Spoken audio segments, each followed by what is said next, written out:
Please take your seats. The meeting is about to begin. Remember to speak into the microphone, as this meeting is being recorded for public record. Please stand by. We are going on air in 5, 4, 3, 2, 1. Good morning and welcome to our commission meeting of the Miami Beach City Commission, March 19th, 2025. Thank you all for being here. Before we get started, I'm going to ask our city clerk to read any pertinent announcements. Morning, everyone. During this hybrid commission meeting, the City Commission is physically present in the Commission Chamber at Miami Beach City Hall, 1700 Convention Center Drive, 3rd floor. The public may attend the meeting virtually. However, members of the public who wish to attend the meeting or provide public comments in person may appear at the Commission Chamber. To participate and provide comments virtually during the Commission meeting, the public may join the meeting by visiting the Zoom app on their smart device or on the web at zoom.us, or by telephone at 305-224-1968, 305-224-1968. The toll-free number is 888-471-4499. The webinar ID is 813-928-576-71#. Again, the webinar ID is 813-928-576-71#. Members of the public wanting to speak virtually on an item during the meeting must click the raise hand icon if using the Zoom app, or press *9 on their telephone to raise their hand. The Zoom link, webinar ID, and telephone numbers provided for this commission meeting are static and do not change from meeting to meeting. Thank you, Mayor. Thank you. And it's my honor to have our invocation, to call Father Juan Sosa from St. Joseph Catholic Church. Don't worry, I will. Which way, like, right, sir? From here. Thank you. Good morning, everyone.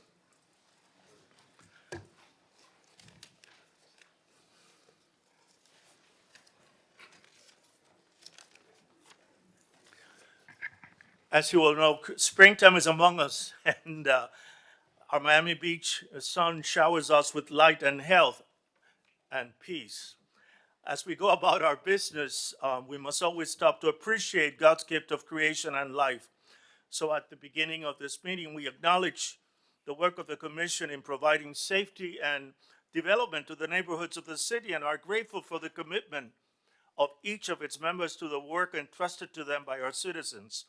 So let us pray by echoing the psalmist, the book of Psalms 36, that may offer a little bit of guidance today. Lord, your mercy reaches to heaven, your fidelity to the clouds. Your justice is like the highest mountains, your judgments like the mighty deep. Human being and beast, you sustain, Lord. How precious is your mercy, O God. The children of Adam take refuge in the shadow of your wings. For with you is the fountain of life. In your light we see light. Show mercy on those who know you, your just defense to the upright of heart. Do not let the foot of the proud overtake me, nor the hand of the wicked disturb me. So as the psalmist exalts the rule of divine love over mercy and over God's friends, so do I, in God's name, do the same over this gathering of our civic leaders and anyone else, all of us present among us. I ask that God's guidance may never cease among us for the sake of the common good and the well-being of all Miami Beach citizens. I make this prayer, it may have been an accident, but I make this prayer precisely on the feast of St. Joseph, our patron saint, our parish in North Beach, and obviously 2 days after St. Patrick's, which is the other parish nearby. Two just men, Joseph and Patrick, who always carried out their missions with God in their hearts. So may all here present today go about their daily chores in the same manner, carrying always God in their hearts. Amen. Amen. Thank you.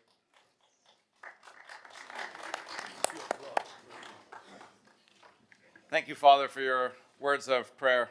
We're going to do the Pledge of Allegiance, and I'm going to ask our Chief Jones to come up, but wanted to give a big thank you. We're not done yet with spring break, but for the second year in a row, we're having incredible success. Our city is vibrant, welcoming, and safe. And really, I thank our city commission here in its entirety for everyone's work on this. It's really a collective effort. Our city administration, and certainly our police chief, and all the law enforcement agencies that have helped us. So please, Chief, lead us in the pledge. Good morning, Mr. Mayor, and good morning, Commission. Thanks for the honor of allowing me to do this morning.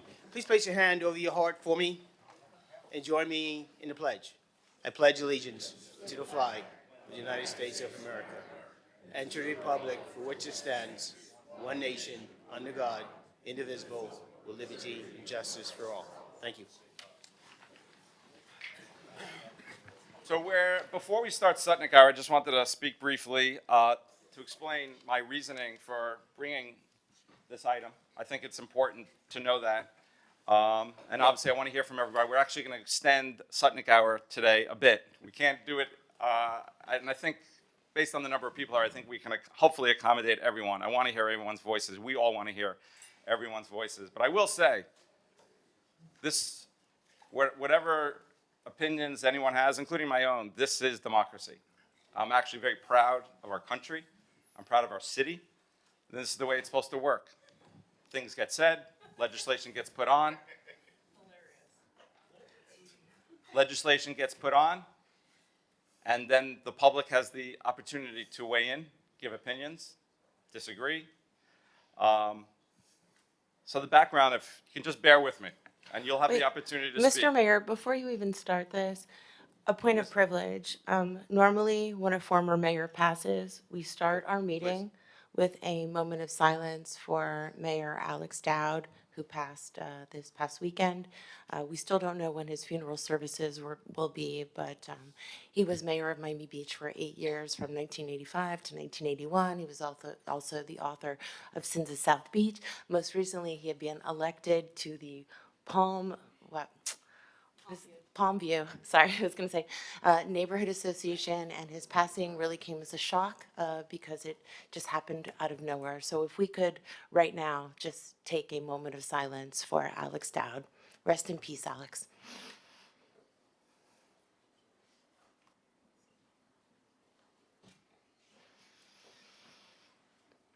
Okay. Thank you. Thank you. And with all the excitement of the day, I neglected to do that, so I appreciate that, Commissioner Rosen Gonzalez.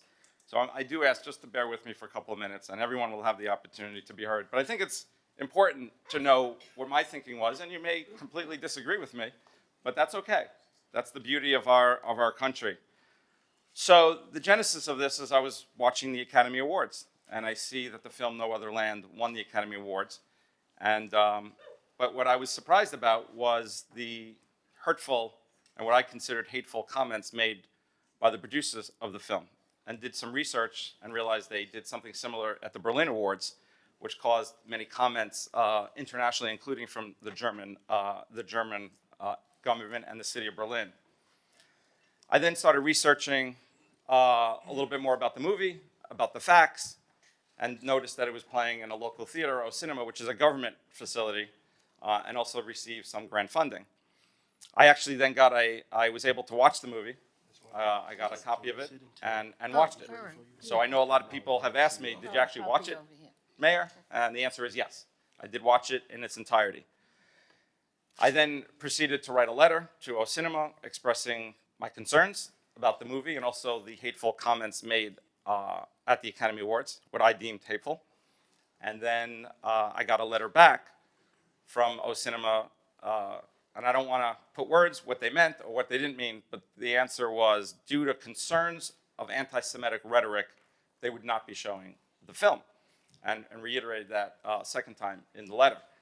So I thought that was the end of the matter. I thanked them, and then I found out subsequently that the board overruled the decision and would be showing the film. Again, reasonable minds can differ, but a government-owned facility, grant funding, this wasn't a private property. So what was hurtful to me? It is in the guise of what is happening around the world. And I don't pretend to speak for the Jewish people. I am Jewish, but I don't pretend to speak for Jewish people. But I can tell you what I see and hear from what I believe is 90%, at least, of our residents. Not all. Some Jewish people will disagree with me, but I think I'm speaking on the vast majority. From the left of the political spectrum, to the right of the political spectrum, to the right of religious spectrum, to the left of religious spectrum. From people who sincerely dedicate their lives to the arts, have actually commended me for highlighting an issue. And the issue is anti-Semitism. The belief is there's an absolute double standard in the world, in this country, when it comes to anti-Semitism. Every group deserves to be protected, and I have protected every group, whether it be racism, whether it be attacks on the LGBTQ community, whether it be any group deserves to be protected. But somehow, somewhere along the line, that got lost when it comes to Jew hatred. Whether it be demonstrations that harassed and intimidated Jews, we see Columbia, other cities. UCLA had actually what a court called a Jew exclusion zone. If you did not dedicate and denounce the state of Israel, you could not get through the camp certain ports. It's not a lie. It's written about in a judge's decision. What I am highlighting is what Jewish people fear in this country. This country has been, outside of Israel, the best country for Jewish people. I hope many groups can say that, but I can tell you, as a Jewish person and what I hear from others, no other country has allowed Jewish people to practice and live freely and securely as this country has. But as throughout our history, Jewish history, that comes to an end in every country we're in. And simultaneously, in the country of Israel, surrounded by almost 500 million Arabs, and there's about 9 million Jews, the country is under attack. This is relevant. This is relevant to why I bring this up. We need to not have a double standard. I'll finish off, and then I want to hear from all of you. And the reason why this has resonated, you may, again, agree or disagree with me, but the reason why this has resonated so much, and I've gotten a lot of backlash, and I understand it, by the way. What I don't understand, actually, though, is the hate mail. I've gotten a lot of very nice, considerate emails. Mayor, you're 100% wrong. I disagree with you. That is perfectly fine. But half of the stuff I've got is not that. It's hate, it's vile, it's disgusting, some of it threatening. That's not okay. But I'll finish off with this. And this is why the perspective is important. And again, I think I'm speaking for the vast majority of Jewish people. There's a war going on. No. There's a war going on. And I'm not talking about the war with guns. I'm talking about the war with propaganda. And it is an absolute war that's going on. And every Jewish person that I speak with feels they are a soldier in that war. And this is part of it. And this is part of it when we call out hate. Now, if you want to show a film, that, by the way, and I'm sure I'm going to hear the boos on this, I did the research. The film shows an interesting story. And for some, and in many respects, a true story. But what it leaves out changes the whole narrative. It's a hard watch. I watched it. It is a hard watch. But it tells you a story of Israel bulldozing homes. It's sad. Nobody wants to see anybody moved out of their homes, having their homes lost. But what they don't tell you in the movie is that it was a military training zone that had...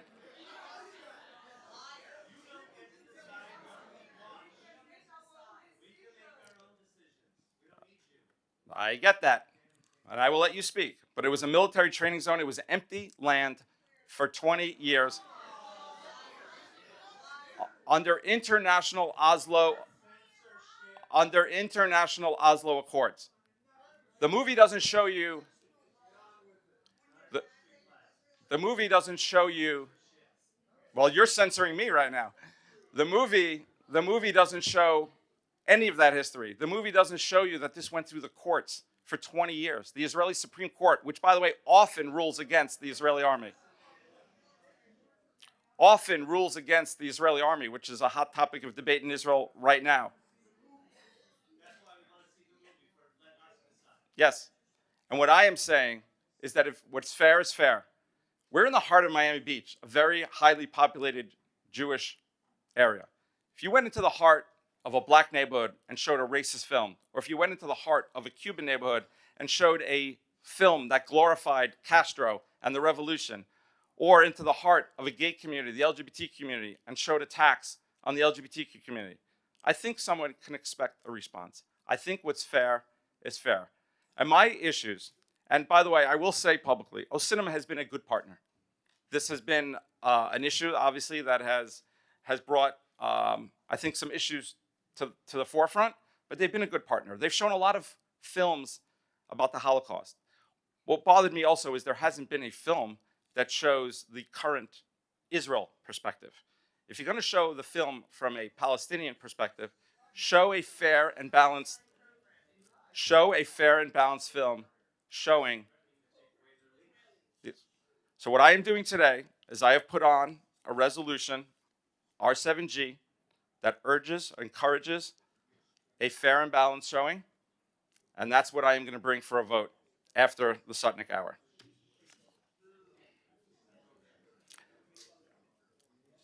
First speaker. Good morning, everyone. If you wish to speak, please approach the podium. Please state your name, address, and the time allotted will be 1 minute per speaker to accommodate all participants. So please Good start. morning, everyone, but I think it takes me almost 1 minute to open my mouth, so I will be really very brief. I am Wendy Joseph Rugg, coordinator of the lecture series at Bell Plaza condominium, of which many of you have participated. I want to start off with something positive. I want to thank all of you for keeping us safe during spring break. It's due to you and what you implemented, and hopefully the next 2 weekends will be the same. So with that, I'm going to curtail my speech so that I'm fair to all these other people who want to speak. Thank you very much. Thank you very much. Our next speaker is going to be our first virtual speaker, Alex Heckler. Please unmute yourself.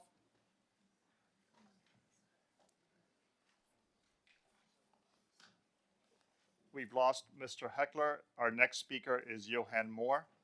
Please unmute yourself. Good morning. I will take half of my time to speak in favor of the following items. R51, we thank Commissioner Dominguez for making it possible. We hope you will support that today for 2 yard sales a year. C7R, Commissioner Bott's neighborhood walkthroughs, invaluable, we have found. C7W, we really want to thank Commissioner Fernandez for the water rate increase moratorium. And I want to thank possible prospective commission candidate Mitch Novick for bringing that forward. C7A1 raises a concern in one of its items that there appears to be the possibility of a slush fund. And I would urge you to strip that detail out. I oppose R7G just as I opposed C7AA. Both of them are anti-constitutional and unconstitutional, and in light of the mayor's Jewish supremacist Zionist statements in his remarks and in the item. Our next in-person speaker, please approach the podium. If so, go ahead. You have 1 minute. State your name and address. Good morning. My name is Dr. Arnold Lehman. 25 years ago, when I was director of the second largest art museum in the United States, the Brooklyn Museum in New York City, Mayor Rudy Giuliani tried to shut down our museum because we were showing a work of art that he found offensive. However, the museum sued him in the city and federal court and won on every count. At the time, this was the country's most publicized First Amendment case. I hope that O-Cinema versus the city of Miami Beach does not become the second one. I'm 80 years old, a visitor or part-time resident of Miami Beach for 79 years. I am Jewish, handicapped, and fiercely protective of the First Amendment to the Constitution. Public funding for the arts does not allow the government to play the role of censor. Although the government is not required to subsidize arts programs, once it does so, It cannot rescind funding or threaten eviction because it disagrees with a viewpoint expressed in a particular work of art, Thank you, such sir. as the Your time is documentary up. I No apologize. Other Land.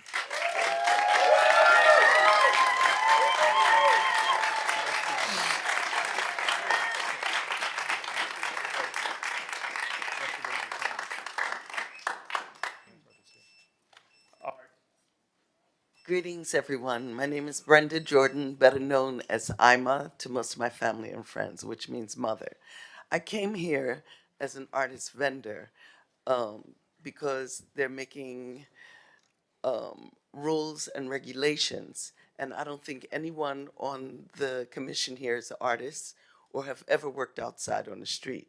So it's very important that when you're setting up a program, you get an expert in that field to guide you on how to set up the program.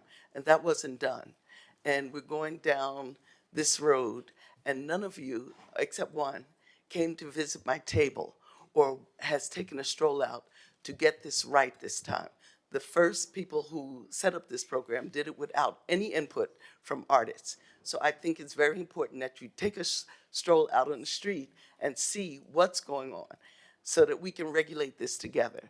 But when I came here and I hear what's going on, I was wondering what everybody was here for.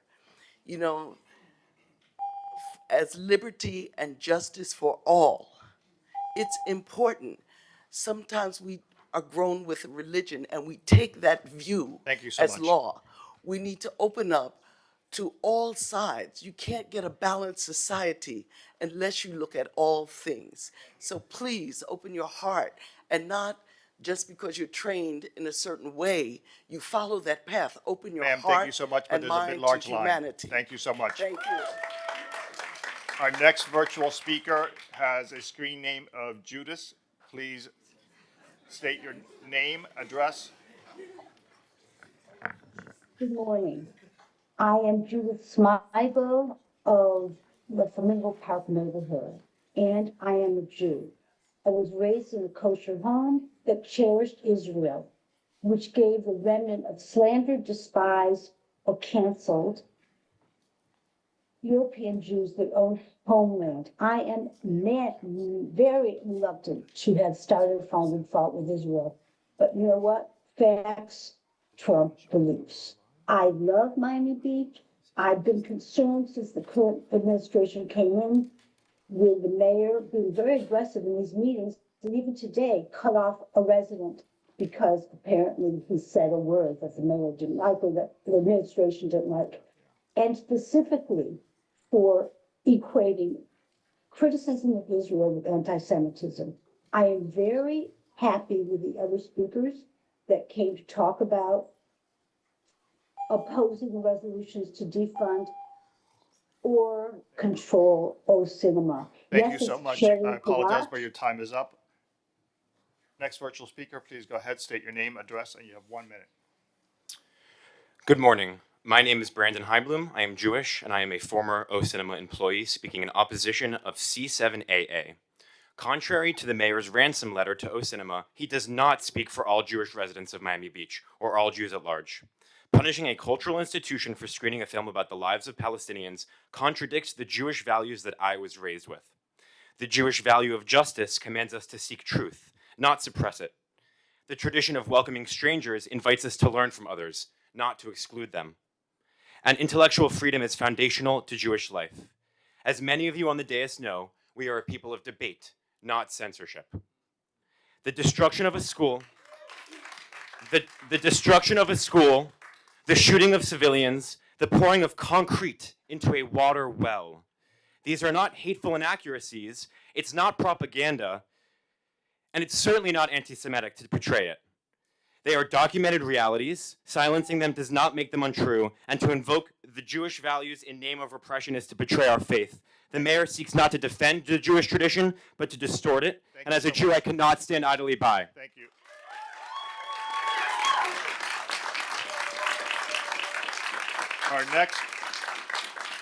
Our next virtual speaker is Melanie Ryan. Melanie, please unmute yourself, state your name and address. You have 1 minute. Hi, this is actually David Rowland, 760 Euclid Avenue. I'm a longtime Miami Beach resident and voter. In fact, I voted for Mayor Minor in the last election. That, along with being a film lover, a Jewish person, and an American, makes me very concerned by his threat to evict O Cinema. For the last 6 years as a film critic, I have had the honor to serve on the critics panel for the Miami Jewish Film Festival, many of whose films are screened at O Cinema. While many Jewish people I have met have diverse opinions on Israel, all Jewish people are united in their love for movies. There is a famous quote I asked the commission to consider before voting, and the mayor to consider. I may not agree with what you say, but I will defend to the death the right to say it. Please keep O Cinema open.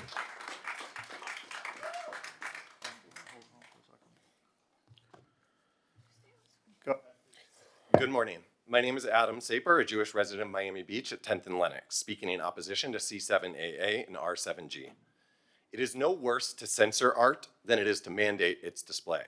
The mayor's first resolution to shutter O Cinema is bound to fail because it is unsupportable by Miami Beach residents, by the arts community, and by the law. Resolution R7G, imposing a cultural mandate, is equally unsupportable. In both resolutions, the mayor seeks to deny the legitimacy of a Palestinian perspective. At the same time, he proposes to codify his personal beliefs about the morality of Israel's deadly violence as official city policy. This is not about balance. It is about control. And controlling a narrative for a political purpose is quite literally the definition of propaganda. When governments demand that art serve their political agenda, they do not protect the truth. They manufacture it. I ask the rest of you commissioners, do not be a part of that machine. The commission should be focusing on climate resiliency, affordable housing, and safe public transportation. Thank you so much. Our next virtual speaker is Esteban's iPhone. That's yes. Go ahead, I hope you can hear me. Good morning. I'm the mayor of the city of Hialeah, and I wanted to show my solidarity with Mayor Minor and his courage, to be perfectly honest with you. As I could tell by the audience and its reaction, you know, it's sad when people try to hide under the guise of art to promote hate. And what we've seen now in this country over the last year and a half of anti-Semitism across our campuses, folks that come into this country as guests with visas just to spew hate against the Jewish people, and sooner or later against the American people. You know, we need to stand up against this. The fact that it's happening in Miami Beach is to basically stick it to the eyes of the Jewish community. And I know many in the audience may be Jews and believe strongly in the right for the Palestinian story to be told, and absolutely it should be, but it should be balanced. So Mayor, I congratulate you, stay strong, and we're with you from the city of Hialeah. Next, please. Okay, change of subject here. Mitch Novick. For 1 year, I've stood here at least half a dozen times expressing my concern about state preemptions to our home rule.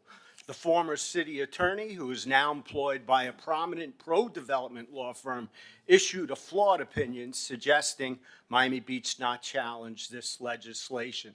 The statute of limitations expires soon, and I continue to urge this body to take immediate action, as we now have a demolition request for 2 historic buildings bypassing all review by the city. Once these 2 buildings are torn down, I believe the wholesale demolition of our history will have been achieved.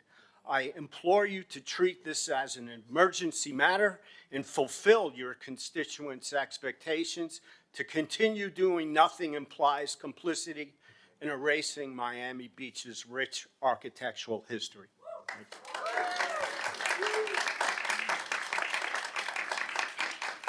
Our next virtual speaker is Franklin Perez. Mr. Perez, you have 1 minute. State your name and address, please. Hi, my name is Franklin Perez. My address is 598 Kangaroo Woods Trail, Oviedo, Florida.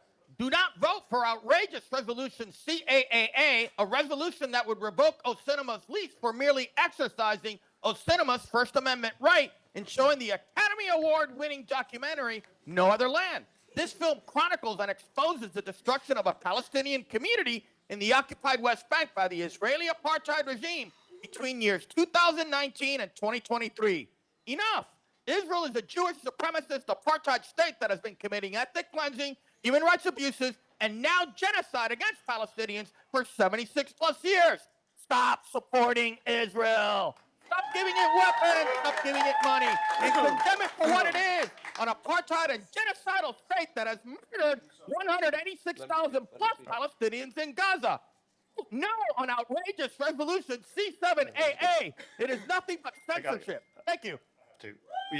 Thank you so much. Our next in-person speaker, go ahead, please. Good morning. My name is Kevin Arrow. I'm a Miami Beach resident, voter, and a professional who has worked in the creative community since the 1980s. I do want to say that the censorship and defunding of a small art house cinema is a very local tragedy. It is an act of cultural repression and should alarm every citizen, regardless of political belief. Anytime a government targets culture, it is a cause for grave concern. We have seen this story before, and it never ends well. Esteemed commissioners, I urge you to consider this. Documentary films exist to challenge, to illuminate, and to foster discourse. That is what art does, and that is what free society allows. And if Miami Beach truly wants to be a beacon for arts and culture, it cannot simultaneously shut down spaces that allow for conversations to take place. Killing a movie theater is not fostering arts and culture. It is the opposite.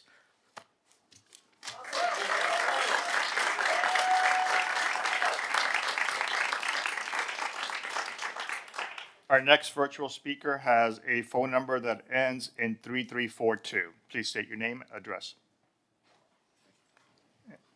Unmute yourself, please.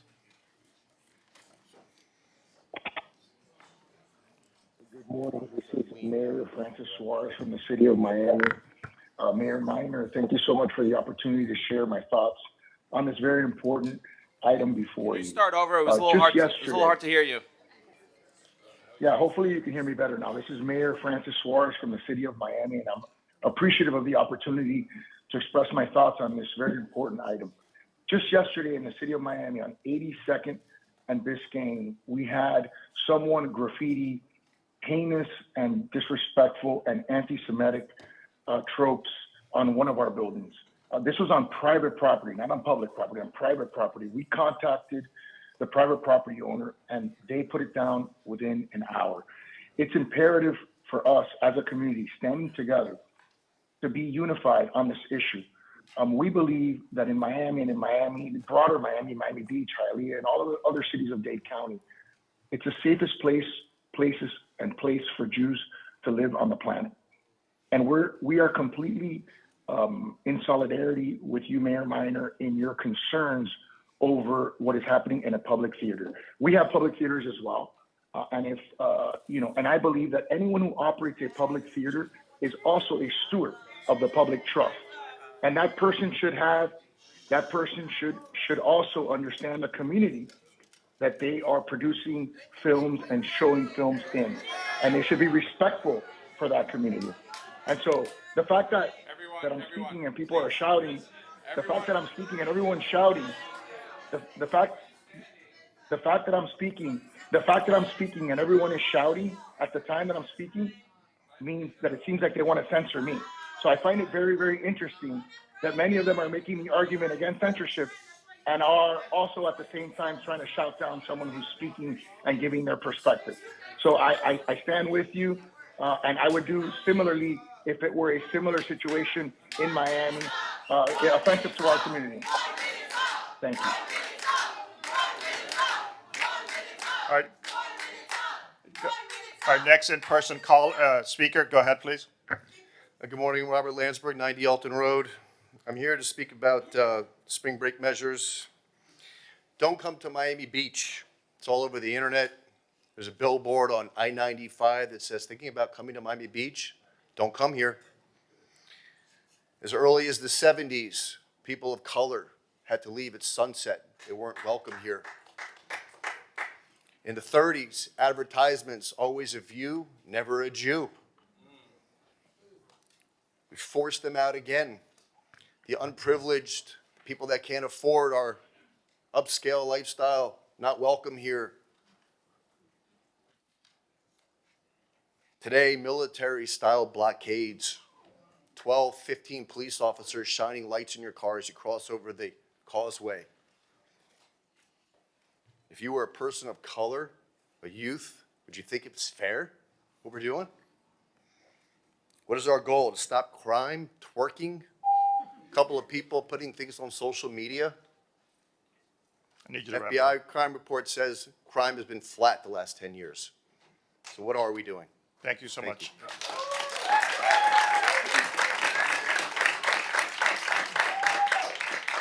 Our next virtual speaker is Alex Heckler. Mr. Heckler, unmute yourself. You have 1 minute. Hi, good morning. Thank you, Mayor. Thank you, Commission, for taking up this item. I think it's an important item to be discussed. I am very much in favor of, on government land, on a government lease, equal time for perspectives. This is a large Jewish community. The mayor has constituency that he's reaching out to, that he is sticking up for, and I think we're all grateful for that. So thank you for this dialogue. If you're going to show a film that's really a fiction film, not a nonfiction film, you could at least give equal time. You could at least give equal time to other films that tell the truth and other films that are not anti-Semitic or anti-anything. And I think O Cinema, if you send a letter admitting that this is an anti-Semitic film and then your board tries to raise money around it by sending out mass emails and not doing the right thing, shame on you. You were a good corporate citizen. You were a good nonprofit citizen. And let's get back to that. Thank you, If you Mr. want to Heckler. show, if you want to show this film, show a film about October 7th. Thank you. Next, please state your name, address. You have 1 minute. My name is Ed Devereaux. I reside at 20 Island Avenue here in Miami Beach. I respectfully urge the mayor and the city council to please drop all proposals regarding O Cinema and get on with the business of running our city. Please vote no on any attempts to censure, or politically control the programming of O Cinema.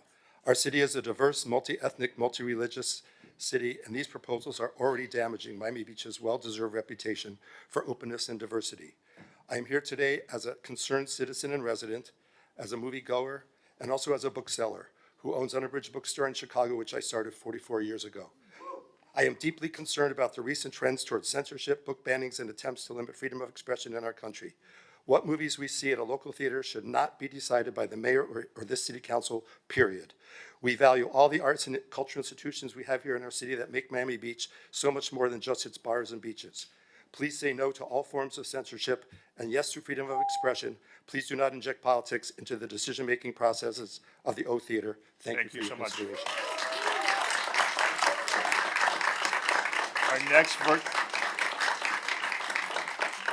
Our next virtual speaker is Caro Gutierrez. Caro, go ahead, please. You hear me? Yes, go ahead, please. Hi, I am speaking today urging the mayor and the rest of the commission to vote no on removing funding from a beloved cultural institution, O Cinema, which I have been attending since high school for over 10 years now. And I would also love the mayor to stop censoring the truth. I think what he's afraid of is that the truth is out there. And now the war that he is saying is actually just the fact that we are getting to see the other perspective that has been censored for so long by the Zionist regime of Israel.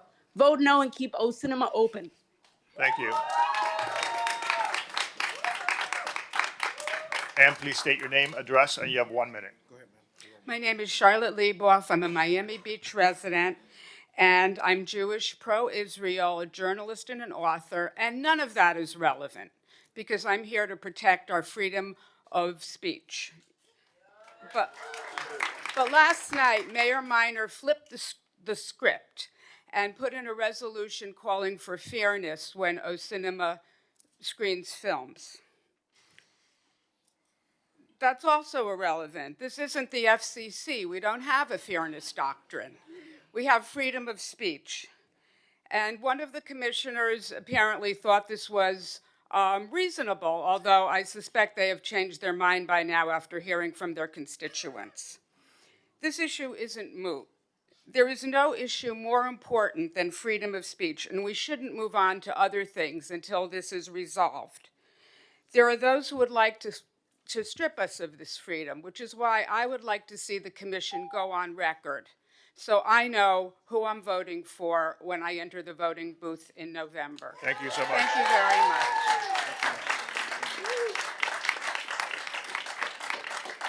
Our next virtual speaker has a screen name of the initials D and G. Please state your name, address, and you have 1 minute. Good morning. My name is David Goldwasser. I live at 4545 Nautilus Court. Good morning, Mayor and members of the Commission. I just wanted to voice my support for the Mayor's agenda item regarding O-Cinema.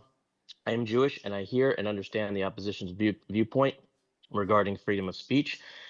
However, I'm fairly confident that if the film was supportive of Israel, they would be protesting it as fascist and hate. The previous virtual speaker, who sounded like a pre-recorded message, proves that. I hear the argument of free speech, but let's be honest here. This isn't a protest about free speech. It's a protest about Israel. Being that O-Cinema is occupying city property, the commission should have the ability to choose who occupies and and the commission should have the ability to sanction a tenant if it chooses to. We voted for this commission and this mayor. The commission and the mayor should vote their conscience. Thank you so much. Our next in-person speaker, please state your name, address, and you have 1 minute. Hello, I'm Mayoral, the Consul General of Israel in Miami. First of all, congratulations for bringing me to Miami Beach on spring break. That does not happen lightly. Let me first commend you, Mayor, and the Commission for your support of the Jewish community and of the State of Israel from the bottom of our heart. Thank you, and I want to, of course, thank also the residents of Miami Beach for their long time support. And I should also commend O-Cinema. They have been good partners, and they have shown Jewish films and films about the Holocaust and Israel films. And I want to start off by saying that I'm totally against censorship of art, and I'm all for freedom of art and art and cultural institutions. At the same time, this freedom of art, it does not take away the responsibility that these institutions have to show the full pictures and to show the context that we are in. And we are in a very, very complicated situation in which the full context should be shown. And I want to say something, one last sentence. I hate to break it out to Mr. Perez and to those speakers that are those chanters in the backs. You are anti-Semites, and I hate to break it out to you. Thank you. Thank you so much. Our next virtual speaker has a screen name of Sophia. Sophia, state your name, address, and you have 1 minute.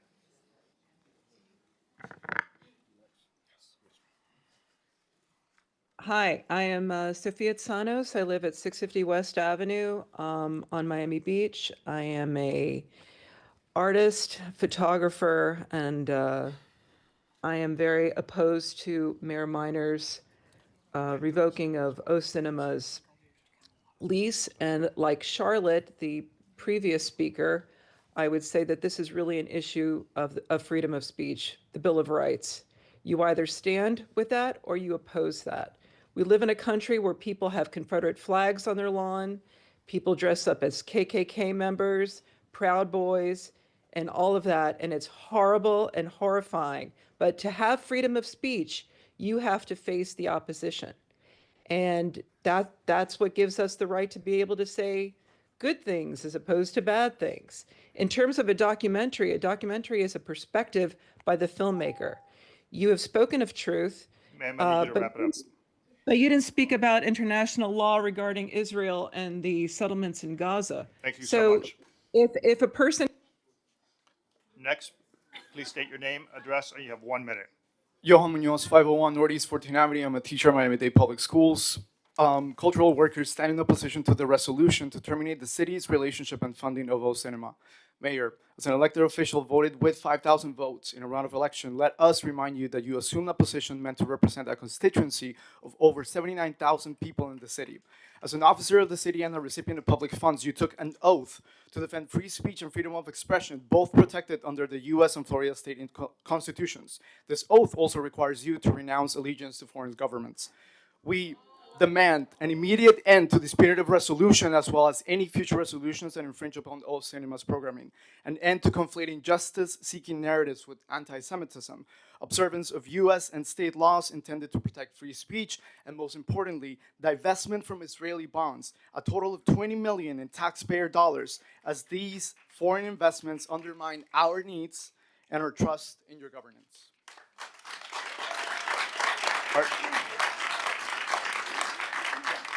Our next virtual speaker has a screen name of Wayne. Wayne, please state your name, address, and you have 1 minute.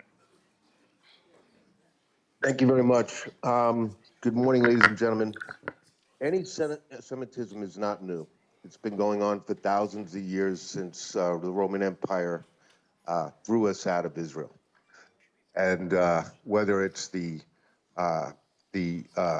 czars of Russia, or the Spanish Inquisition, or the German Nazis, anywhere around the world, we've suffered for thousands of years.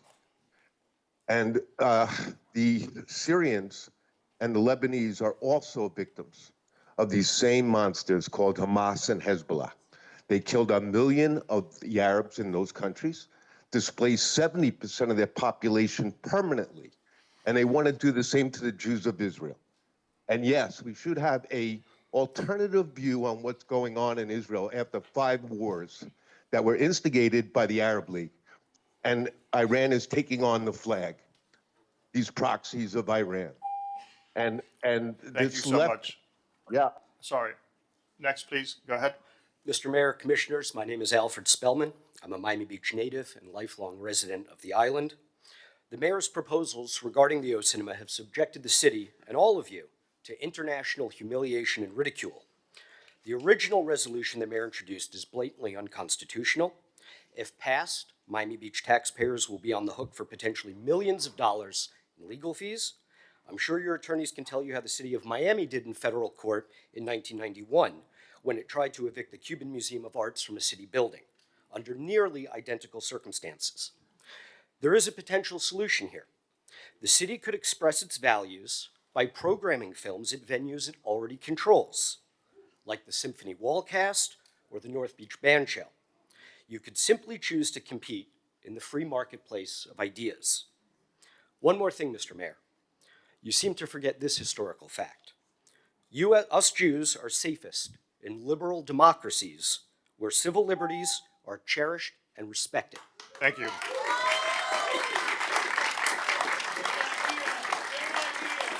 And our next virtual speaker is Anna Gomez. Ms. Gomez, state your name, address, and you have 1 minute. My name is Anna Gomez. I live in 2101 Brickell Avenue. I'm a resident of Miami-Dade, and I'm here today to address a deeply distressing and unlawful situation I encountered at the hands of beach towing services. On Sunday, March 9th, my vehicle was towed, and when I came here, beach towing services violated my rights. Despite my legal entitlement to pay with a debit card, as outlined in the Miami Beach Towing Bill of Rights, I was forced to pay in cash.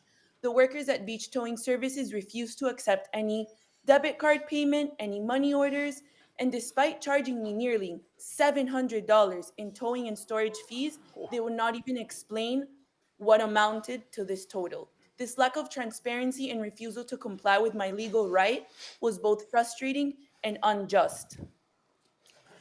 I urge the city of Miami. Thank you so much, ma'am. I co-sign with her civil rights issue as well. Sir, state your name, address, and you have 1 minute. Billy Corbin, documentary filmmaker with an office on Lincoln Road for 20 years. Once again, the humiliating misconduct of this government has made the city an embarrassing international laughingstock and created a distraction that does nothing to improve our quality of life, which is what all of you were elected to do. You are not public servants today. You are government censors. Mr. Mayor, please stop your unwanted advances on the constitutional rights of O Cinema. You are getting a little too handsy with their programming decisions. Your inappropriate touching of their curation decisions has got to end. Do not abuse the power of government to urge or encourage or discourage or intimidate artists to change their content. This is not about supporting Israel. This is about supporting American values. It's about supporting our Constitution, our First Amendment. To paraphrase the famous Martin E. Muller quote that adorns the wall as the final words of the exhibition at the U.S. Holocaust Memorial Museum, first, they came for the O Cinema, and I did not speak out because I was not O Cinema. We all know where that slippery slope goes, Mr. Mayor. They come for us all eventually, and please remember, the Taliban, when they took control of Afghanistan in 1996, the first thing they did was shut down the cinemas. Thank you so much.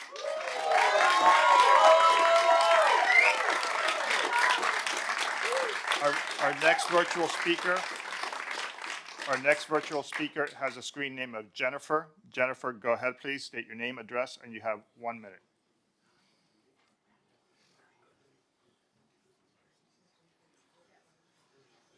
Jennifer, go ahead. Let's then go to Nikki Zapol. Nikki, unmute yourself, please. State your name and address. Nikki Zapol, 2445 Flamingo Place, Miami Beach. My family has owned a property on Miami Beach for over 60 years, which we continue to use as a family gathering place. I am Jewish. The solution that is now under consideration and was just put out last night appears to be fair. But I am concerned that it runs the risk that the city will be the arbiter of fairness rather than putting that decision in the hands of the O Cinema itself. If the Miami Beach mayor and commission are given the final say, this decision today will be seen as a capitulation to the authoritarianism that is rapidly taking over our entire nation. Thank you. Next, please.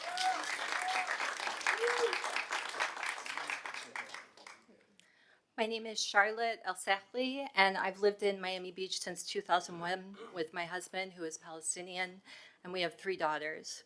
It has been hard as a mother to see part of my children's identity treated as controversial. We hear a lot about Palestinians here, but rarely from them. Over the past year and a half, I have seen how even grief is a privilege. Some losses are mourned publicly, while others feel invisible. Even acknowledgement of my family's pain feels like it's making a political statement for some people. That's why No Other Land at O Cinema meant so much.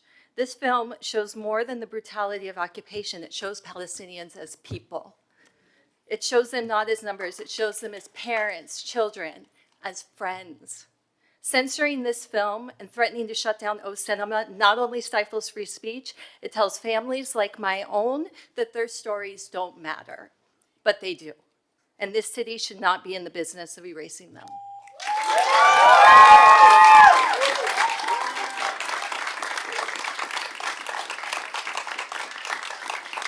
Our next virtual speaker has a screen name of David Harlston.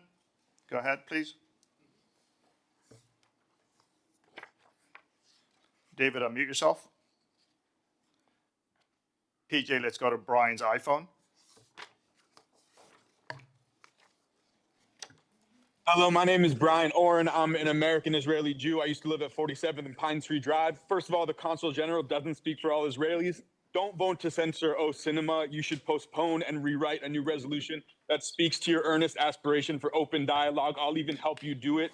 This new bill is filled with so much rage and fragility and distrust. In engaging O Cinema with this conversation and even this bill, Mayor, you're trying to create a culture of balanced dialogue and understanding around the war and the Israeli-Palestinian conflict. That's actually admirable, but this isn't the way to do it. In the resolution, you dangerously conflate Hamas and Hezbollah with the Palestinian people. I know you're scared of anti-Semitism, and I share that concern, but put your weapons down. No one is saying that October 7th wasn't horrific. No Other Land isn't about this war and isn't stealing attention away from October 7th or the hostages. It's not about that. You mentioned the military firing zone. What it's calling into question is the difference between law and justice. Just because the Israeli military, the civil administration, and even the Supreme Court designates Masafir Yatta a firing zone doesn't make that just, and that's what Basil Adra and Yuval Abraham are calling attention to. Again, I'm happy to help you rewrite this. Thank you. Go ahead, sir. State your name, address, and you have 1 minute. Gabriel Groisman from Bal Harbour, Florida. I'm here just to point out the naked hypocrisy of the crowd here in the room today. If O Cinema was playing a movie about President Trump, they would all be here as well, urging the city to cancel the lease or to cancel the showing, just like they would if it was against white supremacy. Pretending that it's about free speech is laughable, and it's as laughable as it is wrong, and I'll tell you why. People are citing all these old cases. Suddenly everybody's a constitutional law expert, but I urge everybody to look at the Walker case from just a few years ago in the Supreme Court, which states that the government also has the right to free speech, and if this is a government facility, the government has a right to decide what is shown there and what is not. And the proposal that is being put forward today about fairness, it's incredible to me that we don't have a room full of people saying we're all for free art, for arts, and for all different viewpoints. We should have all kinds of movies in this theater. Everyone should be supporting that if they were being honest. They're not being honest arbiters of what's happening here, and I urge the commission to do what's right, not just to answer to the circus that's here tonight. Thank you. Thank you so much. Our next virtual speaker is Danny Pinson. Hi.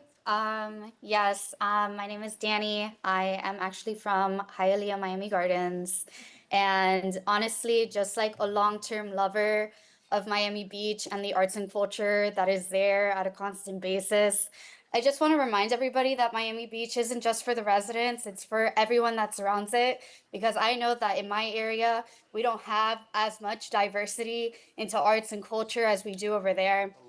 O Cinema has really created a space for us all to have come together to learn and discuss and share our thoughts over movies.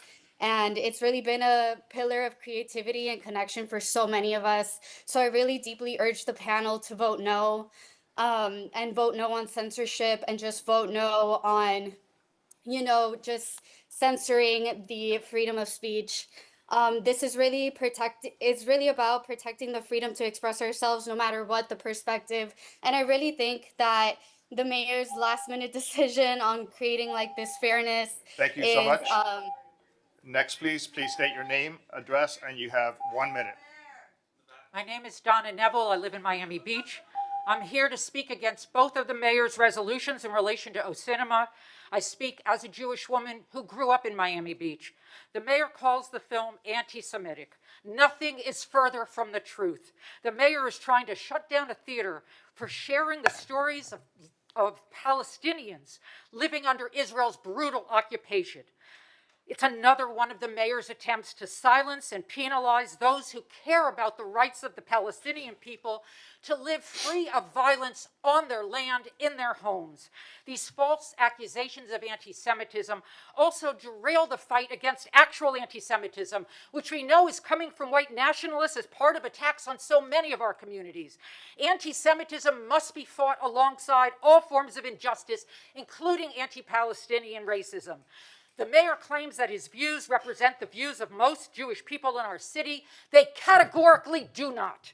On the second resolution, it's morally reprehensible to think that you have to show a film from the viewpoint of the oppressor and occupier after you have shown a film about those being oppressed and living under occupation. Thank you.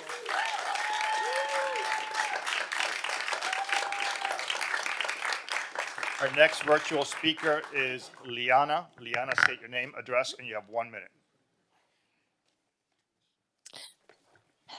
Wow. Hi, I'm Liana. I live at 4301 Collins. Thank you so much to all of you, Mayor and Commission, for providing this forum. It's super intense. Wow.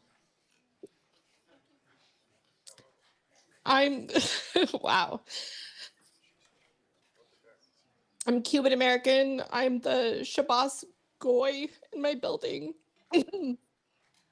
I'm thankful, first let me say to Kristen Rosen Gonzalez for being so available, communicative. I'm thankful for the controversy because I got to see this documentary, and I'm naive maybe, but this is a love story, I think. I think it's something everyone should see and they should disagree about. I oppose R7G. Thank you so much. Thank you. Go ahead, please. State your name, address. Yuri You have 1 minute. Martinez, 9333 Byron Avenue. I'm a film producer, member of the international film community, and I'm co-chair of the Resort Tax Board of the City of Surfside. We invited Miami Film Festival for a screening a couple of weeks ago, and the screening was a success. On April 6th, we are bringing the Jewish Film Festival to the city, and we hope the movie we have chosen is a success as well. We open the doors to films without censorship. Today, I'm here as a neighbor who believes that the audience deserves the freedom to elect what they want to see and express freely about it.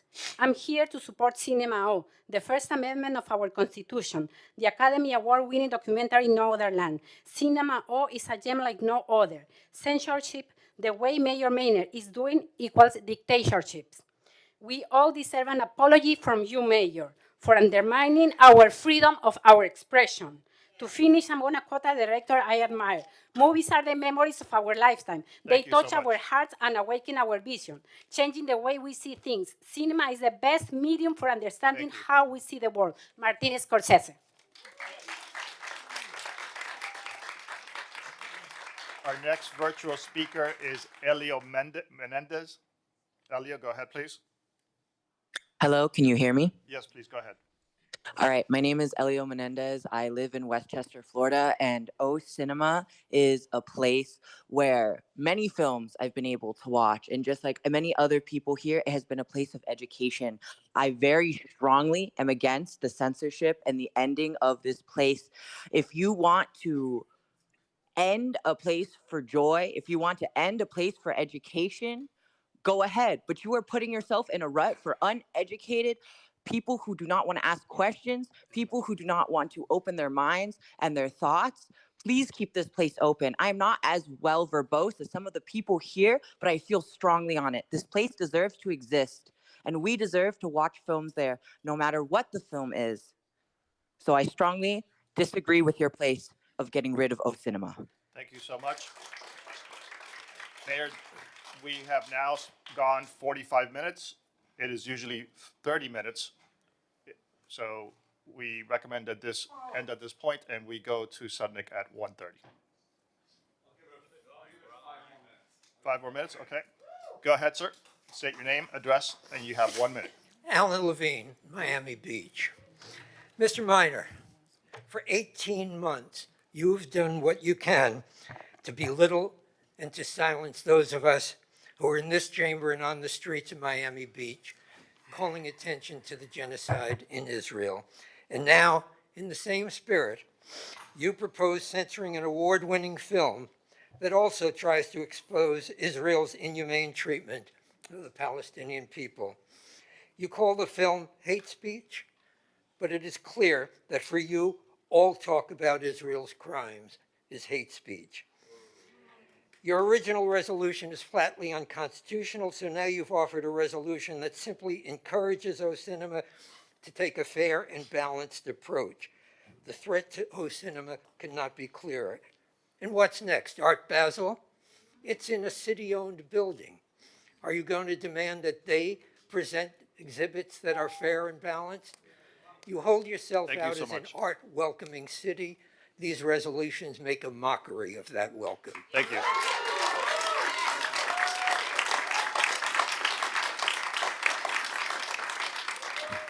Our next virtual speaker is Wesley. Wesley, state your name, address, and you have 1 minute. Yes, sir. My name is Wesley Chow, 1690 Southwest 27th Avenue, but I am speaking as a concerned citizen of Miami. I have great issue with what many of our public servants have said on this call. Mayor Minor himself called himself a soldier in the propaganda war. No, sir, you are an elected official who guarantees the civil rights and liberties of your constituents. As our previous speakers have pointed out, Americans fly Confederate flags. Americans burn American flags. That is all allowed. Free speech is often about challenging our views, and that is sometimes a good thing. The balance of power in this hearing has itself demonstrated why free speech and no censorship is needed. Who is on the side of shuttering O Cinema? Government officials. And who is on the side of keeping it open? The people. Americans must speak up against anti-Semitism. That's true.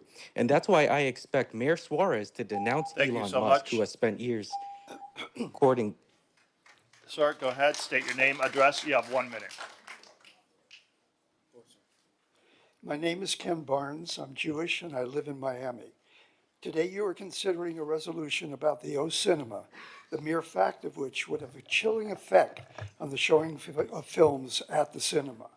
This is after you threatened to cut funds and close the cinema, essentially acting as a censor of films. The issue brings to mind some history. Film played an important role in the propaganda of the National Socialist Party. A Reich film law passed in 1920 and amended in 1934 established a censorship committee enabling the Nazis to ban troublesome movies. No other land is a troublesome movie, as it challenges us as individuals and community to rethink our assumptions about the Israeli-Palestinian conflict, chronicling the despair of the displaced in their home territory. Seeing troublesome movies is required of us, now more than ever. The mayor and city commission have no right to dictate what films should be shown at the Thank old you so much, cinema. sir. Imposing its morality, and in particular, should not make efforts to silence pro-Palestinian Thank you. voices. Our next virtual speaker is David Sexton. David, unmute yourself. Please go ahead.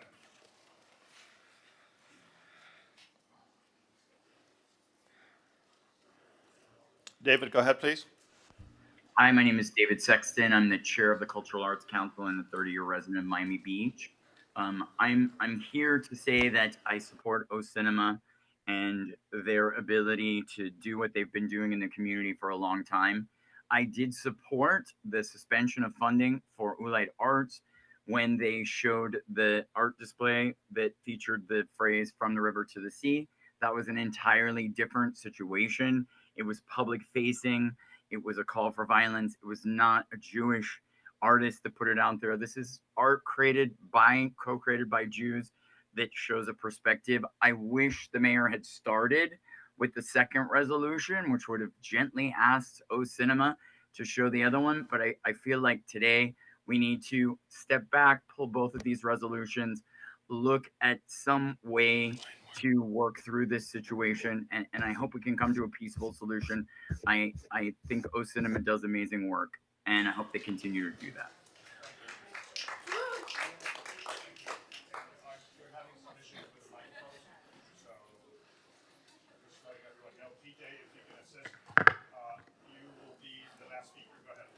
Wait, can I say one thing?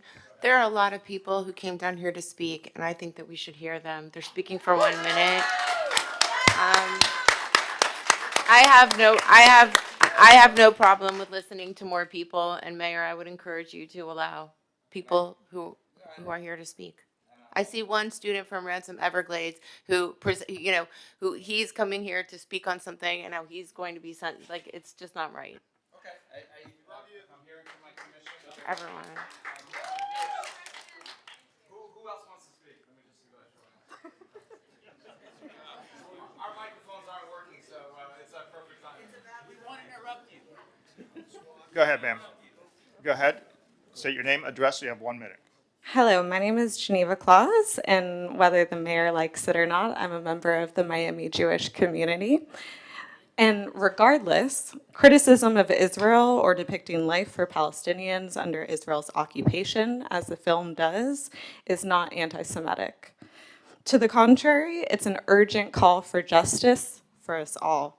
Shutting down the film does not erase Israel's violence. In fact, preventing the facts from being told enables the violence and makes us complicit in that violence.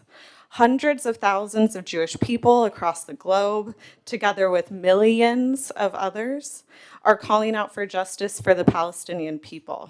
The proposed cancellation of the lease and funding of O Cinema and the resolution forcing O Cinema to show films the city arbitrarily sees fit for public viewing is unconstitutional, embarrassing, and shameful. I urge you all to protect your legacy, your dignity, and do the right thing in voting no. Our next virtual speaker is Joanna. State your name, address, and you have 1 minute. Hi, my name is Joanna Popper. I'm a longtime Miami Beach resident. I'm a property owner in South Point, and I'm Jewish with grandparents who escaped the Holocaust. Many of the comments here have been very disturbing. That said, I encourage you to vote no. There are so many better ways the mayor could have handled this. One, you don't like the movie, don't see the movie. Two, this is an art house film. It would have come and gone quickly, but the mayor's actions created a Streisand effect, driving more interest, more showings. It even expanded into Coconut Grove and free publicity for the film. This is art, and it shows the documentary's filmmaker's point of view. It's inherently imbalanced just by being that group's point of view. O Cinema has hosted Jewish film festivals before. Instead of trying to ban or shut down the theater, the mayor could have suggested, not demanded via legislation, a panel discussion or a double feature with an October 7th film. There are 3 of them, even though the film isn't about October 7th. Now, if the worry is really taxpayer money, there's likely a negligible amount that would go to them based on the original plan of being shown for 2 days. But now we'll end up spending more on a lawsuit, giving the filmmakers even more international press, and probably a streaming deal, which they hadn't even gotten until now. Thank you so much. Last, the movie is Thank you. not online. Go ahead, please. State your name, address. You have 1 minute. Hi, my name is Stephanie Agu, and I am here to oppose the city's resolutions to retaliate against O Cinema for contributing to our civic discourse. We all want to see Miami Beach flourish, and open dialogue is key to that goal. That Miami Beach is seeking to terminate the lease of O Cinema and control its programming for doing what the cinema was created to do and does well, which is host acclaimed, thought-provoking art that creates a conversation. This reflects terribly on the city of Miami Beach and its leadership, and is quite frankly an embarrassing use of city resources and everyone's time. What kind of city do we want to be? The fact that no other land is uncomfortable, as the mayor has said, it's uncomfortable to watch, does not give the commission the right to use its pen and punish O Cinema and the Miami Beach community. I urge the commission to do better and vote against the O Cinema resolutions. Thank you. Thank you. We're going to go to the next person on the podium. Go ahead. Go ahead. Hello, City. Yep. Hello, City Commission. Excuse me, I'm sorry. Excuse me for 1 second. When the mayor's not on the dais, I'm the vice mayor, and I'm taking a point of personal privilege. I don't know if you can hear me with the mics and my voice, which I have lost because I've been talking about this issue since last Friday. When the mayor or any of us are not at the commission dais, it's probably because we have to go to the bathroom. You try sitting here drinking coffee all day long and not, excuse me, let me finish my sentence, please. You don't know because you would have no way of knowing this, but there are speakers in the bathroom, so we can hear what's going on. There are speakers back there, so we can hear what's going on. The meeting is broadcast out in the lobby of the 3rd floor, so we can hear what's going on. So even if we are not physically present, sitting here, we are hearing. I can't speak to my other colleagues' hearing capabilities, but I think we can all hear what you're saying loud and clear. So if we are not sitting here, it is not because we're trying to avoid something. We were elected to handle things, okay? Give us the courtesy of letting us do our jobs. Hello, City Commission. My name is Mateo Sauceda, and I came here to speak about Ordinance R5B regarding doubling vendor fees and limiting the amount of bead vendors. While I know the discussion and vote was moved to June, I would still like to comment what I have prepared. Commissioner Suarez introduced this last year to combat the amount of bead vendors and the $53,000 the city spends on the program. It's my perspective that the ordinance in question is an unethical course of action to take against the vendors, because you're further destabilizing a community that's already under a lot of pressure every day. Vendors can't set up their stands when it's too hot, too windy, or too rainy. And when they can, they're not always taking home money. A vendor that I spoke to, Clara, told me she sometimes takes home as little as $25 to $5 a week. Doubling fees would be devastating for many vendors who are working hard and trying their best to provide. The vendors here are a community, and while I agree there needs to be a more robust quality control system for those who don't make most of their own products, the majority of them do. This ordinance in its current form will only serve as a detriment to an already challenged yet continually persevering community. Thank you for your time. Thank you. We're going to go to the next in-person speaker. Go ahead, please. Was that me? Yes, sir. Okay, thanks. Good morning. My name is Pete Seidman. I'm a resident of North Miami, and I'm somebody who goes to O Cinema and needs O Cinema. I'm here to oppose both the motion to evict O Cinema as well as the one seeking government control over the artistic programming decisions that it makes. I am here to oppose Mayor Miner's claim to be speaking for all Jews and in the interests of all Jews when he makes these motions, because he certainly does not speak for me and obviously many others in our community. The founding fathers of Miami Beach, like Carl Fisher and Henry Flagler, were anti-Semites of the highest order. It wasn't until 1947 that restrictions against Jewish people as guests or property owners in Miami Beach were made illegal. Before then, it was common to see signs in Miami and Miami Beach that read, "Gentiles only," or "No Jews or dogs." One hotel advertised, "Always a view, never a Jew." Thank you so How much. ironic that today a Jew who has become mayor of the city is proposing to take us back to these terrible times. Thank you. And now we have a slogan, "Come on in, always a view, but never a Palestinian." Thank you, sir. We're going to go to the next in-person speaker. Please go ahead. Good morning. My name is Monique Yeshaya. I'm a Miami Beach resident. I'm a Jewish woman. I'm an Israeli woman, and I'm horrified to have to spend my Wednesday here with you today because Mayor Miner decided not to take questions during his town hall meeting yesterday that I know me and many of my friends took the time to attend, but used as a way to just extemporaneously speak about his views and once again put words into the mouths of other Jews. You do not speak on my behalf as a Jewish man. You do not speak on my behalf as an Israeli, and I'm outraged to have to spend my time with my community who all had to take off work, get childcare, and do what they had to do because you want this town and city to be a racist establishment that just furthers Jewish values and isn't an American expression of the freedom that we all love and take for granted, which is to say how we feel and have freedom of speech and have our community reflect those values. So if you're going to vote with him, you should have to put money out of your own towards this lawsuit so that the city Thank is you so not much. paying for this horrible.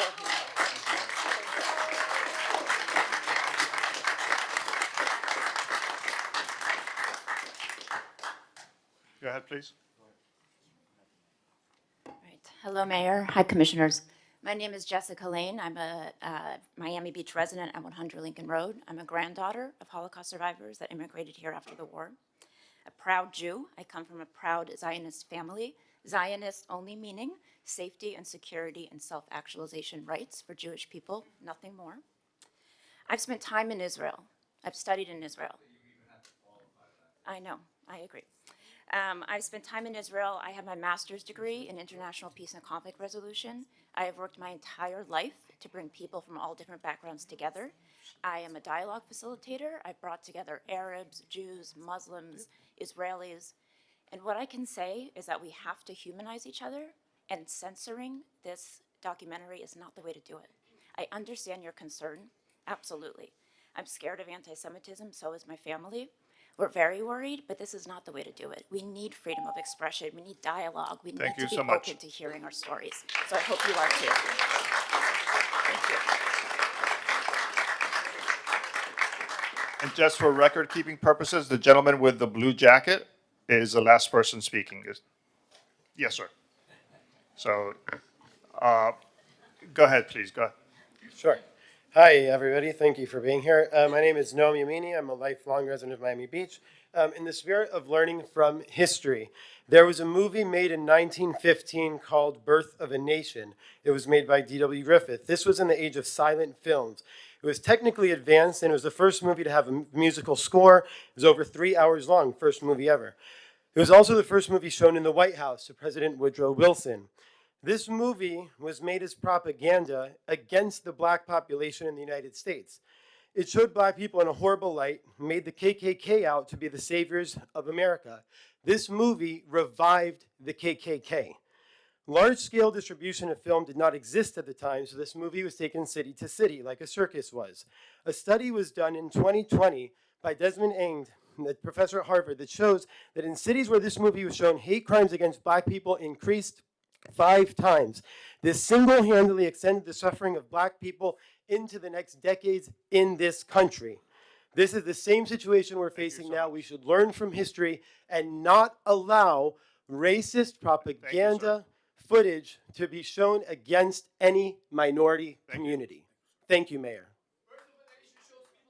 Next, please.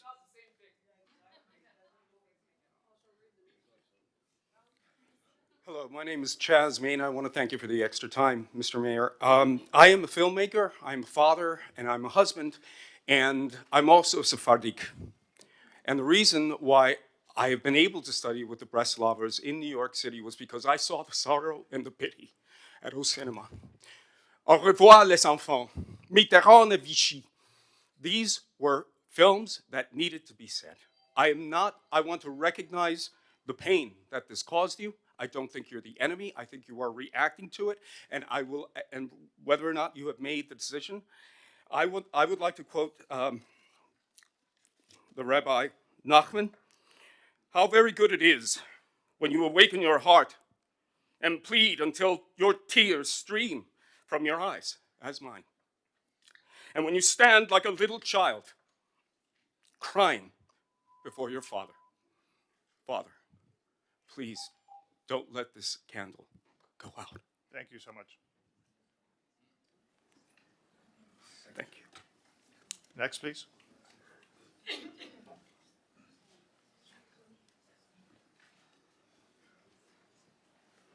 My name is Mary Michelle from Southwest Ranches, Florida. I am no stranger to the city of Miami Beach and its oppressive and unconstitutional tactics. I have been harassed and intimidated by police officers who have told me I was forbidden to walk down a public sidewalk or risk arrest.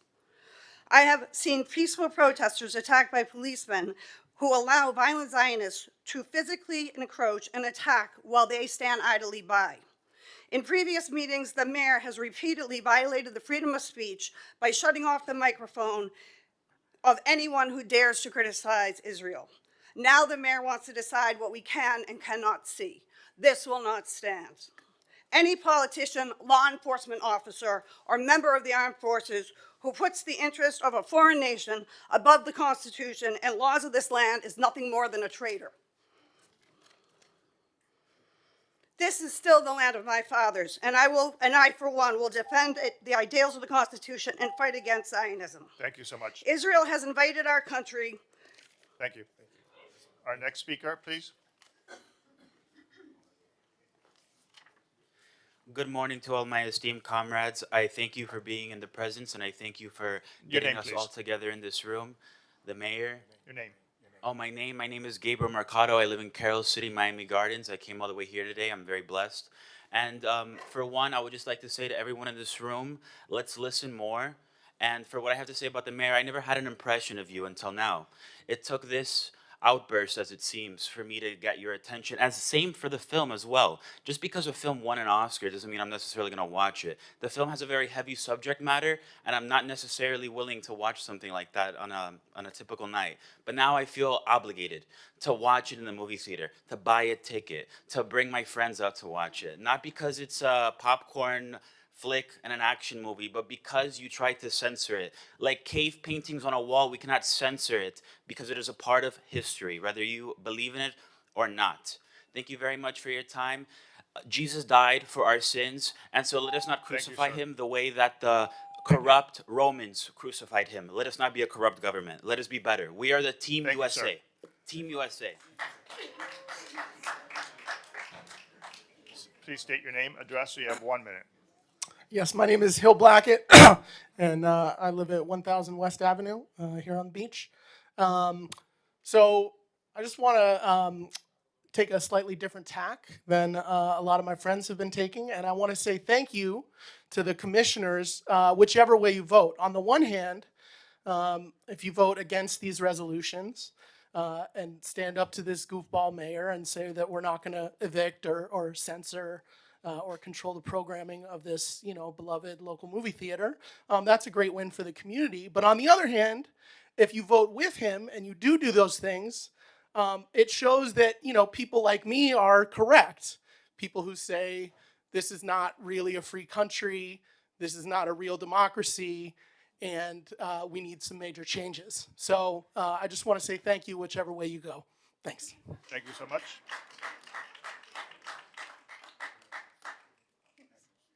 Hi, I'm Victoria Pesh Elliott. I'm a longtime resident of Miami Beach. I live on Pine Tree Drive in 30th Street. I'm a proud graduate of Columbia School of Journalism, and I do want to say, and my brothers and my children have gone there as well and protested. I proudly protested there myself when I was an undergraduate. And I want to say, Mayor, that respectfully, your comments about the protests are ill-informed. And also to say that the matter here, I support so many people who have said what they've said. It seems clear-cut. The matter of First Amendment right seems very obvious that we shouldn't even have to discuss it. But more importantly, what I want to say is in 6 months' time, I want to make sure that O Cinema is still here. When it's out of the headlines, I want to see that grant money still goes to them. They've shown thousands of hours of Jewish films. They're 2 hours of a Palestinian perspective, and that mimics and mirrors what we see in this country. It is a propaganda war, and it's not up to you to fight it. I think we should give the Palestinians, I've seen the movie, there's no propaganda, it's a documentary. It won an Academy Award. Thank you.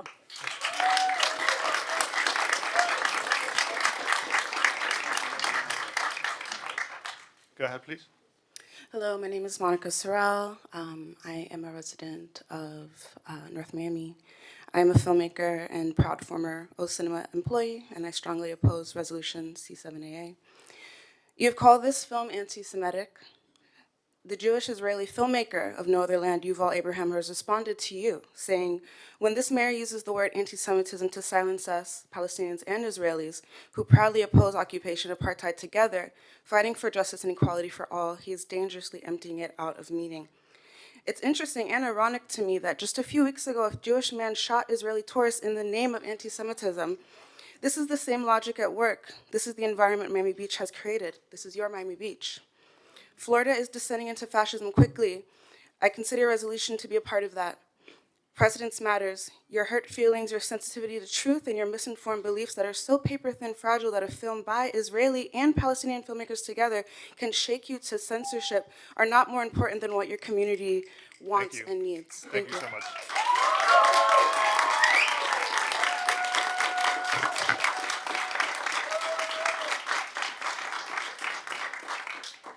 I hope the mayor can hear me because I want to address him specifically. Hello, commissioners. Oh, there you are, sorry. Start with your name, please. I was looking around. Hi, my name is Susan Shine, and I live on West Avenue. I've lived here and worked and voted here in Miami Beach for more than 32 years. I've been in the media business for nearly 40, and 34 of those have been related to the business of film. And a documentary is by nature one-sided. I'd like to address you, Mr. Mayor, specifically, as I was on the Zoom call billed as a town hall last evening where comments were disabled, so I couldn't respond to what I heard. As a fellow Jew and vacillating supporter of Israel, I agreed with everything you said regarding the dangerous nature of the increasing anti-Semitism in this country and around the world. Indeed, we've seen this many times over the course of hundreds, if not thousands of years. Where I disagree is in the way you've chosen to portray that particular scourge as justifying a violation of the First Amendment because you personally disagree with this message. In this case, A does not equal B, does not equal C. Both can be true.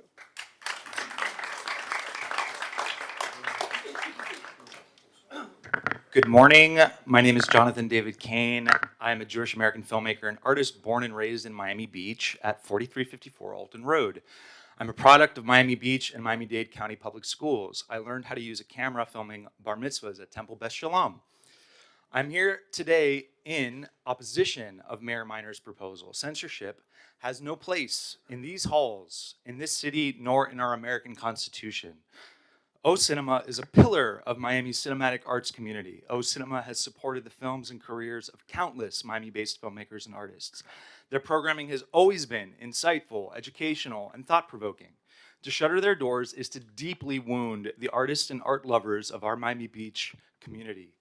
Disagreeing with political leaders is not anti-Semitism. Expressing conflicting viewpoints and inviting debate is not anti-Semitism. Denouncing warmongering is not anti-Semitism. I remind you that the world is watching us here today, and how we handle this First Amendment issue will reverberate. Thank you.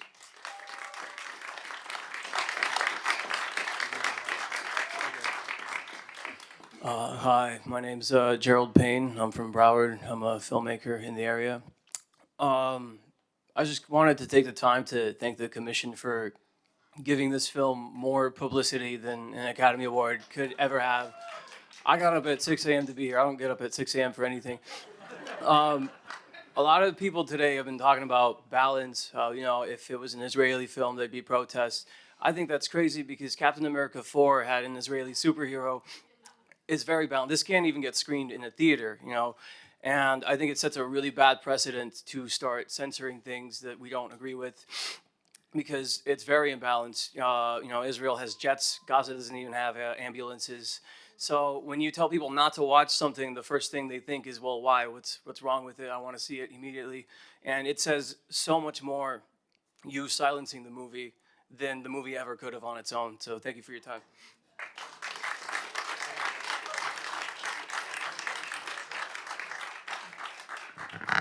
Good morning. I am a first-time snowbird to Miami Beach. And ironically, I discovered O Cinema while I was perusing the catalog for the Jewish Film Festival. I sincerely doubt that anyone on the commission got involved with what the Jewish Film Festival was showing or not showing. In addition, I would like to, again, just say, repeat what someone else said about documentaries, which is a documentary is someone's perspective on a particular subject that they think are the facts. I think we've all been in enough conversations to know that we've been on both sides of stories that we think are right.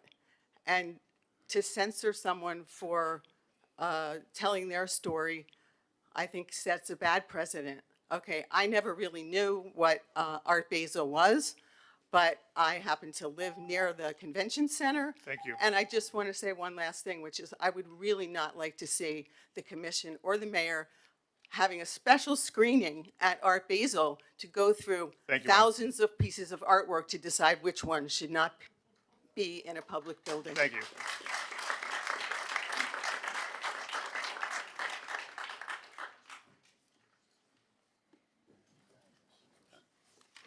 Good morning. My name is Kevin Sullivan. I'm from Stuart, Florida. I just returned from spending 3 months on the West Bank about 2 weeks ago, including spending a week in Massafuerte, where the film Northern Land was made. The notion that anti-Semitism exists when institutionalized systemic discrimination, segregation, oppression, domination, violence, and inhumane acts are documented, sir, either represents extreme misinformation on your part of what's going on in the West Bank, or you are frankly just misstating the truth. Thank you so much.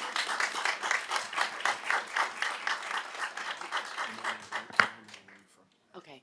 Hi, guys. I was born and raised in Miami Beach. My name is Francesca Gonzalez. I was born at Mount Sinai, and I grew up going to the O Cinema and the Quality Theater every weekend with my mother. At first because she bribed me with candy, but after a while because I enjoyed it. My mother is actually on the dais right now as an elected official. Hi, Mom. I'd like to preface, she did not ask me to speak, and I think I actually really shocked her when I walked in here and I walked to the back of that line. I was watching online, and I was so proud of all the citizens who came out here to speak, and I felt as though I had something to say. So I came here straight away. My mother has taught me time and time again that the role of an elected official is to represent the people. It is not Israel versus Palestine, it is free speech, and it is absolutely incontestable. If you wish to represent the people, listen to them here today. We have heard only 5 people or 6 people who were in favor of defunding, and 3 of them were your friends, Mr. Mayor, who you clearly called to speak on your behalf. We've heard dozens of people who have spoken in favor of the O Cinema, and I urge you to listen to the people. Thank you very much.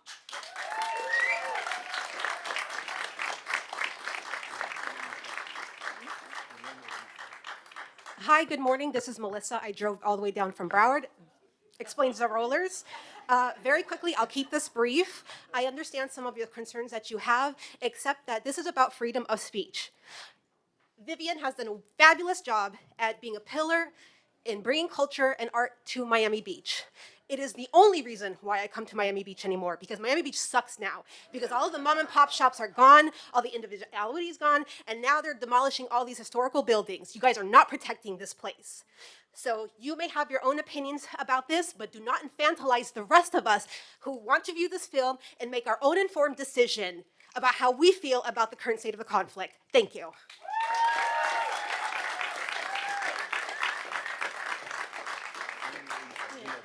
Yes. Good morning, everybody. How you doing? Sarah de los Reyes, Sunset Harbor Neighborhood Association and resident. I want to support C4C, the Maurice Gibb Park entrance referral to land use. Thank you very much, Alex. C40, and to name the street pedestrian bridge, Mark Samulian. I think that would be a great thing to actually do. And R5F, I'm supporting all those. Thank you. Thank you.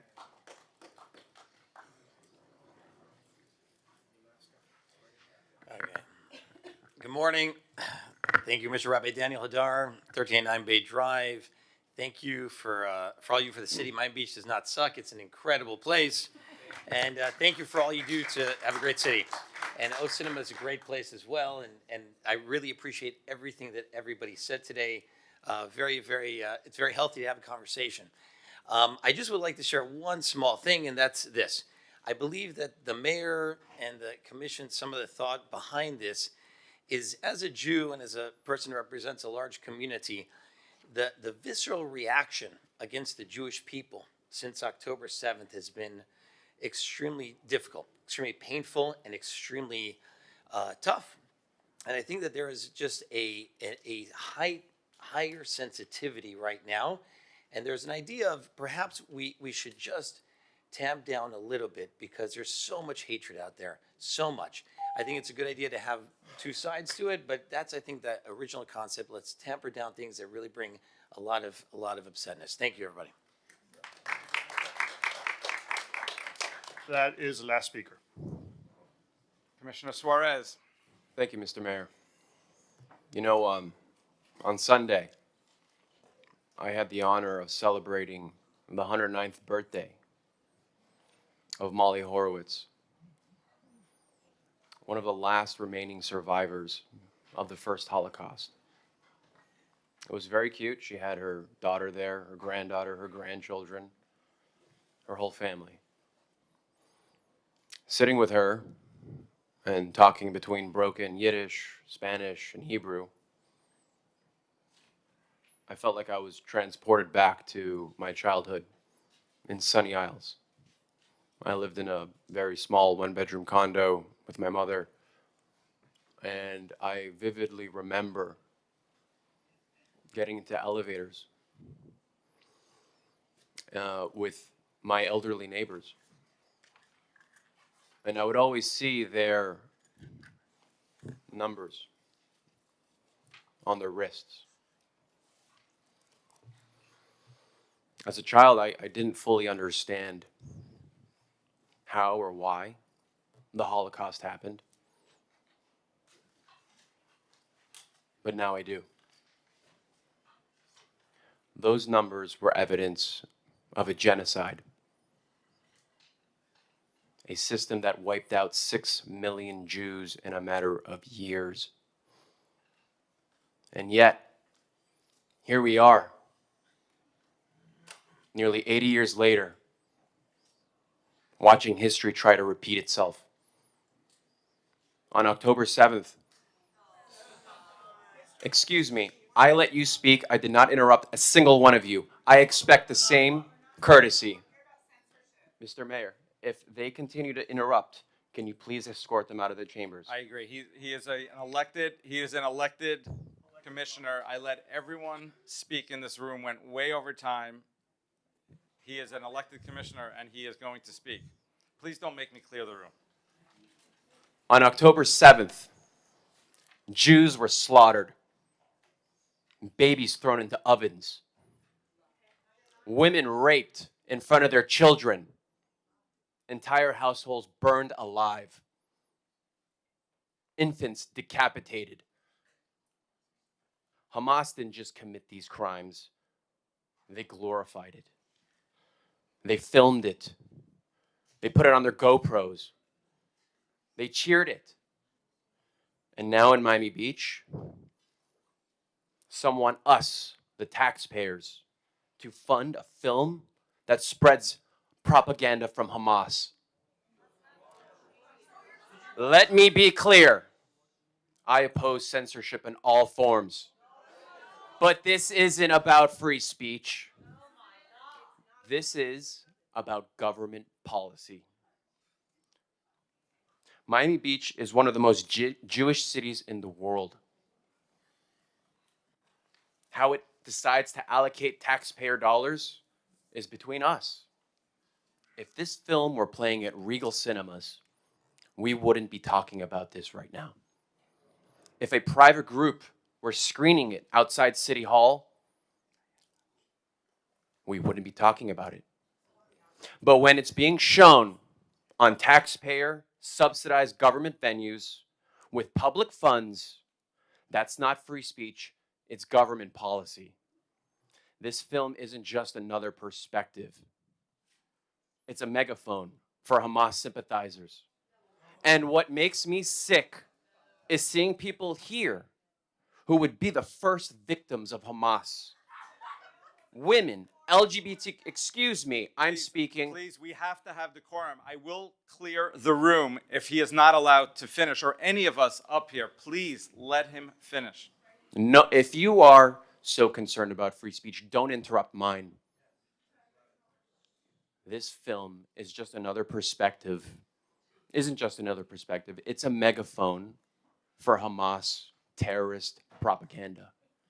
And what makes me sick is seeing people here, most of them, would be the first victims of Hamas. Women, LGBTQ activists, if they were in Gaza, they'd be sexually mutilated, thrown off rooftops, and stoned to death. Yet here they are lecturing us about morality. But let's be honest. This has nothing to do about art, free speech. If there was a film glorifying white supremacy, would we be funding it?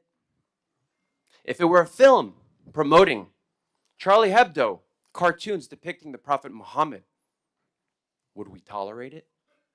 We all know the answer is no. Why? Because it's wildly offensive. So why would we spend a cent of public money to provide a platform for a film that purposely lies by omission and justifies Hamas propaganda? I know why. Because it's the Jews. We don't have to worry about them. They have a double standard. They're Israeli Jews. The hypocrisy and double standard here is staggering. The executive director of O Cinema admitted on paper that this film has anti-Semitic rhetoric, but chose to air it anyways. And the chairman of O Cinema, Karim Tabash, has a long, well-documented history of pushing for censorship when it suits his agenda. This man has called for the silencing of our state representatives. He's called for the silencing of the President of the United States. He has spent years demanding the suppression of free speech, but doesn't like it now. The reality is that O Cinema is exploiting this controversy for political and financial gain. Just yesterday, we all got an email from them where they're using this controversy as a fundraising tool. Here it is. They're asking for $2.8 million in private donations while pretending they are under attack.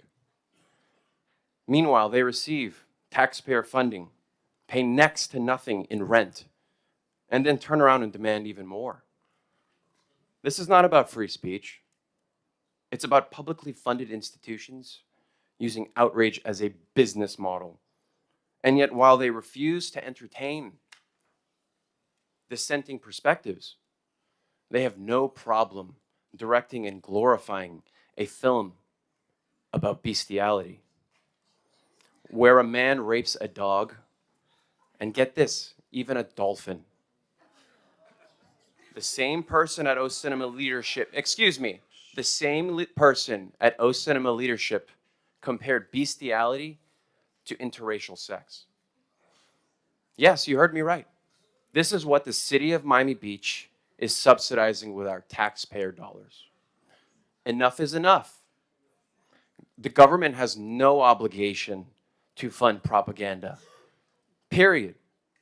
Play the film wherever you want, on private property, in front of City Hall, on the street corner, but do not ask the taxpayers of Miami Beach to foot the bill for odious propaganda films where the sole agenda and intention is to dismantle the Jewish state of Israel.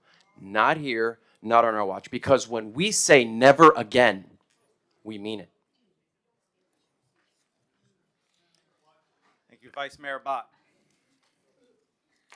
I'm going to ask for some grace from the people in the audience. I'm going to ask for some patience from my colleagues. As I said, I'm usually a little louder than this, but this is the best I got. I apologize. I have so many thoughts on this disaster that has unfolded before us over the last 10 days. And I am trying very hard to speak about it in a professional way, in a non-emotional way, in a fact-based way. I have a tattoo on my arm where our forebears had tattoos on theirs. I don't know if you can see it. It's got flowers around it. It's kind of cute. It says never again. The reason I'm here as an elected official before you is because two of my father's side of his family were not burned alive in a church in Lithuania. Two. One of them had already emigrated to New York. One of them was in a Siberian work camp because he refused to cooperate with the Russian overlords at the time. I shouldn't have to preface any remarks that I speak on as an elected official in a nonpartisan race with anything to do with my personal backstory or my Jewish ancestry, my faith. It's irrelevant. I will tell you that I'm not a huge fan of organized religion. Generally, that's a huge generalization. But there are things that I admire about organizations who reach out into the community, churches, synagogues, mosques, insert organization here, because I think they do incredible work in a lot of different ways. One of the things that I'm proudest of living in Miami Beach is that there is a breadth of religious organizations that do good work.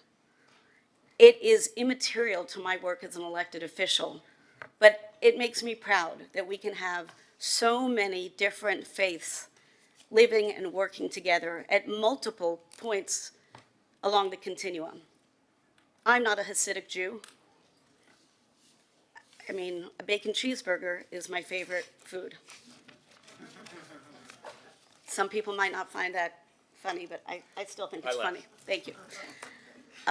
But seriously, it is a mark of who we are, who we have become as a city, that is a true statement. And I think one of the speakers rightly pointed out, several of the speakers rightly pointed out, that we did not come by this open-mindedness easily. We were wildly anti-Semitic. Carl Fisher, who we revere as a founder, was a raging anti-Semite. Joe Stonecrab is where it is because That's where they were allowed to open their business, in the Jewish shtetl south of 5th. North Beach, when you drive up to North Beach, there's a whole area in Normandy full of funny French names, which I love, because it's really funny to hear people try to say French names with a Cuban accent, and it makes me laugh. I find it delightful. But the reason it's there is because he couldn't buy land to develop homes and houses for Jews anywhere else. We were a sundown town for the longest time, even as we had gorgeous hotels and venues where every person that we still listen to performed, and crowds clapped for them, adored them, paid money to enjoy their performances. But don't sleep here. Don't get caught here after dark. If you work here, taking care of our families, that's great, but not after dark unless you have a card giving you permission to stay here when you get stopped by the police. Those are facts. They're horrifying, but they are part of our history, and it is so important that we remember them, because what we have become as a city is the antidote to returning to that. I find it horrifying that instead of having the really big fight that we need to have about whether or not and when and how to raise our sewer water rates, which we're going to have to do, and it's going to be an ugly fight, we are spending hours talking about this. I've spent most of this last week working on this issue instead of doing what we were elected to do. What I find even most upsetting is the narrative that is being painted, that you are either a raging anti-Semite and a Hamas supporter, or you support censorship. That is don't want to get censored by the FCC, but that is a BS, false binary choice. I will tell you, I am sure that tomorrow or the next day, there will be a newsletter going out and video clips of me used for when I run for my re-election in 3 years, calling me a Hamas sympathizer. I'm sure of it. I can assure you that I am not, have never been, would never be. And it doesn't matter what I think about the way Israel is conducting itself or the way, it doesn't matter. For the record, since I have the platform, I believe Jews should be safe to be how they are, wherever they are. I believe Israel has the right to exist, and I believe that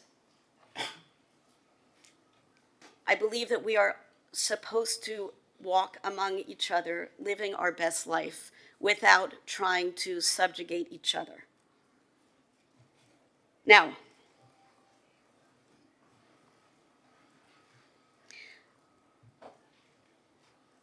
O Cinema did not handle things the way I would have liked. The mayor, who comes by his passion from a place of deep honesty and genuine feeling, also did not handle things the way I would have liked. But I'm not their mom. It's not my turn to watch them. They are all independent grown-ups acting the way they feel is correct. But what I will say is that an organization that has shown well over 50 films, pro-Israel films by Jewish filmmakers, and is a huge supporter, foundational supporter of the Miami Jewish Film Festival, which I know intimately from my last job, which is in the middle of showing, I think it's a 12-part documentary about the Holocaust. To silence that voice does more damage than almost anything I can think of. What I would propose, excuse me, let me finish, please. What I would propose when the item is called, and I really am grateful to the mayor for coming with a second option of how to proceed. I think that's great. what I would propose is to take O Cinema out of the equation. And what I would propose is that we in the city of Miami Beach put together a thoughtful weekend or week or whatever we want to do, series of screenings with talkbacks, people who can speak on both sides of the issue, with opportunities for residents to get educated and share their thoughts. I will tell you that I'm not censoring anybody, obviously, but I think the folks in here who are purely stirring the pot, and I believe their views are come by honestly, I hope, I don't know these folks, are not serving their cause well.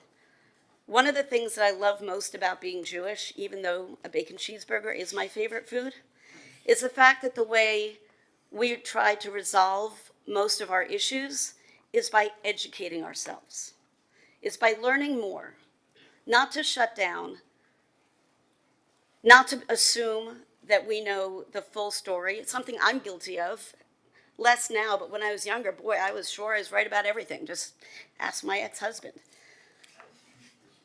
I believe that the path forward is to let O Cinema continue doing the good work. I think the message has been received loud and clear. And let us, as an organization, a government entity that has multiple ways of screening films and has a history of showing films that we think our residents would be interested in, let us do that. Let us do that good governance work. It is a hot topic, so let us address it head on, but not by shutting down one voice or another voice. And I will state again that when you see the newsletter come out or the clips of me in a couple of years supporting Hamas, and I understand that we all have our passions, but really the sensationalism of calling out what Hamas did, which is vile and reprehensible, and there is no justification for October 7th. There just isn't. Wars suck. People do awful things on every side. There was no excuse for the way they conducted themselves, and I can assure you I am not defending them or their position ever, or their views on having other foreign actors be their proxies. But that's not why I am here. That's not why you elected any of us. If that's what I wanted to weigh in, I would have run for Congress. I'm here to talk to you about why it's really important that we raise your sewer rates. I'm going to get pilloried on that too, but that's okay.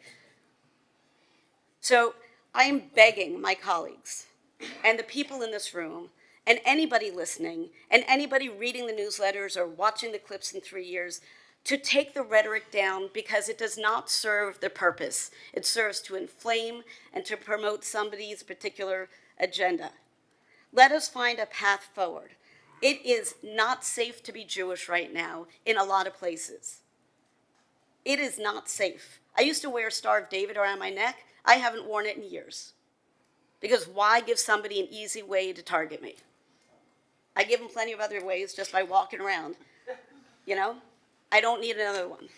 So the inflammation that I'm hearing serves no one well. And if we want to get to a better place, if we want to make sure that we can continue a dialogue that is not propaganda, and I understand where your passion comes from.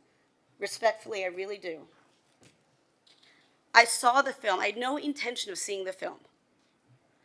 But I wanted to be informed, so I went and bought my ticket at O Cinema and watched the film. And here's what I came away with. And if you haven't seen it, whatever, do or don't, not my problem. Here's what I came away with. And I'm actually fairly well informed on world affairs. I'm a political nerd. My family has been, is Jewish through and through. I think I'm the only one who married somebody outside of the faith, and he's gone now. But my girls are very invested. What I came away with from watching this film was it was not a complete story, because by definition, something that is written or filmed isn't. There's always an element of editorializing. It's a narrative arc. You tell a story.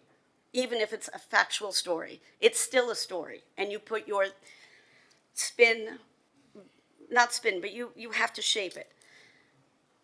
It also, by the way, covered a period before October 7th. But what I came away with, it was very difficult to watch for so many reasons. What I came away with was hope. I came away with hope because you had people in circumstances where normally bricks would have been thrown and worse.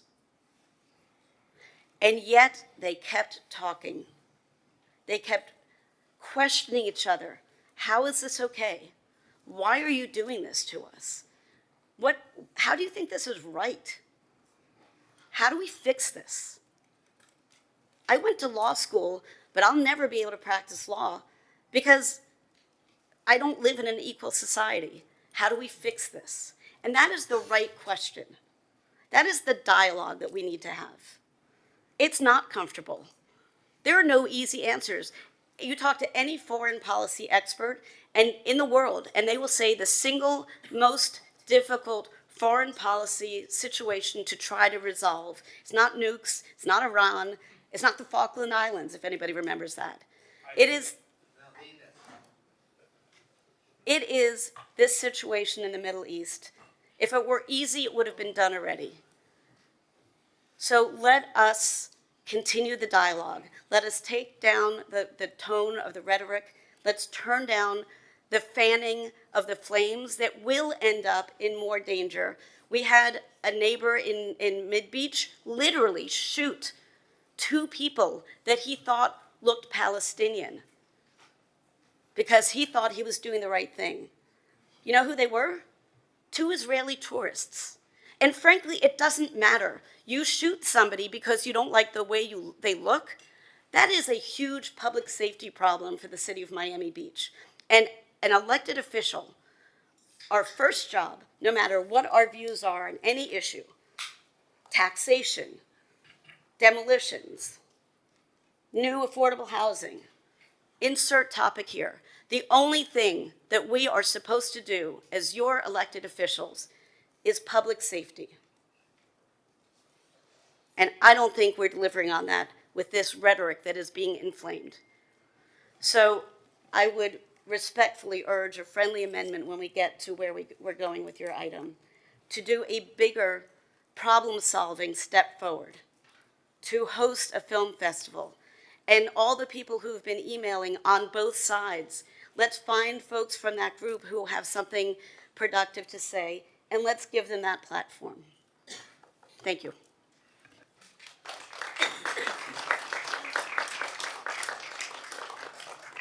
Thank you, everyone. Oh, Commissioner Magazine.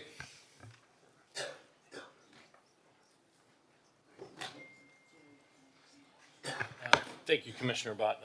Respectfully, I thought I had the trademark on self-depreciating humor about a struggling or a failed marriage and love life. But anyways, what saddens me is how divided that our community appears. The community that I personally know, we have a lot in common. And the issues where we have shared differences, we do so respectfully. In every action I take as an elected leader, I look to achieve consensus, lead by example, and be a community builder, not divider. I support our arts and culture. I'm proud to lead efforts in helping Miami Beach be the epicenter of the entire arts and culture world. That's demonstrated by the funding we've allocated to arts, even when the state has pulled some of those funds. I also steadfastly support our Jewish community. I'm proud we have and continue to take measures in Miami Beach to make our city the most welcoming, safest place outside of the state of Israel for our Jewish brothers and sisters. And I'm confident, and I hope we continue to do so. I don't think I truly appreciated how deep-rooted anti-Semitism was until tragic events in recent years. That said, I also wholeheartedly believe in free speech, whether I agree with it or think it's absolutely abhorrent. Do I think a community partner in a community with such a large Jewish presence should at minimum play shows depicting both sides? Yeah, sure. But But if I wanted to influence or have a say in what is played at a theater, I'd be more involved in that theater, which I am not. So I wholeheartedly support our Jewish community, and I'll continue to work hard in ensuring Miami Beach remains the safest, most welcoming community for our Jewish brothers and sisters, and I'll also steadfastly support the right to free speech. Let's be clear, those things are not mutually exclusive. I hope we don't even take a vote to remove funding or expel the O Cinema. I won't vote in favor of that. I do hope all of our community partners take it upon ourselves to hear the pain and passion on both sides, commit to playing films that show a wide variety of interests. We need to bring our community together. Those up here on the dais, and every single person out there in this room, it's incumbent upon all of us to realize we're a community of shared values, shared interests, and disagreeing in a respectful manner. This may sound silly or cheesy, but I mean it. Before everyone leaves these chambers, I encourage you, introduce yourselves. Shake your neighbor's hand of somebody that you think likely has an opposing viewpoint as your own.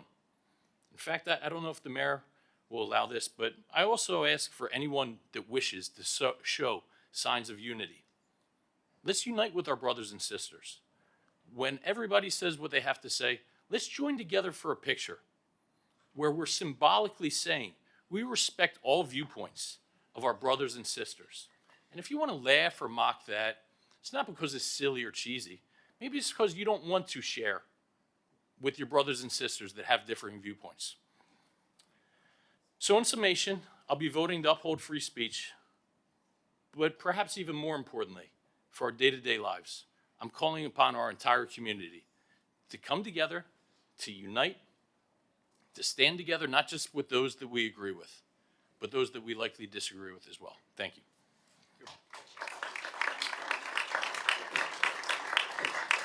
Commissioner Rosen Gonzalez. Good morning.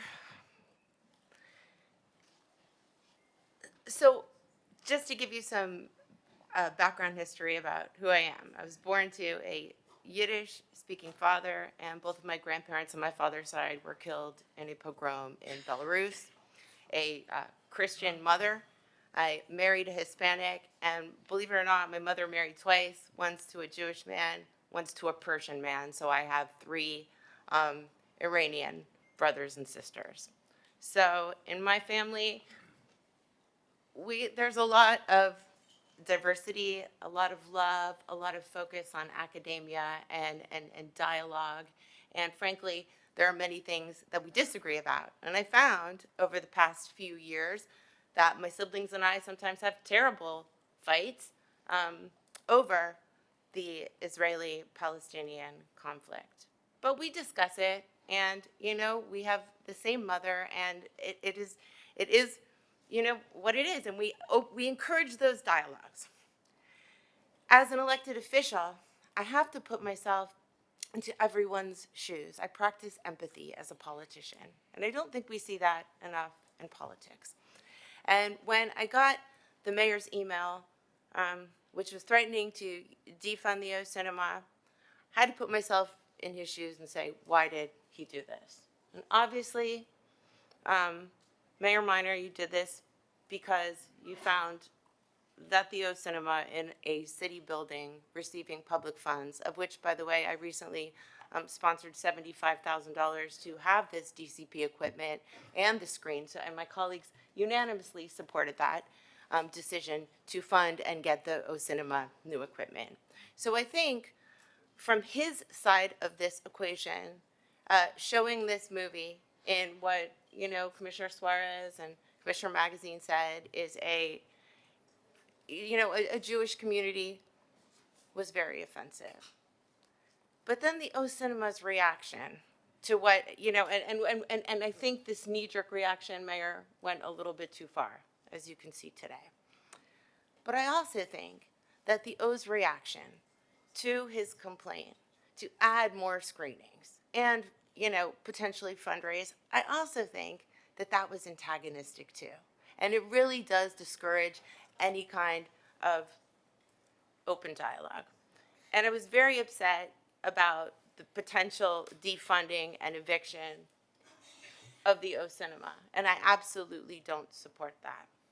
And when the mayor presented the second resolution yesterday, which is an urging to show and tell both sides of the story, I thought, well, we're coming to some sort of middle ground.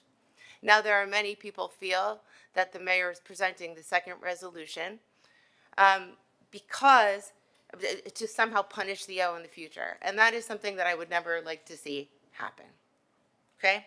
Do not believe in censorship. And frankly, there was one young lady who came up to speak today, a resident of Miami Beach, who said, we encourage dialogues between the Jewish community, the Muslim community, between, all peoples. And I think this unifying message from Commissioner Magazine and Commissioner Bott were very healthy.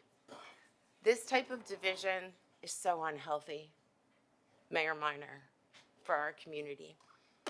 And I would ask today,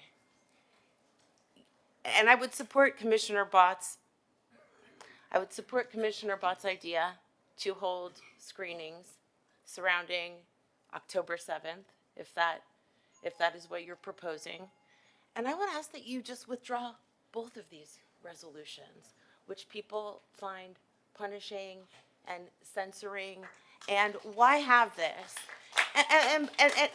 And by the way, it's not a very enthusiastic clap, but this is not an easy position to be in and do the right thing and do what is fair and protect our Constitution and at the same time understand the fact that we have members of our community who are deeply offended by this. I was in Rome on vacation this summer at an outdoor cafe, and there was a violinist. And he looked at me and he started to play Hava Nagila, and not in a very nice way. And all of a sudden, I began to feel uncomfortable. I did, because it was the first time that I said, well, why is he marking me, and what does this mean? And, is there going to be some sort of repercussion? So yes, anti-Semitism is real, and we have to understand that we have a community of people who are feeling fearful, okay? So I would ask Mayor Minor today, let's pull this resolution. If you would like to have a dialogue with the community and the O Cinema and, and talk this out, fine. But let's not, punish an organization that hosts the Jewish Film Festival, that screens a Holocaust movie monthly, that has a lot of cred in the Jewish community. Okay? So, and don't force a vote on something that might be punishing when what we need to do is possibly have dialogue. So, would you consider pulling both of these resolutions, please, and having an additional sunshine meeting that the community can attend, and we talk this out? I'd like to hear from all my colleagues, but thank you for your comments.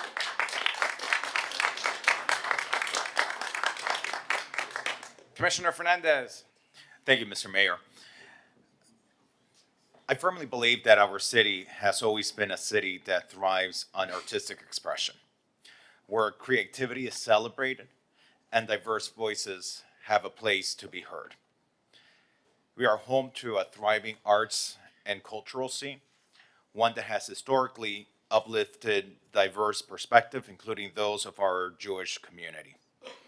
From hosting the Miami Jewish Film Festival to supporting Holocaust education initiatives, our city has always understood the power of art to educate, to heal, and to bring people together. We invest in the arts because we believe in their power to shape communities. For decades, Miami Beach has been a national leader in cultural funding, supporting everything from world-class symphonies to emerging filmmakers. But with that investment comes a fundamental responsibility. Not to control content, but to ensure that the public resources serve the public good while respecting the freedoms that make arts possible. Art challenges us. Art provokes us. It inspires us. But with that power comes responsibility. The responsibility to uphold the freedoms that make artistic expression possible. And the First Amendment is clear. Government must never censor artistic expression, even when it is controversial or deeply offensive.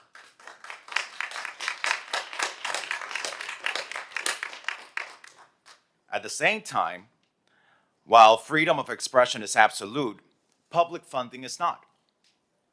Institutions that receive taxpayer support should be mindful of the diverse community that they are in.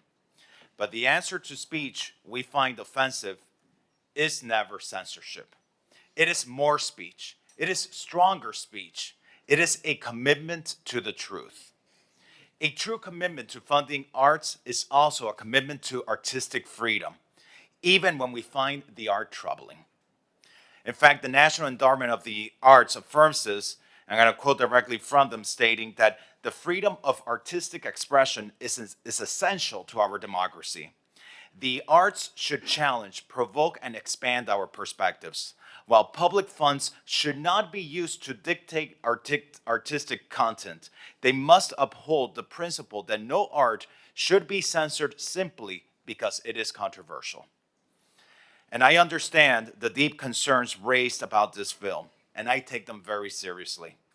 Jewish people have endured centuries of slander and misinformation that has fueled hatred, that has fueled violence, that has fueled persecution. And it's sad that in 2025, anti-Semitism is not a historical relic. It is a growing danger that has no place in our city, in our country, or any world in the world. We must reject efforts to delegitimize Israel and Jewish identity, just as we reject all forms of bigotry. I also believe that O Cinema, like any institution receiving public funds, has a responsibility. And that responsibility is to ensure that important issues like this current world affair is presented with fairness and with balance. But that responsibility should not come from a government mandate. If we start policing artistic content today, where does it stop? Do we begin requiring religious institutions that receive city funding to alter their messaging if it does not align with the city's position? As an openly gay man, this is an issue I've encountered as a commissioner. I've encountered with the issue of funding religious entities that don't align precisely with the city's position on LGBTQ issues. And I've sided with the right to the freedom of expression, to the freedom of religious beliefs, because that is what we do in the United States of America. Because once we cross that line, where does it end? Instead of mandates, I believe that we need to encourage institutions to act responsibly, to be fair, to be balanced, to recognize the power that they hold in shaping public discourse. But we must do this while respecting the very freedoms that make that discourse possible. And just as I cannot support the item before us today to end the lease of O Cinema, I have to say, I am deeply disappointed by the hatred, by the intolerance that has been displayed in these chambers. And I'm very sad to say that, but I expect more from a community that believes in freedom of speech, that believes in the diversity of opinions, that seeks to uphold these true and American values. We don't do that by this kind of vitriol. It doesn't strengthen anyone's argument. In fact, it discredits it. It makes it so much more difficult to take an important vote about freedom of speech. It is saddening to see this blatant anti-Semitism in our commission chambers, because that's what has been exposed in part today. Not by everyone, but by some. We have received it in our emails. We've received it in phone calls to our offices. And that cannot be the path towards unifying a community. We need respectful dialogue. We can't have hateful dialogue when we're trying to reach a positive outcome. I also want to acknowledge that O Cinema has failed to find the proper path that acknowledges the deep pain that it has caused. And I think that's a responsibility that they have. That is disappointing to me. When poor judgment occurs, it is the responsible thing to do to correct it. Excuse me. Excuse me. Excuse me.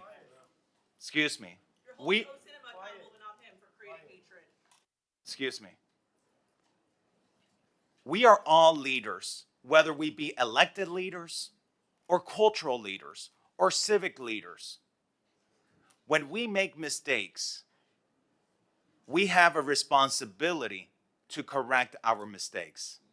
And I've had to do it in the past. The position is not to double down. The correct course of action is to say, we've made a mistake, we're willing to talk, we're willing to find a path forward. And that's what I believe. As leaders, we must make decisions based on principles that will stand the test of time. And this is more than just one film. This is about defining the kind of city we want to be, not just for today, but for the future. We can stand firmly against anti-Semitism without setting a precedent that could later be used to silence others. We can reject hateful rhetoric without handing government the power to decide what art is acceptable.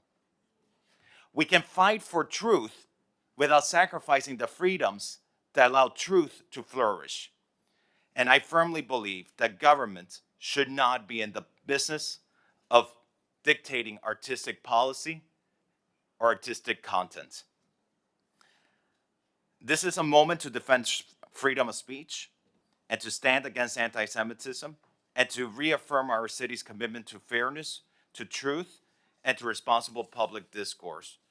And I truly feel that we do that not by passing the items in front of us today, but we do that by leading by example, by standing strong in our principles, by fostering dialogue, by fostering understanding, and as Commissioner Magazine said, by fostering unity.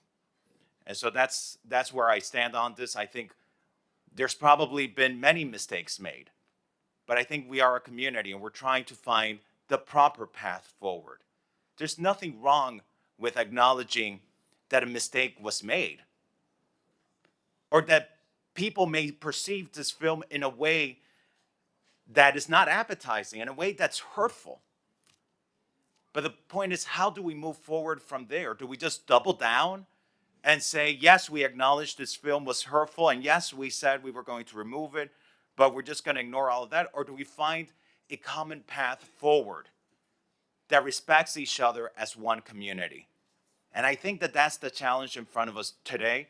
And I thank you, Mr. Mayor, for this opportunity. I thank my colleagues for the elevated discussion that we've had here today, for everyone's position. But I truly feel that censoring O Cinema by revoking their lease is not the path forward. And it's a very dangerous precedent for us to set as a government, because it just could be transmitted to other entities. It could be transmitted to religious entities. It could be transmitted to other times in the future where perhaps the sentiments in our community are different. Thank you, Mr. Mayor. Thank you, Commissioner Fernandez. Commissioner Laura Dominguez. Thank you, Mayor. And I'm not going to echo all the same things that have been said on the dais. I will mention Miami Beach does have a very vibrant Jewish community. There is no place in our city for anti-Semitism. O Cinema has been an art house theater for many, many years. They've hosted the Jewish Film Festival. And as some of my colleagues have mentioned, have there been mistakes made on both sides here? I think so. But censorship is not the answer, and I think we need to come to a compromise so that we can move forward. And I know how much this pains the mayor, even just discussing it. I see it in his eyes, and it's something that's very deep. I respect him very much, and I hope that together we can find a path forward here. I appreciate it. Thank you. Well, first of all, I want to start off, although most of it was healthy. Some of it, I'll admit, was hurtful. I'm appreciative of everyone who came in here. I hope you saw that I was attentive, other than running to the restroom at one point, but I was attentive, and that was the point of having it and extending the forum. Also very appreciative of my colleagues. I felt we're in unity. Unity doesn't mean we agree on every policy decision. Unity means that we are striving for what's best for our city and for our community. You know, so a couple of individuals joked that I made the movie more popular by doing what I did than the Academy Awards did, and they may be right. That was not my intent. I knew this would create a dialogue, and I don't want to say that I'm shocked by what's transpired and the attention that it's got. I wouldn't say that. I expected there to be a bit, but certainly nobody can predict this level. But I think it's, for the most part, a healthy discourse. I viewed this as a public safety measure. I know we're talking about public safety, we're talking about water and sewer, we're talking about, that's really what our city is. We're a nonpartisan government. But I'm trying not to get emotional, but I legitimately viewed this as a public safety threat. Not immediately. I didn't think anyone in Miami Beach is going to get hurt or attacked because this movie is being shown. But I see and I'm witnessing what's going on in our world. I'm seeing there are places, many places in Europe, that Jews do not wear yarmulkes on their head. They're told by their rabbis and leaders not to. That was once unthinkable in America, and it is happening here. You heard it from a vice mayor. She doesn't wear her Jewish star. I hear it all the time. But I also hear from people, not just Jews, I hear from many people, thank you, Mayor, thank you, Commissioner, thank you to our police for making Miami Beach such a safe city. But I do hear it from many of our Miami Beach Jewish residents. Thank you for making this one of the last bastions in the world where we feel safe, we can walk down the street and be proud of our identity. But that is crumbling in many areas. So what I was trying to do was highlight a level of hurt and what propaganda, yes, it all needs to be heard, but a level of propaganda that eventually can lead to devastation, whether it be pogroms in Europe. And by the way, I'm picking on Jewish issues, but it's happened to other groups too. And I'm cognizant of that. And I will fight to defend every group in Miami Beach. Pogroms in Europe, the Holocaust, and certainly October 7th. It starts with propaganda in dehumanizing people.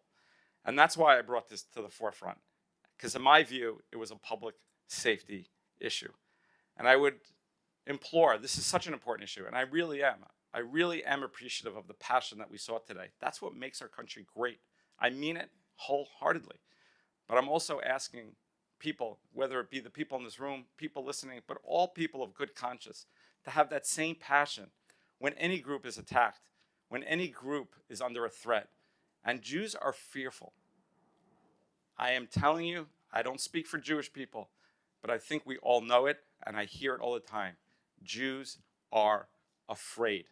They are shocked. I am shocked. We are shocked by the level of anti-Semitism and Jew hatred and excuses that are made for why it is okay to dehumanize a Jew, whatever excuse you want to use. You know, throughout history, there's been different excuses for hating Jews. Sometimes it's because Jews are too successful. Sometimes it's because they're too poor. Now it's the state of Israel. It doesn't matter. Every generation, it morphs into something else. It's just a convenient excuse.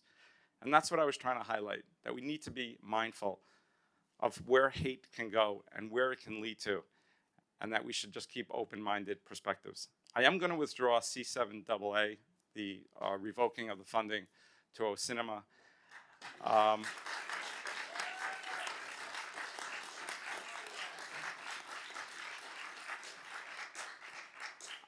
You know, I heard some R7G, which is the encouraging. I heard some comments from my colleagues. I'm going to defer that. I think it's open to more discussion. I also think it's not going to be healthy to debate what the wording is, the nuances. I overall think this was a very positive today. I really do. It's emotional to me. But I just want you to know from the bottom of my heart, even though some of you said some things were hurtful, I love you all. I really, really do. We're all Americans. We're all proud to be in this country. It is a great country. And I really just want what's best for us, our city, and our country, and the world. God bless.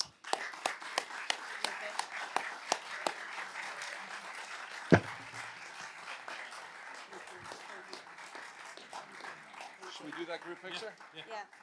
I'm open to that idea for a group picture. Yeah, Whoever come wants on, to do get it. up here. Let's go. Who doesn't like a selfie? Just stay up here.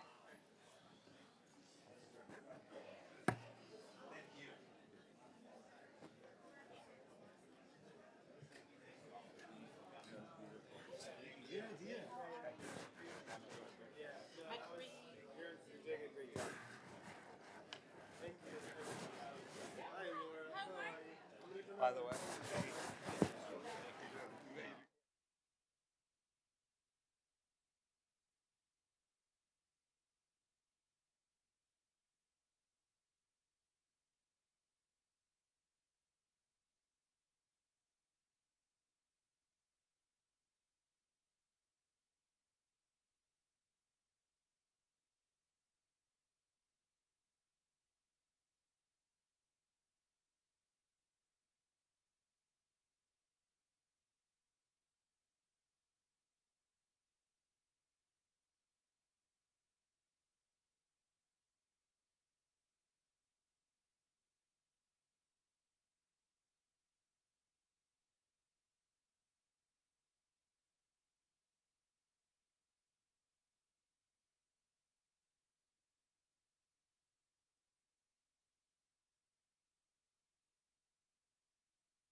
Everyone, if we can start clearing the chamber.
We're going to go ahead and resume the meeting. We ask for everyone to clear the chambers at this moment. We're going to go ahead and resume the meeting at this time. So please, we ask the media to go ahead and clear out the central portion of the dais so we can go ahead and continue and resume the meeting. Thank you.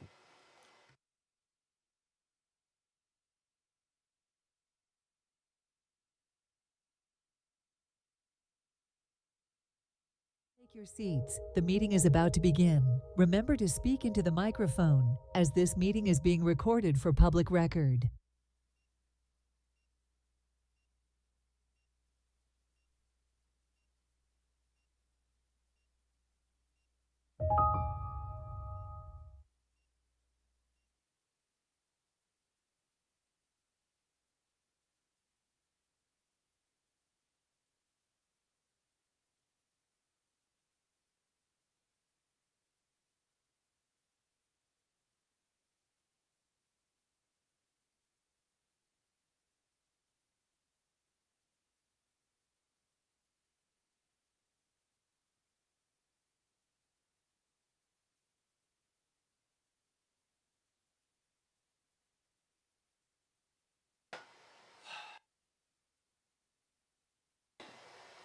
We will go ahead and resume the meeting. We ask that you kindly, if you're having conversation, to step outside. We're going to go ahead and resume the meeting. Thank you so much for your understanding.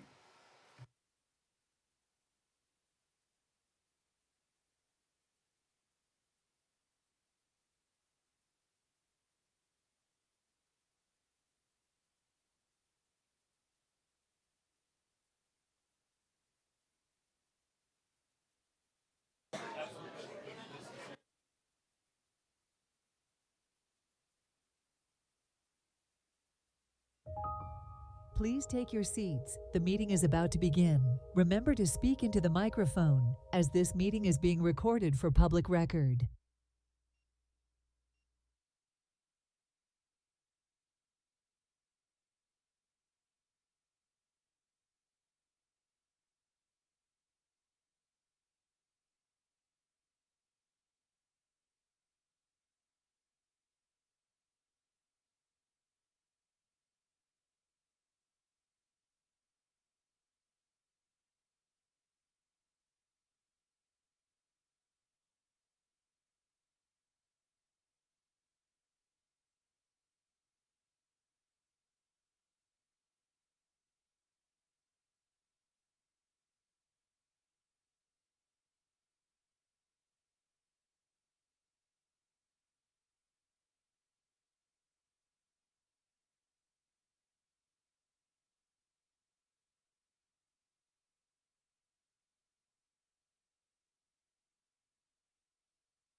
Please take your seats. The meeting is about to begin.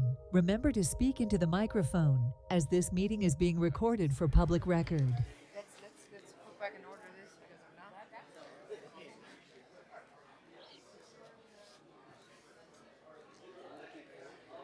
Okay.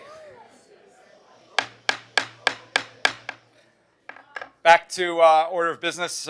Thank you again to my colleagues and everyone here for a very powerful and important discussion. We do have some important business in addition to what we discussed this morning. And I'm happy and proud to invite Mayor and Property Appraiser Tomas Relgalado to give us an update. Thank you for being here. It's R9D. Thank you so much, Mr. Mayor, Commissioners. What a day, eh? I guess I remember my days at the city of Miami when we had so many people talking about important issues. Mr. Mayor, Commissioners, Mr. Attorney, Mr. Attorney, Manager, I'm here to introduce the new office of the property appraisal. As you know, because change in the Constitution on November 5th, the people of Miami-Dade County elected 5 new constitutional officers, and those will be independent of the county government. So in January 7, we all took office. What I'm here to do is to offer you the services of our office. In these 2 months, I found that there are many, many people that do not understand or don't know about the services and the benefits that they have in terms of exemptions for widows, for veterans, for persons with disabilities, for seniors. And it's our mission to explain to them the way that the system works. We are supposed by a state statute to value property at just price, and we all seen the growth in the past years in all Miami-Dade County, especially in Miami Beach. We are seeing that the market is it's been stable in the last 6 months, but we will be sending in August the trim notice to 1.2 million property owners in Miami-Dade County.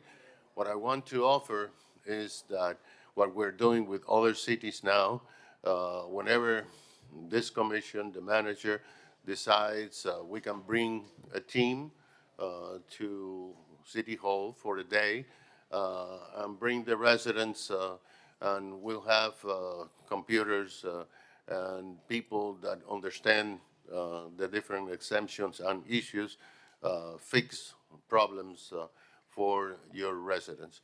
We are also launching a new system never done before, which will be vehicles with the wheelchair. We will be doing home visits for persons with special needs because it's impossible for them to go out to downtown or to the south office. So we'll be visiting those people that require help and fixing their problems. There are many issues in terms of trust that people create and lose their homestead exemption and other things that we believe can be solved by talking face to face. So we're here to serve. I thank you for your time, and anytime we'll be ready to come to beautiful Miami Beach to serve your residents. Thank you. Thank you, Mayor. I appreciate the update and coming in here and for all that you do, and obviously for making yourself accessible. So really much appreciated. C7AF. Mayor, before we do that, we need to approve the consent agenda. Yes, thank you. So just for the record, the following items have been separated from the consent agenda. Commissioner Bott is separating C7W. Commissioner Dominguez is separating C7W. Commissioner Fernandez is separating C2B as in boy and C7E. Commissioner Rosen Gonzalez is separating C4I and C7AD. Commissioner Suarez is separating C7AF, C7Q, and C7Z. The addendum items have not been approved to go into the agenda. Those will be heard after 5 o'clock. So if I may have a motion to approve the consent agenda excluding the addendums and excluding the separated items. So moved. I have a motion and a second. Motion by Commissioner Fernandez, seconded by Commissioner Rosen Gonzalez. All in favor? Aye. 7-0, the items are approved. Thank you. C7AF. C7AF is approved, $75,000 grant to support Lapidus Architect of Joy documentary. C7AF was separated by Commissioner Suarez.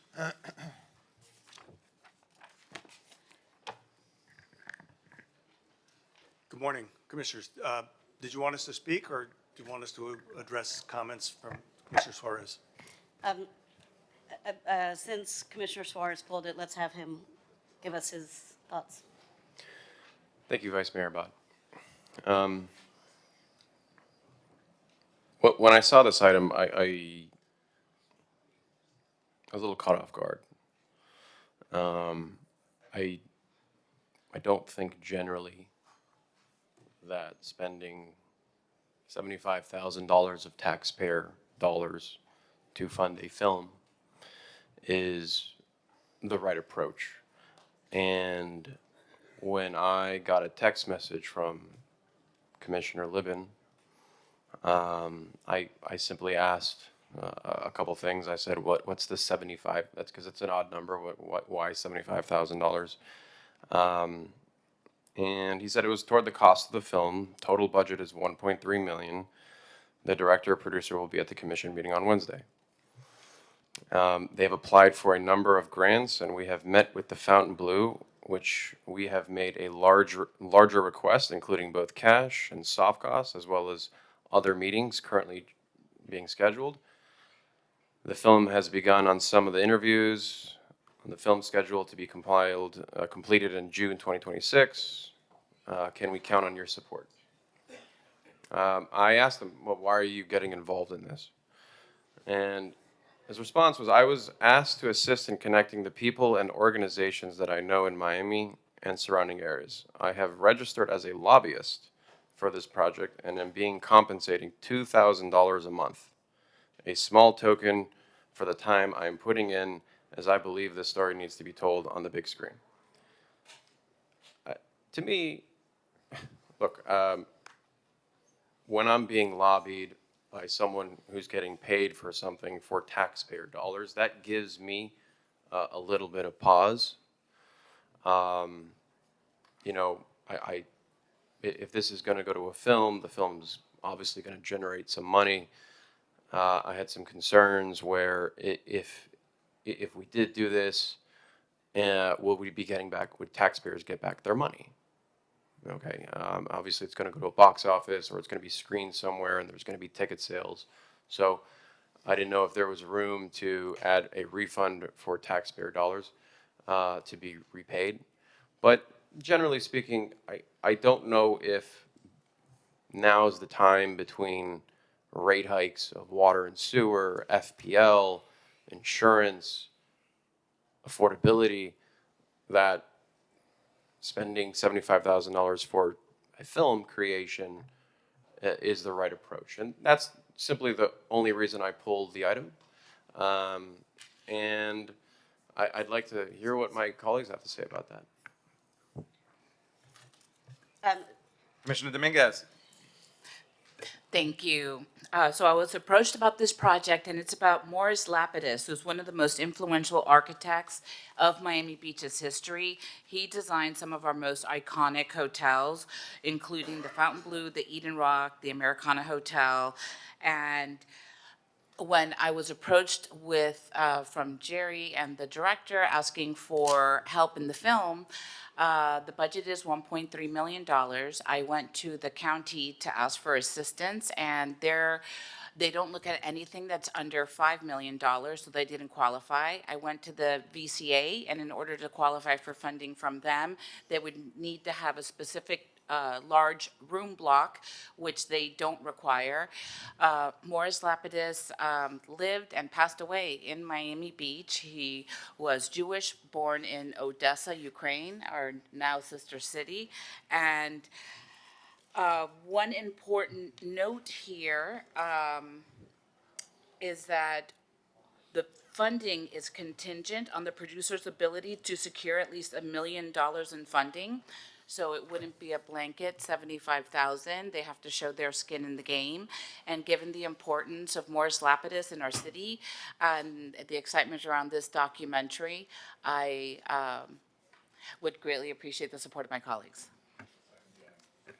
Before we call a vote, does anybody else want to add something before I make some comments? I think that this isn't just about producing any other movie. It's about an anthropological account of who we are based on our architecture, and Morris Lapidus was pivotal in that, and I would love to be supportive of this movie, and I enthusiastically support this item. Oh, I have one question. Was there, I know that you said that you went around to find different funds. There's no funding that we can pull from any arts organization, including cultural arts, to... I can let Jerry and them answer that question. I tried on my end on what I could with the county and BCA, and they don't qualify. So before we have Jerry answer questions, because I'm sure there's a few things, Joe, Commissioner Mazin. We recently, and maybe this is a question for staff, but we recently had a film grant permit. Is that correct? Program. Program, yes. I know I personally sent it around to a couple different stakeholders in the community where we were actually offering a grant for any type of film being produced in Miami Beach. Will this be produced in Miami Beach? Yes. Will be produced.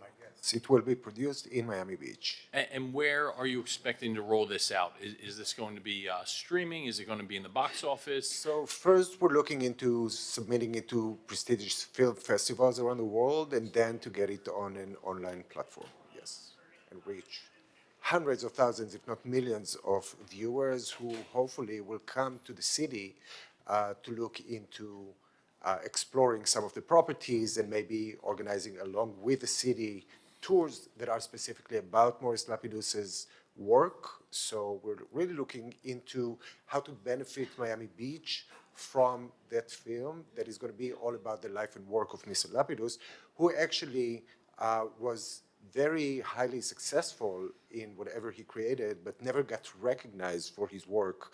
And we're going to make him justice, if you will, actually honoring both his life, work, and the city of Miami Beach. So I do wholeheartedly agree with my colleague Commissioner Suarez that the time for scrutiny of our budget certainly is now. And I know it's kind of kicking the can when you say, well, time is now, but this is okay and that's okay. But I think my threshold for evaluating some of these projects going forward is, yes, is there community and public benefit, but also do we see some sort of ROI, whether it's, allocating money for events that we're going to hold or cultural programming that we're going to provide it to. I do see a feasible case where we actually, even from a financial perspective, have an ROI on that taxpayer dollar if this is being used to promote Miami Beach and our arts and culture and architecture across the world. I do see a reasonable case there. So excuse me, I haven't spoken yet. So,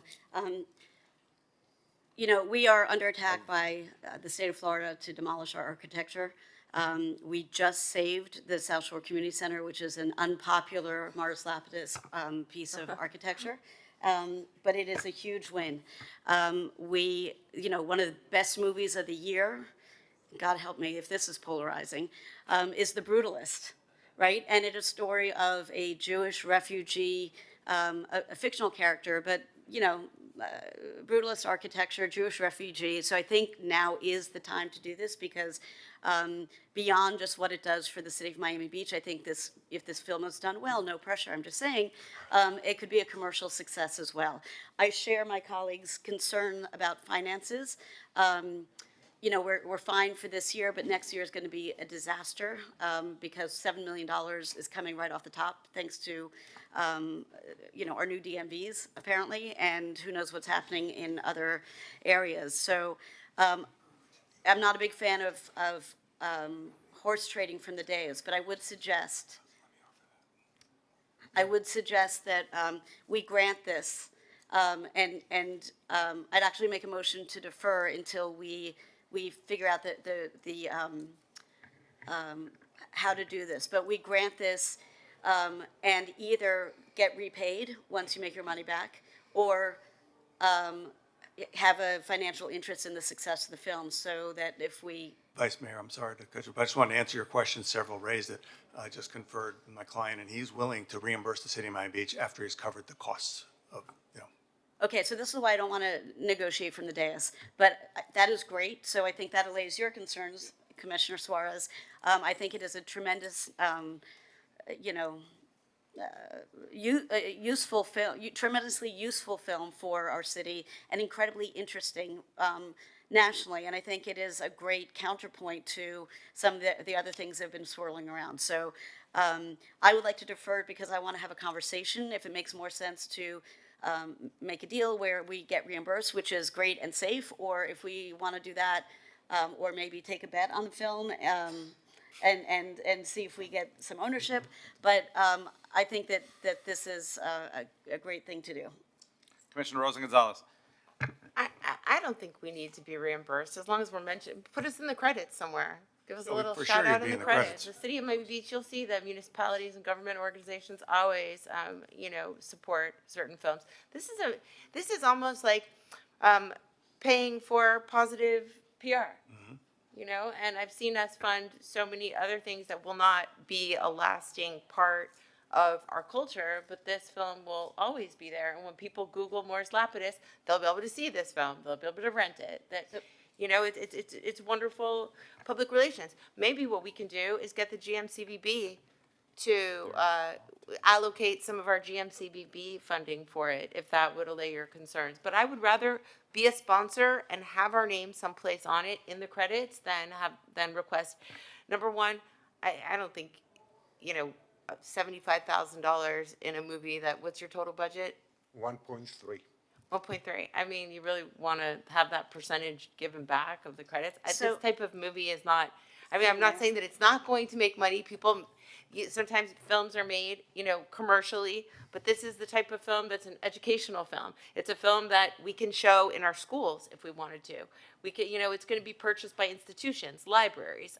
This is, you know, it's an archive. So I don't think that we should request to be a business partner.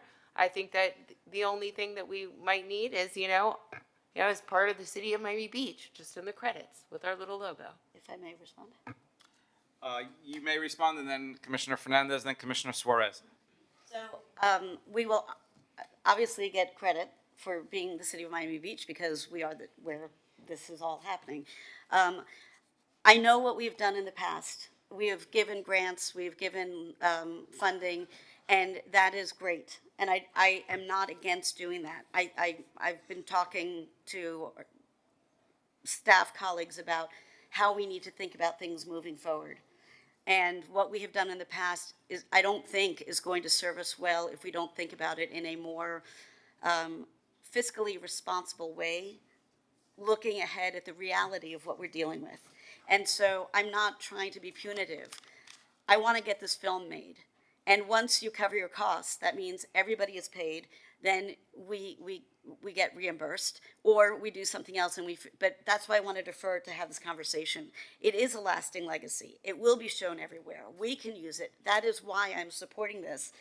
But I think if we are not starting to have these conversations, and this is not a $5,000 or $10,000 ask, it's close to $100,000. It is not insignificant. And if we don't start having these conversations about what is the best way to do this. If this were $5,000, then I'd say, you know, sure, but it's close to $100,000. So why don't we do it in a win-win way where we help get this film made and we figure out how to make sure it doesn't have any fiscal impact, and then everybody goes home happy. So motion to defer, I believe, takes precedence.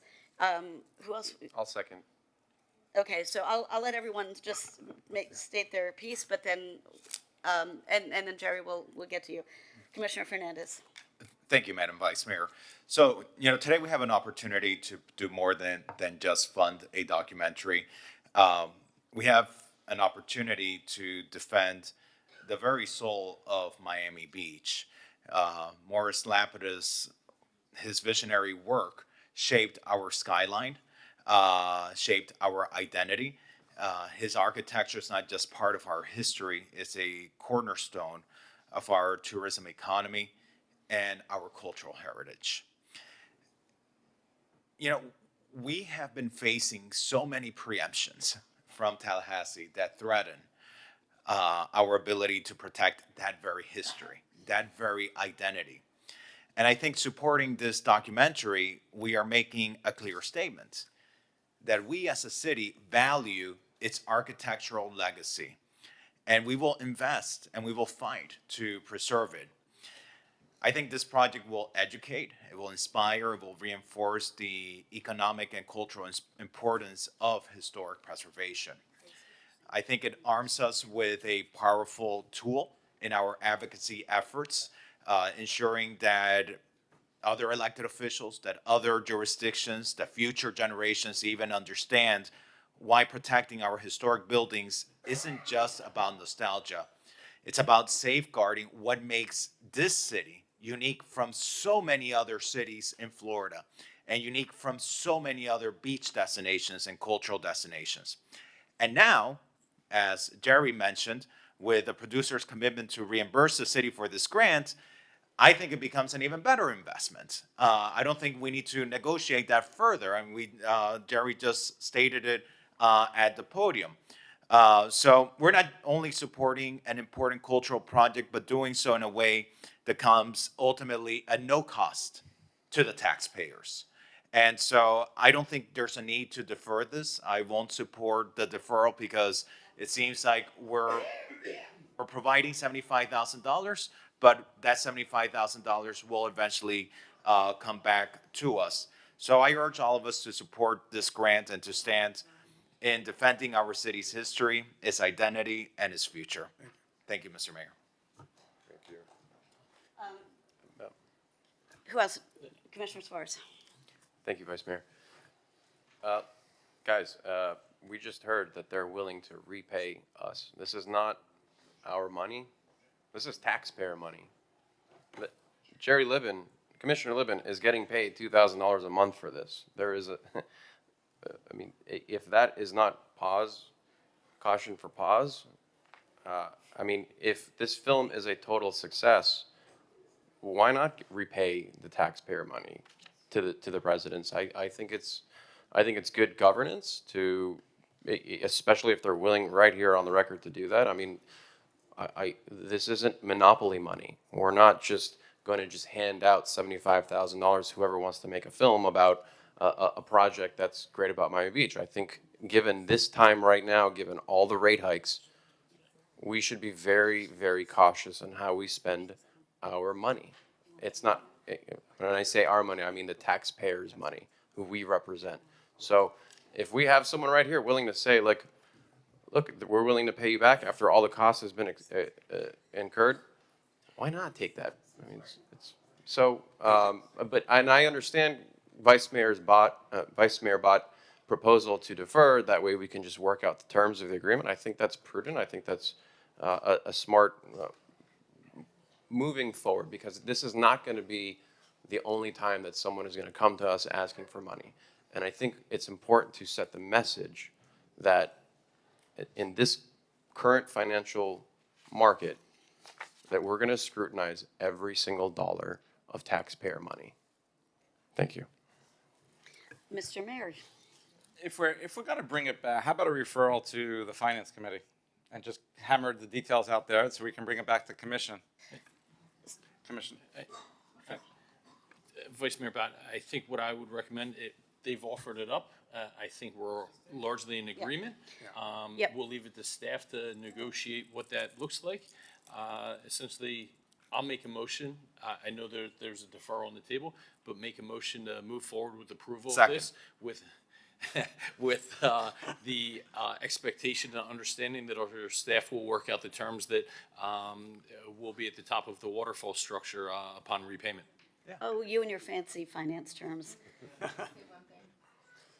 Go ahead. Yeah, she's finishing.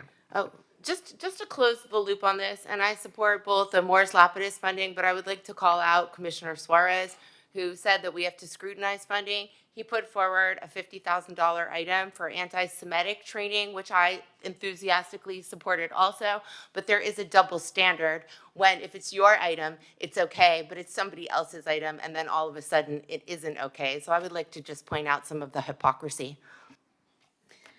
So I actually would like to withdraw my motion of withdrawal with deferral. I would like to, we have a motion and a second on the table, right? Yes. Jerry, given all this, do you want to say anything? Or No, I just want to thank you, but I also want to let you know that not only supporting this is important to the project, but it is also important to future people that we talk to be able to say, the city of Miami Beach, which is at the epicenter of the film, is supportive. Without that affirmation today, it makes it that much more difficult to go raise money. Okay, so with that, let's call the roll.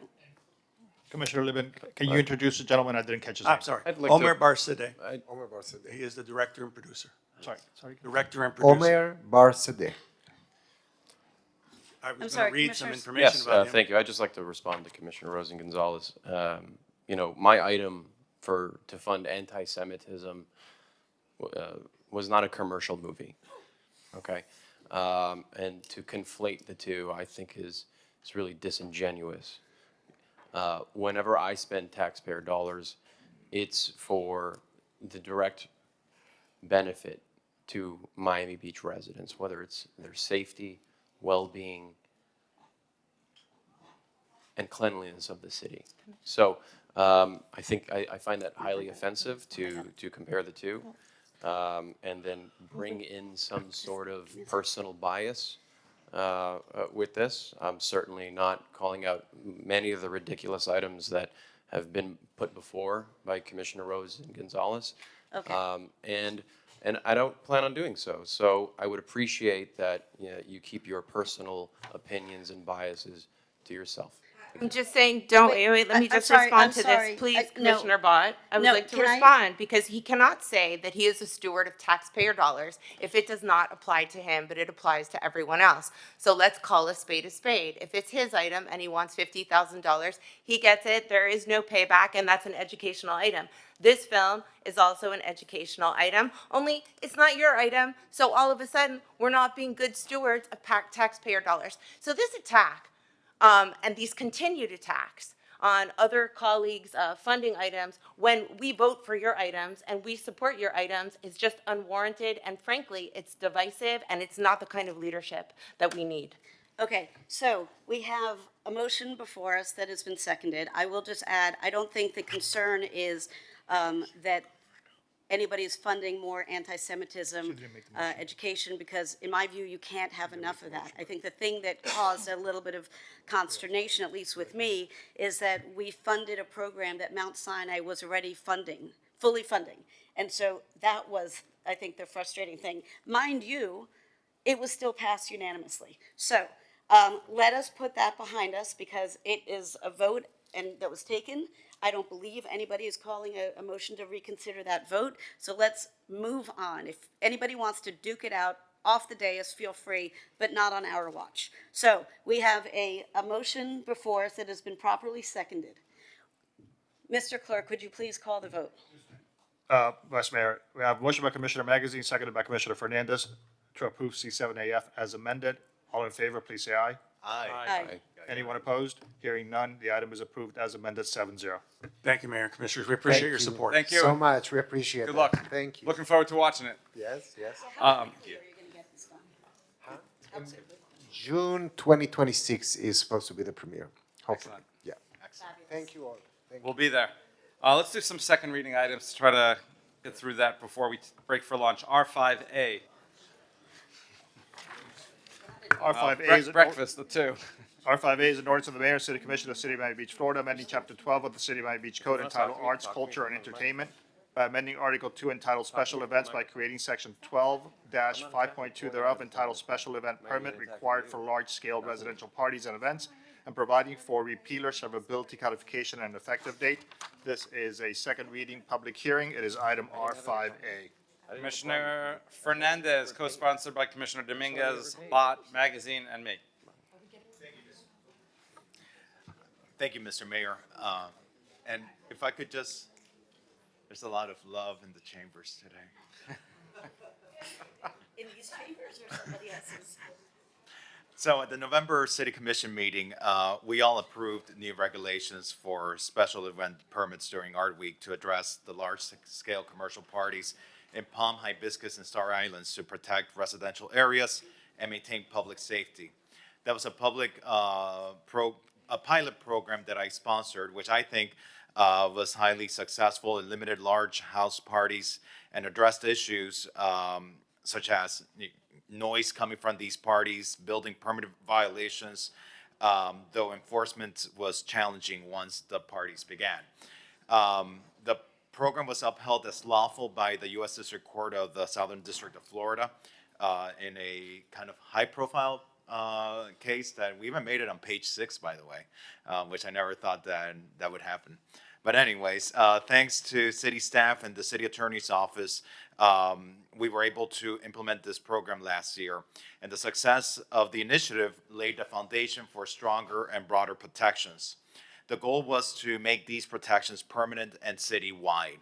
The ordinance that we have before us creates a citywide special event permit system for large-scale residential parties and events during specific periods of the year, aiming to allow residents to host gatherings while mitigating negative impacts on the neighboring areas. The special event permit is required for residential parties or events that meet any of the following criteria. If it involves a firework, if it's more than 100 people that is expected to attend, if there are more than 50 vehicles expected for pickup or drop-off or parking, if they're using any commercial grade speakers or lighting or generators. I mean, imagine this, you're trying to put your kid to sleep at night and you have a house that is basically converted to a nightclub with commercial grade speakers and lights. I mean, it's really unheard of. And then all the traffic. We had videos from residents, this crazy traffic. It just looked like 3 p.m. On Alton Road in some of these residential neighborhoods at 10 o'clock at night. It really was unheard of. So this is seeking to address this during specific time periods of the year, during spring break, during Memorial Day, during Independence Day, during Halloween, during Art Week. But between first and second reading, the ordinance was updated to expand the time periods to include Super Bowl weekends, Formula One race week, and other time periods like the Latin Grammys. In order to get one of these permits, the property owner needs to get a review from their neighborhood association with feedback. They have to agree for city personnel to conduct compliance inspections before and during the event. They need to obtain unnecessary permits from all departments, including the building department. We've seen in the past, these parties go on, they bring in structures, and they don't even get building permits that can cause electrical issues and that can cause other life safety issues. So that's a big issue we're closing the loop on. They need to comply with the special event guidelines, including obtaining insurance and indemnification. And they need to adhere to any additional restrictions as might be deemed appropriate by the city manager to uphold the public safety. I think one of the most important things that this also does is that it puts penalties if you don't adhere by this. If you don't adhere by this, you won't be able to get a permit for 13 months. So if you want to get a permit to throw a party, a huge commercial grade party doing Art Basel and you don't get it, you won't be able to get a permit for the next one. And if you try to, this has really strict penalties, even up to arrest if necessary, because we won't allow our residential neighborhoods to become de facto nightclubs for individuals who want to abuse of the residential quality of life and who want to put their neighbors through inconsiderate nuisances that are consistent with single-family homes throughout our city. So with that, Mr. Mayor, I'm going to move my item. I'm going to recognize our Chief Deputy City Attorney, Robert Rosenwald, if there's anything else that needs to be added for the record. I think you covered everything. I'm here to answer any questions if anyone has any. I'll second. Thank you. Let's call a vote. It is a public hearing. I see no one requesting to speak in the audience, and there's no one requesting to speak via Zoom.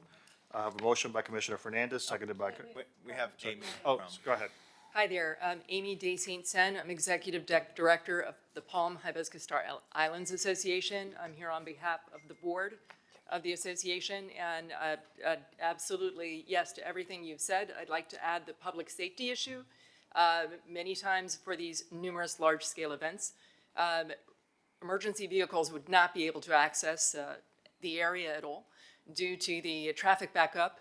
And sometimes, Bridge Road was closed recently back in December. I mean, these are serious, serious issues, not to mention the drain of public resources. The number of police department, fire department, code compliance, and parking enforcement officers is not to be believed, just trying to contain the chaos. So thank you so much. That's why I'm here today to speak in favor of this. Thank you for your support. And thank you. Mr. Mayor, if I could just add, what you just mentioned, the roads were so clogged that if a police officer, if an ambulance had to get by, they wouldn't be able to. They could not. And now imagine this in a single-family home that is operating like a nightclub. You could have thousands of people there in a single-family home. And unlike a commercial nightclub, the police usually conduct safety exercises. They know the layout, and so they know how to address safety situations there. But this is in single-family homes with little safety protocols where they really don't know their way around it. So thank you for bringing this, raising this to our attention and your advocacy on this issue. Absolutely. Thank you. Thank you, Amy. What Commissioner Rosa-Gonzalez. What I really like about this item is that it's very pro-business, because while it does protect neighborhoods and encourage public safety, at the same time, it really pushes a lot of these event holders to hold their events at our hotels in commercial space. And that's just really good for our economy, because because it's spreading our, tax dollars around instead of it going to, one individual homeowner. It's going to the employees of these organizations at a time when, the SLS is undergoing a remodeling right now. 200 employees are being laid off. So the more that we can give, and actually during Art Basel, I've been approached by several organizations that are saying, okay, we're not going to hold our parties on these islands. Where do we hold the parties? And we've been working so that some of them can hold the parties at places like Scope and Untitled on the beachfront, where they can have their parties and there are no residents around there, and they can, and so we can have the revelry and have the public safety at the same time. So congratulations, Commissioner Fernandez, and it's all of us. Support actually. It's not just me, it's all of us. So it's teamwork. Thank you. Let's call the vote. We have one more public speaker. Wayne, please state your name, address, and you have 2 minutes. Wayne, South of Fifth, as you know. I agree with Alex and his position. I fear our revenue, resort revenue is down, or tax revenue, and it's related to some degree our limitations on tourism. And Art Basel is a very important event for tourism in Miami Beach, and I would hate to lose them. So I agree with the proposal completely. I would try to make it as less onerous as possible to keep the neighbors happy at the same time. But I fear that, if we get too draconian with this, that, they'll move the party somewhere else. And that's all I have to say. Thank you. are no other Thank you, public Wayne. speakers. Let's call the vote. So I have Vice Mayor Bott, Yes. Commissioner Dominguez, Yes. Commissioner Suarez. Commissioner Magazine, Yes. Commissioner Fernandez, Yes. Commissioner Rosen Gonzalez. Mayor Minor. Yes. Motion carries. The item is approved 7-0. Trying to get through a couple more on this, but it is 12 o'clock. Why don't we take a lunch break? We'll return at 1 for the Sutnick half hour.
Please take your seats. The meeting is about to begin. Remember to speak into the microphone, as this meeting is being recorded for public record.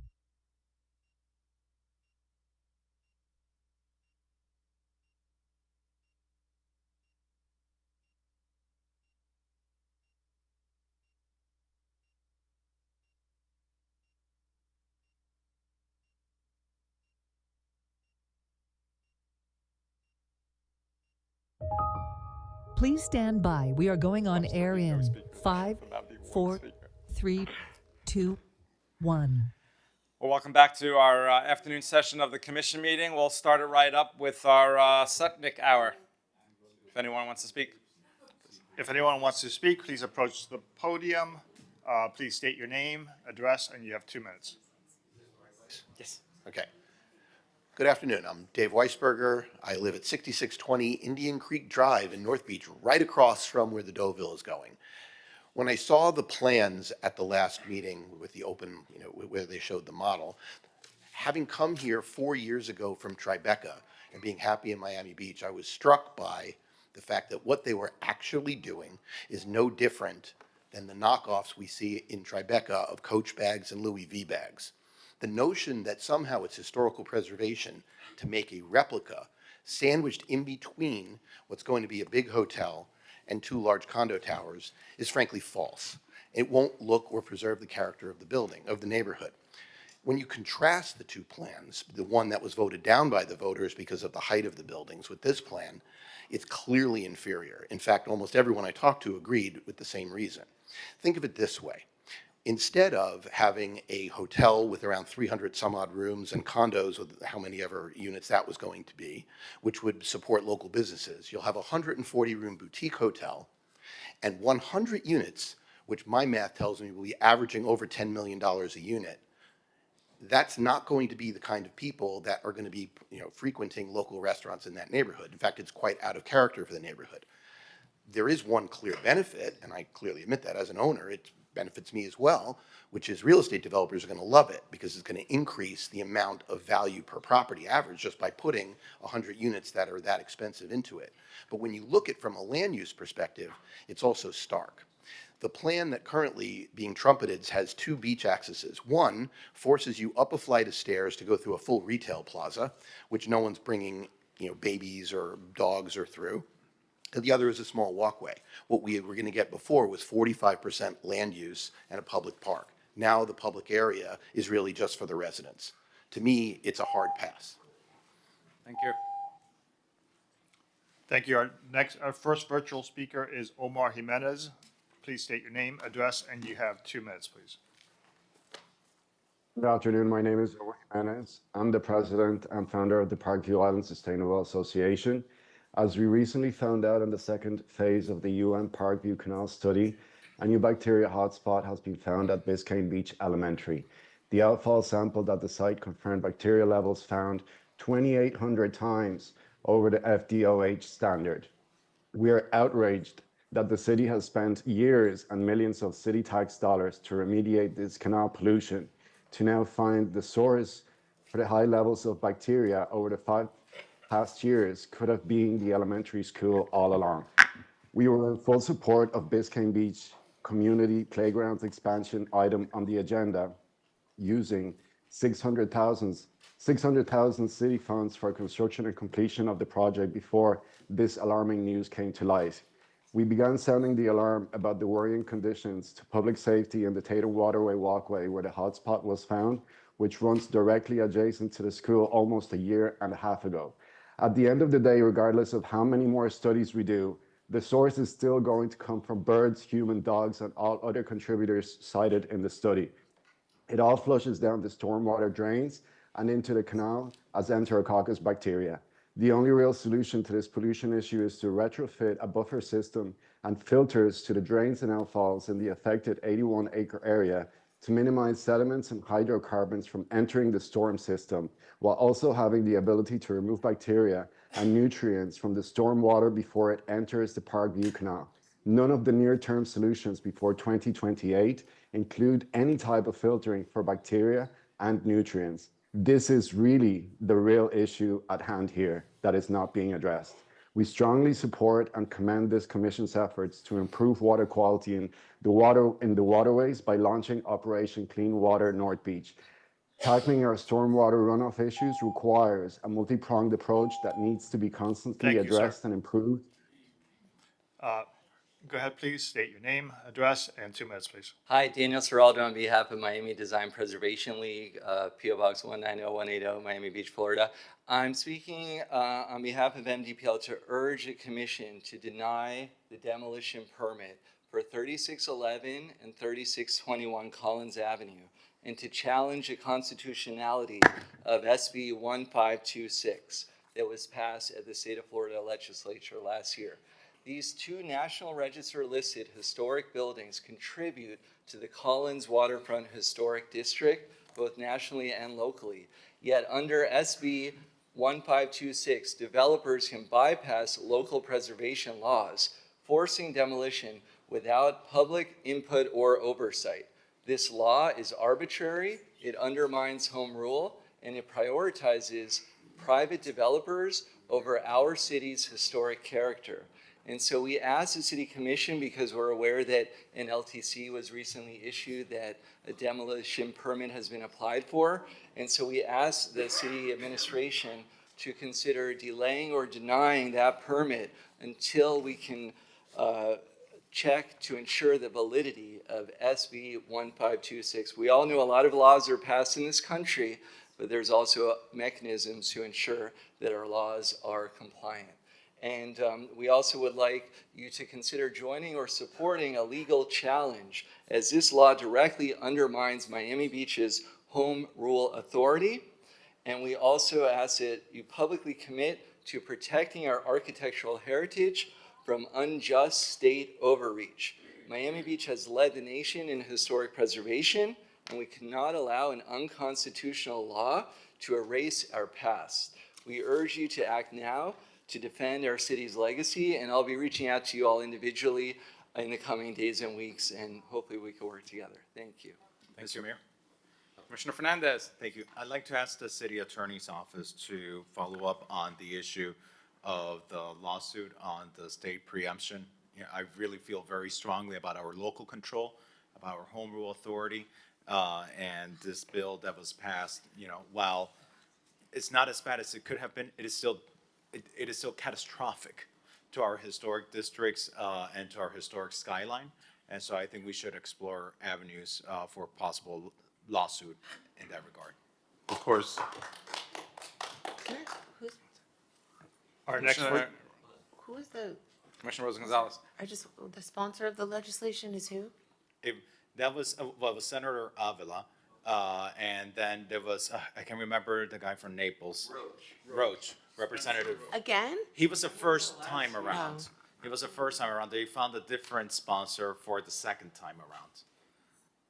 And we don't know who the sponsors are right now? Can I suggest, may I suggest, please? Okay. With all due respect, that we do not have this conversation on the dais, because everything we say will be the playbook of how they try to co-opt us. She's just asking who the sponsor I is. know, but I the understand, but sponsor. I would just ask that we be very mindful about what we say on the dais.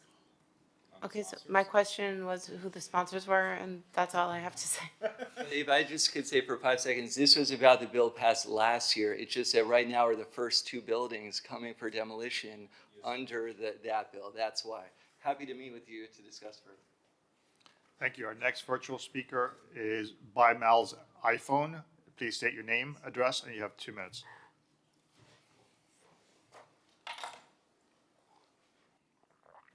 Please unmute yourself. Yes, thank you so much for your time, commissioners and mayors. I always have a good experience with commissioners and mayors, and I want to address this issue. Technically, what I see that my business location has a meditation, divine God's name, and it's subtle, and my visitors and customers feel peace and calm with the God's name. To our understanding, God is one, no matter what culture, ethnicity, religion practices God. We cannot divide God. So I'm requesting that I should be allowed to practice God's name.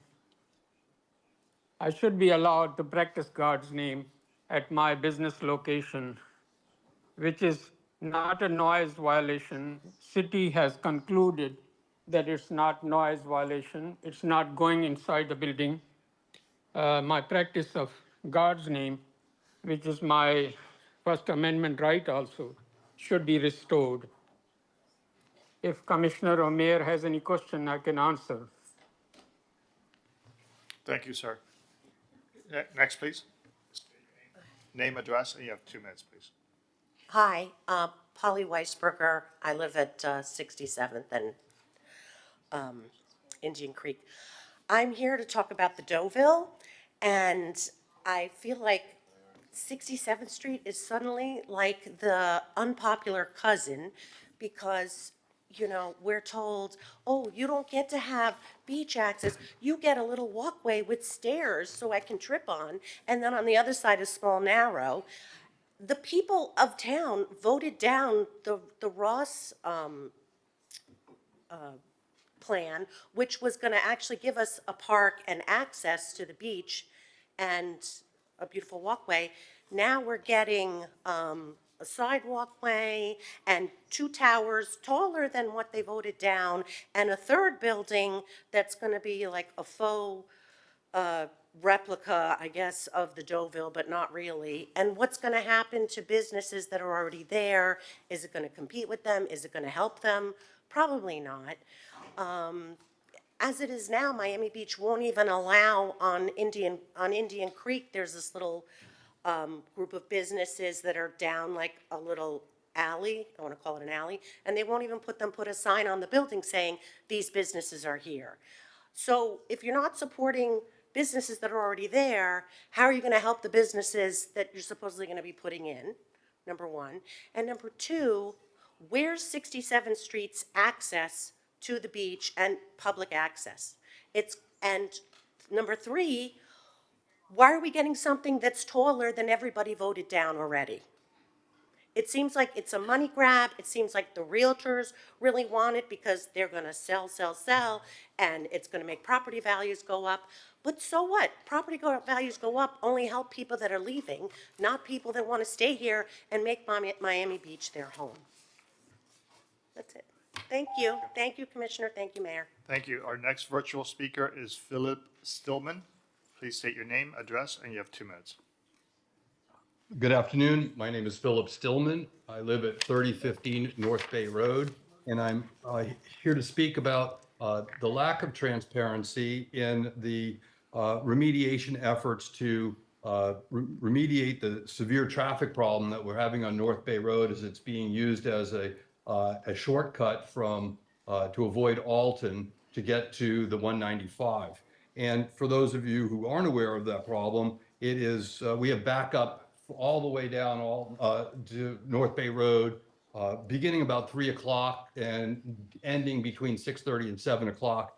And it literally takes me to get to 3015. It takes me, I would say, 25 minutes just on North Bay Road during that time period because of all the people who think that that's a shortcut to get to the 195.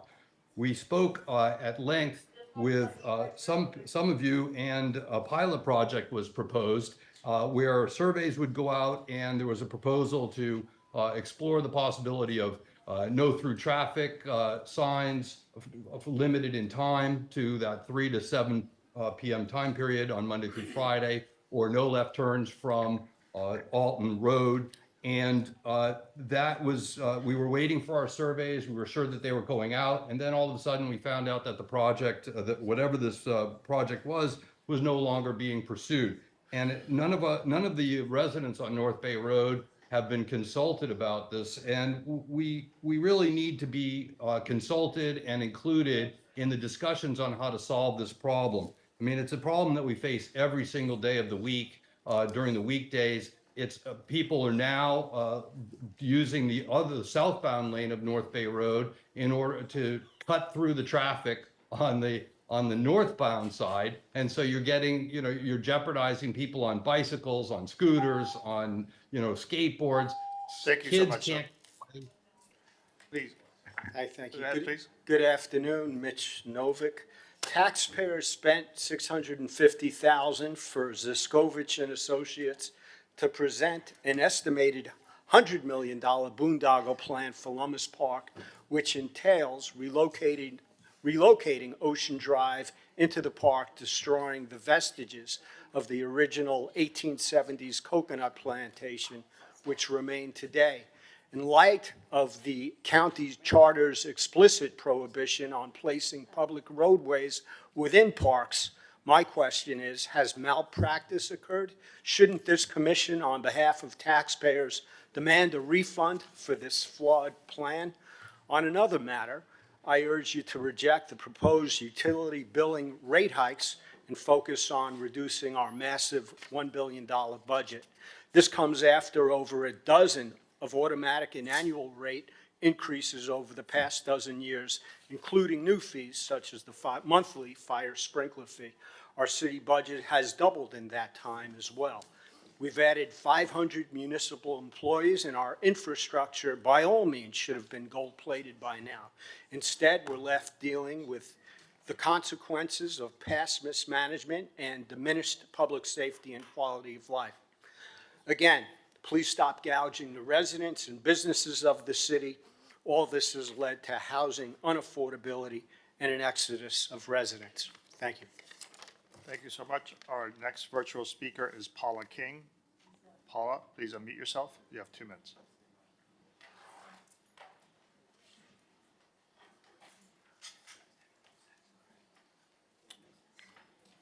Paula, unmute yourself, please.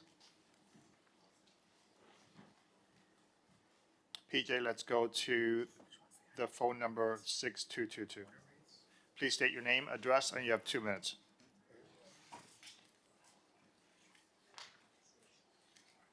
Phone number that ends in 6222, please unmute yourself.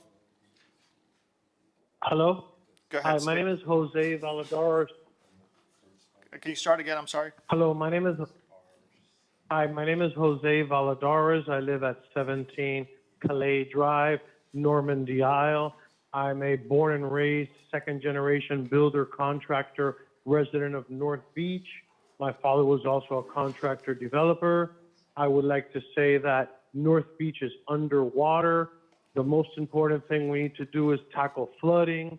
Spending $100 million on the Byron Carlisle to gift apartments to friends is completely uncalled for. Spending $200 million plus for a parking garage with a pool is completely uncalled for. Tackle flooding. We will all be underwater because we have water under our feet and we have water all around us. Go Bond is not spending money on infrastructure in North Beach. We need to tackle that. As far as the agenda for silencing free speech and all those people that were complaining about free speech, you just open the Pandora's box, and you can also have videos documenting white supremacists, KKK, Castro. It's the wrong time and the wrong place. That was the issue. This is not the moment to have a film about Palestine. Just like when Castro was killing people, they didn't put a film about him in Little Havana, or when the riots of McDuffie, they didn't put a film supporting police, or now go put a film in Sunny Isles about supporting Putin. Now is not the time. Maybe 10 years from now, that was the issue, but now you cannot put a film about killing Jews. That was the mistake that you made. You cannot support these liberal, radical leftists that are still in your commission and gave bad advice. You need to remove this film because you will have KKK films, Putin films, Gaddafi films, and all these films supporting them. That's what you made a mistake on. Thank you. Thank you so much. Is there anyone else in the audience who wishes to speak? If so, please approach the podium. Seeing none, let's go to Gigi Gutierrez. Good afternoon, Commissioners and Mayor. My name is Gigi Gutierrez, speaking on behalf of Troy Wright for the Washington Avenue Business Improvement District. Unfortunately, he is on a flight returning back from Seattle visiting his sick mother. On behalf of Troy Wright, I am confident to say that in the history of Washington Avenue, there has never been a time when both business and property owners have been more concerned about their investments and livelihood. Over the past few weeks, I have heard the distress of many on the brink of losing their businesses. Some have already put them up for sale, while others are holding on to hope and a miracle. Same as everyone, we understand that something had to be done about spring break. It was chaotic. However, we now know that the situation facing business owners requires urgent attention. If we do not act, Miami Beach businesses will continue to decline at an accelerated pace, placing our economic stability in a precarious situation. This is deeply troubling as we prepare to celebrate the opening of 4 new businesses in the coming months. We also mourn the businesses we stand to lose. So what's next? The Washington Avenue Business Improvement District will continue doing everything we can to sustain and grow our community. In addition, we are calling on the city to do the same. Historic circumstances demand historic creativity, and those solutions should yield historic results. It will not be easy, but I believe we can do it. Now is the time for decisive action, positive messaging, unwavering support, and collaboration. Let's come together to find the right solution. We are concerned. Thank you. Is there anyone in the audience who wishes to speak? Seeing none, we're going to go to Paula King. Ms. King, please unmute yourself. State your name and address. Paula King, 8011 Crespi Boulevard, Miami Beach. I'm on various things. But anyway, I wanted to support Tanya in her suggestion to build tanks underneath the west lots. That's our best hope for future water mitigation, for hurricane overflow. When the ocean comes up, we should have a place to put the water. And this is our only place in Miami Beach where that will be possible. So I do believe that building big tanks underneath anything we do on the west lots is a marvelous idea. Dover Coal, there was a guy named Jason King who also suggested that in the North Beach Master Plan. So it's a viable thing to do, and it has been done in other communities. I think there's one in the Netherlands or something, but I think that we should build, again, massive tanks to accommodate the overflow of the ocean that may be in our yards very soon.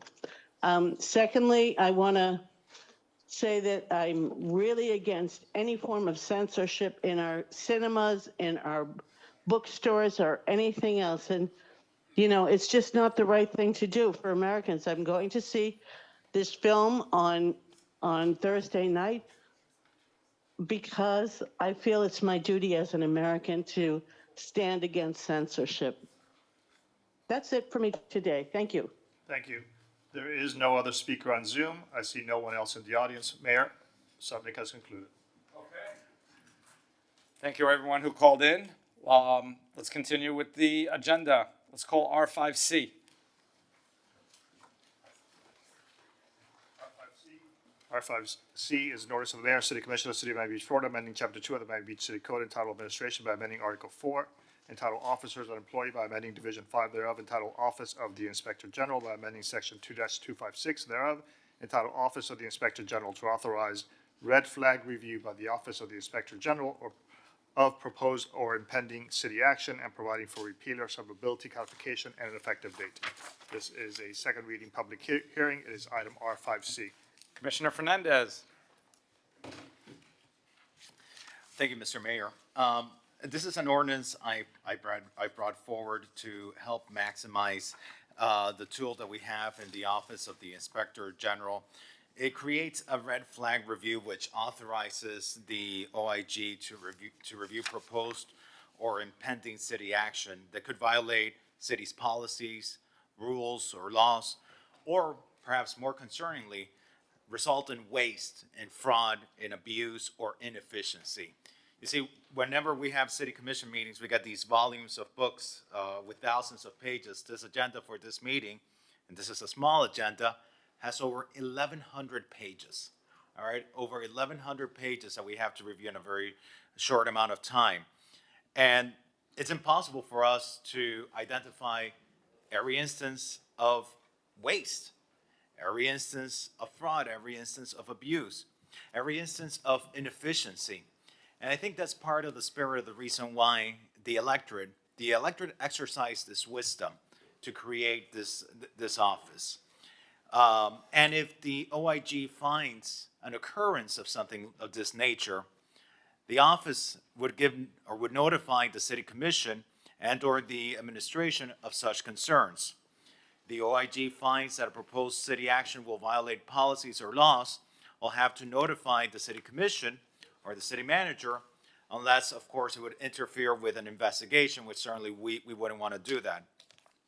The OIG would also have to notify us if an agenda item is expected to have a significant negative impact that involves waste or inefficiency in our city's programs, in our projects, in our contracts, or in our expenditures. This is an expanded role, I feel, to a lot of the work that the OIG already does. The OIG is empowered to respond to inquiries from all of us, from city officials and the city commission regarding city matters, as long as it doesn't interfere with any investigation. This, however, strengthens the OIG's oversight role, ensuring that actions align with ethical standards, and most importantly, with the trust that the public has put in our hands to be a steward of their assets. So with that, Mr. Mayor, I move this item. Call the vote. It is a public hearing. I see no one requesting to speak in the audience, no one requesting to speak in Zoom. I have a motion by Commissioner Fernandez, seconded by Commissioner Suarez. Commissioner Magazine. Yes. Vice Mayor Bott. Yes. Commissioner Suarez. Yes. Commissioner Fernandez. Yes. Commissioner Dominguez. Yes. Commissioner Rosen Gonzalez. Yes. Mayor Minor. Yes. Motion carries. The item is approved 7-0. Thank you, Commissioner Fernandez. Let's finish off a few more second readings. R5F.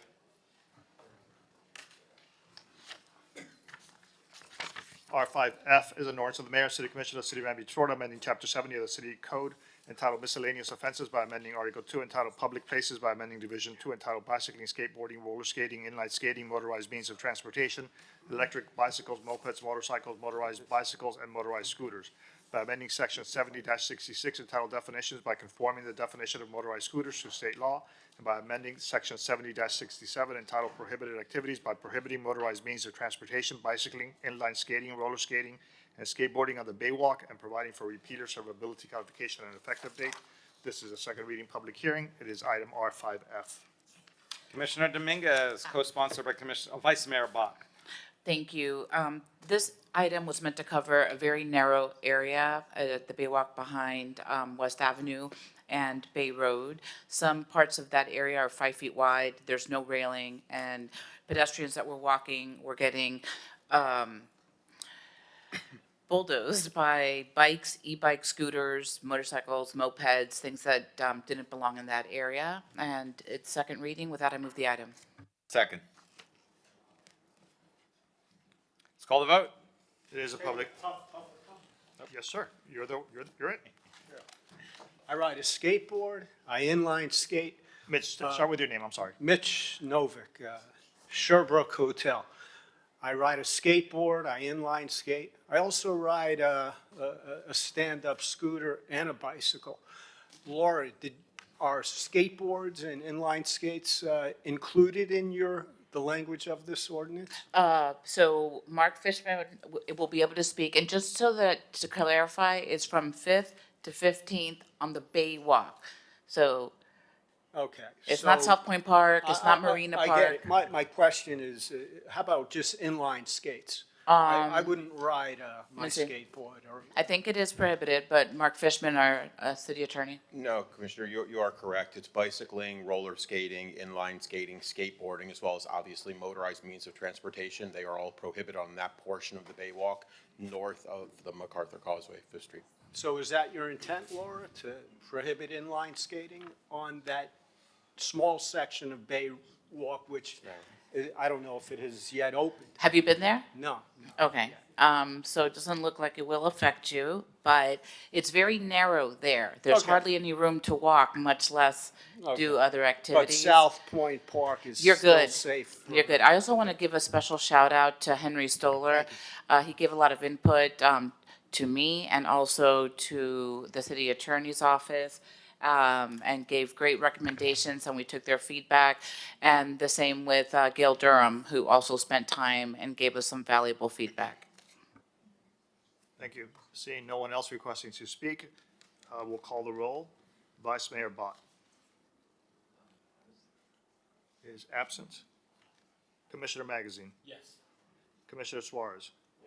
I'm here, and I support it. So Commissioner, Vice Mayor Bott is a yes. Commissioner Rosen Gonzalez. Yes. Commissioner Fernandez. Yes. Commissioner Dominguez. Yes. Mayor Minor. Yes. Motion carries. The item is approved. That was item R5F. R5G.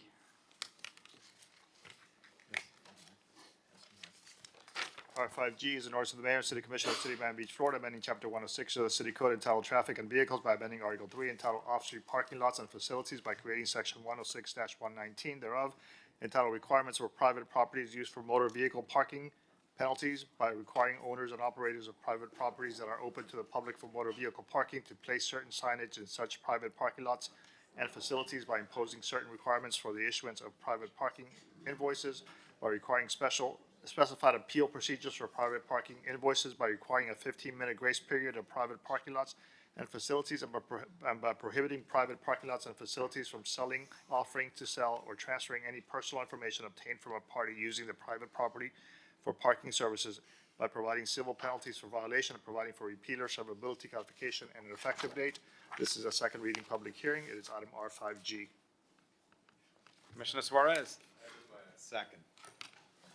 Call the vote. It's got 4 co-sponsors. It is a public hearing. I see no one requesting to speak via Zoom, no one requesting to speak in the audience. Commissioner Suarez. Yes. Commissioner Rosen Gonzalez. Yes. Commissioner Fernandez. Yes. Commissioner Dominguez. Yes. Commissioner Magazine. Yes. Vice Mayor Bott. Yes. Mayor Minor. Yes. Motion carries. The item is approved. That was item R5G. R5I.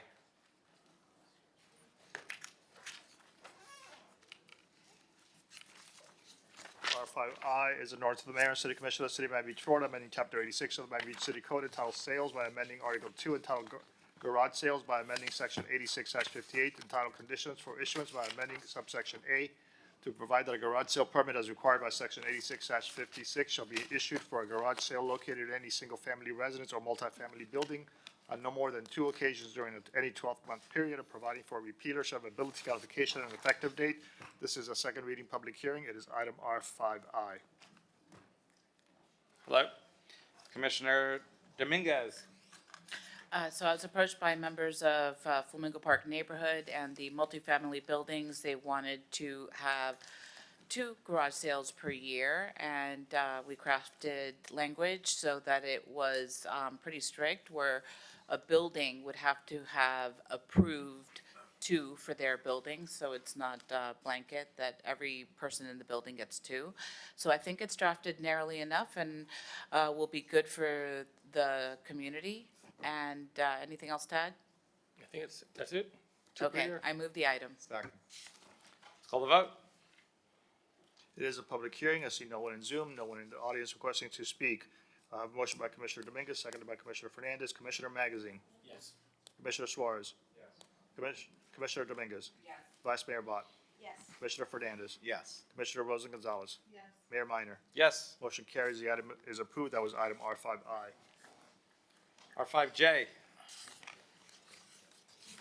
R5J is an ordinance of the mayor and city commission of the city of Miami Beach, Florida, amending Miami Beach City Code, Chapter 2, entitled Administration, Section 2-1 thereof, entitled Reasonable Opportunity to be Heard, Section 2-2 thereof, entitled Alternate Publication of Legal Notices Online, and Section 2-14 thereof, entitled Meeting Procedures and Agendas for the purpose of conforming, implementing into the code voter-approved amendments to the city charter and Citizens Bill of Rights concerning increased public right to be heard. We had 2 Stanley Sutnick citizen forums at regular city commission meetings, alternative publication of legal notices online, and amending and amended procedures for deferral of commission items, as well as requirement for 2 public hearings for city ordinances, except emergency ordinances and proposed ordinances subject to adoption procedures established in the city zoning ordinance, and providing for repealer severability qualification and effective date is item R5J.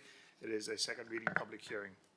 And Mayor, if you'd like, we could call J and K together since they're companion items. May I? Sure. R5K is an ordinance. Both Commissioner Fernandez items. R5K is an ordinance of the mayor and city commission of the city of Miami Beach, Florida, amending the Miami Beach City Code, Chapter 38, entitled Elections, Section 38-4 thereof, entitled Acceptance of Election Returns, Installation of New Officers for the purpose of conforming, implementing into the code, voter-approved amendments to the city charter concerning runoff election date and date of installation, and commencement of terms, and providing for repealer severability qualification and effective date. This is a second reading public hearing. It is R5K. Commissioner Fernandez. Thank you, Mr. Mayor.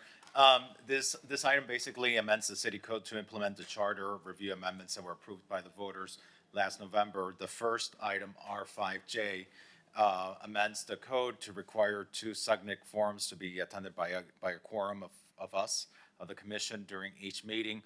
It also puts into the code the David Suarez Online Notice Act for ordinances in lieu of publication in a newspaper. Agenda items that have been deferred by the sponsor and not heard within 3 regularly scheduled meetings shall be automatically withdrawn and cannot be placed on another agenda for the next 3 regularly scheduled commission meetings unless waived by 6/7 vote of the commission. And it also requires the 2 public hearings for ordinances. And this was supported by MBU.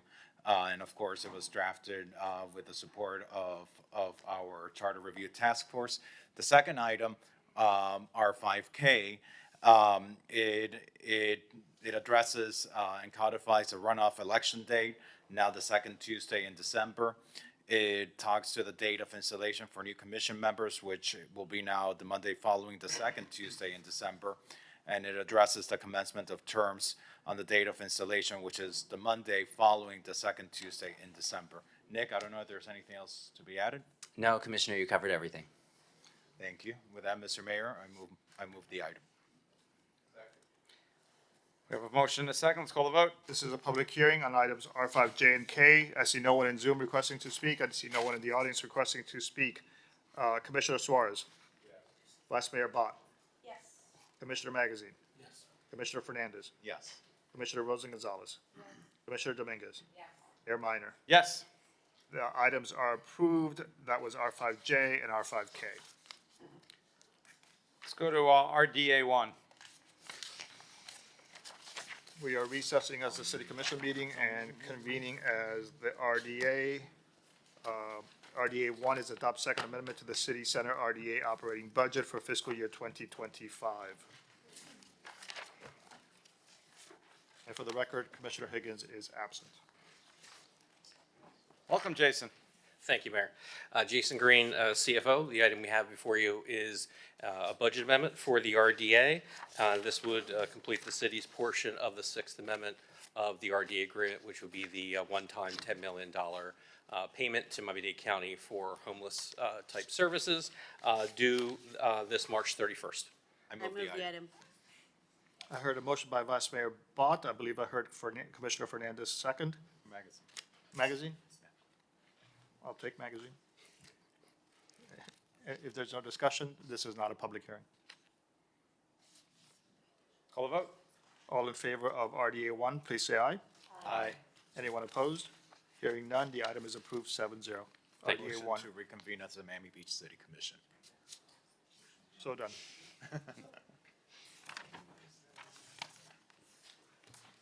C7W.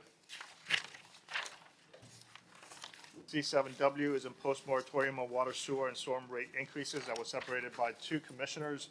C7W was Vice Mayor Bott and Commissioner Dominguez.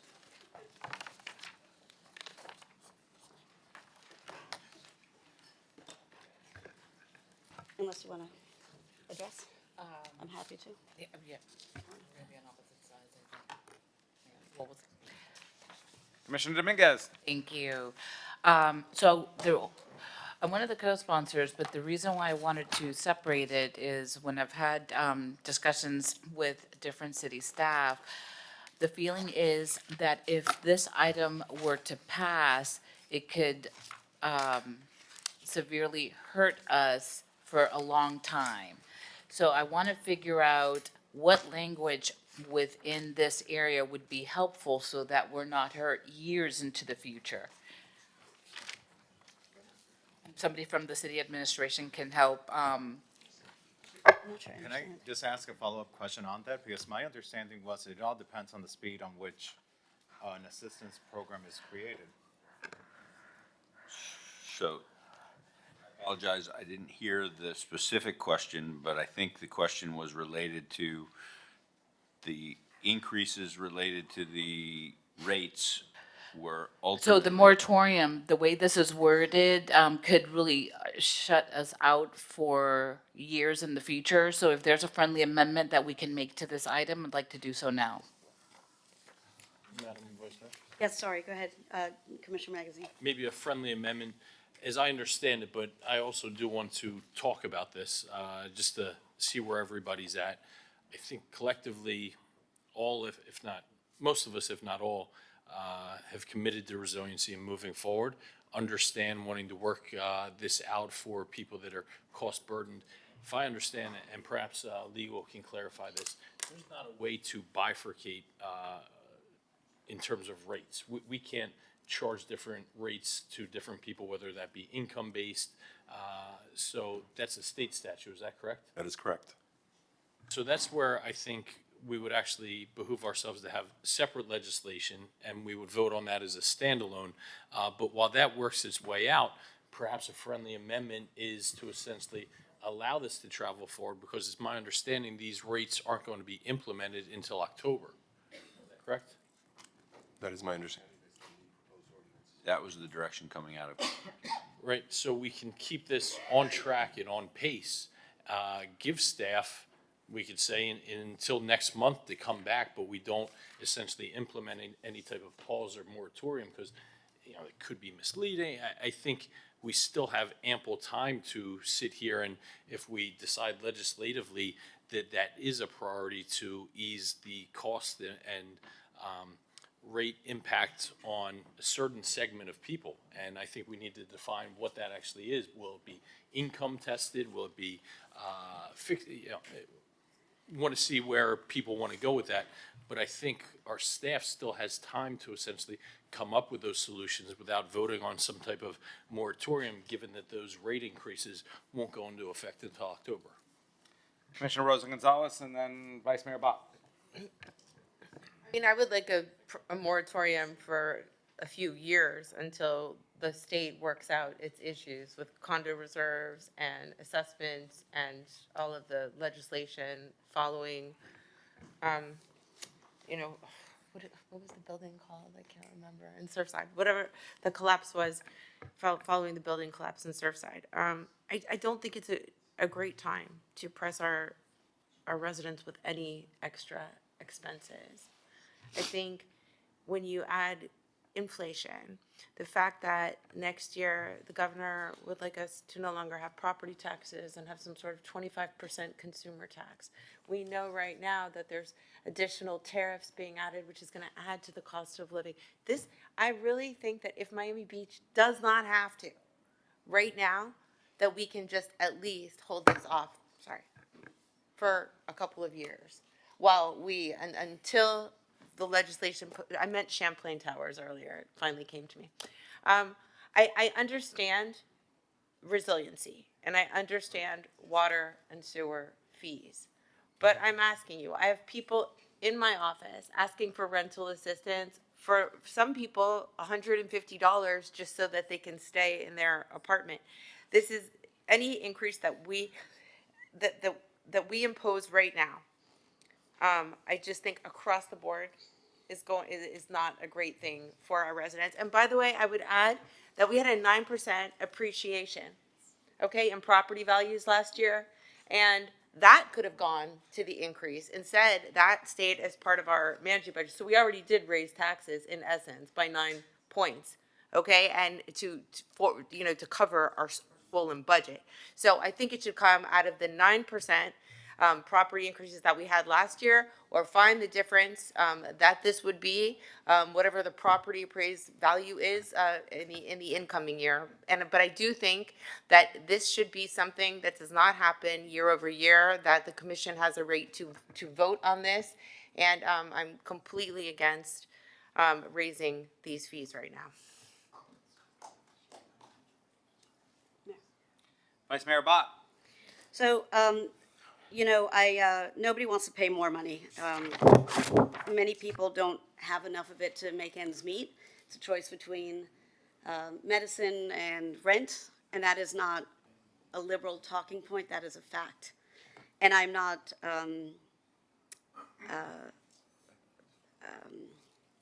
inured to what that is like. We are a very compassionate city that tries to help people when we can. When people come to us and ask for help, we have an incredible department of housing assistance led by Dr. Tare, and I love the fact that my colleague brought an item to say, how are we going to help those who are here who are going to be really adversely affected by this? But here are the facts. The facts are that we cannot control cost of living increases. CPI is not something that we can wish away. That is a factor which affects the costs that we have to pay to repair things when they break. A couple of years ago, we had an enormous sinkhole in North Beach where a truck was literally swimming in poop. We're not supposed to have sinkholes here. Just last week, we have another sinkhole on Lagorce or Pine Tree in the 50s. Again, much smaller. No vehicle got stuck in this one. But again, we're not supposed to have sinkholes. And when I asked why, the answer was, and Jay, if I get this wrong, please correct me, we're not 100% sure, but we think it's because there is an infrastructure pipe underneath that has failed. And so, you know, when you look at the facts right now, nobody wants to be paying more. I get that. It's going to hurt all of us. But the facts are that of our water main infrastructure,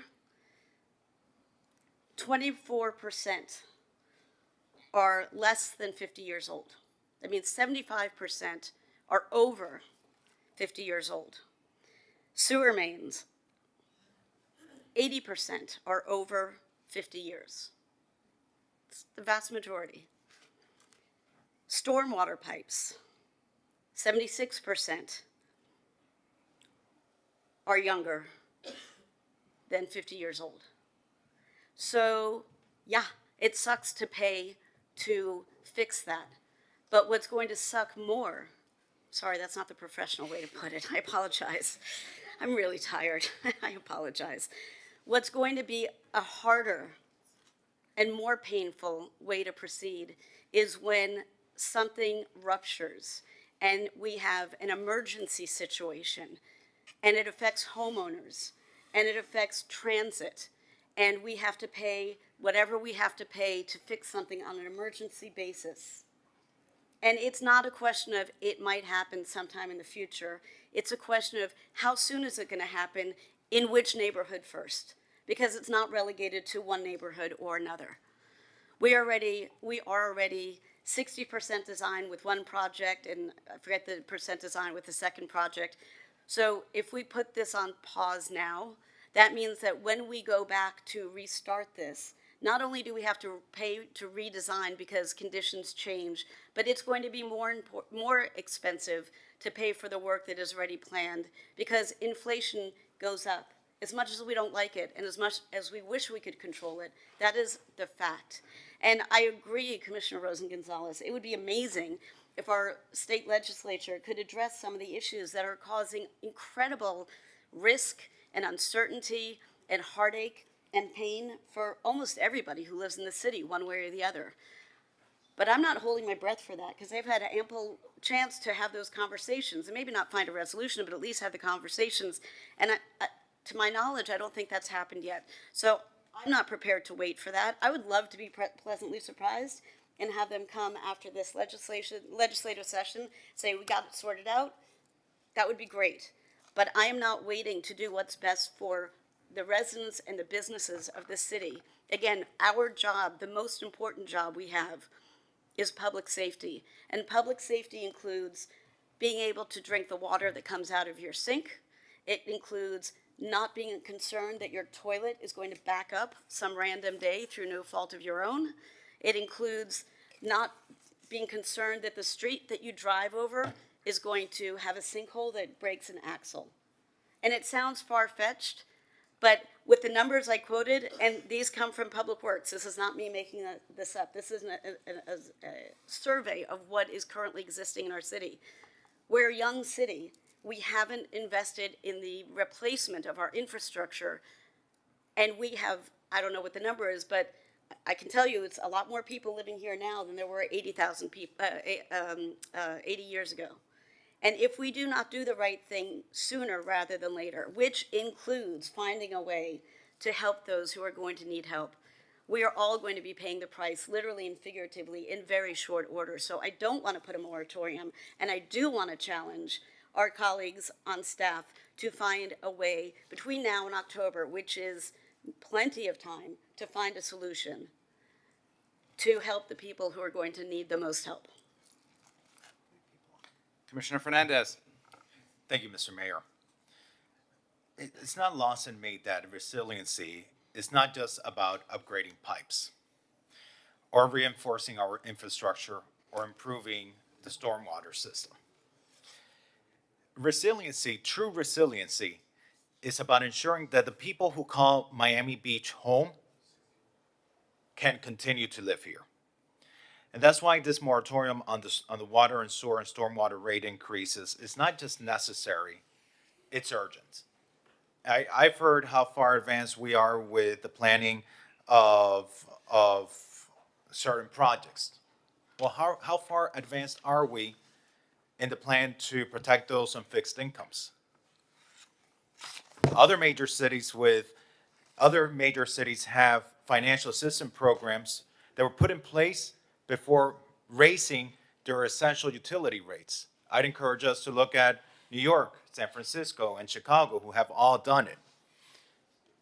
Usually Miami Beach is the one that's leading. Because when it comes to water, water is not a discretionary expense, and it's not an amenity. It is a fundamental right, and it's a necessity. Even if you're elderly, even if you're on fixed income, it's not an amenity.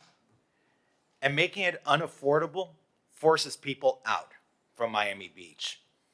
When longtime residents, when seniors and working families are priced out of their own city, that's not progress. It becomes displacement.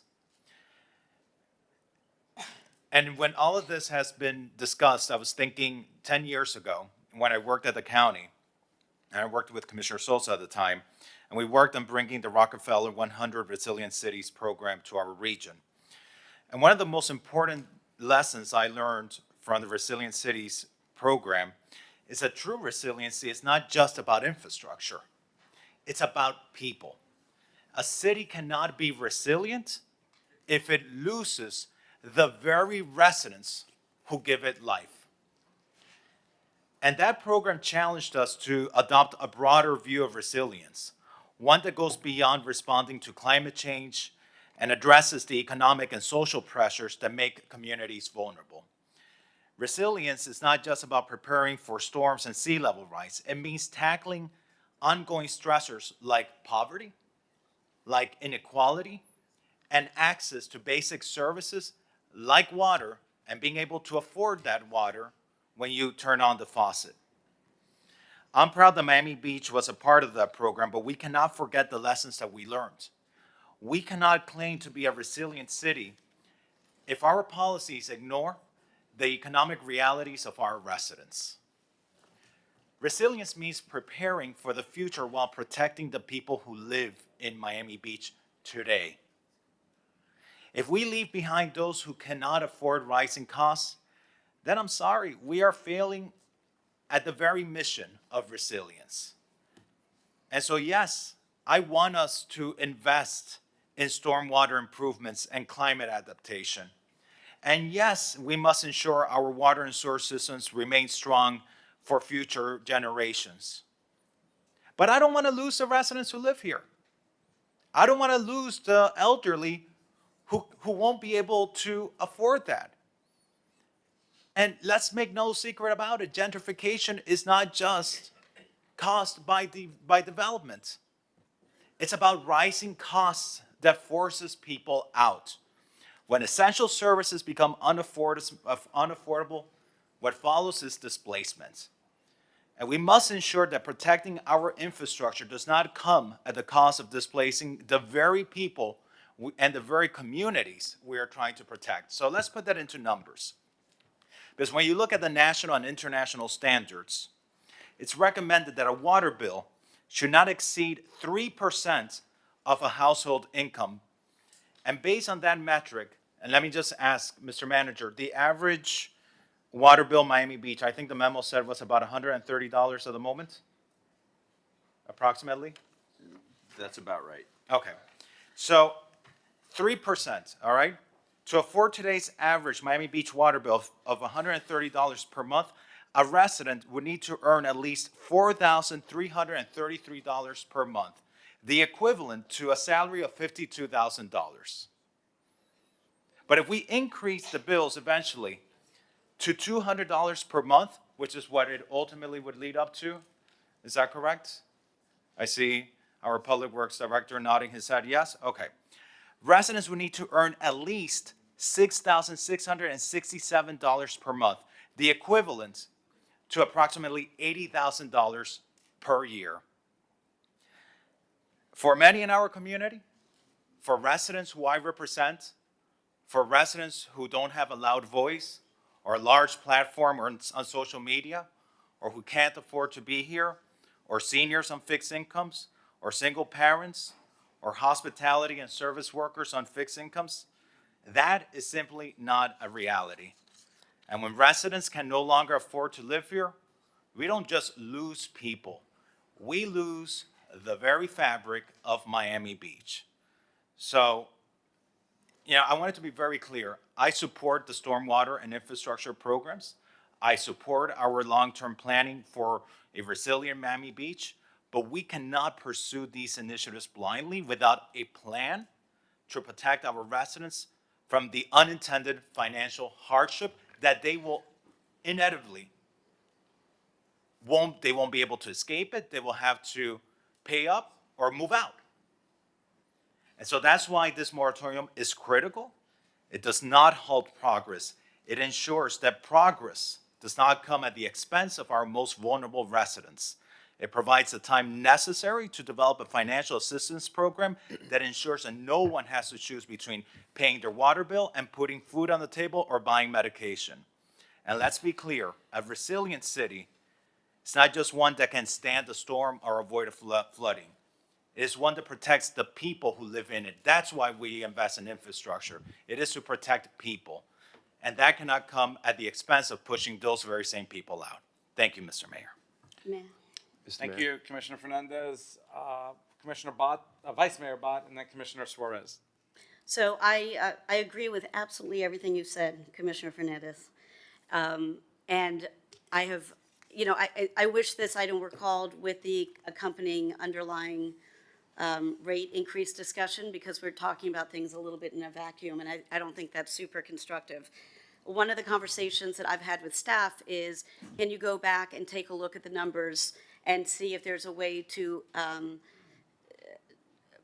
reprioritize things, maybe redo how we look at things a little bit, so that the rate increase is different than the way it is laid out currently, but we haven't had a chance to have that conversation yet. We absolutely need to find a way to make sure that people can continue to have their drinking water. And I don't think that anybody is suggesting that we don't do that. The concern is that if we put a moratorium on something, then we have to legislatively take the moratorium off, and we therefore run the risk of losing contracts and really having some difficult consequences that we are not trying to have. Today is the middle of March. This takes effect in the beginning of October. Respectfully, I would defer this item. I would make a motion to defer this item and bring it back in 2 months so that we can give our team the time that it takes to put together a plan to recalibrate some of the costs. And we have the time to put together the program that we need to ensure that our residents who can least afford it will be protected. And then we can continue without having a moratorium that needs to be legislatively undone. And I would make that motion. Commissioner Suarez. Thank you, Mr. Mayor. I think it's a bad, slippery slope to be picking winners and losers on who gets a rate hike and who doesn't. I think there are a lot of people who are not low income who are struggling. And to say that we're gonna draw the line of who is low income, who gets rate increases, I think is not something I'm comfortable with deciding. It's either all or nothing, really. I think if we're going to move forward, I think we need to either vote for everyone gets the rate hike or none. I'm okay with deferring for a little bit to calibrate these costs, but I can tell you that I'm not comfortable with picking winners and losers when it comes to who gets taxed and who doesn't. So I think we're all in this city together. We're all in the ship. We're going in one direction, and it's going to be a city of residents, and I don't. Again, I think it's a really bad idea to start bifurcating who gets taxed and who doesn't. So I'm going to second that motion for deferral and see what staff can come back with. Mr. Mayor? Commissioner Fernandez. You know, in speaking with staff has told me, because I was hoping this is something they could get done in a month or two. So unless you guys are hearing something different than what I'm hearing, this is not something that they can get done in a month or two. So I don't want us to set ourselves up for a failure. So if that's the case, I'm happy to withdraw this item, and let's call to a vote the city manager's item on the rate increase, and let's just take care of that business today and not kick the can down the road. So with that, I'm going to withdraw the item. Thank you, Mr. Mayor. Eric, how do we, I think part of the issue here was the rate increase, which it was sticker shock.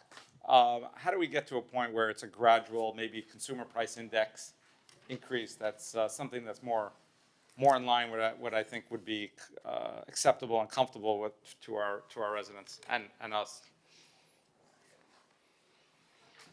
So, Mr. Mayor, we've done a lot of work over the last 6 months, and I would ask our Public Works Director and our financial team, I believe I saw Brian here,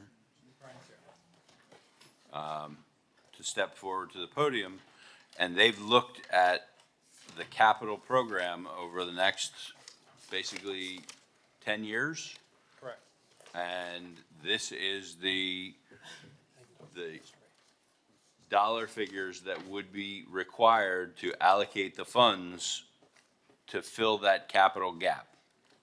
Ultimately, we can make decisions as to what projects move forward and what projects don't move forward, and we can dial back the numbers, but ultimately that's going to take a lot of reassessment by the team that's worked on this up until this point. Happy to do whatever is the will of the body. What you have in front of you reflects, 3 9% rate increases and 3 4.5% rate increases over the next 6 years. that will ultimately provide for the bonding capacity necessary to move forward the projects as they're laid out. Commissioner Rosa Gonzalez. Mr. Manager, I'm sorry, are we on R7E then? Are you on So R? yes, that's R7. Okay, PJ, can you put up R7E then? Mr. Mayor, is No, that no, the no. item you're calling? Because No, no. No? I Okay. think we're still on this item. Okay, okay. Commissioner Rosa Gonzalez. We have a lot of fluffy capital projects, okay, that we're spending tens of millions of dollars on. If you're telling us that these projects are more important than the others, then I think we need to reassess which capital projects we're moving forward on. As much as I love parks and beautification and all of these bells and whistles, if, as Commissioner Bott says, our toilets aren't going to flush, I think we need to prioritize from the ground up, right? What is it that you need? Electricity, plumbing, roofing, the basics. So rather than have another rate increase on our residents, maybe we need to go to the city manager and say, where can you find the money in what we currently are moving forward on right now? I'm going to repeat. I have people coming to my office that are complaining about, $100 rent increases that they're already going to possibly have to leave. This is wrong morally, especially when we are allocating so many other tens of millions toward projects that are not necessary.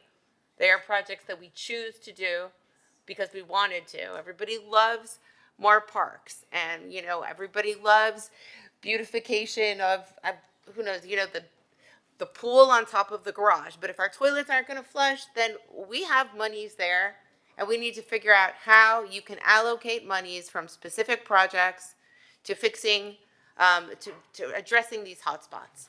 Do not impose this on our residents right now. Not just our residents, but our businesses. If I have people coming to me saying, we're having a problem paying our sidewalk cafe fees, now we're going to say, hey, guess what?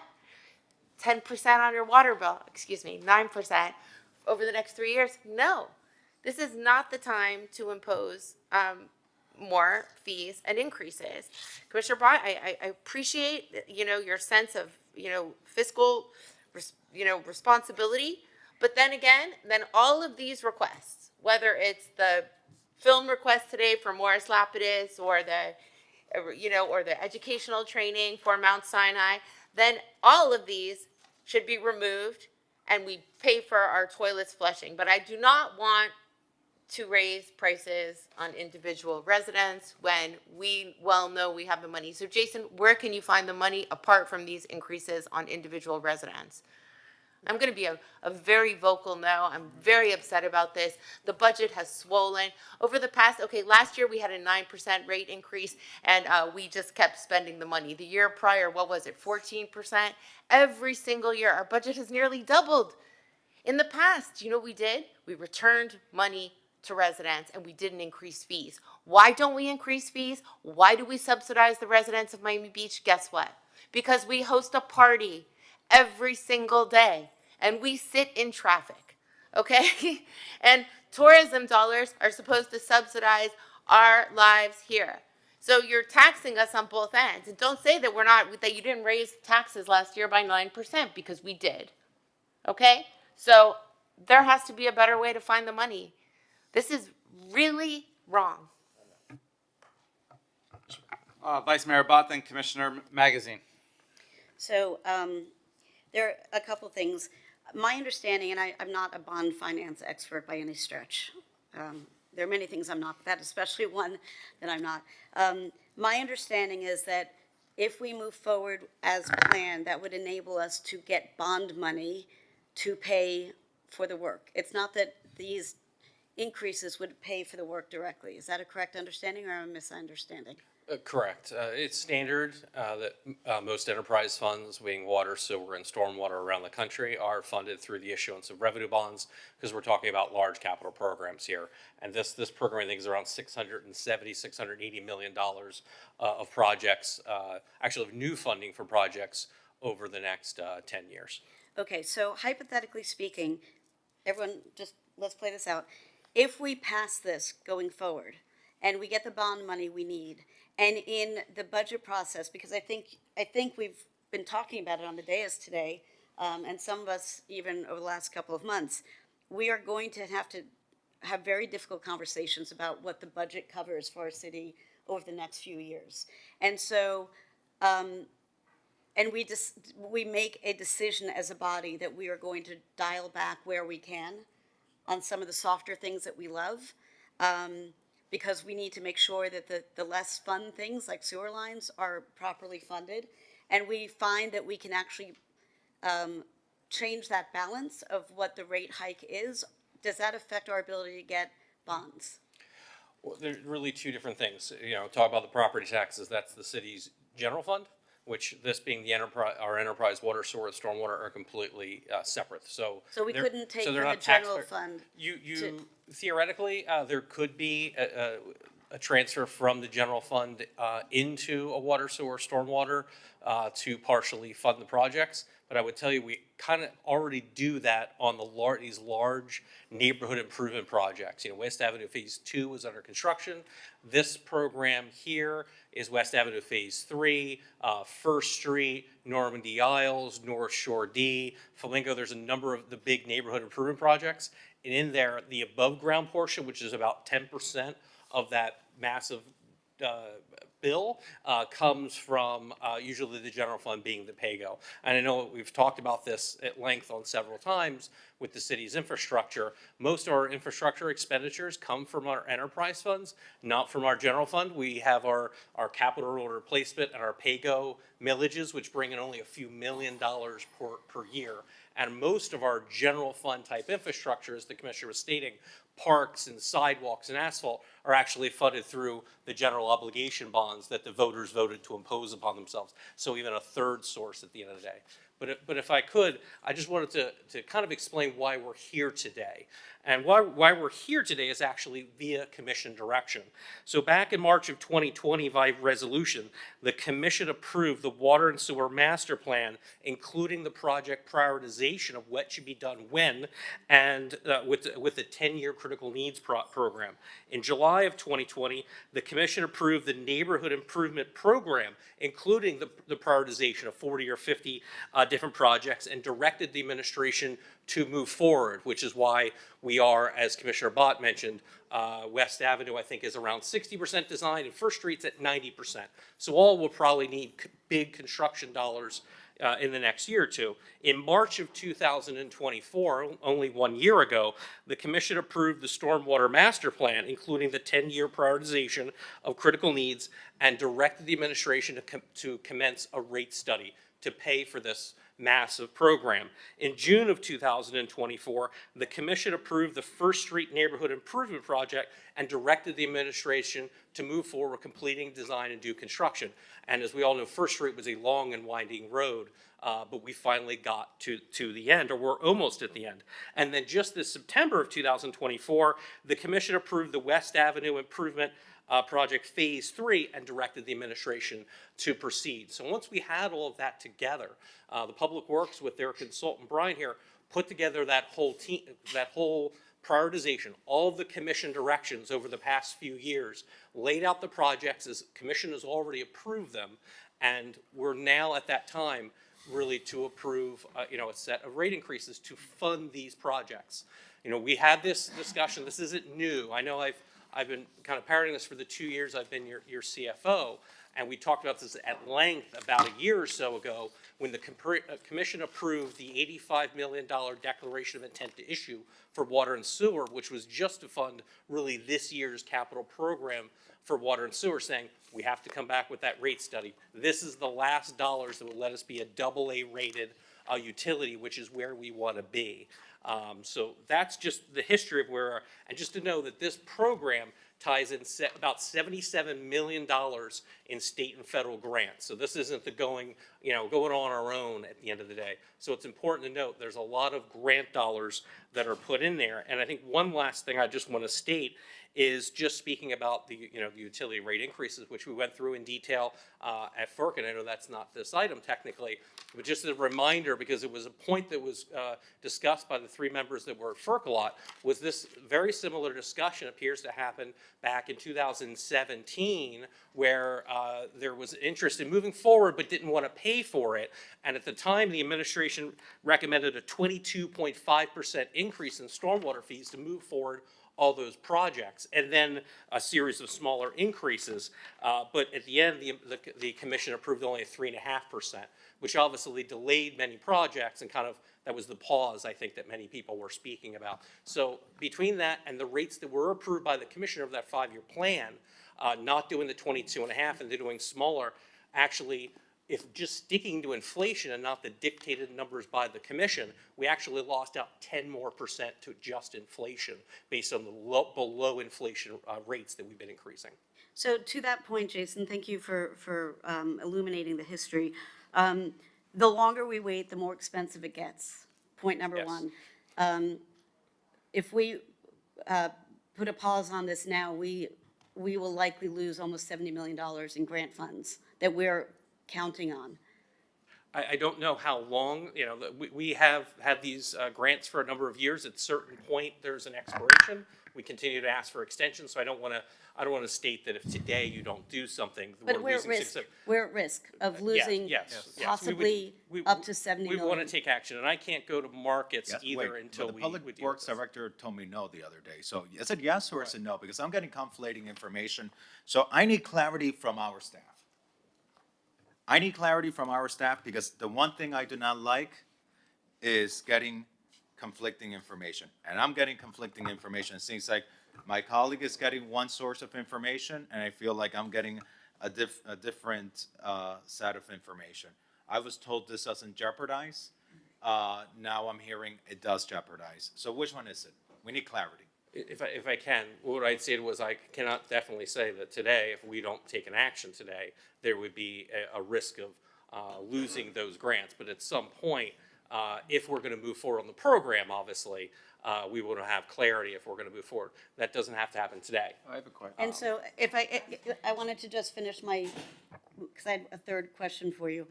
The fact that we as a city did not increase our impact fees on our developers for 30 years. I think that predates all of us in the room. Mitch, maybe not you. You was here. It is a huge problem, and I don't have it quantified, so I don't know how much it would have offset the costs that we've had to pay all along the process, but I can't imagine that helps. So as a separate matter, and Mr. Attorney, I'm not sure how we do this, but as a separate matter, I would like to do an after-the-fact resolution or something that effective immediately, we bring the impact fees, the relevant impact fees up to where they should be instead of having them continue where they are today, set at 30 years ago. That was very poorly stated. We are collecting from our developers the same dollar figure, you know, like $4 per acre, or whatever the thing is, from 30 years ago, when it should be the equivalent. I'm sorry, I can't even articulate this properly.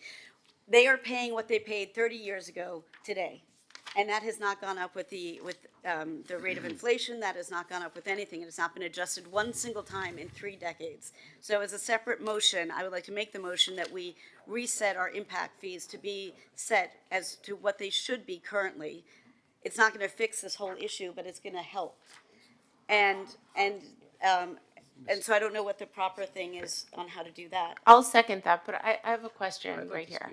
What is the difference between okay, so right now, in this economically volatile situation, you are recommending that we go into a $680 million debt. Is that what you're recommending, Jason? The new money would be in that realm. Yeah, I think it's $680 million is the new money needs to complete the program. And you need all of that money right now. And what is the debt service? Okay, in tranches. Just my turn. And what is the debt service on the $680 million per year? Because maybe Commissioner Bott, the impact fees can cover this debt service, and therefore we're not going to impose it on our residents. So let's find out what that is. I don't Because have by the exact- way, we're calculating millage rate independent of debt service. So basically, we're buffaloing our constituents and I don't saying know what that we're means. keeping your millage rate, because when you look at the millage rate, it says millage rate plus debt service on the first GO bond, plus debt service on the art services bond. Now you're going to put us into an additional $680 million of debt. I don't know what that debt service is, but I do know that there's an extremely volatile economic situation right now. And frankly, Jason, I question this entire proposition and how we're going to raise that money. But what I do think is that the people that could pay the debt service are not just impact fees from from new projects, but I think that in addition to that, everybody who wants to hold any kind of event in Miami Beach, let's add on a fee. And that fee will cover our debt service on this, because I don't think that we should be paying for it. We sit in traffic, we handle like the crime that comes along with it. We are imposed upon constantly. We have crime because of it. And why are we paying for it? You want to hold your party in Miami Beach, fine, but you're going to help subsidize it if that's the way that it is. But I don't think that this has been well thought out. I'm really concerned that you're not going to have that 9% next year. I don't think that this is prudent, because I don't know where you're going to cut. Are you going to start cutting employees after this? Because now you've put us into this debt service and you want to cut us. I mean, like, do you know what the economic outlook is going to be? Because everywhere that I'm reading, people are really concerned. So, and when people are concerned and there is extreme instability and volatility, that's not when you say I'm going to take on more than $500 million in debt, in my opinion. Yeah, if I can answer that. The water and sewer rates have no impact on your property tax bill.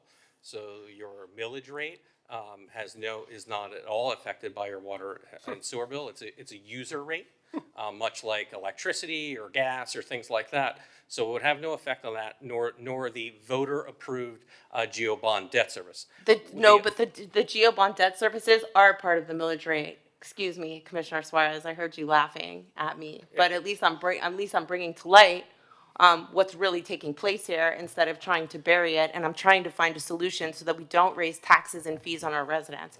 So what is the total of the debt service that we would have for the next 2 to 3 years based on this plan? Okay. First, just to clarify, you are correct that there is a voter imposed GO bond debt service, but this has nothing to do with that. I understand that, but by the way, the county doesn't do this. City of Miami doesn't do this. They don't bond into their water and sewer bills. They don't. No, they do not. I'm sorry. Maybe they have started, but I guarantee you, where do they bond their money? It's going into a general, it's a general I'm sorry, bond. that's incorrect. And as a water and sewer engineer from 25 years ago, before as a CFO, and who helped manage the program director of a $1 billion water and sewer capital program, I assure you that the fees come through bonded. The only way that Miami-Dade County is able to generate the multi-billion-dollar capital program that it's in again now is through water and sewer revenue bonds.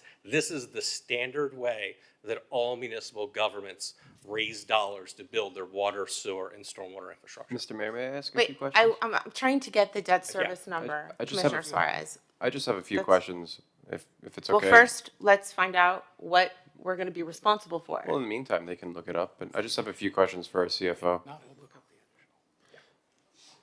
What would be the increase in revenue on the first year from these rate increases in total? I'm going to ask Brian Manza, the rate consultant who did all this work, to go through, and if, Brian, you could, what is the additional water, sewer, stormwater? So maybe you can tell me the first year, Yeah. and then the second year, and then through the fifth year. And if you don't mind, Mr. Mayor, I'd like to stay in debate. You'd like to what? I'd like to still be recognized to speak after they get the answers. I did promise Yeah. magazine before you. I just have one more question after this.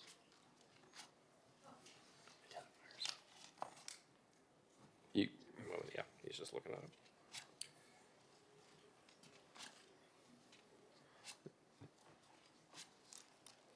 It's a little surprising you guys don't know the total. right off the top of your head? Well, there's a lot of numbers here, but for the record, Brian Mance from GovRates. On the water and sewer rates, the estimated revenue would increase from 105 million to about 114.5 million in 2026. So Okay, a $9 million gap. And then what would be the second, third, fourth, fifth year? Okay, in 2027, it would be 124.8 million. 2028, it would be 136 million. 2029 would be 142 million. That would be for water and sewer. For the stormwater,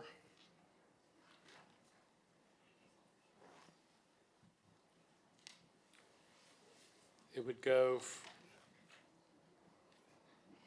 it would go from 40 million in fiscal year 2025 to $49 million in 2026, $55.3 million in 2027, and $61.5 million in 2028, and $67.9 million in 2029. So about 70 million extra in revenue in the next 5 years total. And Jason, what was our tourist tax revenue for last year? Through all the taxes, I think it was over 100, 120 in that range. And what do we keep? I'm sorry, what do you mean? Do we keep the whole amount? Yes, we get to, we are one of the 3 municipalities that get to collect and retain all of our bed and food and beverage taxes, correct? Okay. Do any of those fees, as Commissioner Rosen-Gonzalez, does that go toward our water and sewer? No. No. Okay. Okay. So thank you, Mr. Mayor. I do, and let's not make any of this personal, right? I do think we're conflating a few issues, and mostly enterprise funds through general funds. So the question is rather simplistic. Do we want to carry forward with these infrastructure and resiliency stormwater, wastewater projects? If the answer is yes, the way you pay for that is through enterprise funds. And if we want to increase the amount of projects that we're going to undertake, the CapEx and that, then we have to raise money through our enterprise funds, right? We should really be bifurcating our enterprise funds through our general funds. Because we're constrained under state statute that we can't charge different amounts to different people in our enterprise funds, this really becomes, we're really conflating various issues. The question is, do we want to move forward with these projects? And what cost impact is that going to be? Now, if we say, yes, we want to move forward, but that impact is too much, then perhaps we re-examine some of the projects that we're talking about. And I would like a list of the projects which essentially are baked into this. And then it becomes a separate legislative decision of if people are burdened because we went forward with imposing these increases in the enterprise funds, then how do we provide that relief? It's not through an enterprise fund. It would be through some sort of General fund. Yeah, probably the general fund. Thank you. Thanks for jumping in there. But yes, it would be a legislative solution through the general fund of how we can essentially shoulder some of that burden. And correct me if I'm wrong, but the only way would be apply some type of population that we essentially describe, whether it be through income or age, whatever it may be, and money from our general fund would essentially be redistributed to that pre-selected population to help shoulder some of that burden. So I think we're looking at, one, we ask simplistically is, are we going forward with these projects? Do we need to scale it down because the increase is too much? And if the answer is yes, then we move forward with it, and then we find a legislative solution to help shoulder some of that impact through creative solutions via our general fund, right? But we're really conflating those two issues. We can't essentially sit here and talk about our property taxes. Yes, that's overall why people, their costs have gone up across the board, but we're kind of conflating these two issues. Is correct? Yes, and Commissioner, if I could answer I think the first question you were asking was the projects, and I don't want to go into, because there's many, but I will at least read off the big dollar, neighborhood improvement projects. So there's this would complete West Avenue, the funding gap for West Avenue Phase 3, First Street, Alton Road to Washington Phases 1 and 2, and Phases 3 and 4.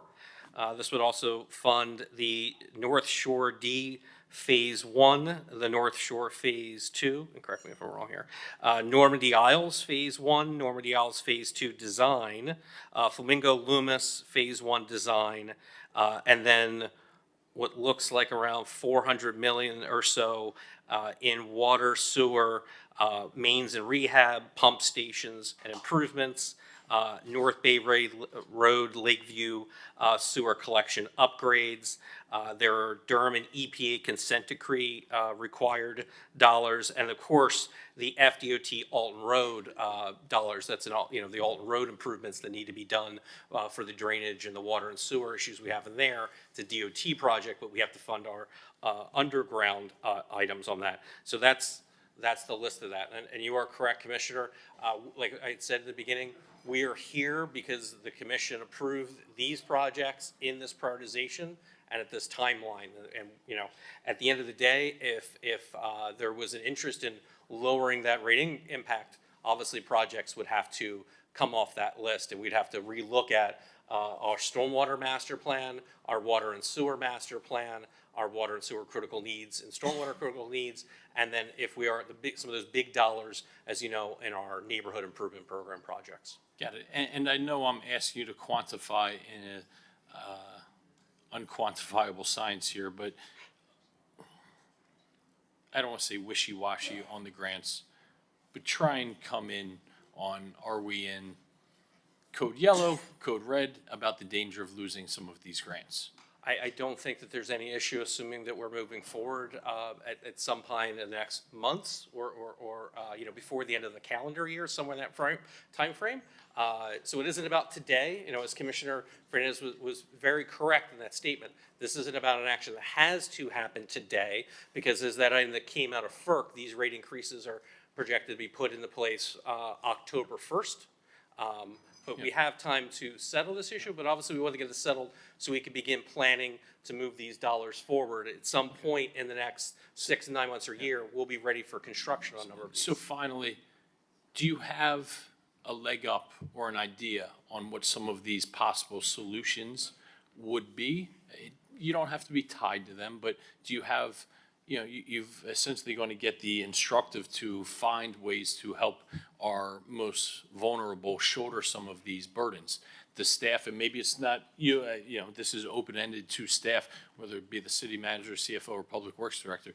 Do you have an idea of the direction we would go for some of these relief efforts, and how quickly, or the timeline that you'd be able to come back with something a little more solid? So I can jump in on that. I mean, ultimately, I think as we mentioned before, we would have to find a way to allocate general fund dollars to help subsidize people that are on a fixed income or low income to be able to offset some of these cost increases. The most challenging piece of this is for the individuals that may share a water bill. For example, multifamily residential units have one water bill for an entire building. And so it's not, if we were talking about all single family homes, this would be a much simpler calculation. We could just assess what are the income levels in that home and how do we subsidize the bill for that particular home. When you have shared water bills, it becomes infinitely more complex, and we literally just got this a week ago. We have not had a chance to delve into that. But point of order, because I've had an item pending at the Finance Committee for, and not, you know, it's been there for several months on having to do with utility rates. And that's not a new referral that's been there. There's not just something that willy-nilly came out of nowhere. There's been an ongoing conversation for a long time that I think has been there. And my apologies, that was not meant to sound in any way, shape, or form like it came out of nowhere or was willy-nilly. We've certainly been having multiple conversations over the last 6 to 10 months over utility bills, and these are difficult discussions. There is no doubt about it.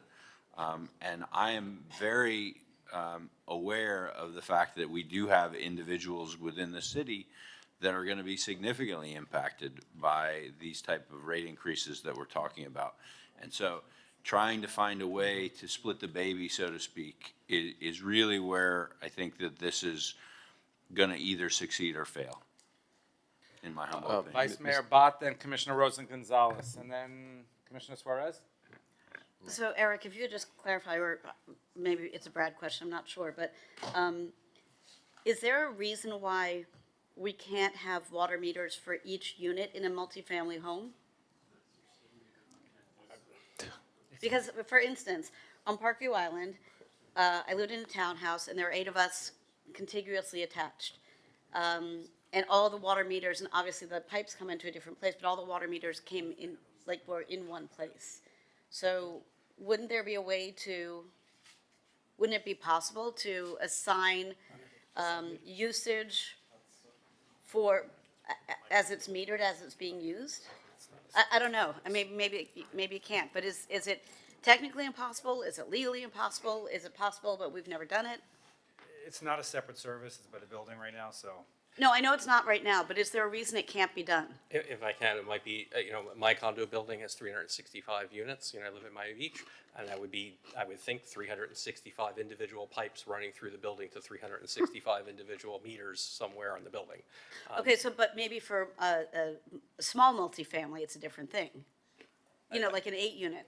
I don't know if the buildings were built that way to have individual Okay. service. They're built to have one master pipe for, you know, all 8 units or 16 or 32 or whatever they are. Yeah. Commissioner Rosa Gonzalez, then Commissioner Suarez. If we didn't know what the debt service was going to be, how did we choose 9%? Was it arbitrary? And wait. And that's my first question. And then, Commissioner Bott, I think you had a great idea, because I think that new projects should cover the $680 billion bond debt service fee. And I don't know what the legalities are surrounding it, but I do think that if you want to build a 400-foot tower, well, then you're going to pay for our resiliency projects. And that's where we need to go on this. We need to pass this off to developers who are going to build these massive towers. And we have projects, large projects, coming citywide. So I think that we should move this to the Finance Committee and have you guys work out the numbers, the debt service numbers, look at the impact fees, and figure out what we need to charge in impact fees to cover the cost of the differential in debt service. If I could add in, just asking Brian, the impact fees don't bring a significant amount of money. We're talking in the hundreds of thousands. So when Okay, we're so we talking need in to the bring those tens impact and fees into the millions of dollars, and that should probably be everybody's public benefit. It's nice to get all these other bells and whistles, but at the end of the day, if we're passing the cost off, we should just say to people, you're going to pay into this fund, and this fund is going to cover the differential in our impact fees. And I see that the city attorney is giving me a look. Are we not allowed to do this? I don't have all the details, but impact fees can be raised, I think, if it's by 25% over 2 years, if it's by between 25 and 50% by over 4 years. And I believe there's even new legislation that is further restricting the ability for us to impose impact fees. I think Well, what if we don't call it an impact fee? Let's call it some other kind of fee. Why is it an impact fee? It's a city water and sewer contribution fee that we collect from people that would like to build massive towers in our community that tax our infrastructure as is. And I'm sure that they want resilient streets too. So by the way, instead of funding, you know, these bells and whistles that we're currently getting, at least we're investing in something that is going to benefit not just the developer and the project, but the whole community, you know, but all of us as a whole. I would rather all of these public benefits that we get from people to go to our basic necessities. And by the way, developers wanting the zoning are willing to pay into these types of funds. I mean, people come to me all the time and they say, what do you want what do you want our benefit to be? Michael Stern is willing to pay 12 million, 24 million for this bikini hostel. Well, maybe that type of money should be going into these resilient projects. And we should make that happen. And I don't know if that's, because I think that that's the smart thing to do. Look at what's happening right now in North Beach. We know that we're getting 6 large buildings, right? We are paying for the infrastructure and plumbing for these 6 massive buildings, and the developers profiting and all of us are paying. How much is that resiliency project costing the city in North Beach, right near the town center project? Do you know? Do you have that number? You talking about North Shore D project? Yes. That's over $100 million. That's $100 million. 125. Why are we paying that? Why are we paying that money? If we, you know, if without these projects, we wouldn't need to do that project. Granted, there are updates needed, but the point being here is that we shouldn't be shouldering the cost. I don't want an abuela living in, you know, North Beach to pay $40 more per.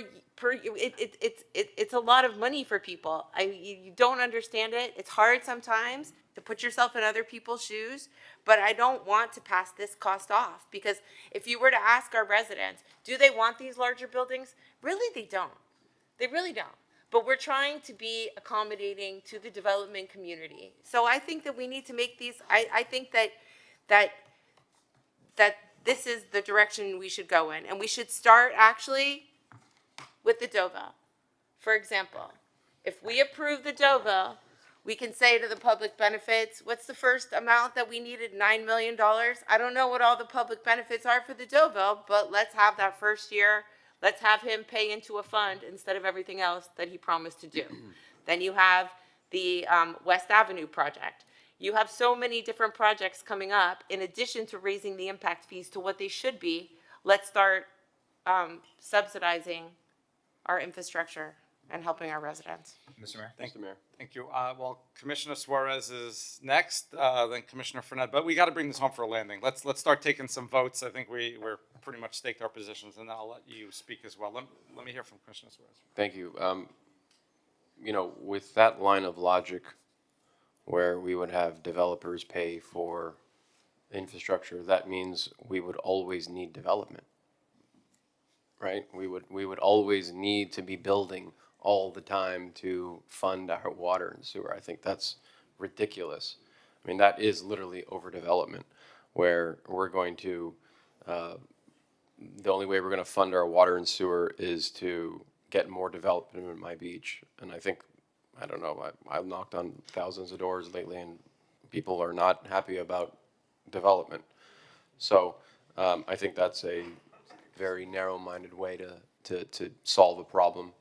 I think you have to just, at the end of the day, vote how you feel about this, and see if now is the time, if we want to raise rates at the worst possible time to do so.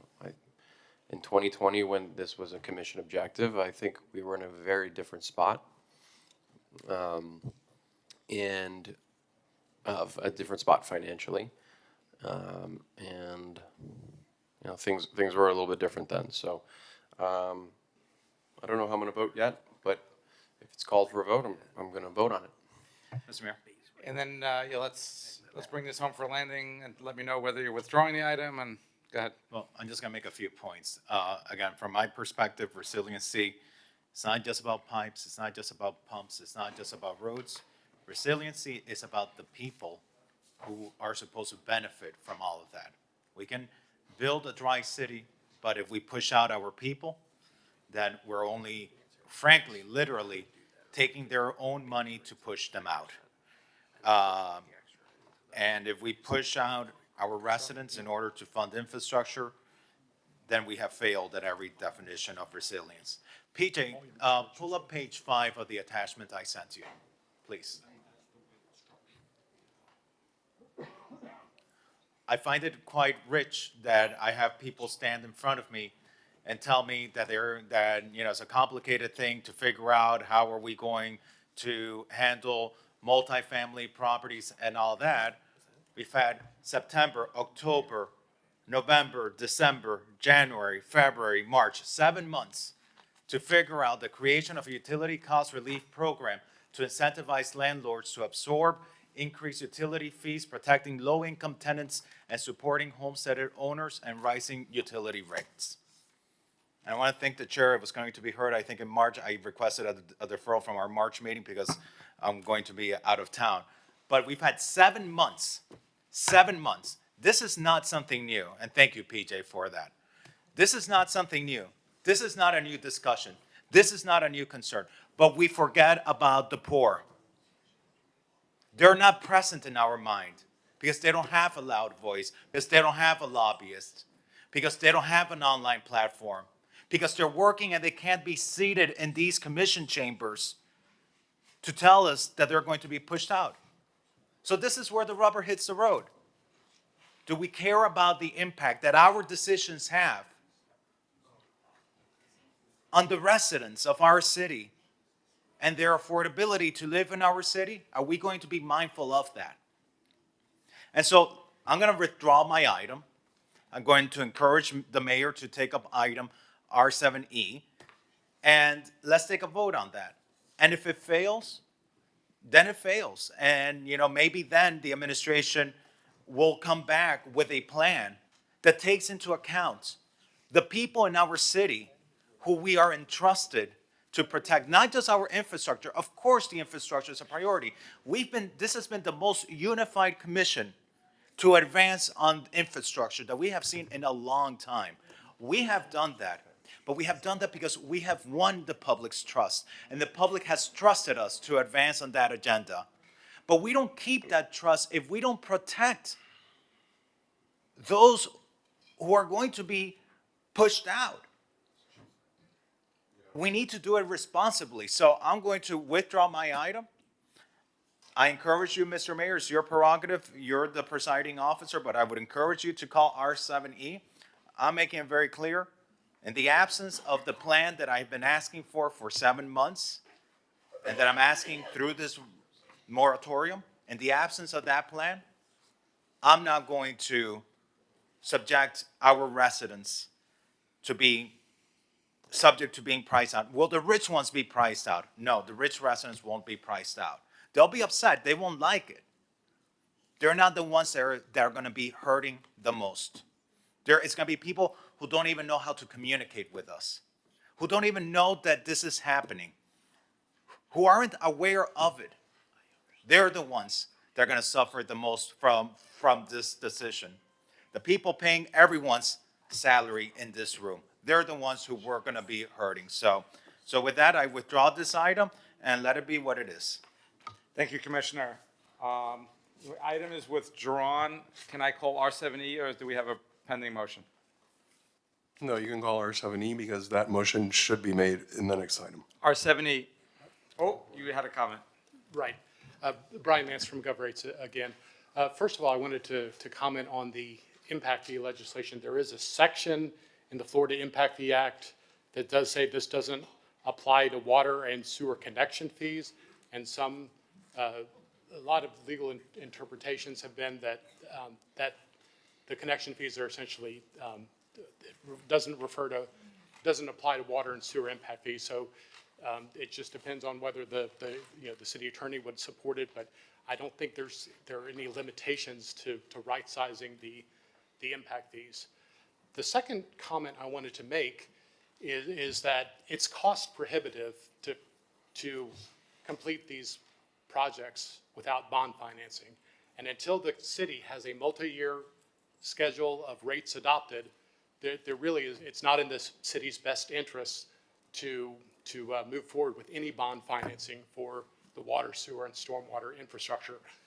When you issue bonds, the rating agencies want to see a 5-year forecast.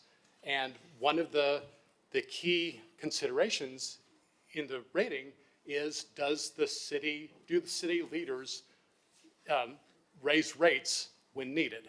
So whatever capital program the city wants to move forward, it is in the city's best interest to show that it is fully funded, and that all the increases needed for that multi-year capital program have already been identified.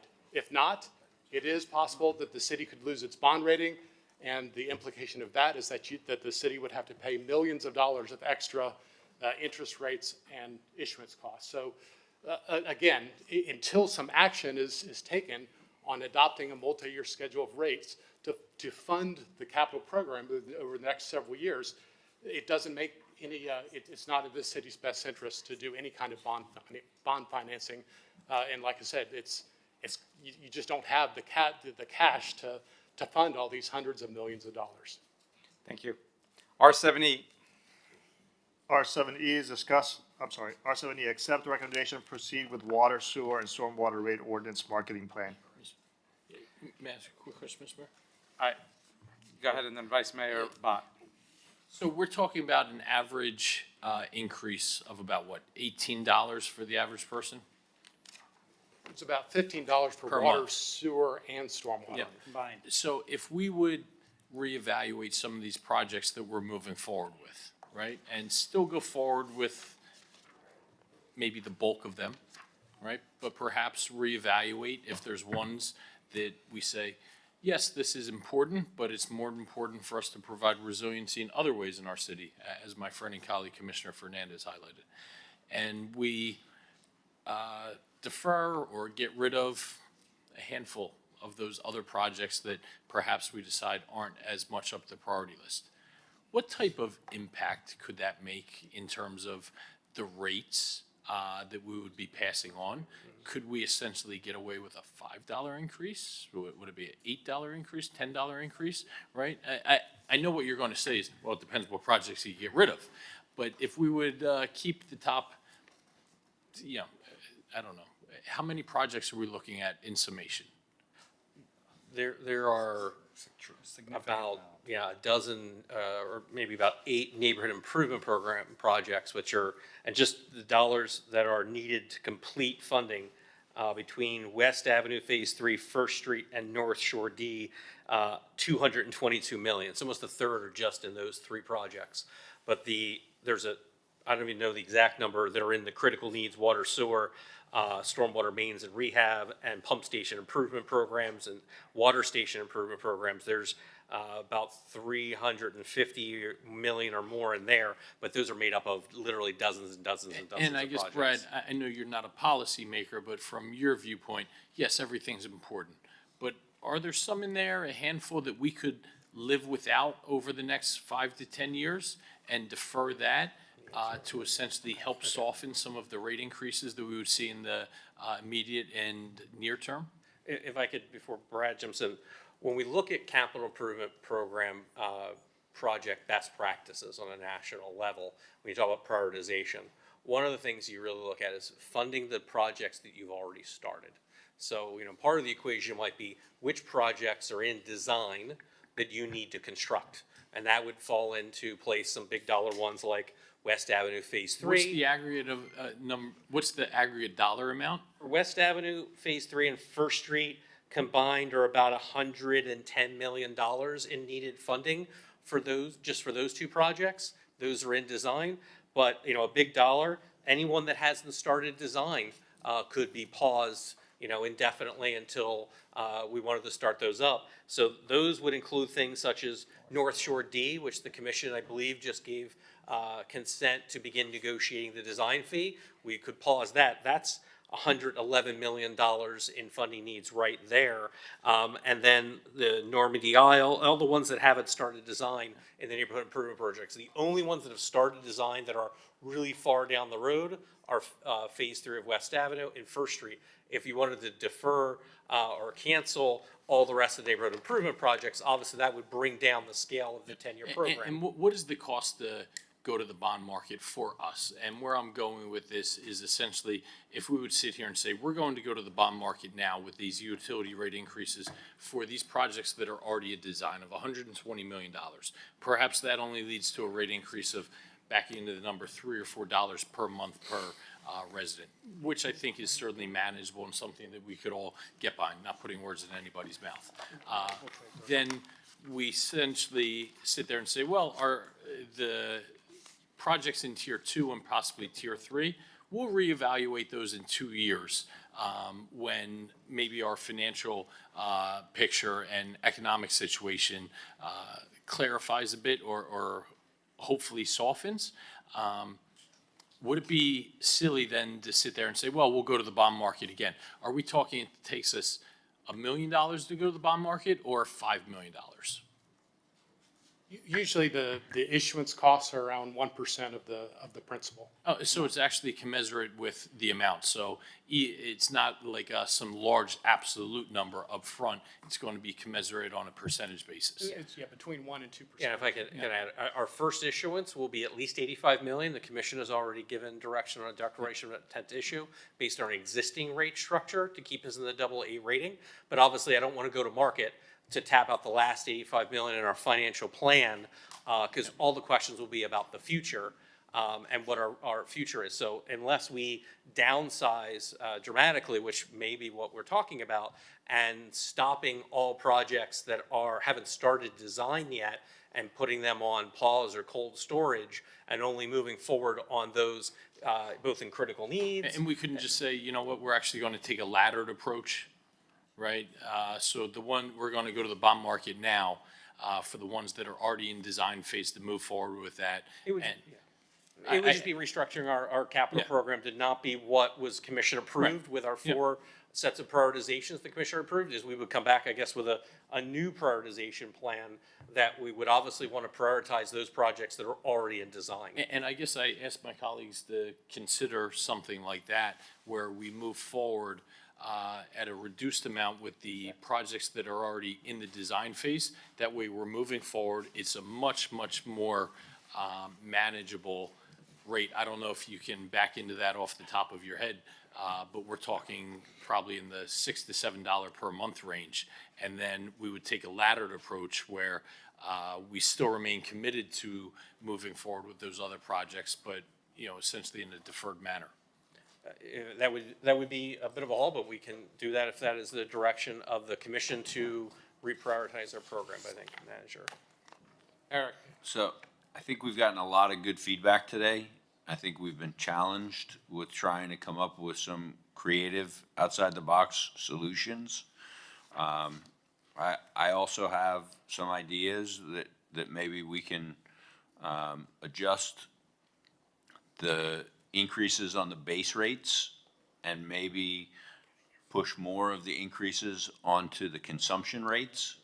And so people then control their own destiny as to whether or not they see larger increases based on the amount that they use. So let us take that back. Let us work through this a little bit more. Maybe we can bring this back or have this conversation at FERC next month and try to come back with something that's more palatable, because I hear the angst amongst the dais. And I think that, trying to push this forward to a vote right now is probably not going to land in a good spot no matter which side ends up on top. I think there should be a vote. So, I have a piece of information that as you go back and consider how to move forward. A pal of mine is an architect, small scale. He's not a developer, lest anyone think there's that going on. And he texted me because he's watching, and he said, and I'll read it, sub-metering is a very common third-party solution. Lots of HOAs do it to split costs of overall water fees. It's a simple installation. Each unit has a separate shutoff. Anyways, one pipe goes into a unit. It's a common practice. And I said, can it work for a 300-unit building? And he said, yes, it's easy. It goes in right where the shutoff valve goes, because every unit has to have a shutoff valve by code for their unit. There are millions of companies who do this. He didn't know off the top of his head if any municipality has ever done this, but I would really strongly encourage that part of the conversation that comes back does a deep dive on that, because I think that would be a significant way to help improve this outcome for everybody. Because I don't think anybody disagrees with Commissioner Fernandez's desire to make sure that the folks who are struggling the most get the help they need. The reason why this city works is that is because it's a city for everybody, not just some. And that is really important to, I think, most of us, if not all of us, on the dais. So I do like the idea of giving you a month or so to come back. And then I also want to just make sure that we capture the resolution or whatever the vehicle is to increase the utility impact fees effective as soon as humanly possible. I know it's not going to solve this issue, but I don't want it to get lost, and I don't think it needs to wait until this bigger issue gets resolved. Laura? Thank you. One comment I wanted to make is a lot of buildings have the water already included, so it's not done by consumption per unit. And if it were, it would be thousands and thousands of dollars to reconfigure that.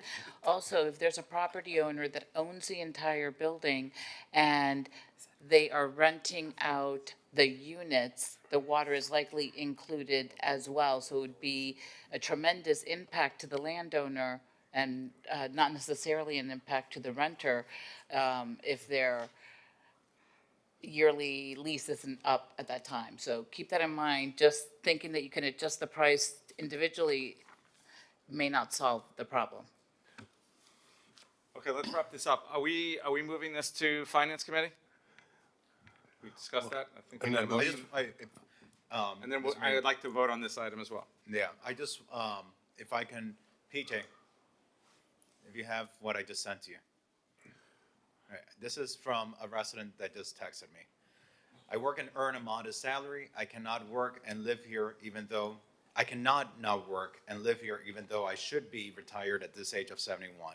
A hike in water rates is another nail in the coffin. I believe slowly Miami Beach will only be accessible to the well-off. And that is echoed throughout our community. That's one person that reached out. That is what's going to trickle down to so many others who do not have the fortune of even the least wealthy among us on this dais. So many of us that are going to be suffering the way people like that are suffering, even with a modest increase, unless we find a way to help them absorb those costs. Thank you. I'm with you, Commissioner. I was also co-sponsor with you on your item C7W. So, but I think we should, if we're going to refer this to FERC, we'll need a motion in a second and do that. Well, and then we should call the vote on R7E. And if I may, I believe Commissioner Bott made a motion to split the ordinance up so that the impact fees can move forward, and that would need a first reading. Now, it's possible you come back and you have an item that addresses everything, but I leave it to Commissioner Bott. I believe you wanted to split this, correct? Yeah, I don't want to delay on that because that has to happen no matter what we decide on the other thing. Our impact fees should not be 30 years out of date. And it's as my grandmother would say, it's a shanda that it is. So for those of you who don't know, that means it's, Mayor, do you want to? A shame. It's embarrassing that for 30 years we haven't updated the impact fees so that that we're not making sure that everybody pays their fair share. So yes, I absolutely want to bifurcate it. I make the motion. I would hope that it's a unanimous support. Is there a motion to finance? No, It's a motion to bring the ordinance back, but only to address the impact. Yeah, Well, we actually discussed, sorry for speaking out of turn, we actually discussed last finance meeting about increasing the impact fees that are charged for developers, because as the vice mayor said, it's been 30 decades, years. 30 years since there's been a change to the impact fees charged for developers, and I believe that there was unanimous support. That might have only been two of us. but I'll support that. It was still I'll support unanimous. it. But we did discuss that at FERC, that we do need, I believe we actually had a 1,000% increase that we were supporting for the development fees. Am I correct in that? Yeah, there was a large increase in the impact fees. You know, there's a prescribed study that has to be done, which was done. It is a large increase that's listed, but still, unfortunately, it's still hundreds of thousands, not tens of millions, which is what we need. But if that's the interest, that this could come back as a first reading ordinance just to deal with the impact fee, which has already been dealt with at committee, and then the base rate and flow rate can go back to FERC to relook at that and either readjust our capital program and or the rate increase. So we could do that. That could be the motion, sure. That is the motion that is before us. Do I have a second? I second. Can you call the vote, Just to be please? clear, is that coming? The motion is to refer the rate increase to FERC, but to bring back the ordinance with respect simply to the impact fees. So we're bringing back at the next commission meeting. First that- reading. First reading. Just for the impact fees fees. only. Got it. Everyone clear? So got a motion and a second. Let's call the vote. All in favor of this direction, please say aye. Aye. Any opposed? Direction is given. Let's vote on R7E. What do, I think that was our That was it. Oh, that, we modified them, okay. So there's no reso at this No, point. You wanted no, to vote on no. the resolution, right? That's before no, us, right, that Mr. was Mayor? not, yeah. I'm that- sorry, I'm speaking to the mayor. Yeah, Vice Mayor. my thinking was that we passed that motion, but that we still have R7E. If we don't have a motion and a second, it just fails. I'm gonna since we're on R7E, I'm gonna make a motion to decline the administration's recommendation on R7E. I'll second that. What was the, I'm sorry, I thought the prior motion was related to R7A, motioning the resolution back to FERC. if I may? Sure. My intent that we just voted on was to take just the impact fees and bring that back as a resolution to the commission in April, just on the impact fees that are currently 30 years out of date, separate and above from anything else that we do.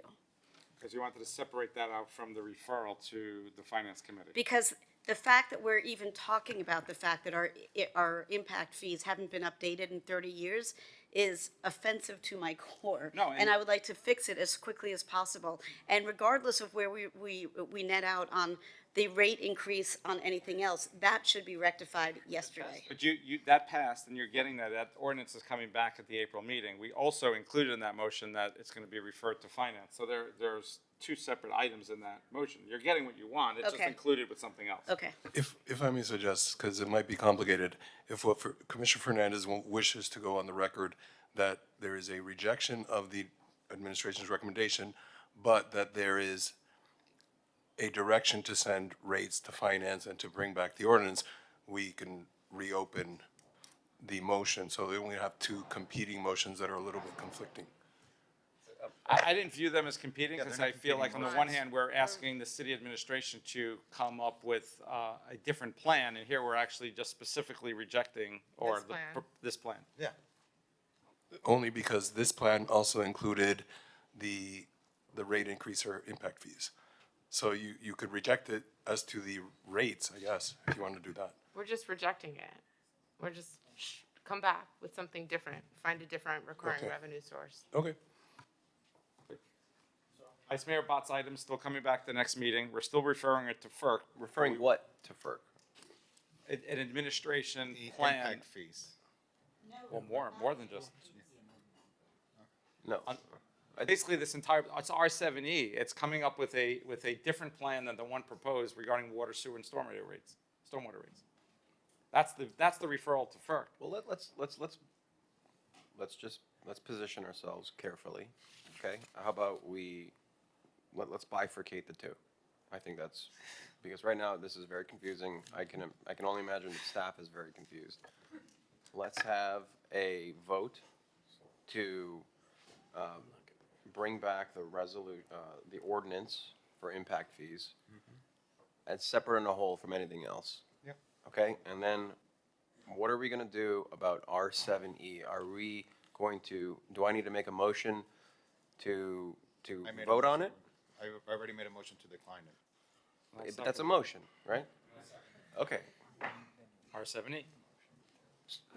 Well, hold. Rick, why don't you have, I mean, we passed the motion already, so procedurally, what do you recommend then? What do you recommend?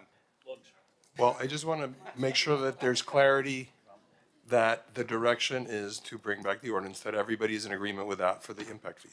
Correct. Mr. Mayor, in R7E, staff's recommendation is to accept a favorable recommendation of the FERC from its February 21st meeting and directing the city manager to present an ordinance to the city commission at the March 19, 2025 meeting, amending the city's water, sewer, and stormwater rates with the initial implementation of the monthly rate structure to take effect on October 1st memorandum. And 2, develop a marketing plan for the city's infrastructure program, including an explanation of the city's water and sewer rate structure.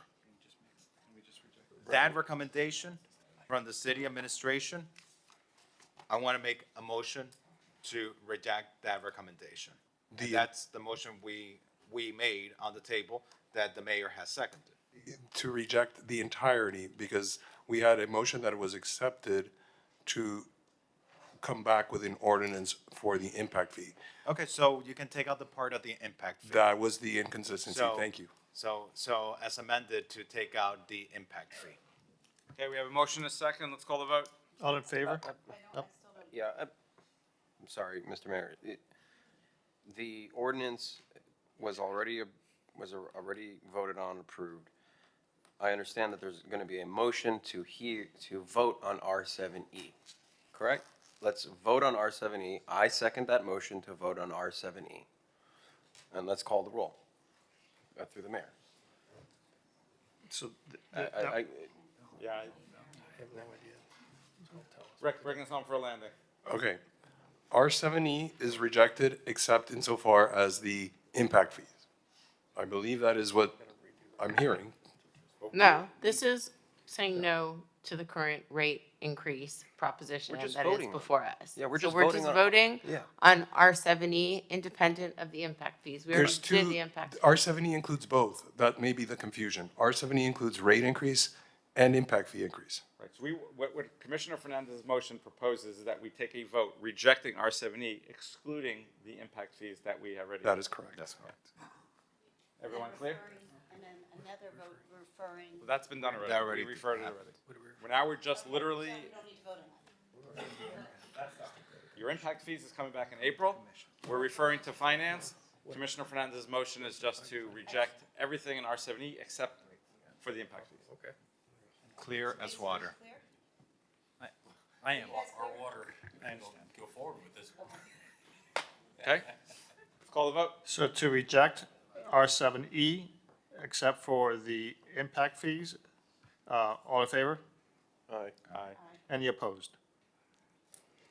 Motion is approved. Okay, that was smooth. Let's call, No reso. thank you, everyone. R9E. Oh, sorry, R5E.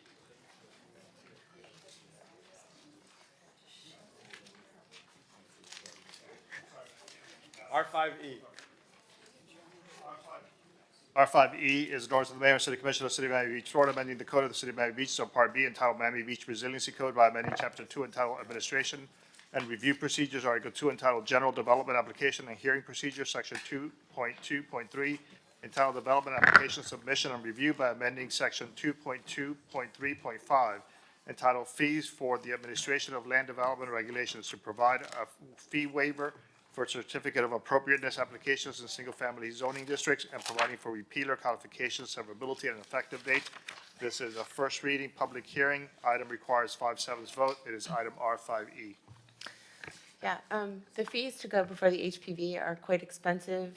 And if you're doing any work on your single-family home, I would just like to make sure that these fees are waived. Is that basically it? Yep. So that is my motion. Second. Okay. Call the vote. It is a public hearing. I see Mr. Seraldo is on Zoom. Mr. Seraldo, please name, address, and you have 2 minutes. Yes, hi, Daniel Seraldo with MDPL.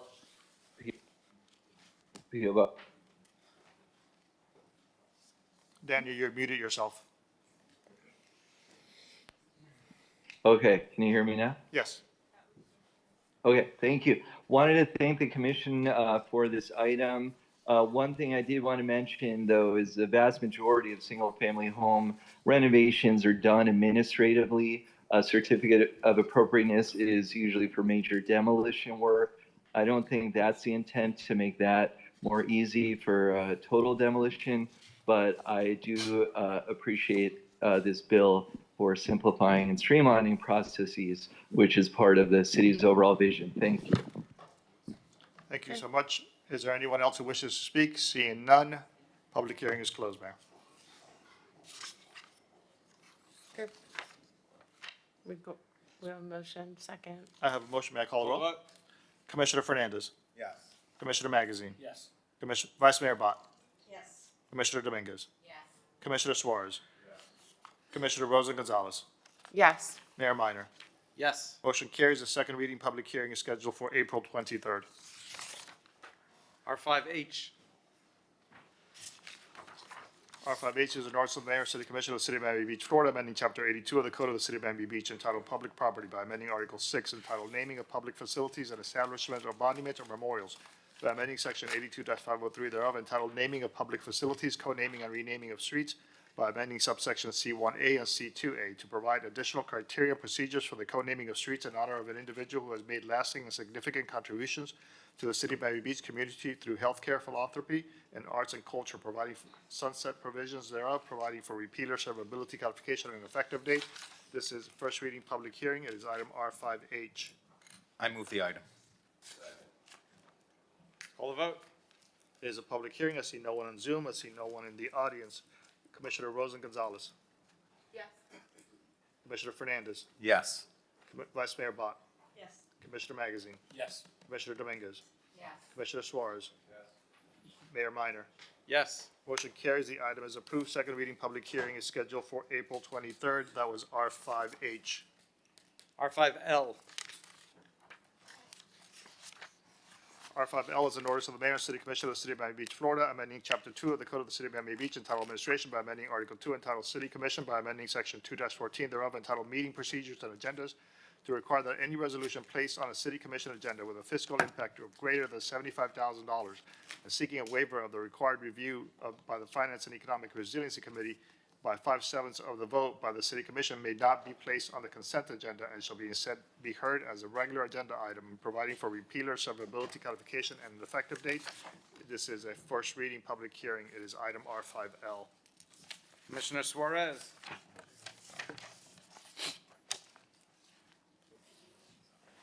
Thank you, Mr. Mayor. As we all know, we're in tough economic times. I mean, we just spent an hour discussing rate increases that are going to affect all the residents of Miami Beach. I put this on the agenda so that we can have a little bit more fiscal accountability on the items that we want to approve. It's not saying that we can't approve this on at a commission meeting. It's just that I don't think it's responsible to pass it on consent. I think there needs to be a discussion for anything with $75,000 or greater. So I'd like to hear what my colleagues have to say about this. Go ahead. Commissioner Magazine. I wholeheartedly welcome the renewed focus on, from all of us, on fiscal responsibility. Commissioner, can you clarify, I'm all for, so anything with a fiscal impact above $75,000 can't be placed on consent? That's part of the ordinance? It's any item that is more than 75,000 that requests a 5/7 waiver cannot go on consent. What kind of items would those be? I mean, I'd back you if you said anything over $75,000 can't go on consent. Where's the 5/7 waiver come? Because currently, you can request a 5/7 waiver from referral to FERC. So it's to ensure that an item either goes to FERC Got it. or is on the regular agenda. Yeah, okay, yeah, I second that, and I commend you and applaud you for this. Thank you. Anybody? My only, I think discussing big ticket items is a great idea. My only reservation, my only hesitation with this, because the way it is now is that even if it's on consent, it can get pulled and discussed, and then you have the thorough airing.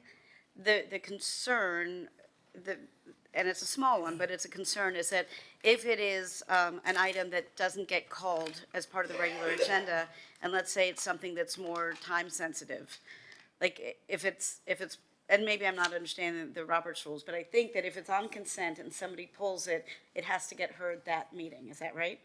Or no? Depends on whether the mayor gets through all the items. I mean, it doesn't always. So even if it's a consent item and it gets pulled, if it's a consent item, obviously it goes through, but if it gets a consent item and it gets pulled, that pulled consent item does not have to get heard. That happens on occasion. I think the proper procedure at that point would be to let the mayor know that there's a time-sensitive concern with respect to an item that was pulled or that is on the regular agenda. So if that's already the way our agenda works, our process works, that it goes into consent, and if somebody wants to learn more about a project or understand it better or has reservations, that then gets pulled, and then if it's getting close to, 5 o'clock and it hasn't surfaced yet, any of us can let the mayor know that it needs to be heard because it's time sensitive. So to me, it's like two sides of the same coin, kind of. So, Yeah, so it's, we kind of have that already. well, right now, if you want to spend $75,000 or more as an item, you need a 5/7 waiver, correct? Oh, because normally you would be going to FERC. Correct. Okay. So I don't see a problem with just demanding a discussion on why, you should be spending $75,000 of taxpayer money, especially given what has happened today with financial instability. I think it's very prudent for us to always discuss why monies are going to be spent. And it forces us to engage in that dialogue. And I think that's important. I don't think we should be putting things on consent for $75,000 or more. It really puts the onus on the sponsor to really discuss the item. And I think that's good governance. I think that's good transparency. And I don't see anything wrong with that. We put a lot of safeguards in land zoning regulations where, you have to have a certain number of meetings. You can't put it on consent. I don't see why you wouldn't want to have that same sort of stringent policy for taxpayer dollars.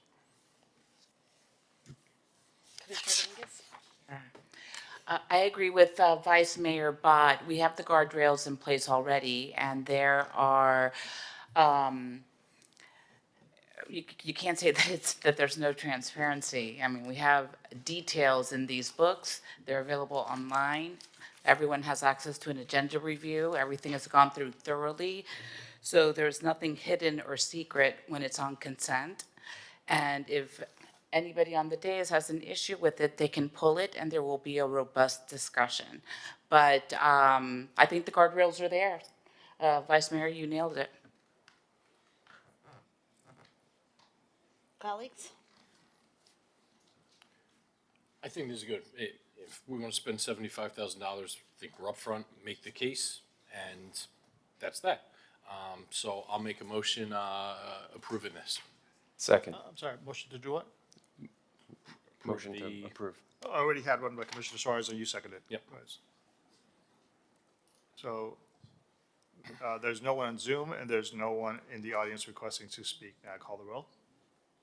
So okay. So in 2022, we adopted a procedure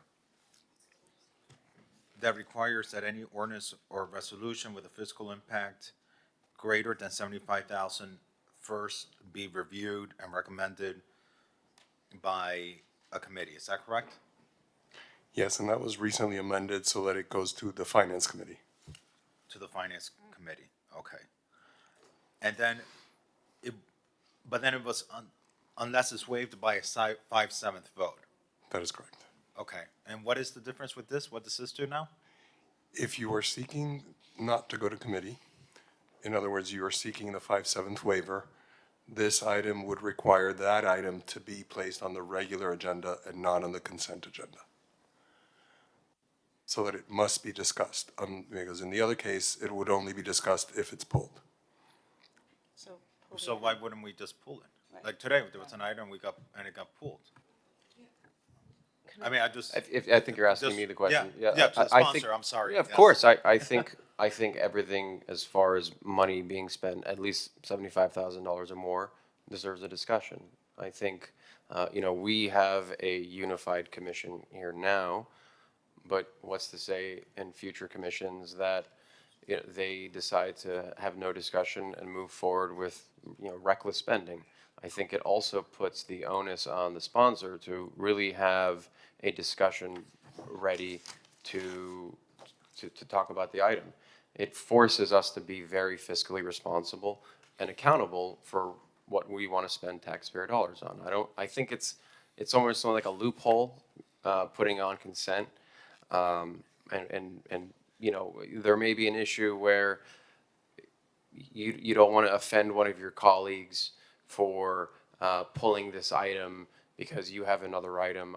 I think this really just sets us both in a position for accountability on why we should spend X amount of number of dollars, 75,000 or more, on certain projects. I think it's just good transparency and good government, and it really, and not only that, but the public sees what's the discussion, right? I mean, I understand, Commissioner Dominguez said we have a lot of material here, but most people who are at home, they don't read the agenda, okay? They, at best, watch our meetings, read our newsletters, and discuss and get information that way. So, look, I think it's good governance. I think there's nothing to hide. If you want to spend $75,000 of taxpayer money, you should be more than willing to speak up on the subject and discuss your point in a public forum. And so I just, as a follow-up, so how was the $75,000 threshold determined? Because I remember when we made this policy in 2022, I was questioning why $75,000? And I was trying to understand that at the time, because to me, even $50,000, it's a lot of taxpayers' dollars. I can lower it. Even $25,000 is a lot of taxpayers' dollars. So I'm just wondering, like, how did you come to the $75,000 threshold for this? Because, well, first of all, I wasn't elected in 2022, so I can't speak to why it was 75,000. Apparently, Mr. City Attorney, you can correct, or you can read into the record of why it's 75,000. I think that was just the determination by the commission at the time to use that threshold. That is, Commissioner Suarez didn't come up with that number. That was already in the code. I'd be more than happy to lower it to 50,000. I mean, I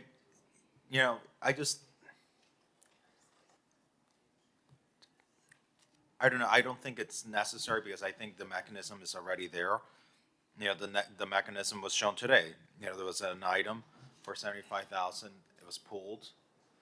And I think we've done that in the past. I think today we see items being pulled of smaller amounts, I think. I think there's an item for $5,000 being pulled from the agenda for discussion. And so, I just, at that point, let's just make everything. Like, why be a commissioner then? Like if we're not going to trust each other, let's just be frank. If we're not going to trust each other as commissioners, as good stewards of the public, how can we expect the public to trust us with their assets? And what this item is saying is that we don't trust each other as responsible stewards of the taxpayers' dollars. I think the mechanism is there already where we can pull an item, we can discuss an item, we can refer it to committee without having to over legislate it. Because the reality is that oftentimes we just have carryover items and these extended discussions. That's, I don't know, it's kind of how I feel at the moment. I don't know, but I welcome your feedback on that. Yeah, sure. And by the way, this was recommended by our CFO, and I'd love to hear what Jason has to say on this. Mr. Mayor.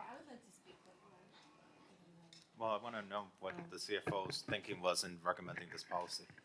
I'm sorry if you could just repeat yourself. Sorry, I was talking to the Public Works Director about a prior item. This is on the $75,000 referral. Yeah, what's your opinion on this? We had a discussion about this, and this was really, I think it was in your interest in making sure that items were, properly referred to FERC, and to kind of put an extra, I don't want to put words in your mouth, but my understanding was really to put an extra hurdle in that, you wouldn't have items just on the consent agenda approving expenditures mid-year that haven't been, appropriated previously. Right. And I don't think it has anything to do about trust, right? I think to a certain extent we all trust each other, but again, this is more about open dialogue with the community of why we're spending money. And I think it behooves us to open and an engaged public setting of why we want to spend money. I think it really puts the onus on the sponsor to describe why are we spending this money. So let me just follow up on that, because now I'm more confused. So I see the administration had a recommendation on this, and I don't see a recommendation from the administration on the agenda. And he just said that it was your idea, not his idea, and you said that it was his idea. So whose idea was it? Where's the administration's recommendation? Because I guess the administration recommended this, but there's not an official recommendation on the agenda. So this is a predicament, because I usually like to follow staff's recommendation, and I like to know what staff recommendation is before I sit on the dais to vote on something. So I'm being told the administration took a position on this, and all the members of the city commission were not privy to that position.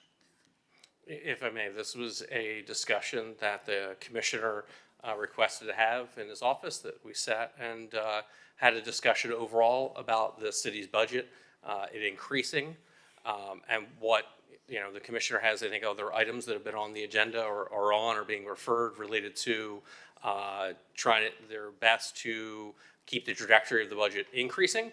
And this was just an overall series of many different policy discussions that happened in a private meeting in the commissioner's office. And this was an item that the commissioner decided to move forward with. It wasn't specific to this. There was a lot of different items discussed in that meeting. There were many ideas discussed. If I may, it started off as a discussion really related to the item I think that's on this agenda as a referral to finance about having the general fund budget cut by 10% or 0% CPI. It was really that discussion. And, as we know that all of that we have going on at our federal level, and just, how do we want to look at ourselves in that area? So there was it was a very long Thank you, in-depth. Mr. CFO. Thank So, you. Mr. Attorney, I just have a question. This is the section of our city commission agenda that relates to meeting procedures, right? And to the structure of our agenda. It's 2-14, yes. Yes. Mr. CFO, are there any other changes to our meeting agendas and procedures that you think may be necessary? These are purely a policy decision of the commission. I know, I understand. Ultimately, I understand our role as policymakers. I'm just wondering, I know you have an opinion on this procedure having to do with our meeting agendas and how many votes commissioners need on an item for it to be passed, and what section of an agenda that I can put an item in, or any one of my colleagues can put an item in. I'm just wondering, do you have other opinions on other sections of this section of the code that should be amended? I haven't really gone through all of it, but I would just say, you know, I think it's Well, a I broken. welcome an analysis, and I welcome your feedback. If you feel there's any other meeting procedures or anything else that's wrong, that should be amended in our meeting procedures or agendas that need to be fixed, I'll welcome your feedback. Sure. Thank you. Yeah. Mr. Mayor, also, if I can follow up on this, you know, look, right now, anything over 75,000 is supposed to go to FERC, right? Where we thoroughly discuss an item. But there is a waiver that we can have, 5/7 that disrupts that process. And so I think given the financial constraints of our times, you know, it really isn't prudent of us to allow this loophole to not even be discussed. It's not, I'm not saying get rid of the 5/7 waiver. I'm not forcing this go to FERC as the law says it should, notwithstanding this waiver. I'm simply saying, let's not put it on consent and then not discuss it. So I think it's common sense. And look, if the will of this body is to not do that, I completely understand. No, I think it's great. I think it's great that the CFO is giving us this feedback. I wish I knew about it beforehand. It gives great context as to where this is coming from. So no, certainly, I think you know, it's good to know. Commissioner Rosa Gonzalez, and let's call the vote. My concern with this is that I have items on this agenda that have been there for months that don't get called. So how do I use the consent agenda? I know that when I put an item on consent, it will pass and it will be called. And if somebody has a problem with it, then they pull it. So here's what I would like to see. How can you assure me that if I vote for this, that item with the emergency $75,000 or more funding is going to get called at that meeting? If you can include some sort of language that demands that item with the $75,000 funding gets called before any other item, like right after the consent agenda, then I would support it. But right now there are no guardrails on it. So do you think that you could fix it and bring it back next month? Or maybe the city attorney has some language that he could add to it? Because I know my big concern is that, you know, it just doesn't get called. And like Commissioner Bott says, it, you know, could be 7 p.m. and then the meeting gets adjourned. And I'm not, you know, pointing fingers, but the consent agenda is very useful to ensure fairness, to ensure a fair and balanced agenda, so that all of us make sure that our items are somehow heard. You know, so that's really, you know, what concerns me here. So if you can correct that, then I will support it.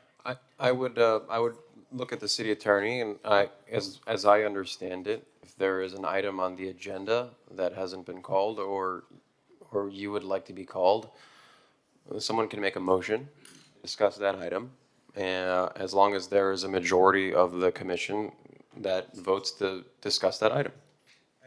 Actually, the mayor controls the agenda. There are some rules that relate to, you know, an item that gets called to take it off, I believe. But I think what Commissioner Rosa Gonzalez is suggesting is that she wants some certainty that the item would get called. So to add language that would require the item to be called after, whether it's after the consent agenda is adopted, or it could be after the afternoon Sutnick, you know. And by the way, those safeguards that we have, for example, if your item wasn't called on the previous agenda, it's supposed to be called on the subsequent agenda. And there are so many times where my items, not just my items, but everybody up here has items that are languishing on the agenda. So we put legislative guardrails in place that are not being followed. So that's why the consent agenda is a protection for everyone, because, for example, and even then it's not. I mean, I pulled some items from the consent today to talk about, and I don't know if they will be called or if they're just going to go to wherever the mayor chooses. I mean, I have, you know, So if I were to count all my items, so that I haven't just been- asked- so I have no problem. I am all about transparency. I rarely put an item over $75,000 ever on a consent agenda, especially when it needs to pass with a 5/7 vote.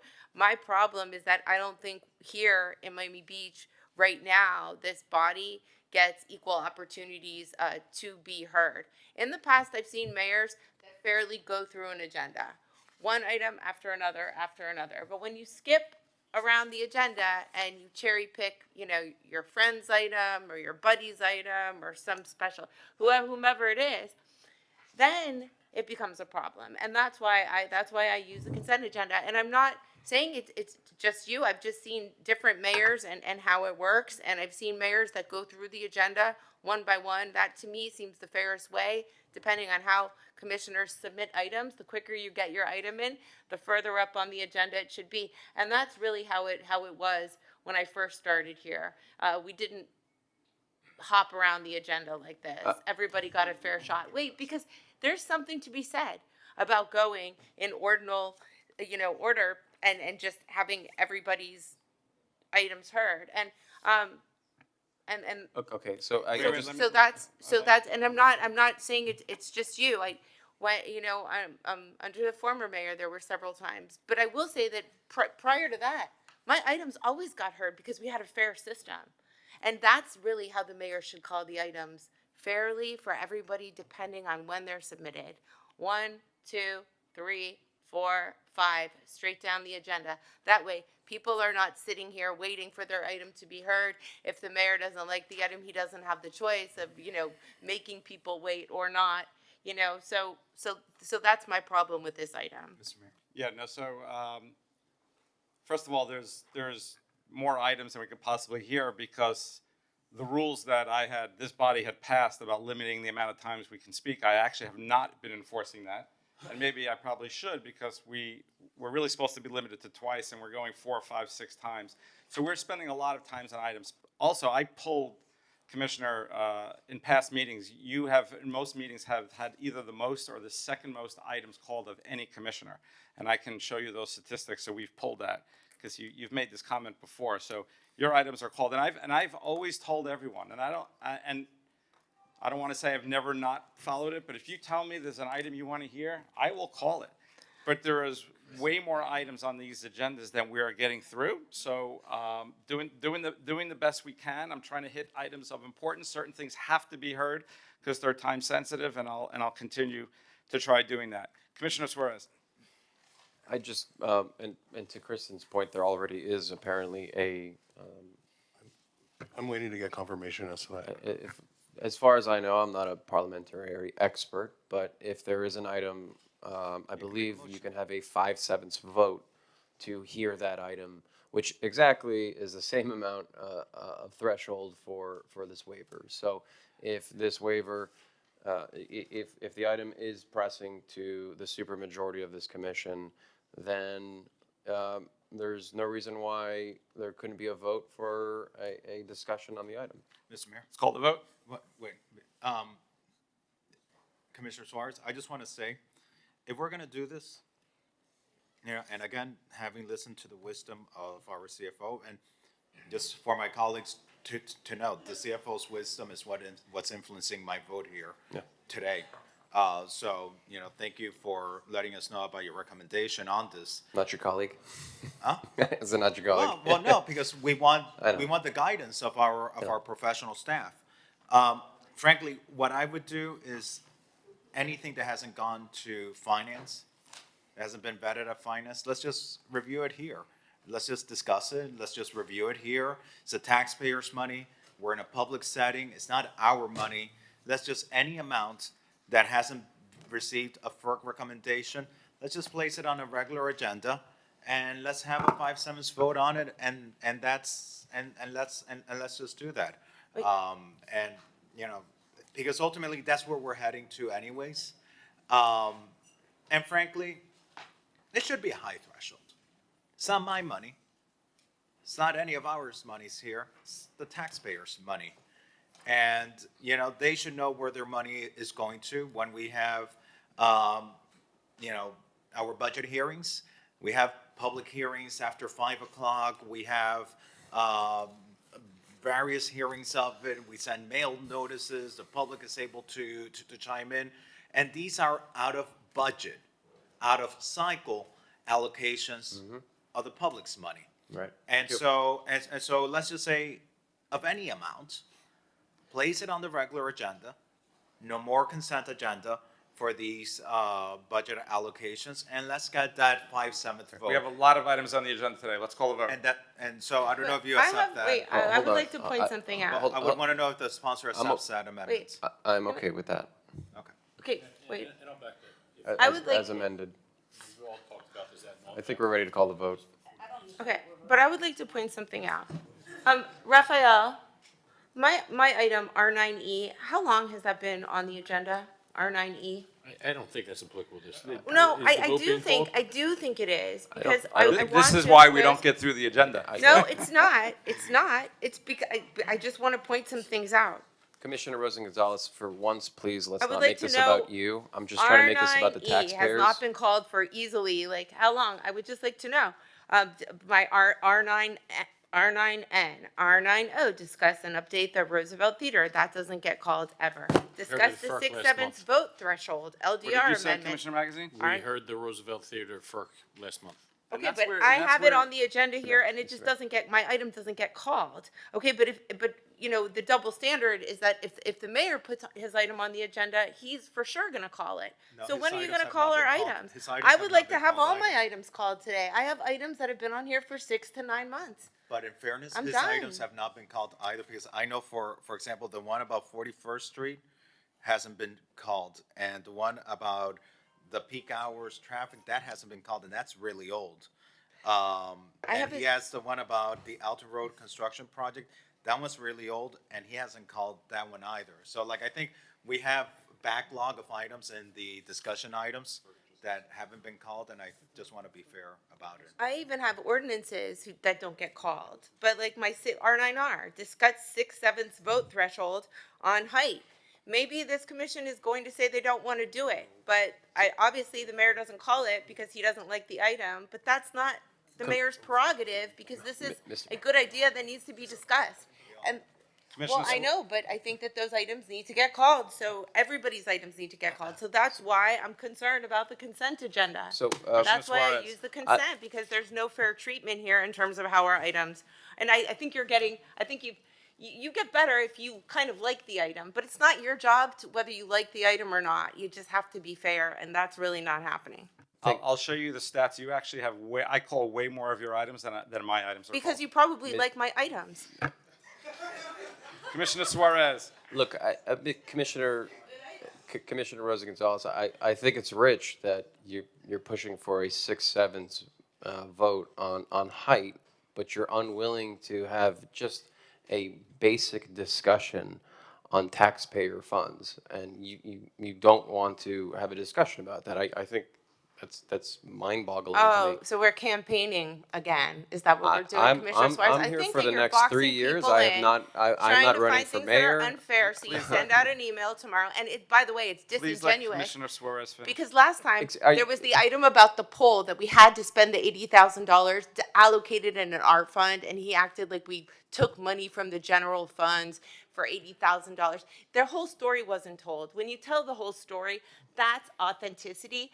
That is like being, like telling the whole story. So now, whether, you know, whatever happens tomorrow morning, he's going to say, oh, Commissioner Rosen Gonzalez doesn't want to let people hear items that are more than $75,000. And you know what's going to happen? People, you know, it's not true. I'm trying to explain why the consent agenda is a useful tool. So, in the past, I was going to counteract some of these arguments, but I haven't because I didn't want to go there. But I will. You want to send out competing emails tomorrow morning telling both sides of the story so that we find out what's genuine and what's not? We could do that. Or you can explain what you're really doing. Well, for the record, I just got elected last year. I'm not in any sort of campaign mode. I haven't filed to run for anything. I'm going. If you let me speak, please. I think it's a little bit rude. listen, I think making sure that we have proper discussions on how we spend taxpayer money and setting a high threshold for that is good governance. I have no idea why you, or not you, but anyone would want to avoid that discussion. I understand there's concerns about some of your items you may not being called. I think the stats have been pulled that your items get pulled more than anyone else. I think the fact that we have parliamentary rules that have a 5/7 waiver to call an item despite the mayor, if that is the case, go ahead and make a motion and see what happens with your vote and see if you'll get a second, and you'll see if you'll have 5 votes to discuss an item that you want to discuss. I welcome to do it right now and see what the will of the body is to hear the items that have been on the agenda for an indefinite period of time. Can we call the vote on this item? As amended, correct? Yes. And the amendment was, if the item does not go to FERC, regardless of the amount, it goes on the regular agenda? Yes. There, it is a public hearing. I see no one in Zoom. I see no one in the audience requesting to speak. I have a motion from Commissioner Suarez, seconded by Commissioner Magazine, as amended. Vice Mayor Bott.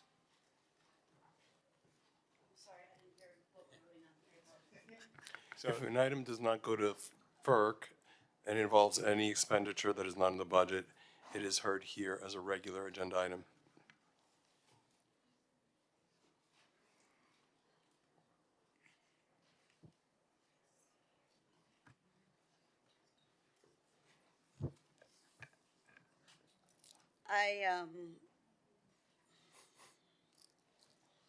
I'm not comfortable with this item.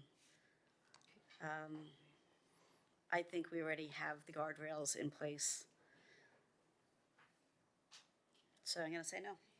And I'm sure I will be pilloried for this as well. Commissioner Dominguez. I feel the same way. If something is urgent and it's going on consent, the understanding of the body is that somebody can pull it for further discussion. The voters have set us in here to be stewards of their money, and I think we all do as good a job as we can, and we're very mindful and fiscally responsible. And adding this extra layer, as Commissioner Fernandez says, shows that we just don't trust each other. So, no. Commissioner Suarez. Yes. Commissioner Magazine. Yes. Commissioner Fernandez. Yes. Commissioner Rosen Gonzalez. I'm going to support this item, but if for some reason my item is not called, I am going to speak at full Sutnick hours about it. I am going to scream from the rooftops that my item is not being heard, and I will make sure that anyone who has an issue with this will get justice and have their item heard. Please list me as a co-sponsor, if you're okay with it. I welcome your co-sponsorship. Thank you, Commissioner Fernandez. Can we finish the? Mayor Minor. Yes. Motion carries as amended. Second reading public hearing is April 23rd. Commissioner Fernandez is going to be listed as a co-sponsor. As will I. I'm sorry, you? As will I. And Commissioner Magazine, co-sponsor. R5N. R5N is an ordinance of the Mayor and City Commission of the City of Miami Beach, Florida, amending Chapter 46 of the Code entitled Environment by amending Article 4, Noise, entitled Noise by amending Section 46-152 entitled Noises Unnecessary and Excessive Prohibited, to remove from the prohibition of the use of loudspeakers type devices attached to and upon vehicles a carve-out permitting the legitimate use of such devices in political campaigns consistent with Florida Supreme Court precedent, providing for repeal or severability, codification, and effective date. This is a first reading public hearing. Hearing is item R5N. So this is a cleanup item to comply with state law, and basically the city attorney's office generally just goes to the mayor to put it on the agenda, and that's what I did. I'll second. I'm sorry. We have a motion and a second. It is a public hearing. Is there anyone who wishes to speak? I see no one on Zoom, no one in the audience. I have a motion by Commissioner Fernandez, seconded by Mayor Minor on R5N. Commissioner Dominguez. I'm sorry. Commissioner Suarez. David. Yes. Yes? Yes. Commissioner Magazine. Yes. Vice Mayor Bott. Yes. Commissioner Rosen Gonzalez. Also, She's in the restroom. Commissioner Fernandez, Yes. Mayor Minor. Yes. Motion carries. Second reading, public hearing is April 23rd. Mr. Mayor, could I just a point of personal privilege? Yes. I see we have Hernan Cardinal, our Director of Code Enforcement, and just want to give him a shout out because I seen him out and about over the weekend with spring break, and Code has been doing a fantastic job, even going after establishments that don't have BTRs that we're going to open against the provisions allowed under the law. And so he's been boots on the ground, he and his team. And so I just wanted to publicly thank him and let him know that his work is appreciated. Nice. Thank you. Very good, sir. Thank you all. There you go. There you go. Yes. Thank you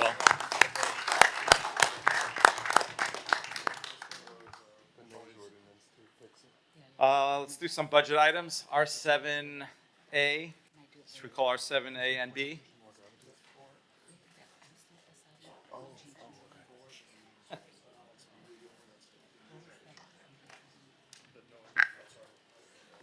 Here, I'll give you in a second. I'm sorry, Mayor. R7A.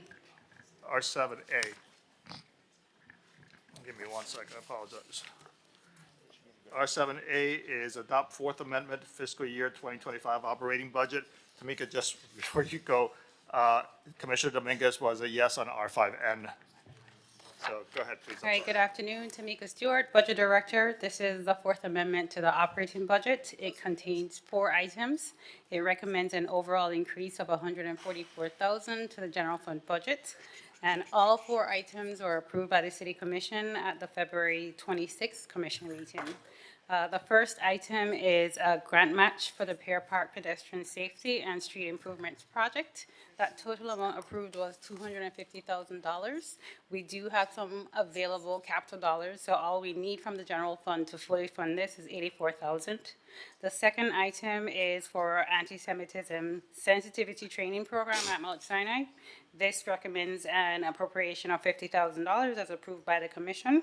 The third is a grant to AYUDA for the art classes at Stella Maris, and that's an amount of $5,000. And the last is a sponsorship for the Exemplary Women's Award exhibit, and that's from the general fund reserves as well. And that's it for the operating budgets. I'll second. It is a public hearing. I see no one requesting to speak on Zoom, no one requesting to speak in the audience. If no discussion, may I call the roll? Yes. All in favor of R7A, please say aye. Aye. Any opposed? Hearing none, the item is approved 7-0. R7A. R7B. R7B is a public hearing, adopt Fifth Amendment to the fiscal year 2025 capital budget. And this item contains 2 amendments. One is for the Flamingo Park Neighborhood Slow Streets project. The job order contracting proposal came in $76,000 below the approved budget. So the recommendation is to appropriate $76,000 from the transportation available fund balance. And the second item is a Pear Park Pedestrian Safety and Street Improvements Project, which is a grant that was approved by Commission on February 26th. So this is to appropriate $250,000 in the event that we actually go for the grant. And those are the 2 items.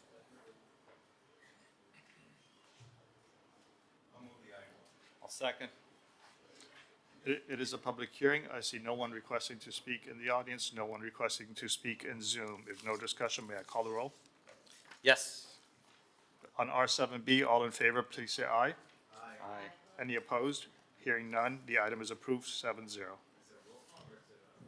It is a voice vote.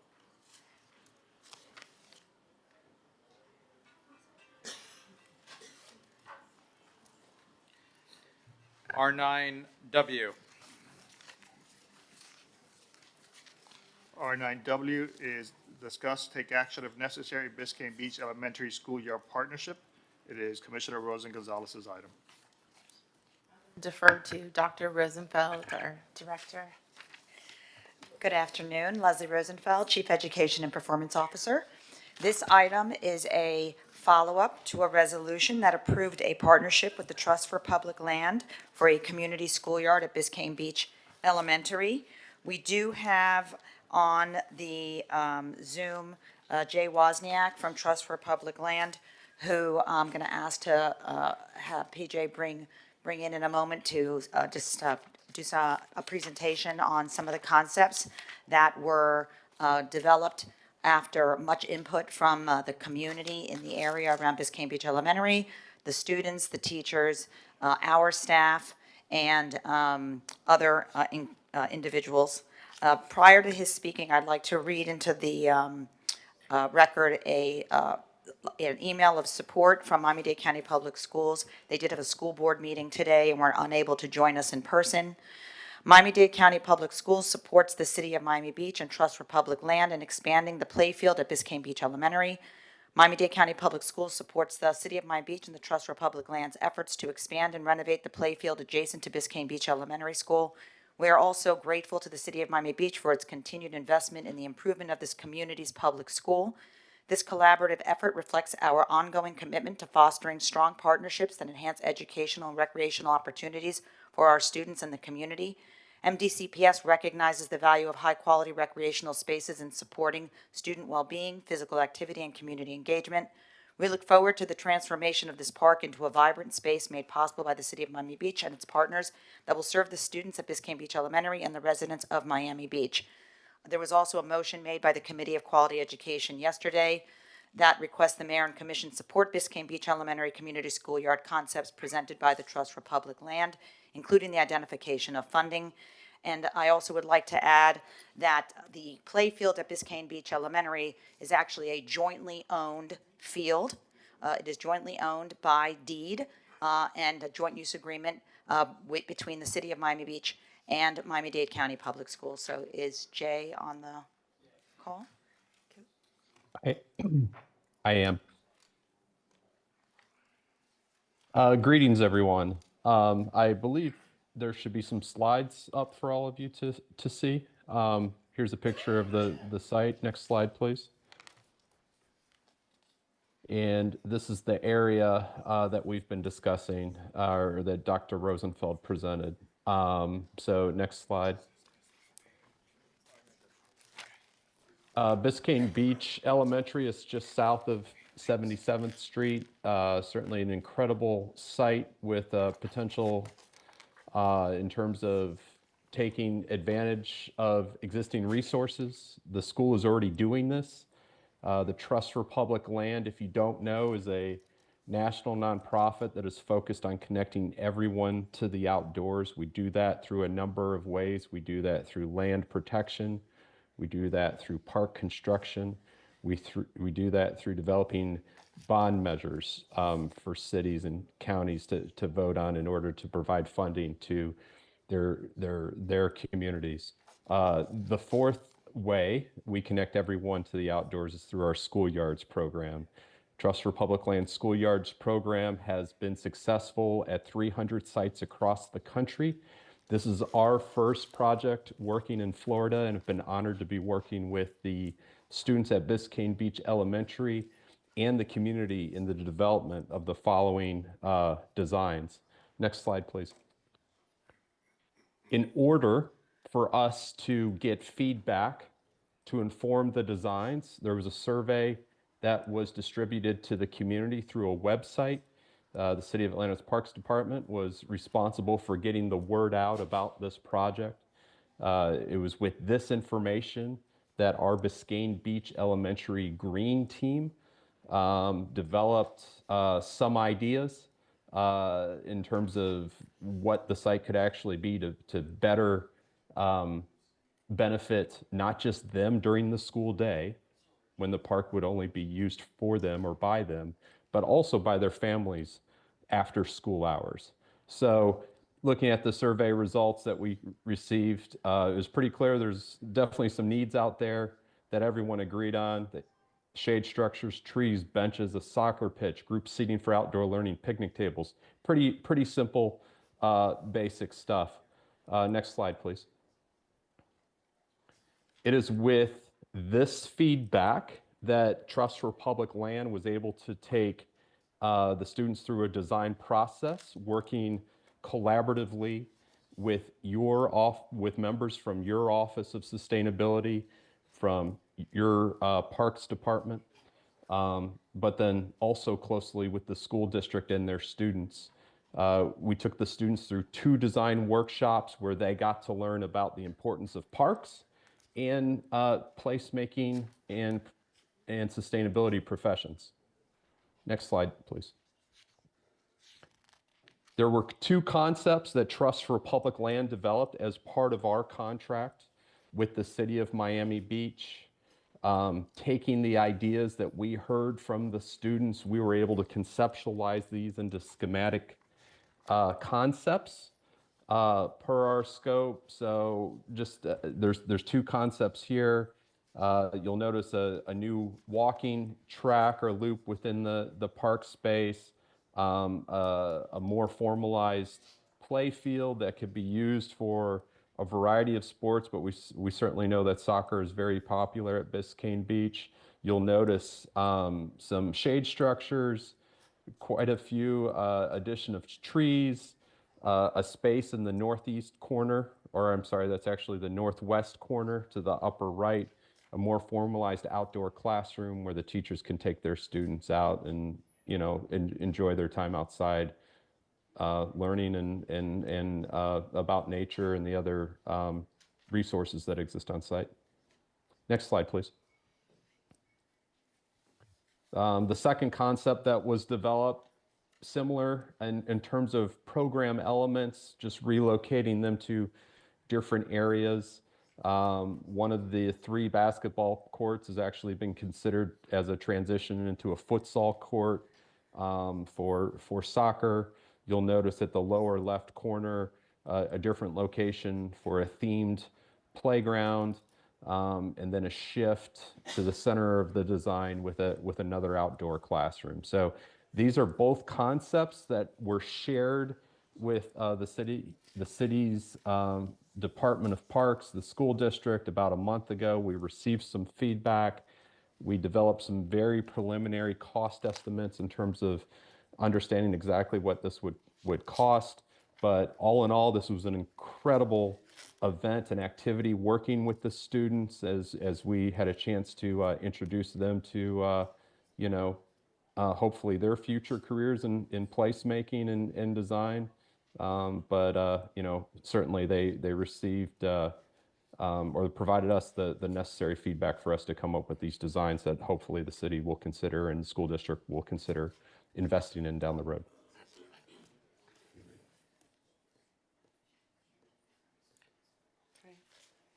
Okay, PJ, if you want to stop sharing, please. Okay. Commissioner Rosa Gonzalez. So I want to thank Dr. Rosenfeld and also the Trust for Public Land. This is one of the coolest programs that you can think about. I mean, they come in and get the children actually vote along with the adults and parents. It's community driven. So we have lands at schools, especially playground areas that aren't programmed at all. And so this is an example of how a nonprofit can come in and partner with the city. And really, Dr. Rosenfeld, you had to do a lot of work because it's not so easy to get these agreements done with Miami-Dade County Public Schools, with the national, with the Trust for Public Land, and pull this together and actually get the funding and present an area that was just once programmed for nothing into something that the entire community can now use. So I'm really impressed, Dr. Rosenfeld. And at this point, when we pass this today, where do we need to go from here to continue the process? Well, the agreement with the Trust for Public Land actually ends at the end of this month. So next steps would be direction from this entity, from the commissioners and the mayor regarding what you would like us to do. Obviously, we want you to build this plan, and we have the funding, correct? We do not have the funding, so the Trust for Public Land is giving us how much in this? They're offering No, the Trust for Public Lands Just giving us nothing? responsibility was to To come up with a plan? facilitate the concepts in conjunction with the school district and the community. But we have all the agreements in place. What we have in place is a joint use agreement with Miami-Dade County Public Schools that allows for the school to have exclusive use of that field during school hours, during school days, and then the community has access to the field after school hours, on the weekends, and on holidays. So then, in order to realize this plan, I was under the impression that they were going to fund a portion of it. They're not.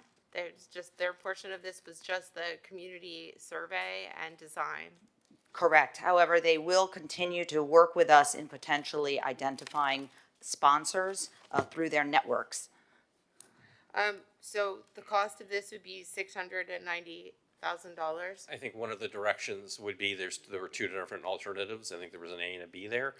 One at 670, one 690. So in the same realm, up to $700,000 there.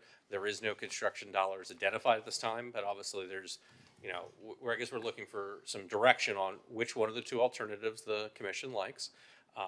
And then second, is this something that the city is interested in moving forward with, either partially or fully funding? Is this something that we return if we're able to enter into a partnership with the school board, or find a third-party private donor, which, working with the TPL, which is a little bit of a direction. That was what the item originally was approved for us to come back here today for this discussion. Well, I think we should take this then and refer it to the CRA, the North Beach CRA, to see if we can get it funded.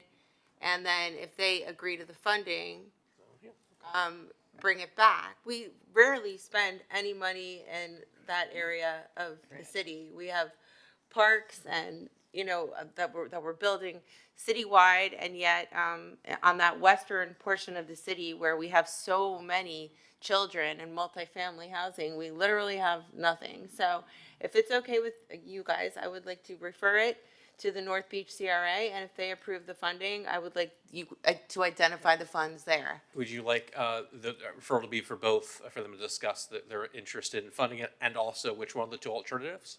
What, between the 670 and 690? Yeah, there were the two different layouts. What's the difference between the two? There were two different layouts in the screens. The orientation of the soccer field and the placement of some of the other features, but It's not a great difference, but if you want to leave that up to them to get into those details. I would leave that up to, I'm no expert on soccer field orientations, so, but I would like to see this funded, and I'm hoping that, the last thing I sent to the CRA kind of got shot down, so.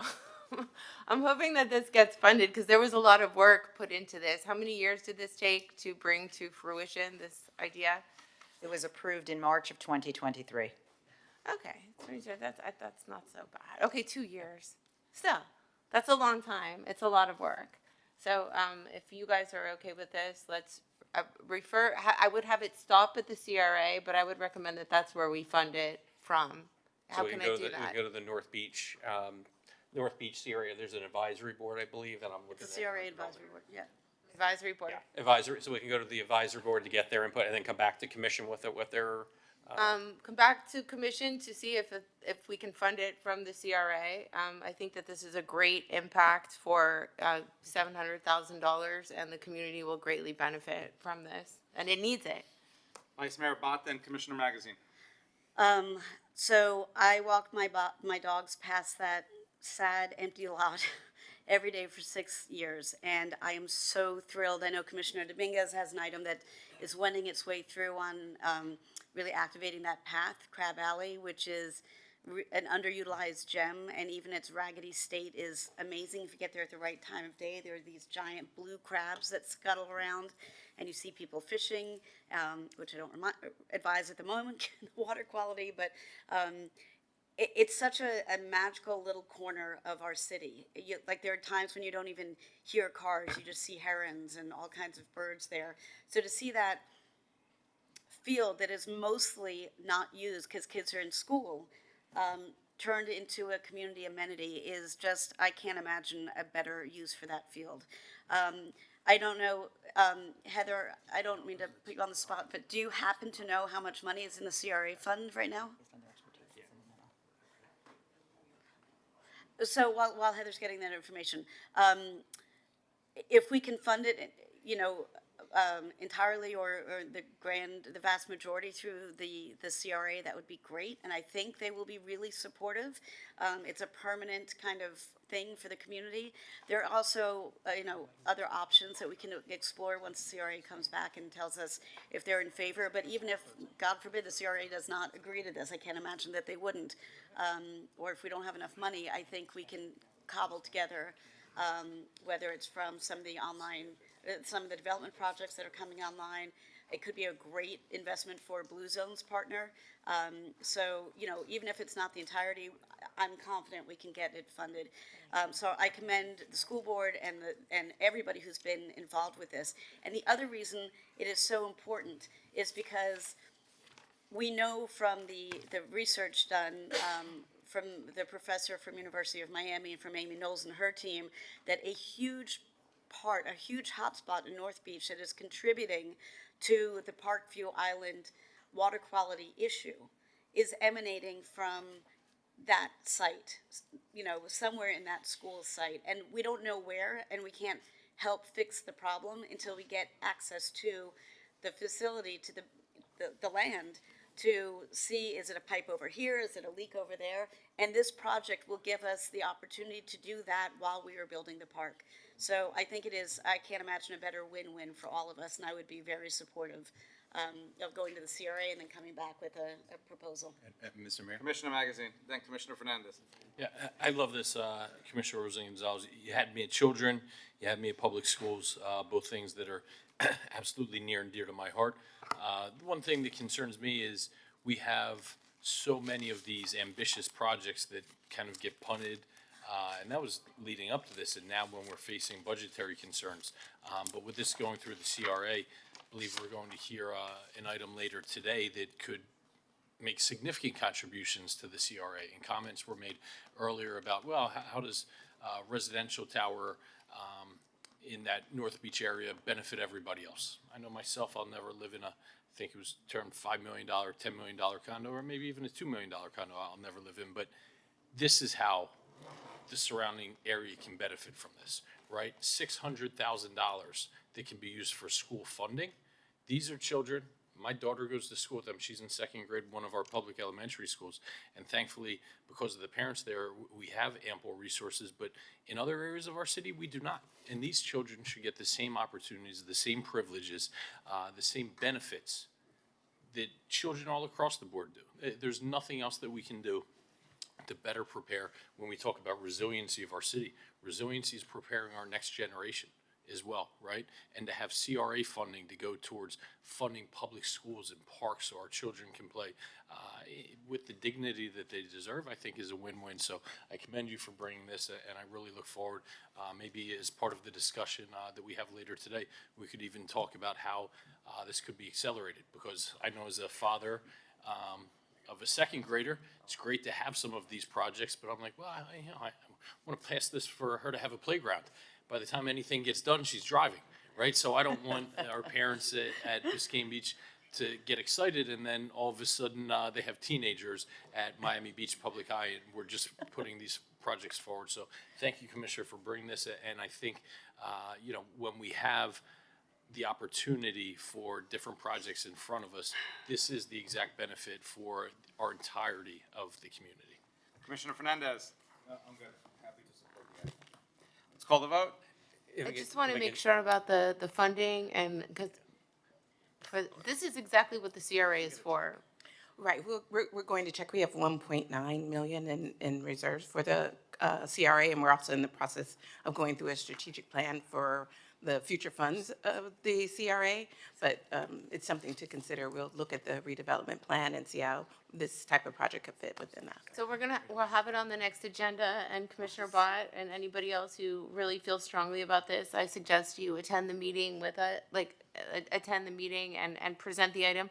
One thing I would tell you, Commissioner Magazine, is that the one thing that we're really good at is doing a park like this quickly. We can get the courts built. We would be constructing this, right, with the funding.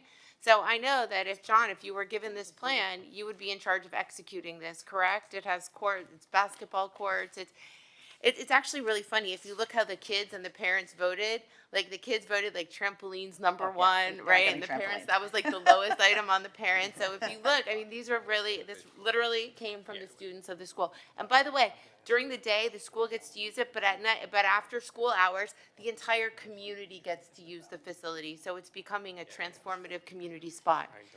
Okay, if I can, yes, there would be probably CIP and Parks, maybe perhaps working together on it.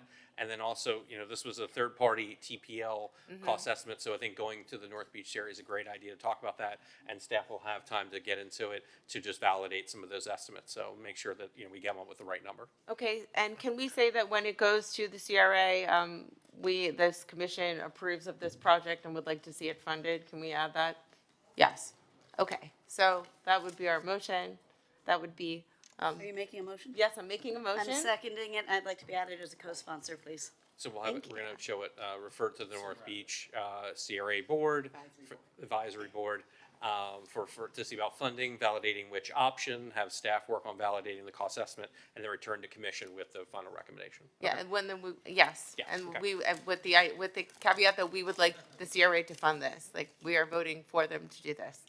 They're a tough group. Thank you. Commissioner Magazine. Gonna, I don't know whether to say it now or later. Later. What? So it's or never. Next month? I mentioned that we're going to entertain a project that comes before us where it would provide ample funding to the CRA. And like I said, I don't want this project to get those CRA funds in 5 or 6 years. So while I'm not putting them on the spot, I'll give them 15 minutes to chew on this. I think one of my asks is if that project ultimately is approved, if there would be some sort of acceleration in funding where perhaps the developer would be repaid out of the CRA, but he puts up that initial funding so we could get this funded right away if his project passes. So thank you, Doctor. Yeah. Thank you. Thank you. On behalf of the children and their parents, thank you. Thank you. Let's call the vote. So I have a motion by Commissioner Rosen Gonzalez, seconded by Vice Mayor Bott. All in favor, please say aye. Aye. Any opposed? Hearing none, the item is approved 6-0. I don't see Commissioner Suarez. I'm here. Okay, got it. 7-0. Oh, we have a point of clarification from Commissioner Dominguez. R5L, since it was first reading, I will change my vote to a yes. R5L, Commissioner Dominguez is a yes on R5L. And Ralph, Yes, ma'am. same. So at 4:31, and Vice Mayor Bott is a yes, so the item R5L is approved at 7-0. Second reading, public hearing is April 23rd. Let's do some of the pulled consent items. C2B, as in boy. C2B is award ITB 2025-008 MP pressure washing services. C2B was separated by Commissioner Fernandez. Today's a good day for this discussion. If I'm recognized, Mr. Mayor? Yes. All right. Commissioner Fernandez. So I pulled this item from the consent agenda because I think we need to have a serious conversation about the state of cleanliness in our parking garages. Right now, we're facing significant parking challenges in our city, and we need people to start using our garages more frequently. But let's be honest, our garages, they're not places where people feel comfortable parking in, and cleanliness is a major reason why. The latest Garage Cleanliness Index for the first quarter of this year gave us an overall score of 2.37 on a scale where 1 is the best and 5 is the worst. That means we are far from being where we need to be. Nearly half of our garages fail to even meet a good standard of cleanliness. And from my perspective, this is not a minor issue. It's a quality of life issue. It is a safety issue.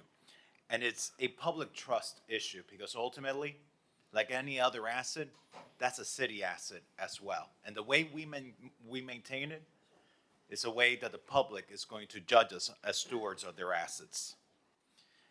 People are already frustrated with parking in our city.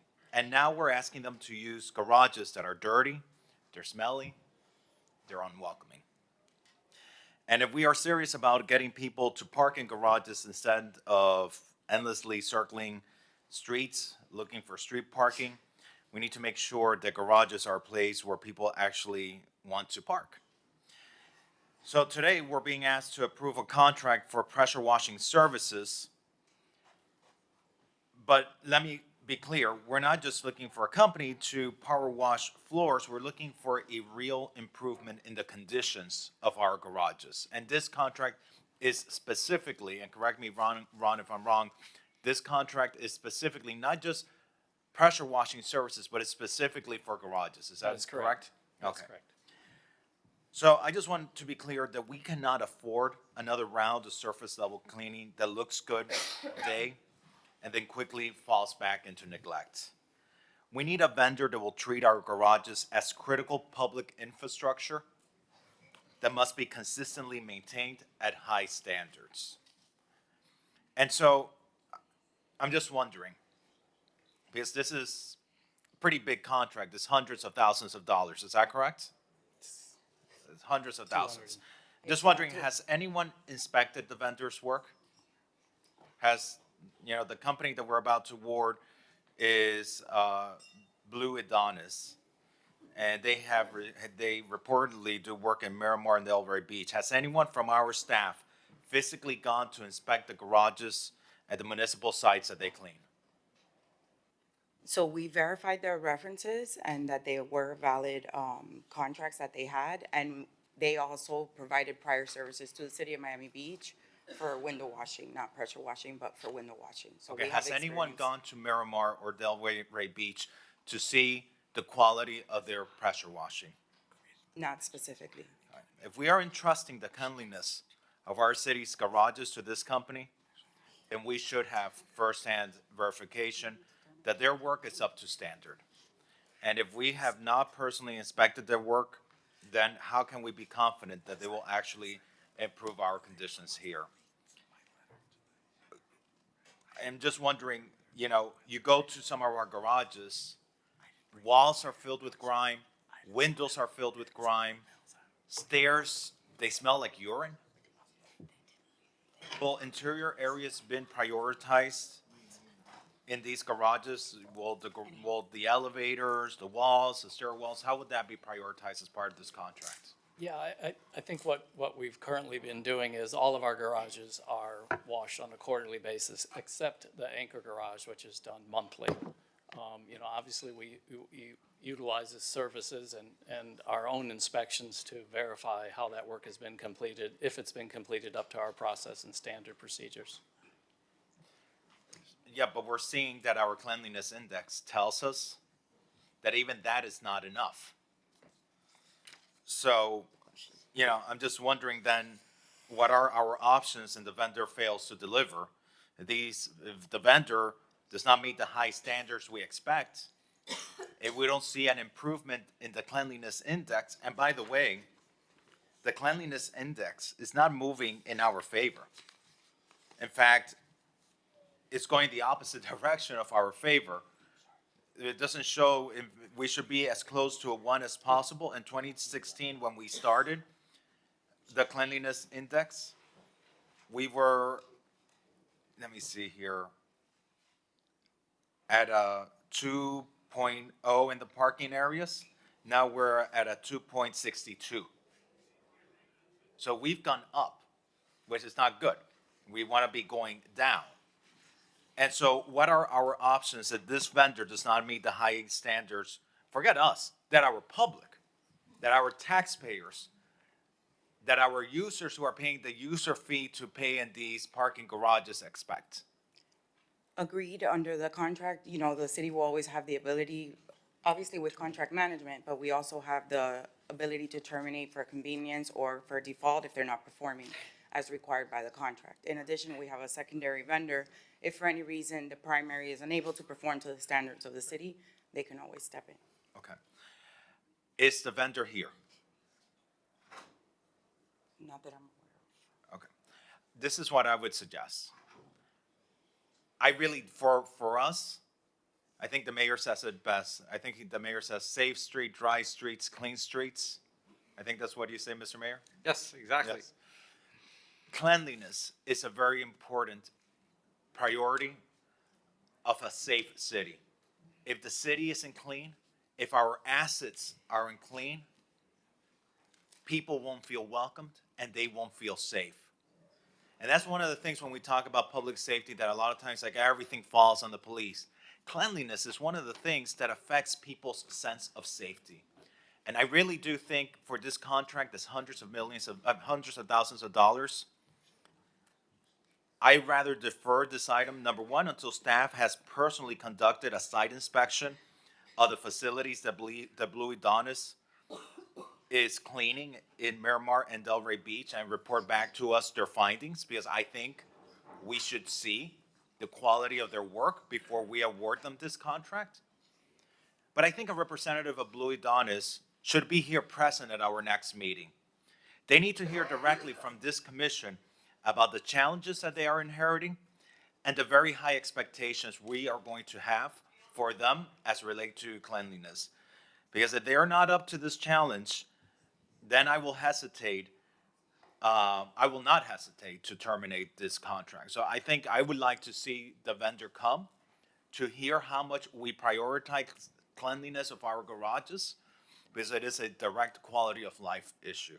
So, so for that reason, I'm going to move to defer this item until the full site inspection is complete of their current locations, but also until the company representative is present to hear from the commission. Vice Mayor Bott, then Commissioner Magazine. So,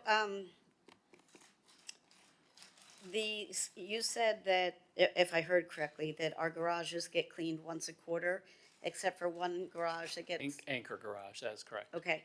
Is that going to be the same case under this? Current contract would be Okay, that same. so I have a huge issue with that. And let me tell you why. Not that you asked, but I'm going to tell you. Here's why it is a problem for our garages to smell like pee. I mean, it is a problem in and of itself. But the reason why a lot of people don't use our public garages, especially women, is because the thought process is, if I'm in a garage where somebody has just peed and nobody has cleaned it up, then that means that if I, forget about being mugged, if I trip and fall down the stairs, when is the next person going to be here to look, to see if everything is okay? It is not acceptable. I know you've negotiated contract based on that, but I will tell you that once a year is not acceptable. So maybe the floors, the main parking floors don't need to be pressure washed every month, but the stairwells need to be pressure washed, if I had my druthers, weekly at a minimum, because it is not safe. If somebody is feeling so secure that it is a vacant enough space that they can use it as their personal bathroom, then it is not a safe place for me to be walking. And that is why I will happily circle the block 3 times before I go into a parking garage. And I can guarantee you, I am not the only person who feels that way. To clarify, the stairwells are actually cleaned by the sanitation department. And they're cleaned twice per week. I'm sorry, go ahead. That's an interesting point, if I may, because lately I actually have been using the garages a lot, and when I'm driving up the ramps, I've actually been impressed with the look. It's looked very clean. I've actually been pleasantly, not pleasant, but I've been pleased.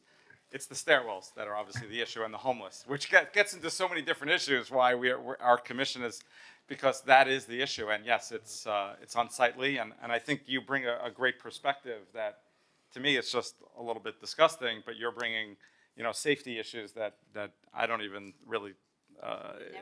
Yeah, well, I think of, and I'm looking around, but probably not as much as you and other women would. So I think that's a great point you're making. And yeah, I do. There's one garage I literally use every day, and I smell it literally every day.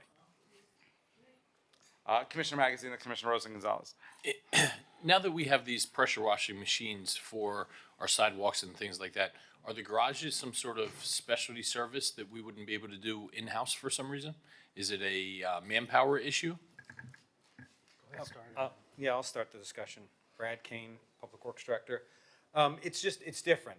It's completely a different service. And again, we just had this discussion actually with Jose between Parks and Sanitation yesterday about those services, to touch on exactly what Vice Mayor Bott's talking about, the stairwells. We need to make improvements there. It's a difficult challenge because all of the things that are happening in the stairwells happen at all different types of the day and well after the services that sanitation's providing, are completed. So that's why, some of these things happen, and you see this, and, obviously there's not, people there on a constant basis.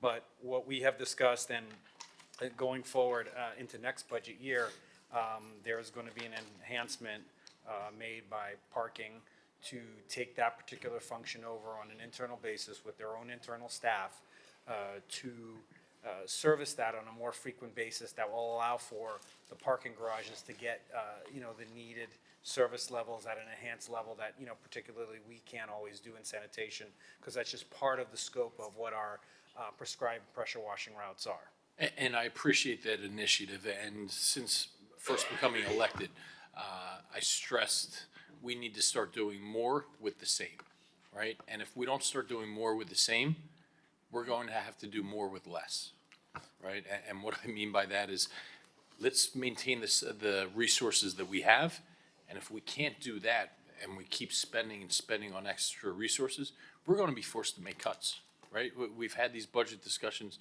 all the time and all day, so I applaud you and your department, Jose, for stepping up and being proactive, if I understand it correctly, about taking on this additional responsibility. This is one microcosm. We need to see that type of thinking replicated and compounded across the city in a number of different initiatives, because it's not an empty veiled threat. We're all in this together. If we do not start thinking outside the box and being proactive and going the extra mile, doing more with the same amount of resources, we're going to be forced to, in the not too distant future, do more with less resources. We'll have no other option than through our budget. So thank you all. Mr. Mayor? Thank you, Commissioner, for bringing this up. Thank you, It is Commissioner. absolutely important. I probably walked more garages in the city than anybody else with the paddle initiative. And it's something that, I highlighted during that discussion, regardless of what form that took, that we need to do better for our residents and our visitors. Vice Mayor Bada just had a clarifying question for Jose. you, and then Commissioner Rosen-Gonzalez and Commissioner Fernandez. Jose? I'm sorry to, you said something and I want to just understand. Is there any reason, and thank you, because you're already wearing two department hats, so apparently now you're going to be a sterile washer as well, so thank you for that. Is there any reason why that has to wait until next year? If that's a transition that you're already planning on, can we? It's because it's an enhancement to the budget. We currently don't have the funding for it. We've got some of the resources, but essentially it's sanitation that's been performing that function. So we've been, if you will, paying them for those services. And so it's a budgetary adjustment that needs to be made, and it's considered an enhancement. And so as an enhancement, it's not that we're getting, it's not that you're asking for more necessarily, it's that you're taking the money that you pay them and keeping it in-house to pay staff to do the work. Yes, that's the goal. And is there not, and I don't know, this might be a Jason question or city attorney question, I don't know, does it have to wait for the new budget cycle, or can it just be an on-the-fly, codified and done properly? But does it have to wait until October, or can we do it sooner? From our The perspective. CFO has left the we're good. building. I can say that we can figure that out. I'm sure that that's just a paperwork issue, and we'll make sure that the responsibilities are handled. I think that they'll all tell you that I've already challenged them multiple times to find ways for the stairwells to not smell the way that they smell, because I've acknowledged and witnessed the same thing, and I don't think that that's good enough. So can you guys come back at the next commission meeting with an update, and update being it's done and we're starting on Thursday kind of update? Yes. Okay. Does that need to be codified, Rick? No, I believe the manager can handle that administratively. Okay, thank you. Madam Vice Mayor? Yes, I go ahead. Just have a follow-up question. So you said the pressure washing, we're gonna be doing pressure washing in-house? The stairwells, parking will. The Of stairwells? just the stairwells, not the deck. And but isn't that what this contract is supposed to be doing? Actually, I believe this contract, in the context of parking garages, it's more for the garage structure, the decks, the walls. Stairwells are treated separately, and that's what's, has been historically done by sanitation and will start being done by parking. I think it's more related to the decking is what the contract is relating to, not the stairwells. Well, but the memo says the facilities and fleet department requires a contractor to provide periodic pressure cleaning services for parking decks, stairwells, sidewalks, curbs, columns, and walls, and various multi-story parking garages, public safety buildings, and administrative buildings as well. So this is not accurate then.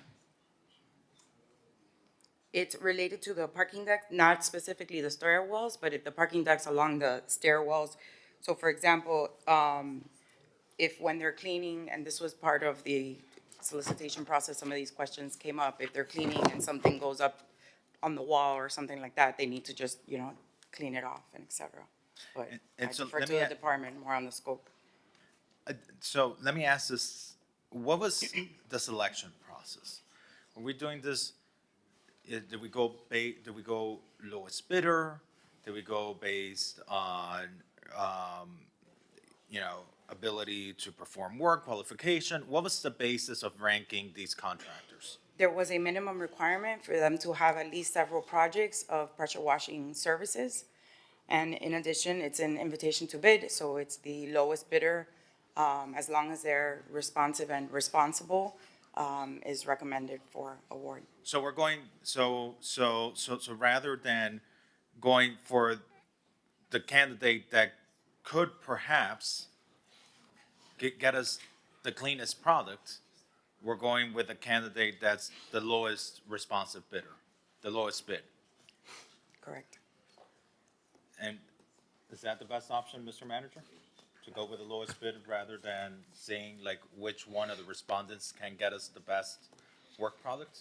So this, in many ways, shape, or form, is similar to buying widgets. So yes, this is something that I would recommend that we do an ITB, which is what was done, and we go with the lowest responsible bidder.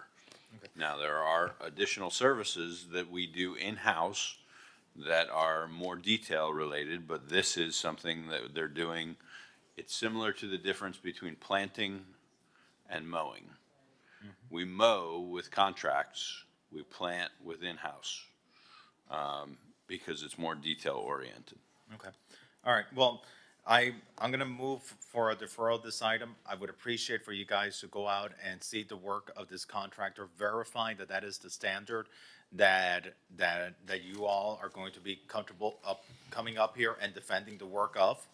And it'll be great to have the contractor come here and understand our concerns. I'll tell you, I just got a text message from a constituent who's also an employee of the city that works in one of the departments, and they wrote, "Hey Alex, just an FYI, even at our garages at City Hall, our garage at City Hall is so bad, there was poop under the stairwell, smell of urine."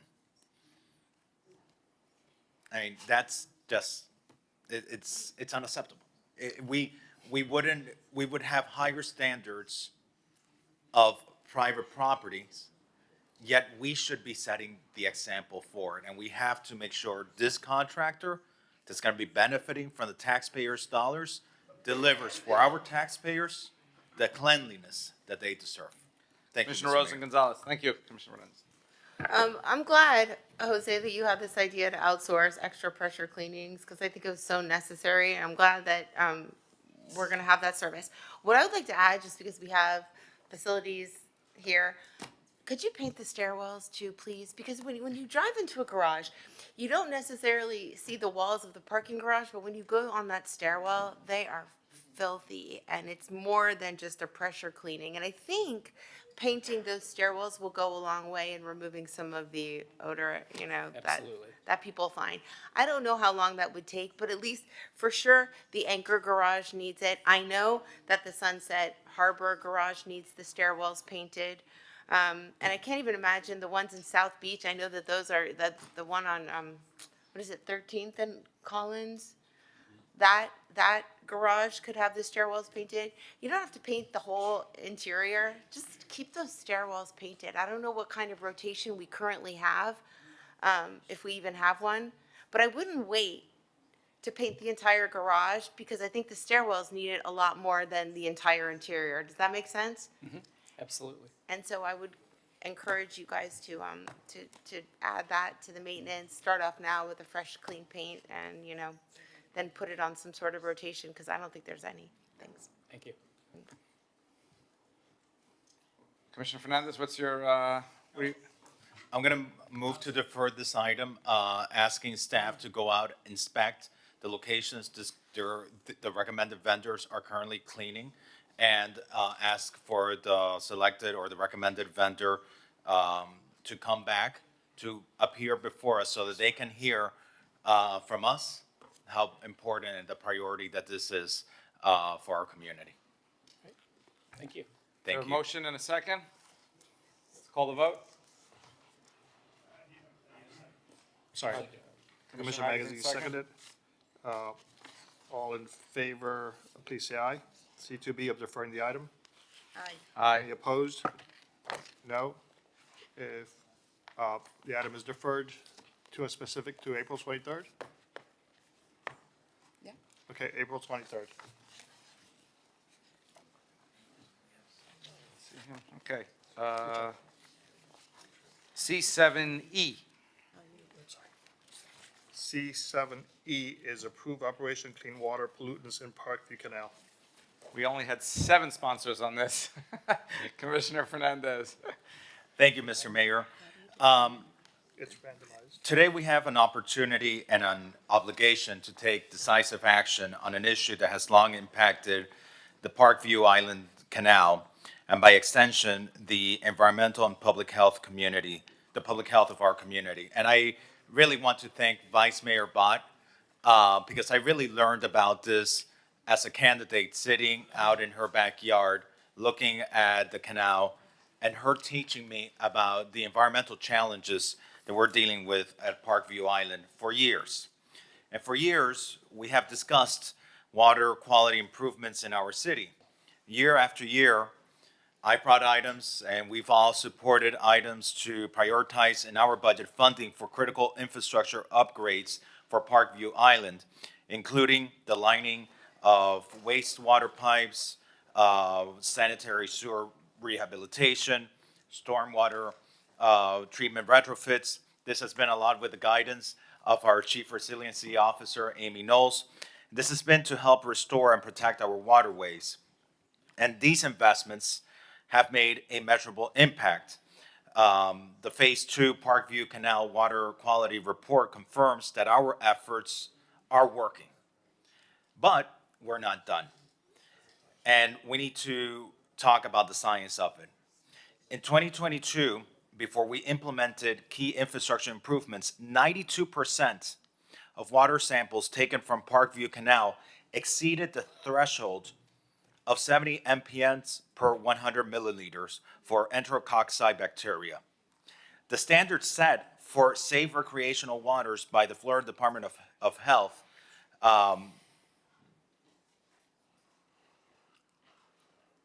is the 70 MPNs, but 92% of the water samples exceeded that threshold. At times, the levels reached 1,300 MPNs. Imagine, it's supposed to be 70, and we were reaching up to 1,300. That is an extremely high level of bacteria. And the primary source was stormwater runoff contaminated with bacteria, including bacteria from human waste. After targeted intervention, lining of pipes, rehabilitating manholes, replacing air release valves, we have seen a statistically significant improvements in this bacteria. By 2024, exceedances dropped, with some areas seeing bacterial contamination during low tide drop from 1,300 to 40 MPNs. That is significant, from 1,300 to 40. That's a reduction by a factor of 30. And that is significant, and that is progress. However, 70% exceedance is still unacceptable. And our goal is clear. We must get below that 70 MPM standard for safe recreational waters, and we need to do it urgently. Water quality in Parkview Canal remains compromised by stormwater runoff, street-level pollutants, and unmanaged outfalls. There was a hotspot identified at Biscayne Beach Elementary where bacteria levels far exceeded acceptable thresholds, making it the new major contributor to contamination. And that is a serious concern because that is outside of our jurisdiction. And we are very limited on the work that we can do there. Garbage is accumulating along the shoreline between 72nd and 75th Street on Dickens because it's not being cleaned out as it should, adding to bacterial buildup and diminishing our efforts. The mangroves at the Tantum Waterway have accumulated trash, disrupting an essential ecological buffer zone and worsening water quality. That's why today we're introducing Operation Clean Water to help us advance in our efforts of restoring water quality on Parkview Island Canal. This is a 6-month initiative that we've worked together with the city administration, with our chief resiliency officer, and with Public Works. And it takes decisive, results-oriented approach to address these challenges head-on. And part of what I hope the city manager and his staff will introduce is a doubling of the frequency of stormwater system cleanings in the 81-acre drainage basin to remove pollutants before they reach our waterways. We're looking to install storm drain filters at catch basin fabrics and sediment filter socks to capture trash and debris before they enter the canal, with regular monitoring to ensure that we prevent flooding if they get clogged. We're looking to expand enforcement efforts to address litter, to address pet waste and illegal dumping at identified pollution hotspots. And we're looking to take an active role in community partnerships, working, for example, with the Parkview Island Sustainable Association to expand neighborhood cleanups, just as we support beach cleanups. We need to clean up our shorelines because the trash buildup along Dickens and Tantum mangroves need to be addressed once and for all. And we will hold ourselves accountable through our cleanliness index, ensuring that every action we take is tracked, is measured, and is adjusted for maximum effectiveness. Because this isn't just about a vague commitment. We need to get measurable results from this action. We've already seen that our initial actions has delivered improvements on our water quality. But we are in the final stretch of this. And one of the biggest challenges we face is indeed that sanitary sewer system at Biscayne Beach Elementary. And Commissioner Bott mentioned it earlier because we have limited access to that, but we cannot control it and we cannot ignore it. And we can't let the jurisdictional bureaucracy delay the solution. Yesterday, I personally contacted school board leaders about the urgent need to address this issue. And that conversation led to direct communication between the superintendent and our city manager. And as a result, next week we have a meeting scheduled on site. Is it on site? We have a meeting scheduled on site to determine next steps to address this water quality issue that's emanating in large part from land where we don't have jurisdiction over. And I firmly believe we must do everything in our power to line pipes on Biscayne Beach Elementary, if that is the necessary path to restore healthy water quality in Parkview Island. So colleagues, I'm very excited about the work that's ahead. This is something that emanated out of teamwork on the Land Use Committee, and many of us were there present. It was great teamwork and was great collaboration with our city manager's office, with our chief resiliency office, with our public works departments. And I think it's clear that we expect to see measurable progress in the cleanliness index. We expect coordination at all levels, from city staff to school board officials. And this is our moment, once and for all, to solve this issue and to give our residents the water quality they expect and they deserve at Parkview Island. Thank you, Mr. Mayor.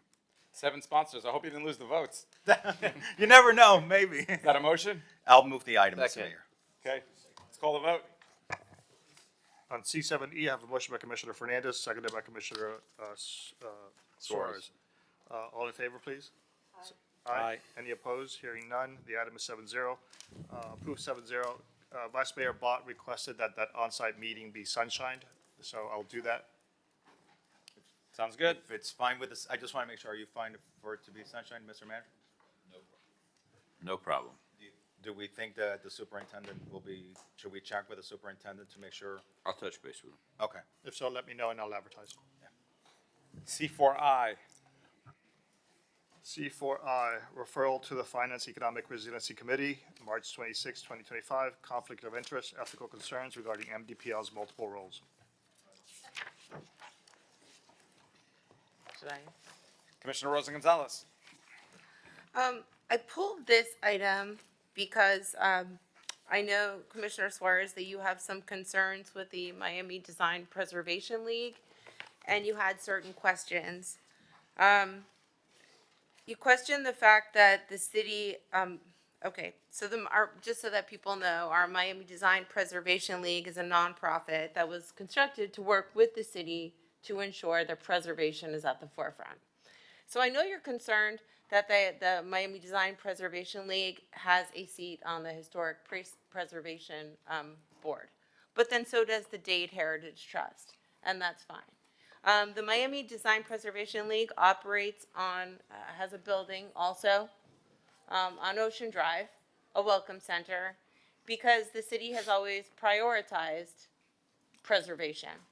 And yes, Miami Design Preservation League and its director comes to our commission meetings and land use boards to advocate for preservation.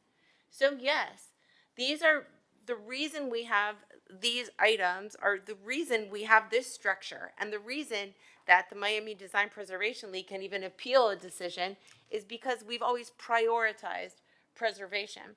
So when I saw that you somehow think that this represents a conflict of interest and ethical concerns, I wanted to understand why you thought this is so, and to have the conversation right here. Because why would we have it at a finance meeting? So I would like to understand what your issues are, and why is this an attack on the Miami Design Preservation League? Is this an attack on Daniel Serraldo, the director, who recently filed a candidacy for office? Is there something politically motivated here? I just want to be clear, because one thing I will tell you is that I have witnessed Daniel and the Miami Design Preservation League over the past 12 years, and if there's somebody who is not motivated by any financial interest, it's Daniel and the Miami Design Preservation League. They are purely here to ensure preservation.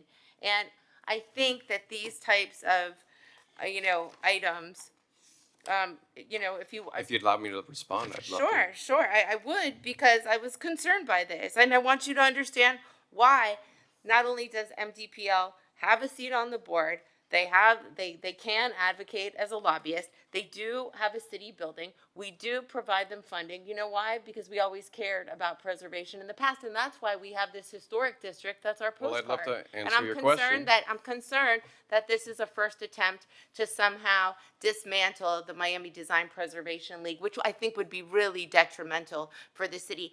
And so I'm very concerned that this attack on the Preservation League is some way to get around, to dismantle our historic preservation protections. So I Commissioner Suarez. Thank you. I'd just like to read into the record my analysis. The Miami Design Preservation League is a city contractor managing the Miami Beach Oceanfront Auditorium, the 10th Street Auditorium, as a visitor center Art Deco museum. This organization is also a recipient of grant funding from the city and engages in fundraising to comply with the terms of the management agreement.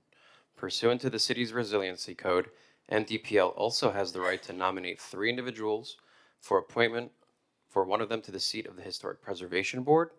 MDPL also has been granted special status under the resiliency code. Specifically, MDPL has standing when other 30 parties generally would not, to appeal certain decisions of the city's land use boards.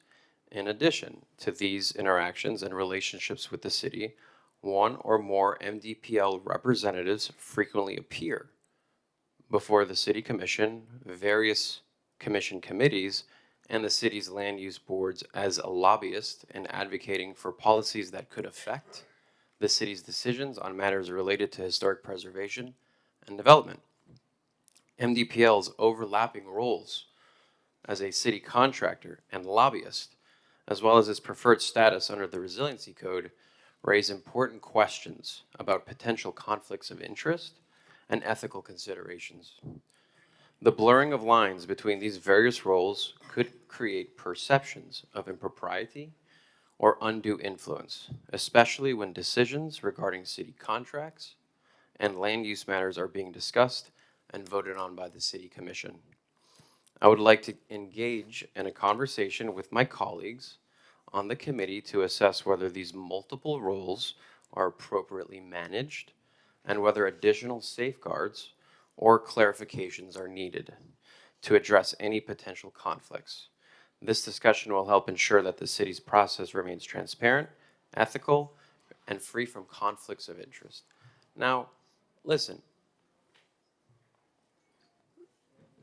I am, from being on the commission for a year, I've seen some very, very odd things. From the Standard Hotel to now this. I would not be bringing an item forward if I did not have actual concerns regarding the ethics and transparency of some of our city-funded organizations. The item before us today, I wanted to refer this to Finance Committee.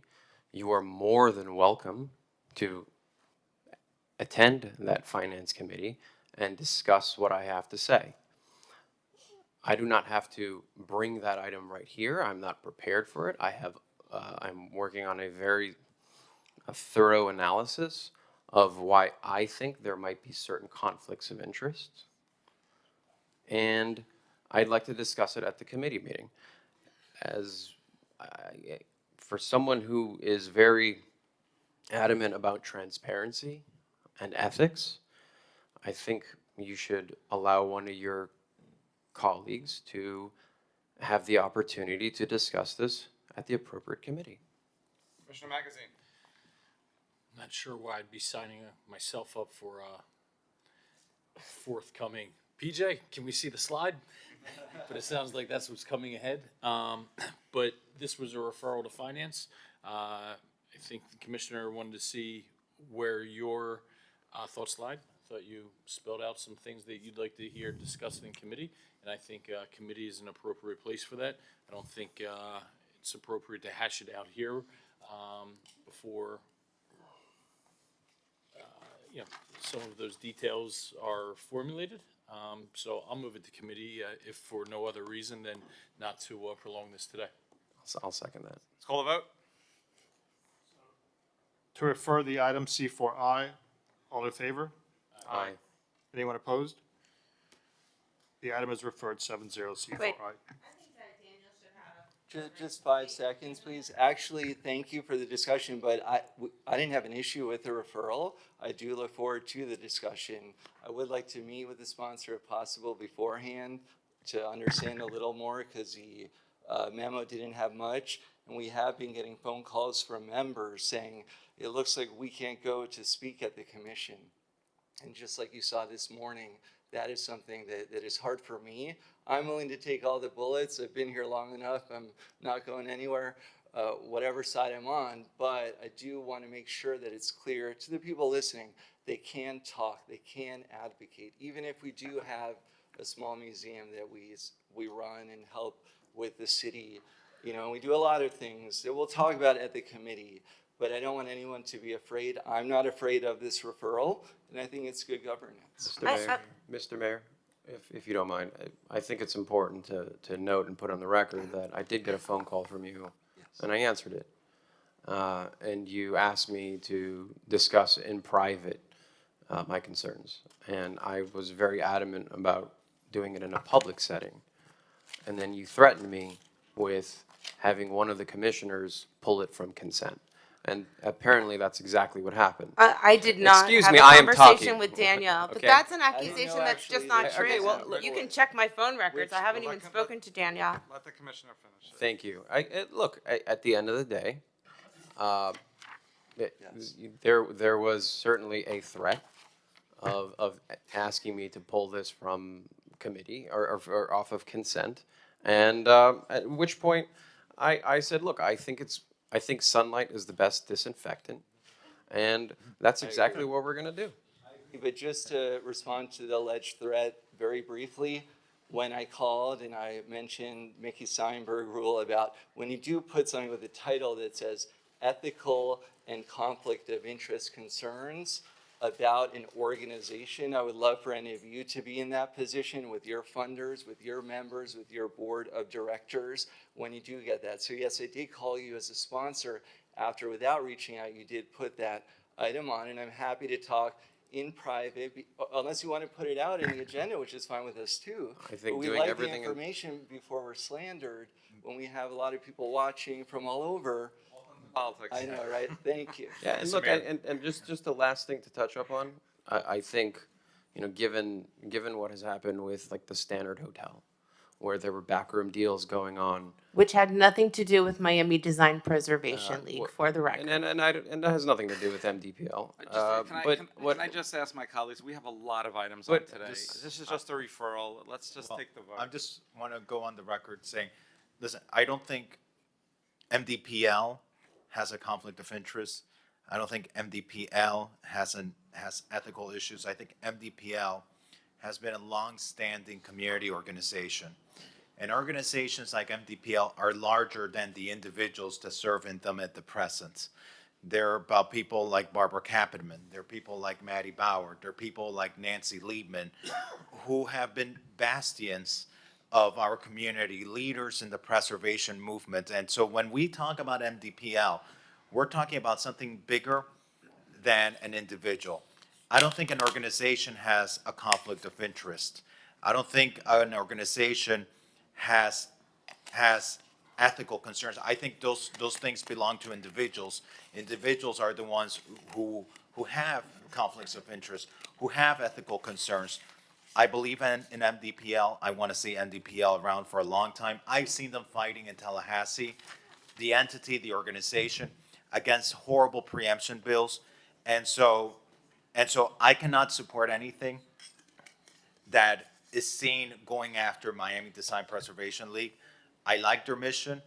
I've been side by side them in their mission, fighting bad preemptions that are hurting our historic district. And organizations are bigger than an individual. So because of that, I can't support this referral. Thank you. I would like to, so I was on the board of MDPL for a number of years as a resident. Feel free to accuse me of unethical behavior because I was on the board of an organization that advocates not just for Miami Beach, but for all of Miami-Dade County, hence the name, Miami Design Preservation League. Its role is advocacy. That's the mission. On day one, that is the mission. It is advocacy in preserving our historic heritage culture in Miami Beach, primarily, but throughout Miami. North Beach, South Beach, single-family homes, Havana, Little Havana, some of the shotgun cabins in Coconut Grove. We are, I always refer to it as we because I'm so used to being on the board, it was such a long time. But the organization takes unpopular stances sometimes because it's not always the easy or the obvious route. Sometimes they win, sometimes they lose.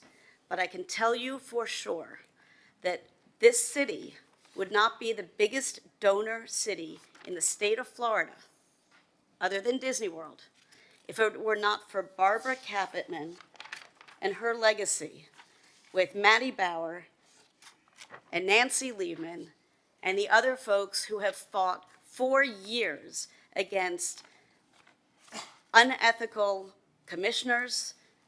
Nobody here, I'm not casting aspersions, but in years past, decades ago, read some of the books about how this history went down. Overly aggressive developers.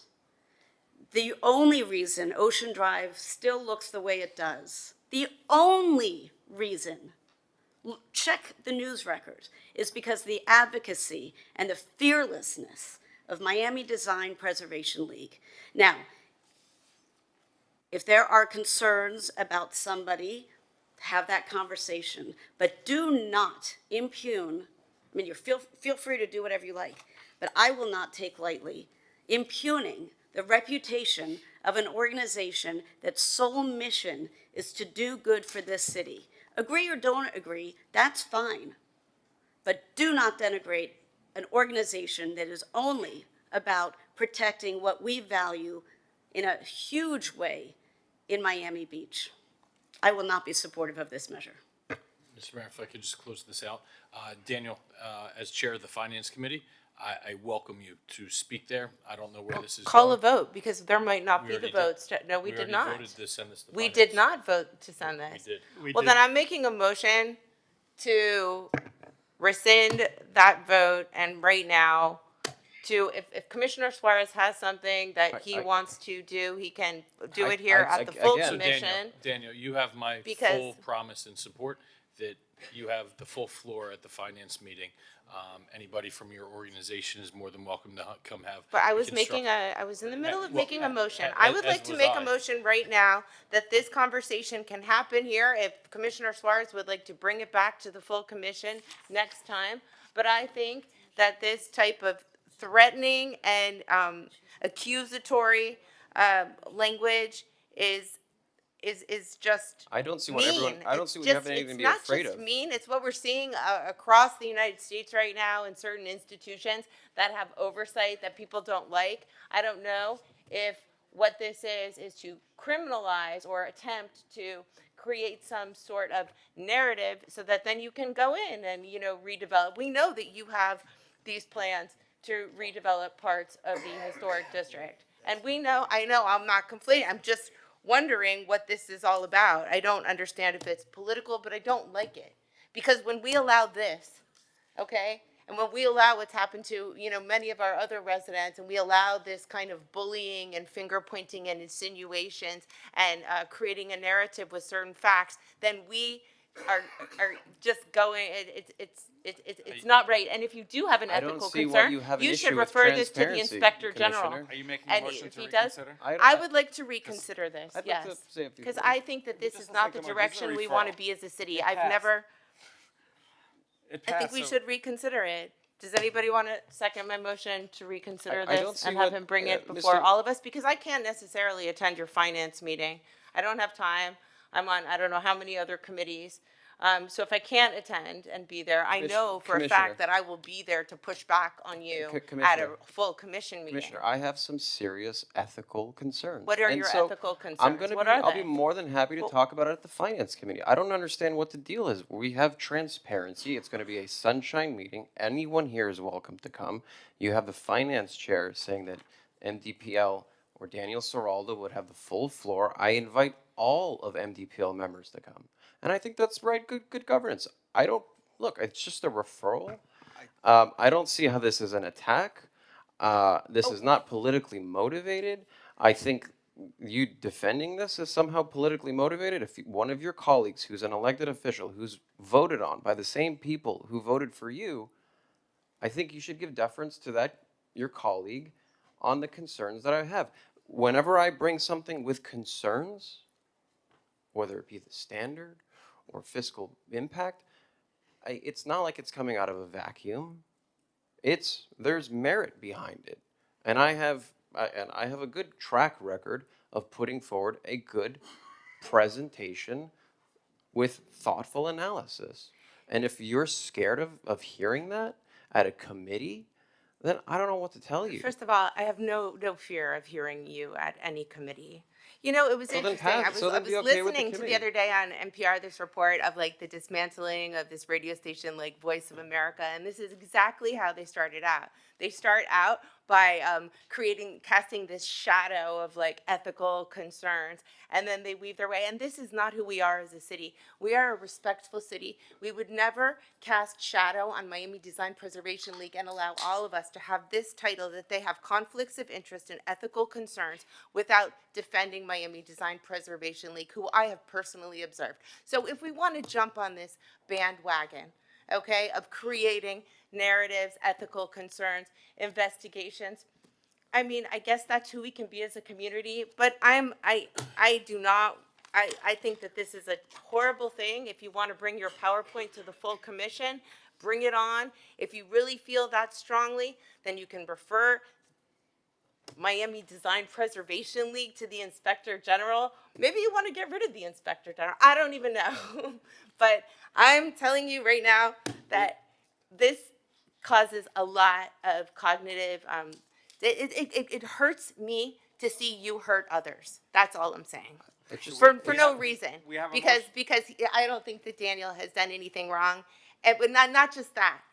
I think that it's just so it's hurtful, and it's not who Miami Beach has ever been, and I've never witnessed this kind of government here in Miami Beach, so I guess this is a new thing for me, and I'm definitely going to voice my opposition again and again and again against bullies. Okay, so the motion passed. Unless we have a motion and a second to reconsider, we're moving on to the next item. Okay, R5R.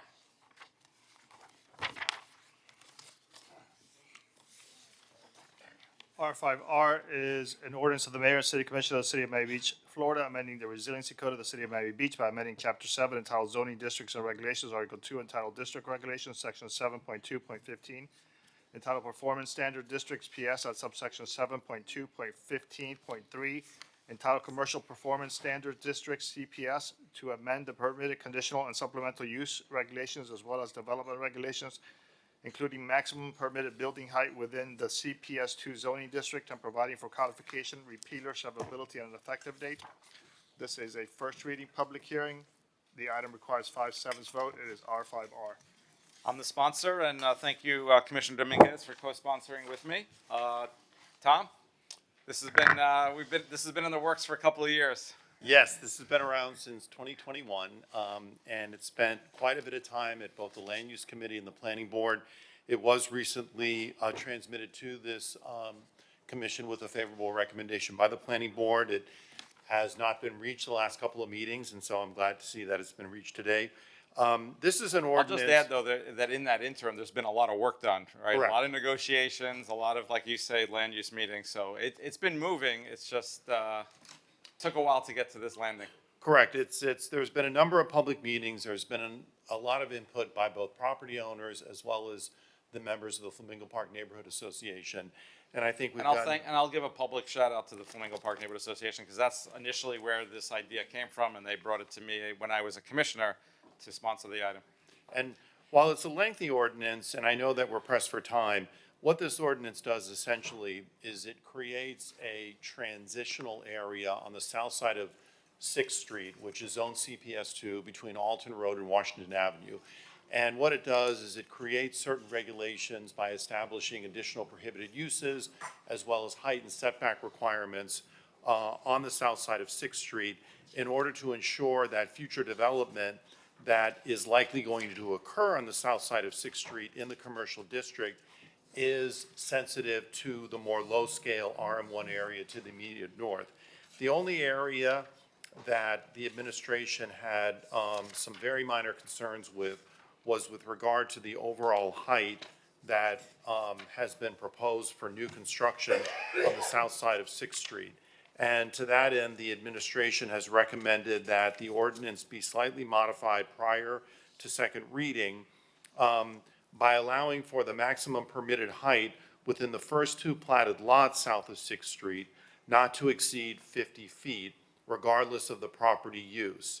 Notwithstanding, for unified development sites that consist of 5 or more platted lots, the maximum permitted height within 100 feet of the south side of 6th Street shall not exceed 28 feet, and the maximum permitted height between 100 and 140 feet from the south side of 6th Street shall not exceed 40 feet.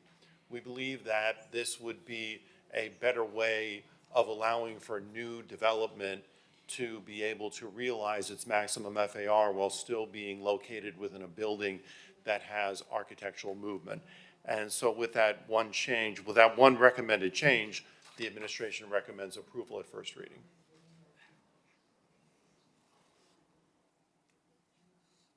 Anybody want to move the item? I'll move the item.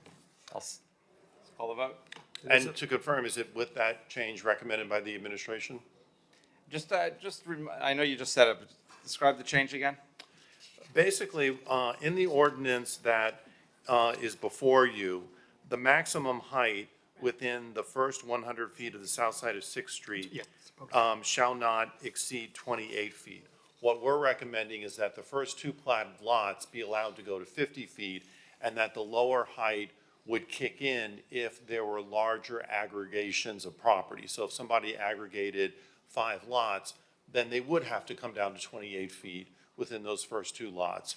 But if somebody only wants to develop a single lot or only wants to develop 2 lots, we believe that limiting the maximum height to 28 feet might create problems in terms of the property owner being able to realize their maximum FAR, and would not allow for enough latitude to create architectural interest with the distribution of that FAR. Why the amendment now at this late stage? We had recommended that amendment both to the planning board, to the land use committee, and now we're recommending it at first reading. And was it accepted by the planning board? The planning board did not include our recommendation. And the land use? Land use recommended it as is. Meaning not with the amendment? Correct. And what's the views of the property owners as well as the Flamingo Park Neighborhood Association? I think the Flamingo Park Association prefers the ordinance as drafted. They believe that it should be limited to 28 feet in the first 2 lots. I think most property owners agree with the administration's recommendation that allowing up to the current 50 feet, actually you can go to 75 feet now if you're doing a residential or hotel project. Now, hotels would be prohibited, but if somebody was doing a residential project now, they could technically go to 75 feet. And the planning board vote was what? They voted to transmit the ordinance with the text as drafted, which would be 28 feet. And what was the vote? I believe, let's see, it was 7-0. And land use? Land use was unanimous as well. This is first reading? Yes. I think we should leave it as is, and then Okay. we can discuss the potential amendment for second reading. Okay. Is that the motion? Mayor? Yeah, I agree. I was the co-sponsor, and I've been working on this for the past 2 years after you had been elected. And it's really important to hear from the neighborhood association. I'd like to see if Ralph has them online. I have 3 people requesting to speak. Mark Needle, Mark is one of them. please. Okay, Mark, so if anyone's here in the audience who wishes to speak on this item, please come on up. If not, I'll first call Mark Needle. Mark, please unmute And yourself. just to be clear, I think the motion now is without the amendment. So it is as is. As is. Yep. Mark, state your name, address, and you have 2 minutes. Thank you. Mark Needle, Flamingo Park Neighborhood Association. I live at 9th and Lenox. I want to thank the Commissioner Dominguez for taking on from the mayor on this issue, and for all, including the staff, for helping to get it into the shape that it's in now. I do want to say we strongly support the compromise that was reached at the planning board.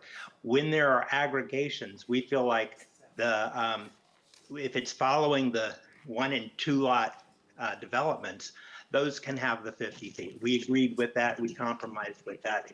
That's something that we support. If there are aggregations of 3 and 4 lots that exist as of the date of the planning board recommendation, we would support them being grandfathered. I don't believe there are any.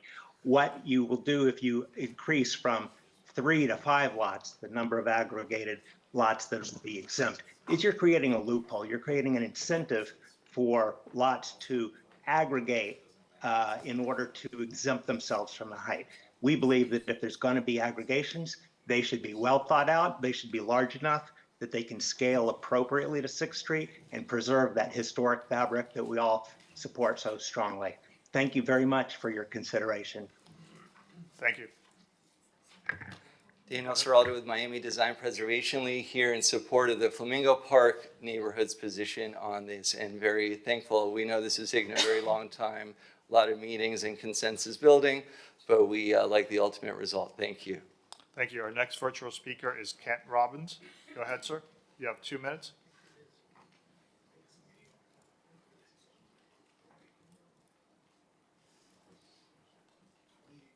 Mr. Robbins, go ahead, please.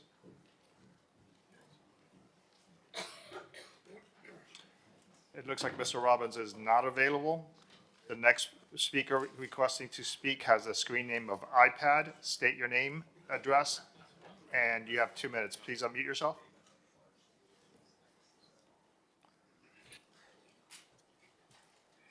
Screen name iPad, please go ahead.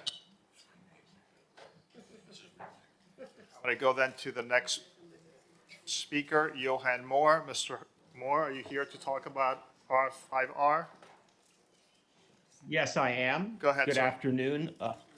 Johan Moore, 717 Jefferson Avenue, apartment 8. I want to echo the thinking behind Mark's statement, and I want to put it in these terms, that whatever final wording is approved, it needs to make sure that any development, new development, stair steps upward to the south from 5th Street to 6th Street. That's the only way to prevent canyon walls. And there is also the question of proportionality. 6th Street is about 25 feet wide, and so a building that is too high for that relatively narrow thoroughfare is going to read as looming, whereas 5th Street is much wider. So I'd like you all to keep that in mind conceptually. Thank you very much. Thank you. Our next public speaker is Mitch Novick. Mr. Novick, state your name, address, and you have 2 minutes. Mitch Novick. I manage a property at 610 Jefferson Avenue for the last 33 years. I agree with the statement made by Mark Needle. I certainly would want a stepping up, nothing to be higher than 28 feet along 6th Street, which is 2 lots or 2 parcels away from my property. Certainly don't want a wall over there. Thank you. Thank you so much. And I'm going to try again. Screen name iPad. Unmute yourself, please.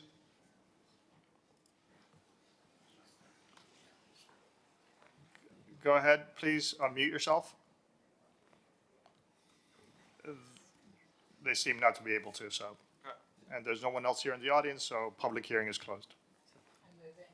Okay, and I think, we have a motion and a second? Originally, I heard a motion from Commissioner Dominguez, seconded by Fernandez. Commissioner, if no other discussion, may I call the roll? Please. Commissioner Suarez. Yes. Commissioner Rosen Gonzalez. Yes. Commissioner Magazine. Yes. Vice Mayor Bott. Yes. Commissioner Dominguez. Yes. Commissioner Fernandez. Yes. Mayor Minor. Yes. The vote was 7-0. Second reading public hearing is scheduled for April 23rd. The item was approved as is. Let's call R5P and R5Q. Yes, sir.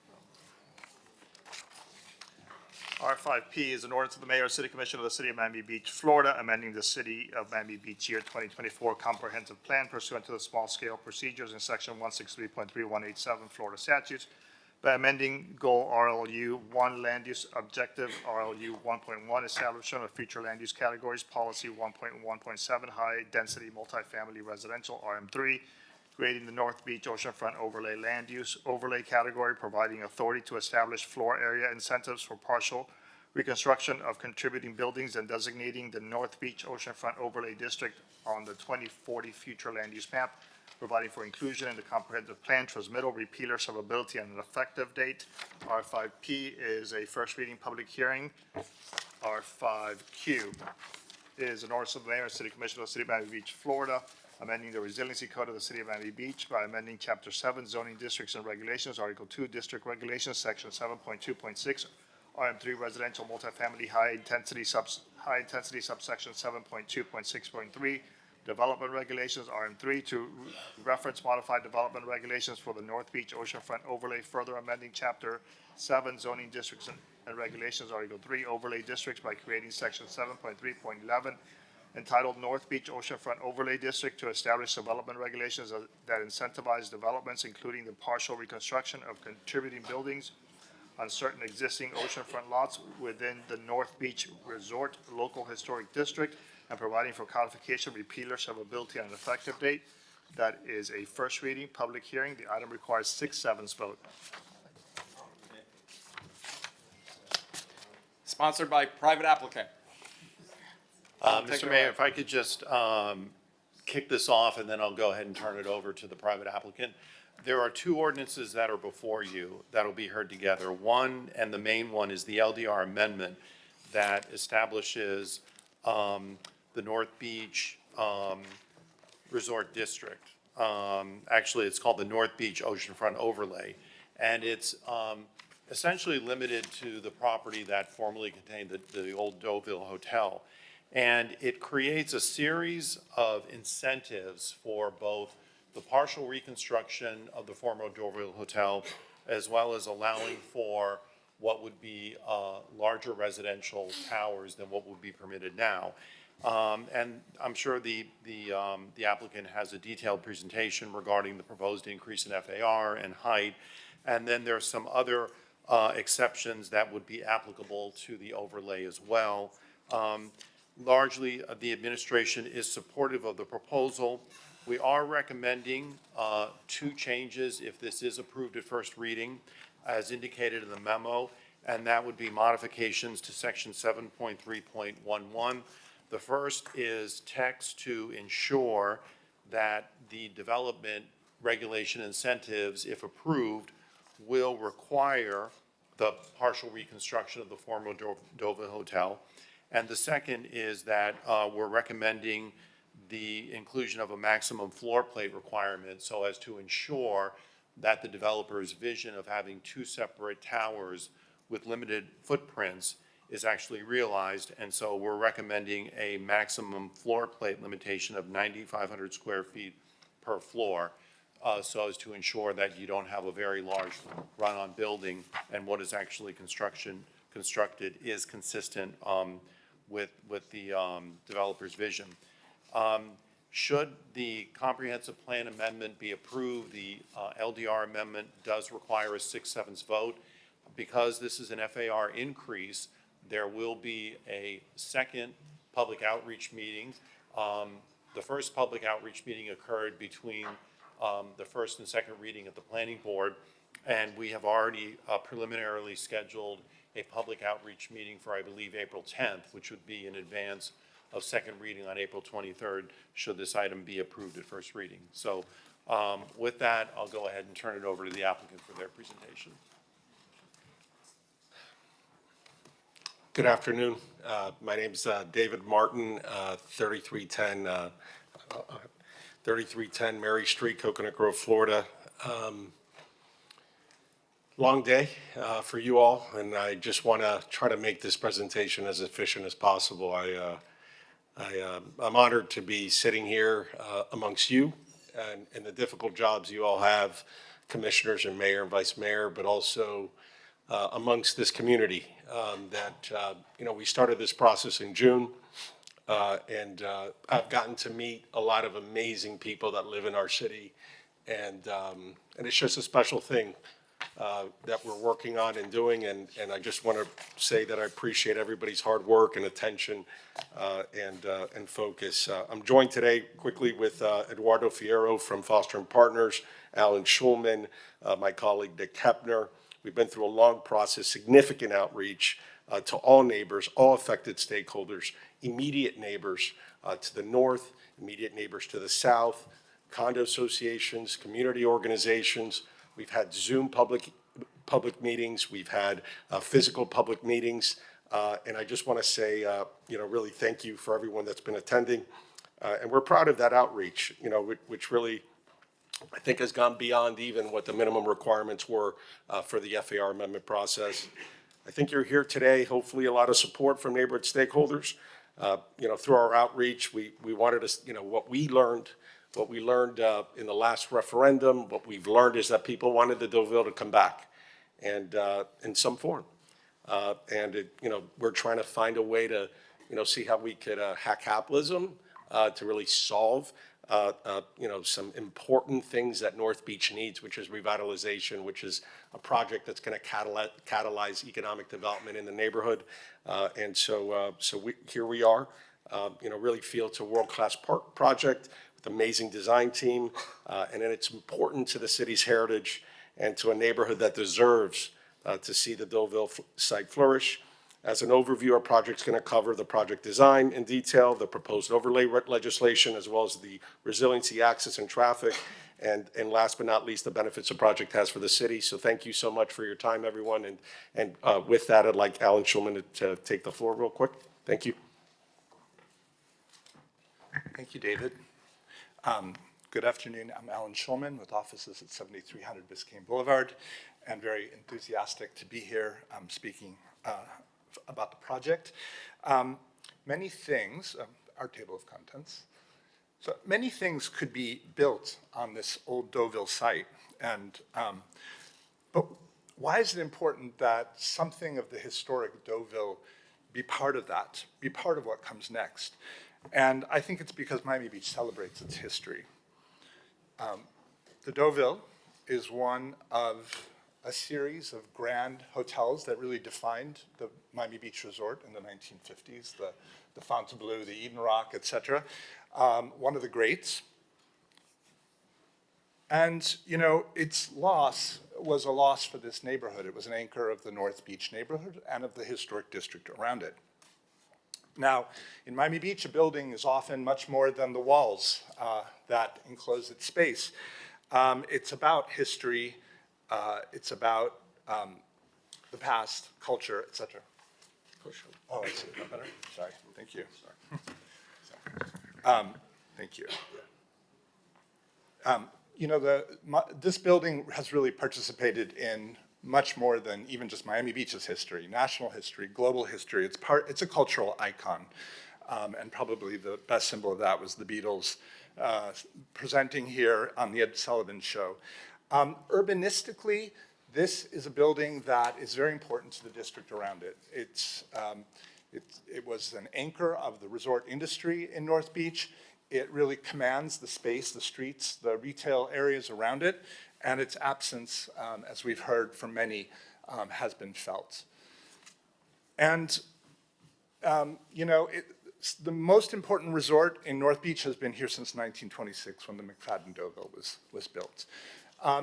It's important for the surroundings for another reason. If we were to build a new hotel, it could not come to the street like this. It could not participate of the sidewalk and contribute retail and food and beverage activities to the city the way the Deauville building does. And right now, it's an empty space.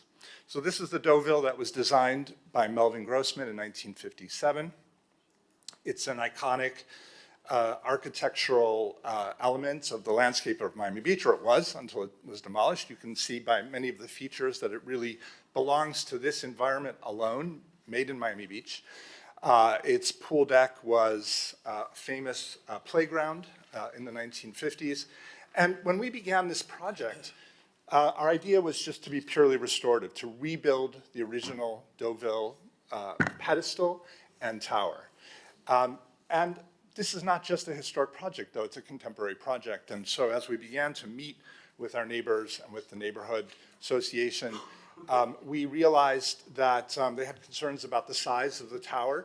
And as you can see in the second element of the diagram, we've pulled back the tower, both from the east and from the north. And this created a new condition where a tower is not really going to be exactly the way it was historically. So we've reinterpreted the tower, and I'll show you what that looks like in just a moment. But just to take you through the building quickly, this is the pedestal. This building will be redeveloped to approach the street exactly how it was with its dramatic architectural elements. As we walk through the building, we will see elements of the lobby restored and reinterpreted in different ways, and there'll be a variety of food and beverage and retail spaces within the lobby floor, so it'll be a very active space. But one of the things we're most proud of with this project is the way it addresses the public realm. You know, in this area, the sidewalks are relatively narrow, and you know, the area is sort of dominated by the car. And so one of the things that we've tried to do is to increase the sidewalk, increase the public realm, bring the public space into the building, but also to create new opportunities to get to the beach on both the south and the north side. So there are new beach walks, which you'll see, and together they create a circuit of public spaces, wider sidewalks, new beach access, and beach walk revitalized on the east side. And this is what the South Beach Walk would look like on grade, moving towards the beach, landscaping, shaded spaces, furniture, etc. And on the north side, there would be an elevated walkway so that we are moving above the service area of the building, which will be enclosed to be much more friendly to our surroundings. And as it comes down on the beach side in a series of gardens, it'll reattach to the beach walk itself. And then when we talk about the hotel tower, it is reinterpreted, but we've brought back all the most important elements of the building: its massing, its horizontality, its vertical pylon, the signage, and the way it sort of looks at the ocean and at the pool deck itself. And just to end on the pool deck, you know, another thing we're kind of proud of about the project is that we could have done what I think what's very tempting to do, which is to fill the courtyard. You know, we have a big courtyard here. Why not put something in the courtyard? We've pulled everything out of the courtyard to make sure that that open space remains within the neighborhood. And with that, I'm going to pass it to my colleague, Eduardo. Thank you, Alan. Eduardo Ruiz, Foster & Partners, London. Sorry, there you go. So the residences are the main addition to the site.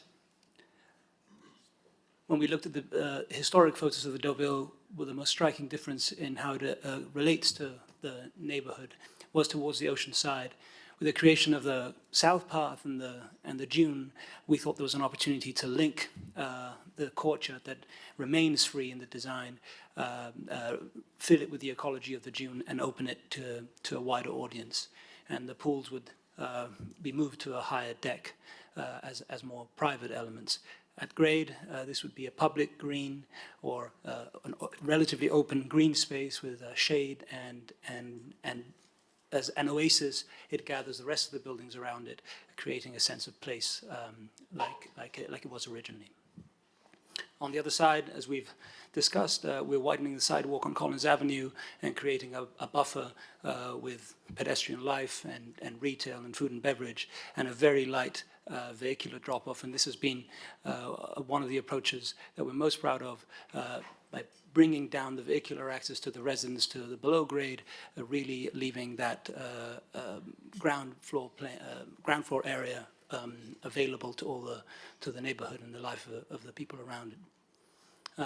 The ground floor here shows this growth of the public realm and also the growth of the soft landscaped area.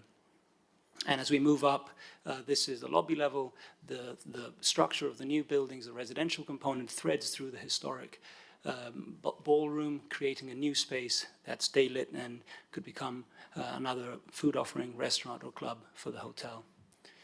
In doing so, we've gone to great lengths to try to bring the structure into the core, to really thread it as lightly as possible through the historic structure, and at the same time reducing the footprint of the tower and creating the greenest possible open deck above, and also respecting the nature of the historic building by creating a smaller touch and contact between the two structures.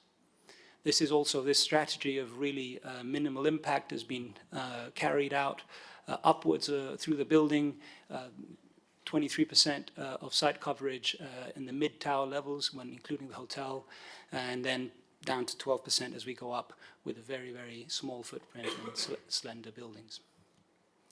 In September, well, we started off with a height of 437 feet with a stepped massing.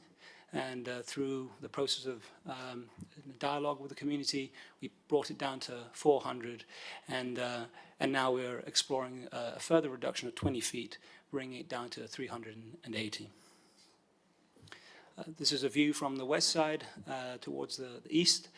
We're quite happy and satisfied with the way that the rhythm of the neighboring buildings is carried through with the two slender towers and how it fits in the general skyline from this side.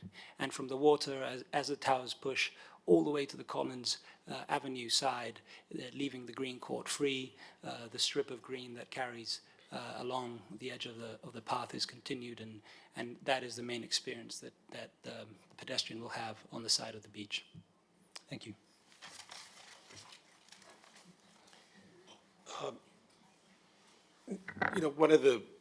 Thank you, Alan, and thank you, Eduardo. One of the biggest, most important moves I think we've made is that the residential buildings are being set back 160 feet from the property line, 160 feet from the beach walk, which is a big move. We could have put the buildings, around approximately 80 feet from the property line. So it's an additional 80-foot setback, which I think was important in a lot of the community outreach meetings we were talking about that. And in order to make the partial reconstruction possible, we've created and proposed and worked with city staff and the neighborhood and everyone to come up with a design guidelines of how we could go about the development, what the requirements were, specifically on setbacks. Originally, the Deauville was 0 setback. We've pushed it back 50 feet. We had our neighbors, the Mehmet project who are here today. We had our neighbors in the Sterling building who are also here today that we needed to listen and understand what their concerns were in order to satisfy them. We've also looked at our side setbacks. We started out at around 15 feet for our tower setback to the south, and working with the Sussman family and the neighborhood, they wanted us to move the building over to, and we moved it 30 feet. We also had a pedestal that had the historic pedestal was around 0, maybe 5 feet from their property line, and we've moved it to be a 20-foot setback for the pedestal as well, to try to really try to address and minimize any impacts of the redevelopment, which I think is important. Here shows kind of the FAR kind of analysis. Basically, prior to this, we went to the planning board for twice, and were able to get a unanimous vote there, which I think we're very happy with, and a lot of the discussion. This is a little bit about the resiliency that we're doing. You see that green area and green space that we're creating. We're going to be doing a series of gravity wells that are going to be not only handling flooding and stormwater retention for our property, but we're going to be doing that for the neighborhood as well. Have Hernando here, our civil engineer. For efficiency purposes, I'm not going to have him talk through these slides. I just want, he's here to answer any questions as it relates to stormwater and what we're proposing. And again, we're doing rainwater collection, increasing, water conservation, and really just trying to have a smart landscape design that's going to really be a model for the community and for development in Miami Beach. Traffic, very important issue. This project is low density, and we'll talk about that. Today, you could build almost 1,000 hotel keys on the property. And our legislation reduces that. So our target program, which is what we want to develop, is around 120 residential units and around 150 hotel keys. We could do 1,000 on this site today, so there's a significant amount of reduced impact. Secondly, traffic flow. We've met a lot with the community about during construction, how do we mitigate traffic, and we have actually a garage that hopefully is going to be open to the public on 67th and Harding, and we'll talk a little bit about that. But here we have 2 drop-offs, so we created a residential kind of ride share drop-off. We also created queuing inside the property. Because the property's wide, we were able to create a loading queuing so that no trucks are backing up into Collins Avenue, and you can see that on the left there on the north side. And on the south side, we also are providing all the parking. We're providing around 250 250 parking spaces on the property with intense queuing to get cars off the street, which was, I think, important. In addition to the fact that we're going to be opening up the garage shortly we're going to be opening up the 67th Street garage for the community within months. We've been since we got involved, we've been clearing up some violations in the garage, and we're also going to be doing some enhancements and improvement to that garage. This shows you the garage here. This shows you the garage that we have on 67th and Harding, and Indian Creek, and we're also, going to talk a little more about some of the public benefits there. This project actually is around a 62% decrease from what could be built there under the current code. And it's also on the AM, and then on the PM at night, this is a 66% reduction from what could be built today without making this modification and without our proposed modification, which we've showed. We have Kimley Horn that worked on this traffic plan, and they're here to ask any questions or comments. So again, on-site traffic considerations, multiple vehicular access points, which is critical, and minimizing a lot of the friction that occurs with different users. Loading operations completely internalized and hidden from the community, and obviously residential valet operations that'll be inside the building. A lot of the off-site improvements we're working with, obviously Collins Avenue DOT, we've been interfacing with them, as well as the city traffic. We did a traffic plan. We reviewed it with the city when we filed in June. And so this is just a quick list of some of the enhancements that we're doing. And I think there was a comment earlier that we only have a beach walk that's elevated. We actually have 2 beach walks. I don't know many developments that actually do 2 beach walks, one in the north, one in the south. One is at grade, one is elevated. But we felt it was important just to provide that, and here's a series of neighborhood enhancements that we're talking about. Just real quick, lower demand on public infrastructure. The Indian Creek parking garage, we're looking at dedicating maybe a floor of parking to the community and to the public, as well as potentially some ground floor retail space for the community to serve civic purposes, which I think is important. And also this talks about the resiliency. There's a little pocket park on 67th and Harding and Indian Creek. I don't know if I've met with a lot of you and I've talked about Harding Avenue, and I think Harding should become the cultural street in North Beach, and we'll hopefully be able to work on that, as well as some other public benefits and infrastructure projects. This is some dedicated funding. Just so you know, we provided the city prior to second reading, obviously, and it's going to go to planning board, a development agreement that's going to have a list of public benefits that this project's going to be either generating or funding. And so this is just a quick list of what we're looking at for dedicated funding. This talks a little bit more about the square footage that we're dedicating kind of to the public, the beach walks, the community gallery, the parking garage, the pocket park, and then some of the financial components that we're doing to kind of help kind of the tree canopy plan and some other initiatives that are necessary. This is where the big catalyst is. This project is going to generate significant revenues for the CRA. I've met and attended the CRA board meetings, and there's a passion to make North Beach stronger and a better and a more walkable, vibrant community, and it's got a great group of people, and so we really feel that these types of dollars are essential as soon as possible, because I know North Beach needs it. So just talks a little more about this is just some quick numbers on school board impacts.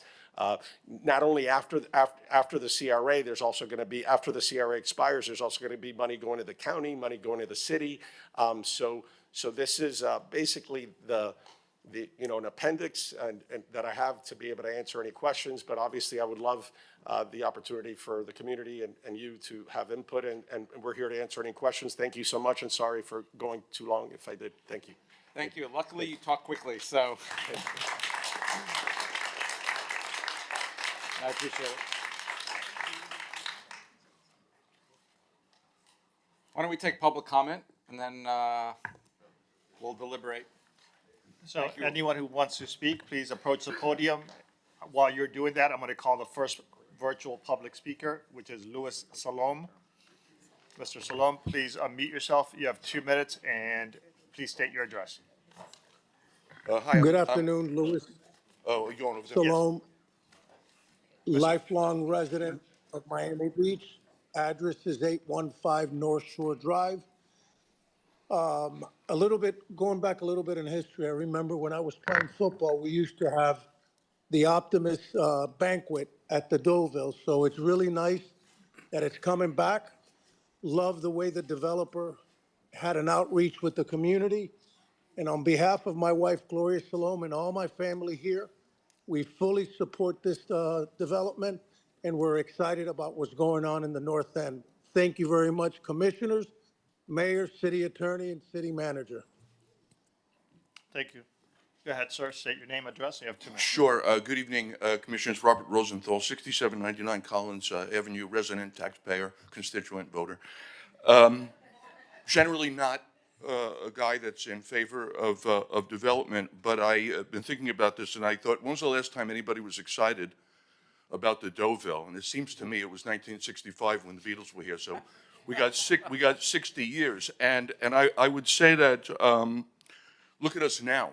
The demolition of that blighted eyesore that had been detracting from the character of our neighborhood for years not only raised our hopes, but at the same time revealed and highlighted the potential we now have to do something special for the community. And so I've done some homework and some due diligence. Here's what I've discovered is kind of the 3 key facts. One is that the lot, as you just heard from Mr. Martin here, the lot is large enough to support a dense residential project, but these the developers here have, instead of maximizing the number of units, they are reviving the iconic hotel and honoring the site's rich history while keeping residential density, what you folks would call intensity, down to a minimum. I'm hearing 120 residential units where there could have been 800 in a lot that size, and 150 keys for the hotel room where there could have been 900, both reasonable ways to reduce impact.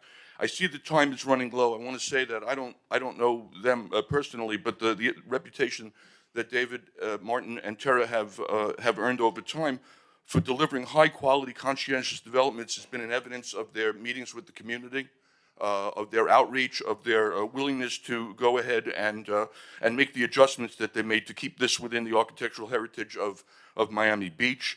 Beyond the aesthetics and the historical significance, the economic benefits are undeniable. You folks know the numbers better than I do, but that CRA is a little bit of brilliance. And at 16 million or whatever your estimated revenue increase is over 30 years, that's about half $500 million devoted to, designated to North Beach to make it better, beautification, infrastructure. And I understand the common concern, and this is funny coming from a guy whose dermatologist said, whatever you do, don't ever go in the sun again. But I think that a couple of hours of shade from the height of the buildings is a small price to pay for what is potentially here an enormous advantage, not only economically, but culturally to North Beach. And I would urge you, commissioners, with respect, to think about what this means to the future of this community, to be able to do something that puts North Beach back to the level of prominence that it so deserves in Miami. So thank you for your time, your consideration, and for your vote. So we're going to go now to virtual. Our next virtual caller is Yvonne Andres. Go ahead, please. State your name, address, and you have 2 minutes. Thank you very much. Good evening. My name is Yvonne Andres. I'm a partner with the law firm of Siegfried Rivera, and I'm here speaking this evening on behalf and representing the interests of the Sterling Condominium Association, Inc., located at 6767 Collins Avenue. I'm here this evening at the request of the association's board of directors to express their strong support for the proposed redevelopment of the Deauville site. The project presents a rare and valuable opportunity to restore a historic landmark while bringing significant economic, cultural, and community benefits to the community. Recently, the board has gained a deep understanding of the thoughtful planning, architectural excellence, and community-focused approach that the developer is bringing to this redevelopment. Their commitment to honoring the site's history while introducing a modern and sustainable design has reinforced the board's confidence in their ability to deliver a project that will be a tremendous asset to the city.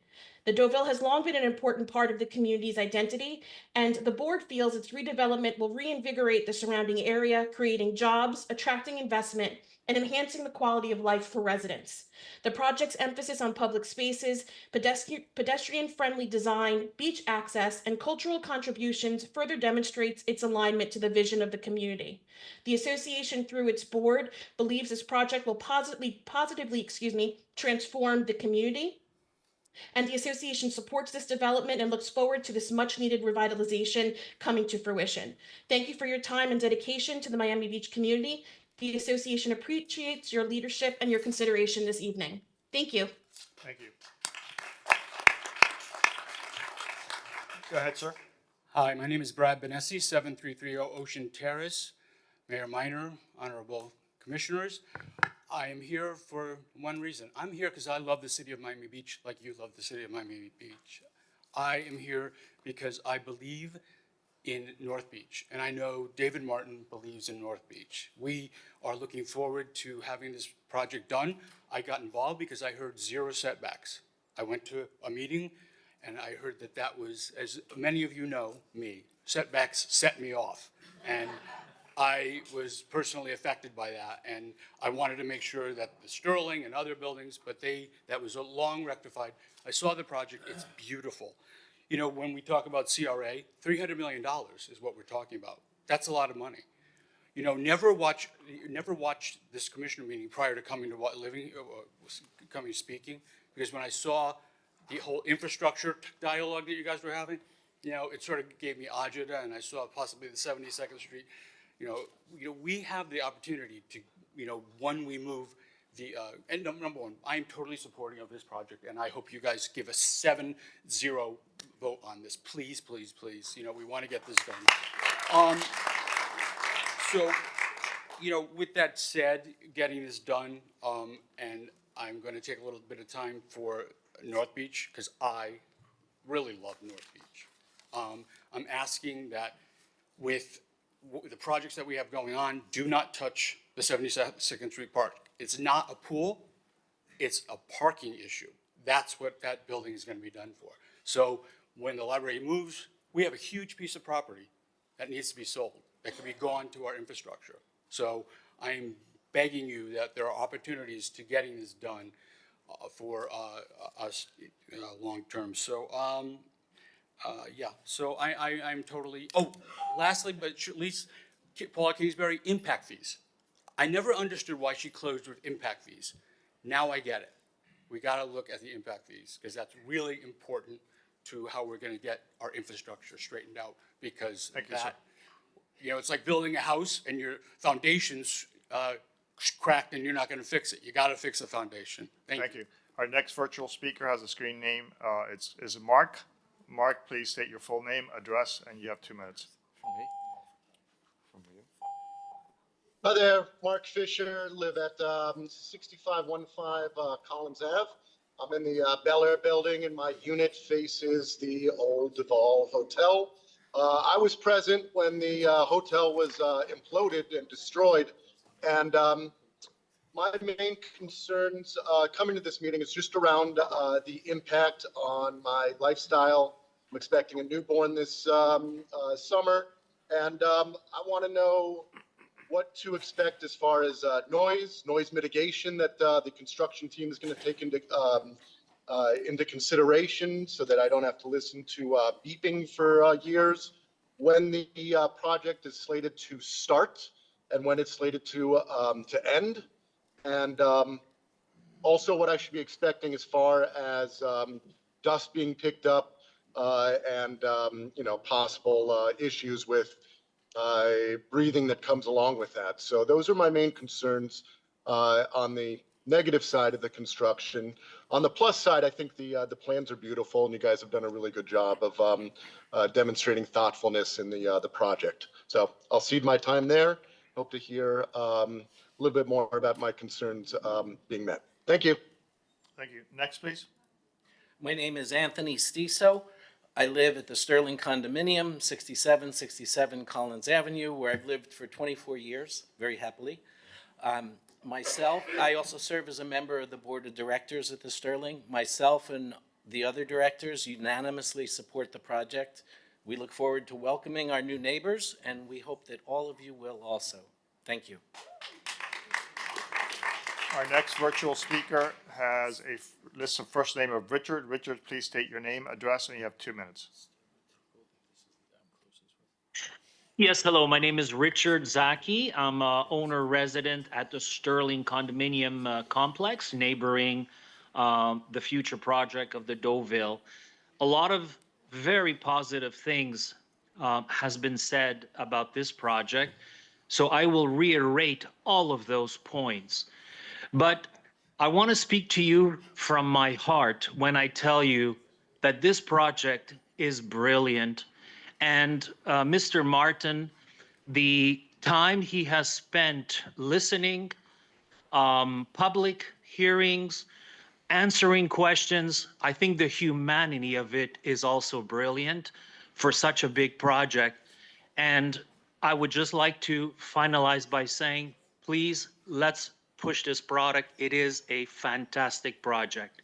Thank you to all of you for taking the time to consider this. Thank you. Next, please.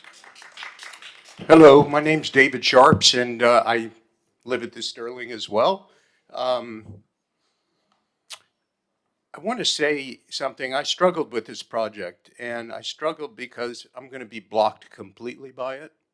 I'm a native. I grew up here, was born in Coconut Grove, been here for 60 some odd years, built a business here.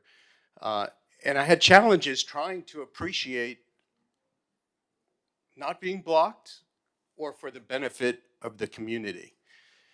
And I decided to take some time to get to know the developer. I'd never met him before, David Martin.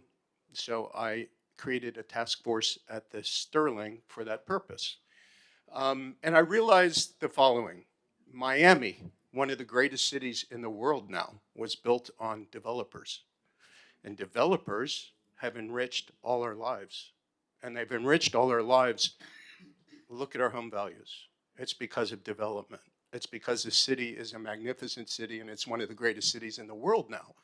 So what's happened is, and what's changed, is the cost of doing business is so much greater now. The cost of land to develop, to build greatness, comes with great risk, and it requires the help of the community, the leaders, the decision makers that are open to going outside the box and approving things that might be bigger than what they think is realistic. And in this case, we have a developer who cares more than anyone I've ever met, never met this guy in my life, wants to do whatever's necessary to make this happen, has jumped through every hoop possible to alleviate the concerns of the community. And what I have to say to the commission is this: our city was built on taking risk.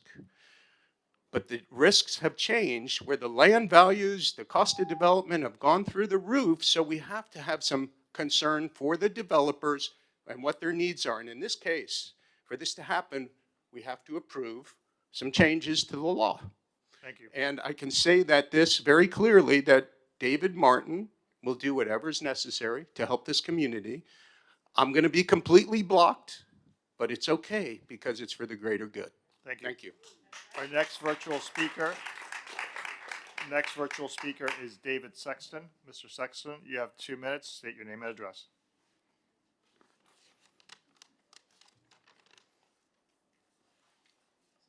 Go ahead, please. My name is David Sexton. I live at 1255 Marseille Drive. I've lived in North Beach for 20 plus years. I'm the president of the Normandy Fountain Business Association, and I'm calling in today to speak in favor of this project. I remember when the Deauville shut down. It was a blow to all the businesses in the business district. Everyone suffered greatly, and we still haven't entirely recovered all these years later. That space where the Deauville used to be is a hole in our community. And this project is a beautiful way to fill that space. I love the recreation of the Deauville. The developers do seem to be willing to listen to the community, make adjustments, unlike some developers who just try to force through their projects. So I'm supporting this on behalf of the businesses and on behalf of the community. Thank you.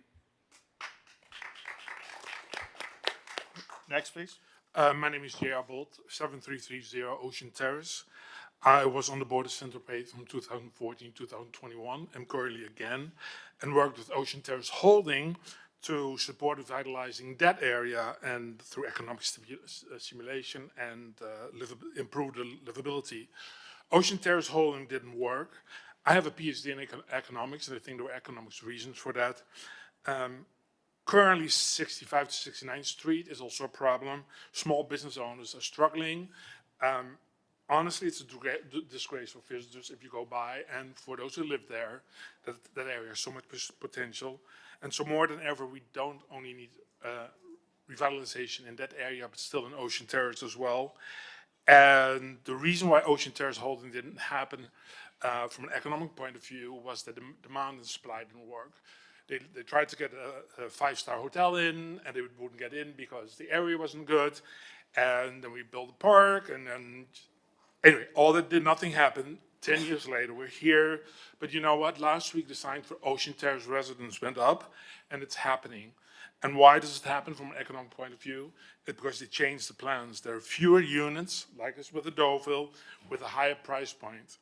And they also put a connection there with the luxury collection with the Marriott, which is focused, as the Deauville is, on the architectural features of that area. The sales office opened last week. We were there, and things are going fast there. And the great thing is that the Deauville is actually the same target audience. And from my perspective, the North Beach really needs a corner development on the south side to help stimulate that whole area, from a 10-block area from 67 to 74th. And we can do that with this project, and especially if we make that connection with the 71st Street revitalization as well, which I like to call the North Beach Boulevard. So please vote yes for this project. I'm sorry, I didn't catch your name. J.R. Bolt, B-U-L-T. Davide Bromelli, Rene de Paris Jewelry Store, 6608 Collins Avenue, right across from the project. Hello, Mayor and City Commission. You guys are doing a great job cleaning up Miami Beach. Doing a great job. We're seeing the progress. Again, my name is Davide. My business partner is Don Frank Ventura. He's 80 years old. We're the owners of Rene de Paris Jewelry Store. Don Frank came over as a Jewish Cuban immigrant in 1960 and purchased our jewelry store. And also his family is one of the founders of Temple Moshi on 71st Street. I represent 6 of the owners of the businesses in front of the Deauville project. We fully support this project from David Martin and support keeping Miami Beach historic. Thank you. Thank you. Thank you so much. We're going to go to our next virtual speaker, Jason Walker. State your name, address, and you have 2 minutes. I'm a Sterling resident. I'm at 6767 Collins. And I don't really share the enthusiasm that some of my neighbors are expressing. It's because we're not taking out of the closet the fact that the Met Hotel is also being proposed as a building project right between the Sterling and the Deauville. And I think the commission really needs to be careful as they decide how to coordinate these 2 major projects. In the long run, I assume that the community will benefit from it, but the members of the community in the Sterling are going to be hard pressed to tolerate 2 years of building directly in our faces. And I would appreciate the commission taking into account that the Mamet is covered up in these schematics. It's not even talked about. And it's right there between the Sterling and this proposed project. And I think that's going to create a hardship for a number of people that live in the Sterling. And I would hope that you would take that into consideration. Thank you. Thank you so much. And just so we can keep track of the speakers, is there anyone else in the audience who wishes to speak? Otherwise, then please stand in line if you can, or let me know. That way I can kind of judge. And the same thing, anyone in Zoom, if they can raise their hands so we know who's waiting to speak. Please go ahead. Hi, my name is Susan Cohen. I reside at the Carillon. I've been in North Beach since 2007, and I've watched the demise of my neighborhood, and it's terrible. And I feel like North Beach has been so overlooked. If you walk on the streets, you can trip. They're broken. The sidewalks are in terrible shape. And I really hope this project has the capability to really revitalize North Beach. And I'm so excited for it to come. And, you know, for all the other reasons that people have said, I don't want to waste your time, but I really do hope that you approve this project for all of those reasons. Thank you. Thank you. Our next virtual speaker has a screen name with the first name of Sharon. Sharon, state your name, address, and you have 2 minutes.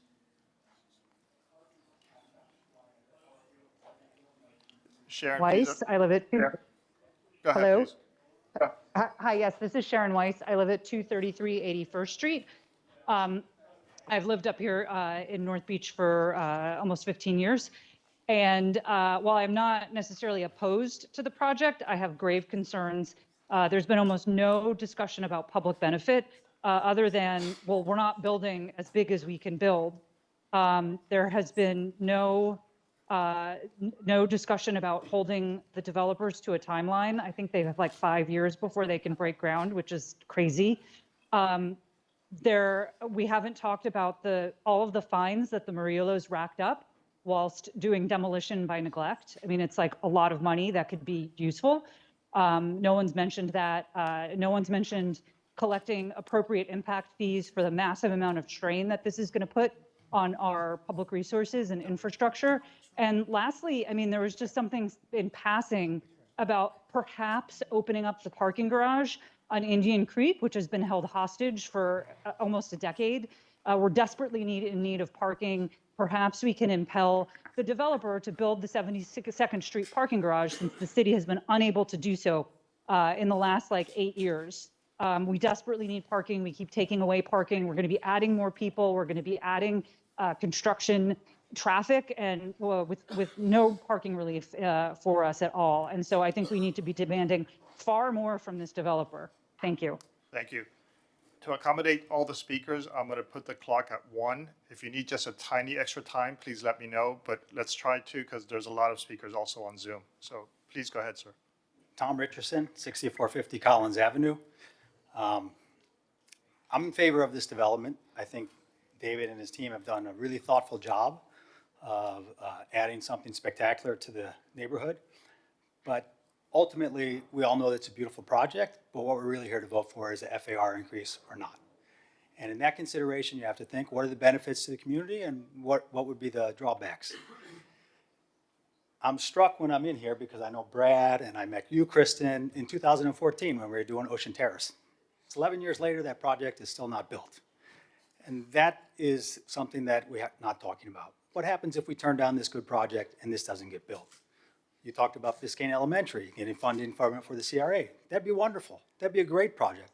I'm on the CRA, I'd be 100% in favor of that, but you need money to do that. And this provides a tremendous amount of money to our community. Besides a beautiful project, it has a lot of benefits that go past the immediate thing. So for our community, for all of North Beach, it will be a great thing. And I hope you pass it unanimously to support our community that's been really deteriorated over the last decade. Thank you. Our next virtual speaker is Peter Vanderlee. State your name, address, and you have 1 minute, please. Yes, Armando Pomar, and the last name. Hold is on. important. Okay, well. Vizcaíno. Okay, 7710 Abbott Avenue, Miami Beach. Probably I am the younger speaker at this meeting and one of the newcomers since back 1962. So I have seen the transformation of Miami Beach. We had several properties at different sites, even at North Beach and on, how you call it, the park, right by, so, I mean, quite a lot of property we have owned and transferred. Now, the point is this one. I have seen all these transformation of Miami Beach, included the Mayoral boat lift, everything. And what I have seen is that Miami Beach is resurging, but we need projects like the one on the Deauville. I saw the Deauville when it was the Deauville. And I got the notes here, but all was said. I think that we will need this project for economic purpose, for the good of the community, and so Armando can live another 5 more years and maybe go to the Deauville project. Thank you.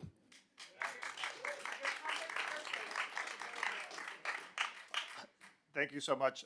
Let's go back to Peter. Peter, please unmute yourself, name and address, and you have 1 minute. Hi, it's Peter Vanderlee. I'm at 6365 Collins Avenue. I want to express my concern over this FAR increase, which is still sizable. Let's not forget that the project was voted down when an FAR increase was asked for by the community. And the issue I have is twofold. Why have an FAR ratio if the request is to meaningfully expand it in the first place? And secondly is, I think it will set a terrible precedent. This area in North Beach is going to undergo a lot of redevelopment going forward. And by setting this precedent, you essentially are potentially setting a stage of a very different looking North Beach than the one we now have, and I really enjoy. So my issue is not so much with the project. My issue is this ask is a huge ask, and the precedent it set is very damaging for the future of this area. Thank you. Thank you so much. Next, please. Hello, how are you? Mayor, Commissioners. I am James Resio, the founder and manager, principal of Sushi Beachy on 7330 Ocean Terrace, Commercial Unit 5. So I wholeheartedly support the Deauville project. Small businesses in North Beach and anywhere need hotel rooms. They need density. Despite the popularity and acceptance from the community of Sushi Beachy, and despite us having loyal guests that are at the restaurant 2-3 times a week, we still need hotel rooms. We need to keep the restaurant, or any business for that matter, busy throughout its opening hours. And without hotel rooms, and we were talking about FAR increases, I support those as well. We need more hotel rooms and density in the area to support good quality businesses. Thank you. Our next virtual speaker is Jane Krupp. Please unmute yourself, state your name and address, please. Hi, Jane Krupp, 1390 Ocean Drive. I'm a professional designer, worked with many architects, and I think that this project has just blown me away. It's so beautiful and thoughtful and intelligent. And I want to give a shout out to the developer and the team. And I think, it has overwhelming approval. A few dissidents, complaining about their beach access. Well, when I see those beautiful renderings of a shaded pergola, who wouldn't want to walk under that with their dog? It's just magnificent. And I think it sets a high bar for the future development of Miami Beach. When you look at the skyline with these beautiful sculptures, I'm not one for glass towers, but this is not a phoned in, AutoCAD snap to a grid glass box. These are beautiful, thoughtful buildings. And you look at the portfolio of Foster and Partners, every building is unique and globally recognized as iconic. I think this is a great thing for Miami Beach, setting a high bar. It's going to do for the skyline what Zaha Hadid's Scorpion building did for the glass boxes in Miami. It's going to create a new standard, and I think it's terrific. Thank you so much. Next, please. Good evening, Mayor and Commissioners. My name is Elise Cremens. I live at the Carillon. I have been a Miami resident for 5 years. I moved from New York, as did all my children and my very young grandchildren. We have all fallen in love with Miami Beach, and a few of my kids do live in North Beach, and we love it, and this will be a welcome addition to our community, and I ask for your thoughtfulness in passing this. And we just are very excited for the money coming into the parks, beach access, and the elementary school. So on behalf of all the little ones out there, we're very excited about this project. Thank you. Thank you so much. Our next virtual speaker has a screen name of W. State your name and address, please, and unmute yourself. Wayne Roberts, South the Fifth. Good evening. Yep, it's evening. I just want to say that I've come to know David Martin, and I appreciate how he's grown over the last few years. He's reached out to the community in an effective way. Certainly, the project is better than the one that we turned down a couple of years ago. I know Sharon had some concerns, and I hope he reaches out to Sharon to try to make her happy. But I really respect David now, and he's a Miami Beach born and raised, and I think he cares about the city. And I think we should, I'm going to post a sign that says, "In Martin we trust," and as we enter the city. And thanks for all you do for Miami Beach at this point. Thank you. Hi, my name is Pam Liebman. I am a taxpayer and a voter. I live at the Carillon. I've been in Miami Beach since 2007. Since I moved in, all I heard about was how North Beach was going to evolve and become the next great area. It certainly has not. As I look at all the other areas around Miami, I see how much they have grown and what new development has done to increase property values and help businesses, and how important it is. I've also been in the real estate business for over 40 years, and I've seen a lot of really good developers and a lot of really bad developers. We have an opportunity here to work with one of the best developers in all of Florida. To take this opportunity and let it go because there's a few extra square feet, or because someone's view would get blocked, or because we don't want the construction, guess what? Something's going to be built there, and in order to build, you get construction, you get dust. I've been living with a hammer over my head for a year now at the Carillon with everything, and I can deal with it. Please don't let this opportunity pass us by. North Beach needs this. Our next public speaker has a screen name of iPad. State your name, address, and you have 1 minute. Yes, Alfred Fiala, Sterling, 67, Unit 1903. I'm a seasonal resident. I am a land use attorney in New Jersey of some note, and have frankly been involved with clients in billions of dollars of projects. I will tell you, Mr. Martin met with our group in the Sterling, and I've really never seen design and thoughtfulness. This is unique. I really think it's a world-class project, and believe me, and the $12 billion of projects been involved with developers, that's a lot to say.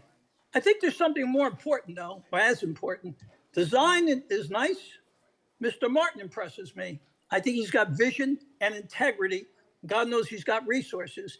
That's as important as the project as it's designed, maybe more so. So I feel very comfortable telling you, this is a world-class project. I hope you embrace it, you adopt it, you prove it, and make it something you'll be proud of voting for. Go ahead, please.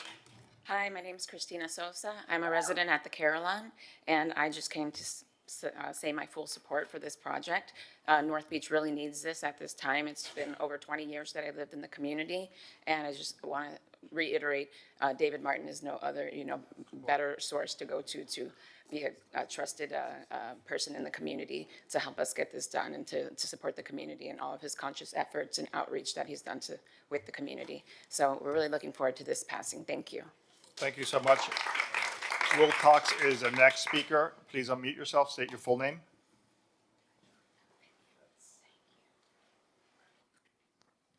Wilcox, go ahead. Okay, let's go to Larry Schaefer. Schaefer. Larry Schaefer, yes. Larry. Hello.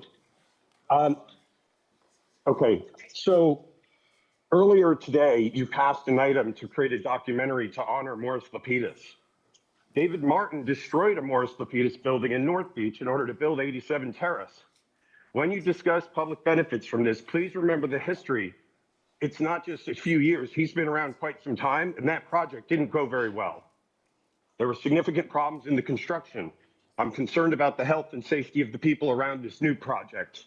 Please take this into consideration. Thank you. Thank you. Next, please. Sir, go ahead. Good afternoon. Thank you for your time. From the family that owns the Sherry Frontenac. I'll introduce my father, Eli Sussman. He bought the Sherry Frontenac just south of the Deauville in 1973.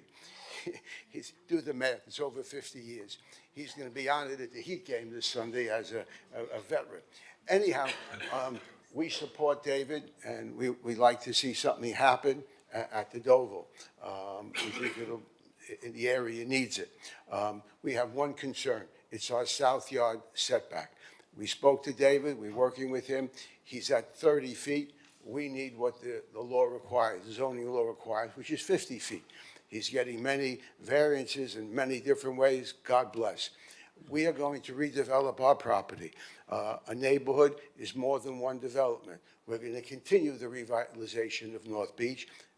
We're not going to be asking for this much, but we would like to have the side yard setback so it won't block our development. Thank you for your time. Thank you. And consideration. Our next speaker is Professor Vladimir Uskov. Hello? Go ahead. Okay, my name is Vladimir Yuskov. Me and my wife are the new residents, full-time resident at Miami Beach, and we actually moved from Chicago area, and we are professors for 40 plus years. I would like to express our full support and strong support of this project. The rule says that the quality of the entire system is defined by the quality of the weakest element. And when we saw the empty space, then of course we were not happy. However, after I didn't know Mr. David Martin, and after attending several meetings, I understood that he is a very visionary person. And I truly believe that actually this project, it is not just one more building hotel. It is actually a change. It is from the weakest element to the new, strongest element probably of North Miami Beach. And it sets the exemplary model for our community. Thank you so much. Next, please. Hi, Janet Silverman. A lot has been said about the benefits. I'm sorry, I live at the Carillon, 6899 Collins Avenue. A lot has been said about the benefits. I just want to say that I'm on the board of the North Tower of the Carillon, and our board is unanimously in support of this project. We think that the developer has done a really good job trying to make it beautiful, and we also think that this project needs to be developed. And if there's 2 failed attempts of developers trying to develop this project, is it going to be another 10 years before something goes there? I don't see the, I think the benefits of this project far outweigh giving up what needs to be given up to the developer to get it done. Thank you. Thank you. Our virtual caller is Wilcox. Wilcox, unmute yourself, please. Yeah, good afternoon. I own a business at 6752 Collins Avenue, Sandbar and Kitchen, and I believe this project would be a great advantage to the neighborhood. Ever since the Deauville's closed, we've probably lost 40% of our walk-by business, maybe even more. And in general, it would just improve the entire neighborhood, bring a better group of people living, walking.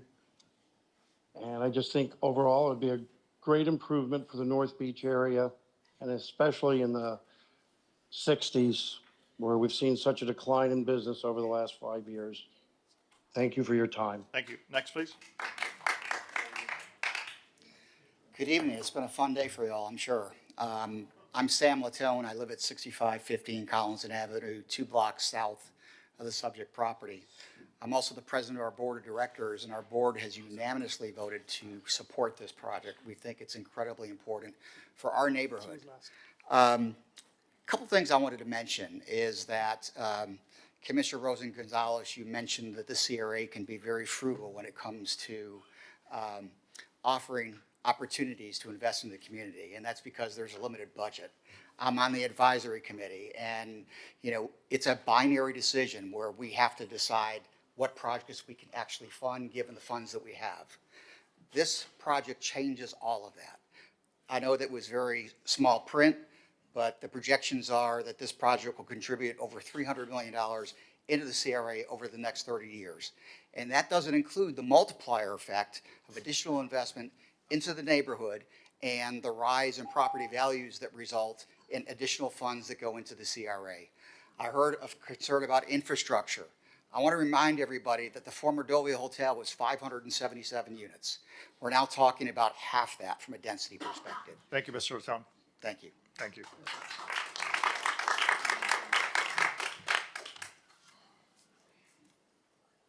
Go ahead, please.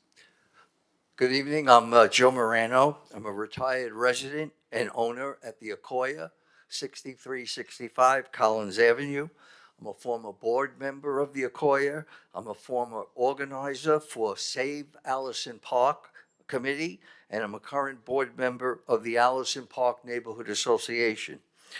Unlike many of the speakers this evening, I believe that I will speak on behalf of the seniors in our community. You see, we're not so concerned about when this project starts, but we are concerned about when this project is finished. We are interested in when the project will be completed. Now, at 75 years of age, I think I speak for all of the seniors that we hope to be around to enjoy the amenities, to enjoy the services, to enjoy the restaurants and the beach access points and the new businesses that will come into the neighborhood. Thank you, sir. Thank you so much. I appreciate it. All right, thank you.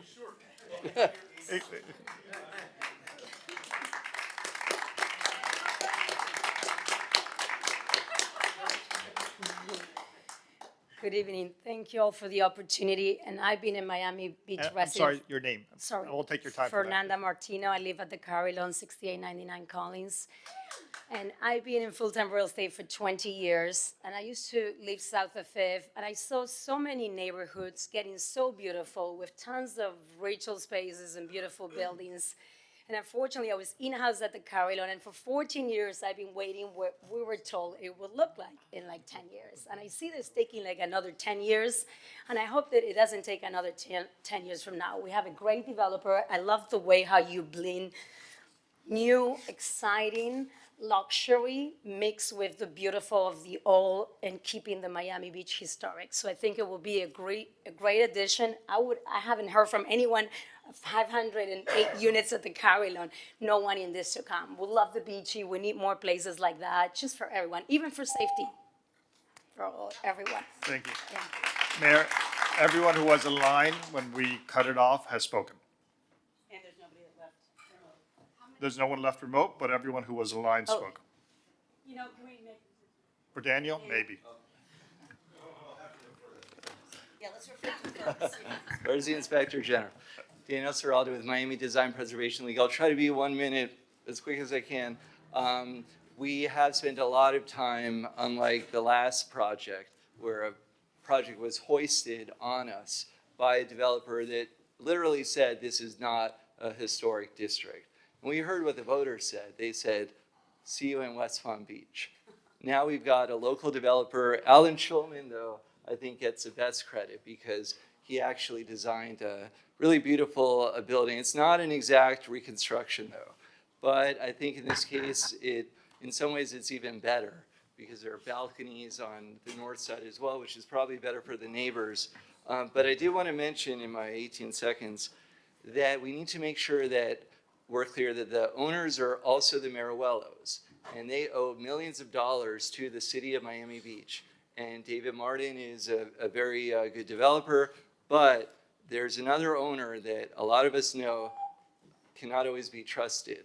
So we look to you to see what protections the Mayoral family, the Mayarellas. I mean, the ones that let it, Tanya could tell you, the Vice Mayor could tell you all about that. But I did just want to mention in between first and second, I got a lot of emails about, not just from the next door neighbors, that love it, and we agree there are a lot of good things, but residents about the height. It is a double height of what was there now. When the Carillon was built, a lot of people who lived in there loved it, but the neighborhood actually downzoned for 200 feet. So between first and second, I hope you guys can really negotiate the height, make it even better, as good as we could make it for the city. And, but thank you all. Thank you. Thank you. Oh, are you here? Oh, I Yes, didn't know. we weren't Yes. online, but we'll get, but the last speaker. No, not Is this Mr. on? Cohen. Okay. I'm speaking as a resident, not a member of any association, not as a member of anything at all. But I honestly don't know how much we can wait. How much longer can we wait? At what point is something going to be good enough for this spot? Yes, we have terrible owners. Everybody knows that they are toxic. But we can't wait anymore. At what point are we going to get somebody that is going to come in and do what these gentlemen have done? We're not. Okay, so listen, please, please help our neighborhood. I'm honestly begging you. We cannot wait anymore. We are dying. Thank you. Thank you. And thank you to all the speakers. Vice Mayor Bott. So I hope you don't take this the wrong way. Boy, setting that up sounds great. This is almost as emotional an issue for me as the first item of the day was for the mayor. Not on the same order of magnitude, but I fought like hell to try to keep the Deauville standing. I have a dossier that thick on the Morello's business practices. They're not good eggs. And I hate the fact that they're going to make money off of this. I'm sorry, David, I know they're your business partners. But the fact remains they own the land. And it doesn't matter who comes up with a project, they are going to get paid. We, the city of Miami Beach, we are also going to get paid because we are in final stages of negotiating, collecting what they owe us. Believe me, this is not lost on me. When David and his team came in to speak to me for the first time about this, my body language, first of all, was like this. Because I don't like developers. Ask any of them. Ask Matisse Cohen how I feel about developers. The first thing I said, David, correct me if I'm wrong, when are you paying, not you, when are your business people, your business partners paying what they owe? I wish it were already in our bank, but it's not. But it will be shortly. I have a lot of things to say about this project. A lot has already been said about the benefits. So what I want to do with my time is say very quickly some of the things that I've heard over emails and in meetings that are factually incorrect, and I want to put on the record here. First of all, this is not a project to benefit the neighbors and improve their property values. That's a nice side effect, I guess, if you happen to live next door. But it is a project that improves the quality of life for every single person in North Beach. Somebody called in and said you haven't negotiated any development agreement benefits. There was a slide that gave off a lot of what we are talking about, including helping us to pay for an infrastructure assessment project that we are desperately in need of in North Beach to figure out how bad our pipes are, including helping to jumpstart some projects like the playground we just talked about at the school, the Byron Carlisle project, including the parking garage, which is not contingent on this plan, by the way. because we need parking. And while it may not be the most convenient thing for every neighborhood in North Beach, at least at a minimum, when there is an emergency, a flood, you will not have to schlep down to South Beach and hope there's still a spot for you. There are so many things that are going to benefit our community at large.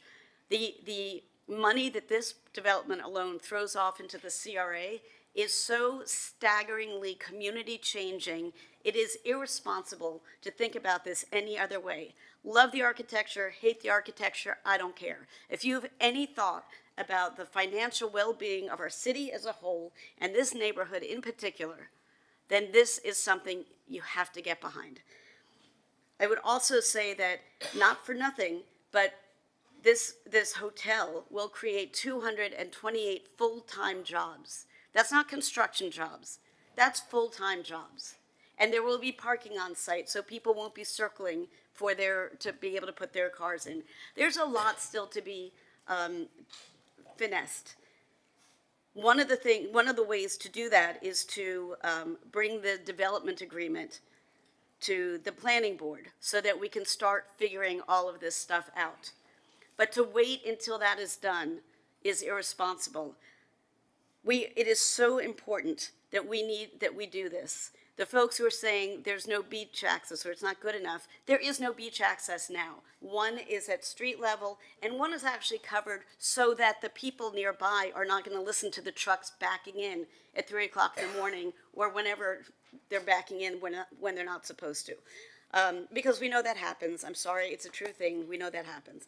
This is so important to the future of this community and not just these few blocks, but the entire city. Because as one part of the city goes, so goes the rest of the city. We've spent a lot of time talking about our finances going forward.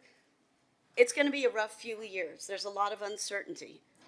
And if we have a project that only applies to this particular plot of land, and I'm the first one to talk about the tip of the spear kind of concerns. As president of MBU for years, that was my benchmark. This cannot apply to other projects. It is a very unique situation. And the fact that the voters resoundingly rejected the initial FAR was not because of this project or even the FAR. It was because the person behind that project said, here's where you're getting. Don't talk to me about it. You don't know anything. We're jamming it down your throats. And when we said, it has some historic value, we'd like to have some input as a community that said, take it or leave it. And we said, you know what? We're leaving it. So now we have somebody who has come into the community and spent a year and a half working with stakeholders and making adjustments and listening and refining, and there's still room to refine. I don't love tall towers. I'm going to ask and hold you responsible to bring them down. So I would like to, on bended knee, ask my colleagues for their support for this city-changing project that will improve the lives of so many people in North Beach who don't even live anywhere near this project. I would also like to ask my commission colleagues to support a motion to refer the development agreement to the planning board so we can move this along, so that we can get the shovel in the ground as soon as possible and get people living in our neighborhood and supporting our businesses and visiting our beaches and staying at these hotels, at this hotel as soon as possible. People said it's just a vacant lot. It is a giant gaping hole in our hearts. And the sooner we fill it up with vibrant, exciting things happening, the better off we all will be. Thank you.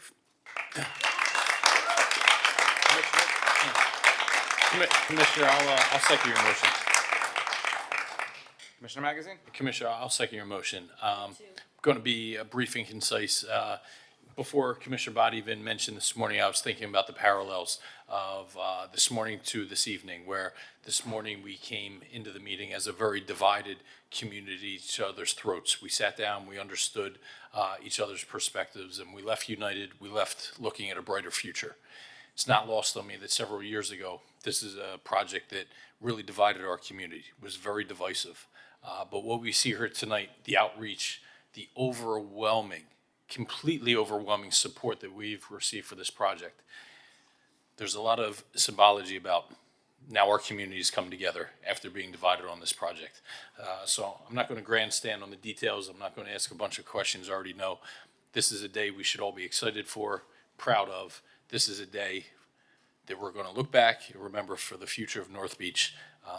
My biggest concern is accelerating this time frame, getting it done as quick as possible, make sure North Beach gets the project that they deserve, and we all leave here united with something that we can all be proud of. So to the development team, I wish you luck. To the neighborhood, I hope we can deliver this and have something that we're all proud of. Thank you. Commissioner Fernandez. Thank you, Mr. Mayor. I'm going to echo a lot of the sentiments that have already been said. The revitalization of the DeVille site represents an important moment for North Beach. It's truly a chance to transform a long neglected property into a catalyst for economic growth and cultural restoration. I support the overarching vision behind this effort and recognize the significant opportunity before us to achieve, to both activate the site and honor its historical significance. And that's important. That is very important because the developer is under no obligation to do that. And that's something that's so important because, in fact, our code says that the presumption under the basis under which the DeVille is no longer there, the presumption is that replication is a requirement. However, because of the Resiliency and Safe Structures Act that was passed by the state, the developer is no longer required to replicate the historic property. The state of Florida preempted us. And this is one of the few opportunities that we have to actually regain our local control and work with the community, with a good private partner, to be able to bring back this important architectural gem that we lost because of the negligence of a property owner. And so, Commissioner Bond, thank you for your leadership in this. North Beach needs this. Our architectural identity deserves this. And the businesses and the residents of the area have been not asking, begging for it. And so thank you all for your engagement. Thank you for coming out. I'm proud to support you, Commissioner Abad. It's time to bring life back to this empty parcel, and it's time to put North Beach back forward in the right path. Thank you. Commissioner Dominguez.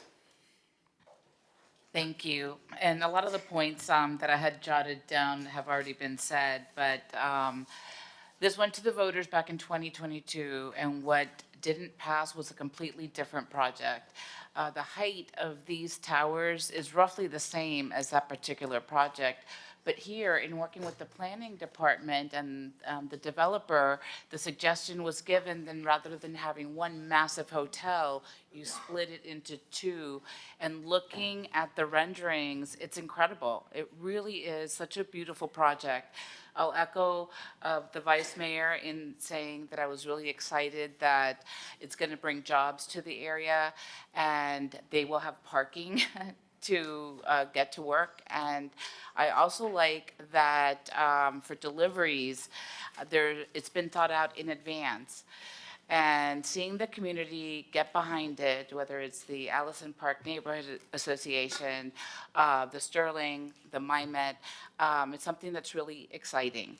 One thing I'll mention, because I was brought up in a meeting that I had with him one-on-one, if you could meet again with the Sussman family and discuss the setback. I know that's something that's very important to them. And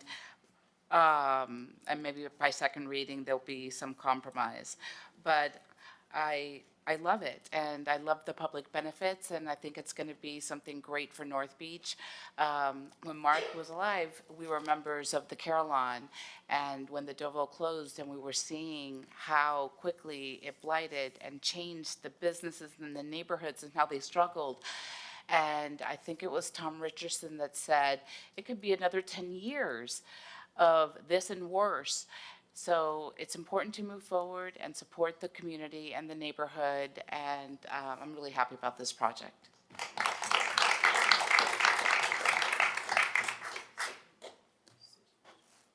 Okay, thank you. Really appreciate everyone coming out here. David, thanks for bringing this project. We'll call on others, but I think it's and Vice Mayor Bott mentioned that I think it's a credit to you that you did spend so much time with the community, that you got the buy-in that you're getting. I echo the sentiments. Would love to see some follow-up about the setbacks between first and second reading. There was a caller who mentioned about noise mitigation project timeline. Maybe we can get some answers on that and discuss that at second reading. Yeah, I mean, I think it's clear and overwhelming the support you're having for this project in the North Beach area. Commissioner Rosen Gonzalez. Yeah, it's interesting to see who's here advocating for this. I have all my saves. Save Allison Park. I saw you. Save Ocean Terrace. You know, with Daniel, we fought the first iteration of the Deauville. And I remember sitting down with Stephen Ross, and Frank Gehry came here, and everybody paraded out, and we looked at this project where these two twisting mirror towers that really paid no homage to the Deauville. And when I asked him what he was going to do to replicate or pay any homage at all to the Deauville, he said, "We're going to screen some pictures in the bar." And at the time I said, that's not good enough. You know, this is an iconic hotel. And if I told you how many Miami Beach residents were upset, you know, when the Moruelos, demolished the hotel, when they closed the hotel in 2017 following Hurricane Irma, and then had no intention of reopening it. And we watched the entire area become blighted. And I think my heart really broke when I saw Athens Juice Bar close. That just killed me. And at that moment, I realized, just how destructive it was to the area, because that was a place that everybody went to. But the Deauville was an economic engine. Granted, toward the end, the truth of the matter is that owners were not taking good care of the property. When I would walk alongside, because at one point I did live in North Beach, and I would see the pool area from the beach walk, it did not look great. Okay, so toward the end, it was blighted. Okay, and then having the derelict property there, and the Moruelos now have millions of dollars in fines that they owe the city, which I'm hoping as part of this project, they are going to pay off.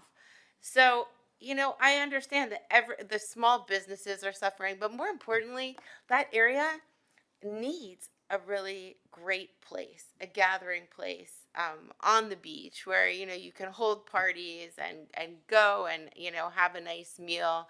And I understand that this is an organic thing. I mean, the people from the Sterling, where's the gentleman who said, "Block my view, the neighborhood needs it"?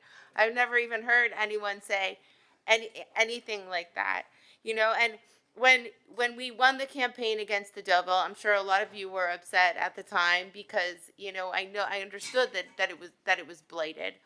Now, I'm very happy that the towers are set back so that your beach is not cast in shadow, because one thing that I can't stand is that Sunny Isles effect. Now, Commissioner Bott, you said you wanted to bring down the height a little bit, and that's why we're referring it to the planning board to see how much we can bring down the height. So the development agreement needs to go to the planning board, and that's where we're going to start really hashing out what the benefits are to the city. Okay. Including, I've already talked to the development team at 2 stories at a minimum. 2 stories. Okay. So, the towers are going to come down a little bit.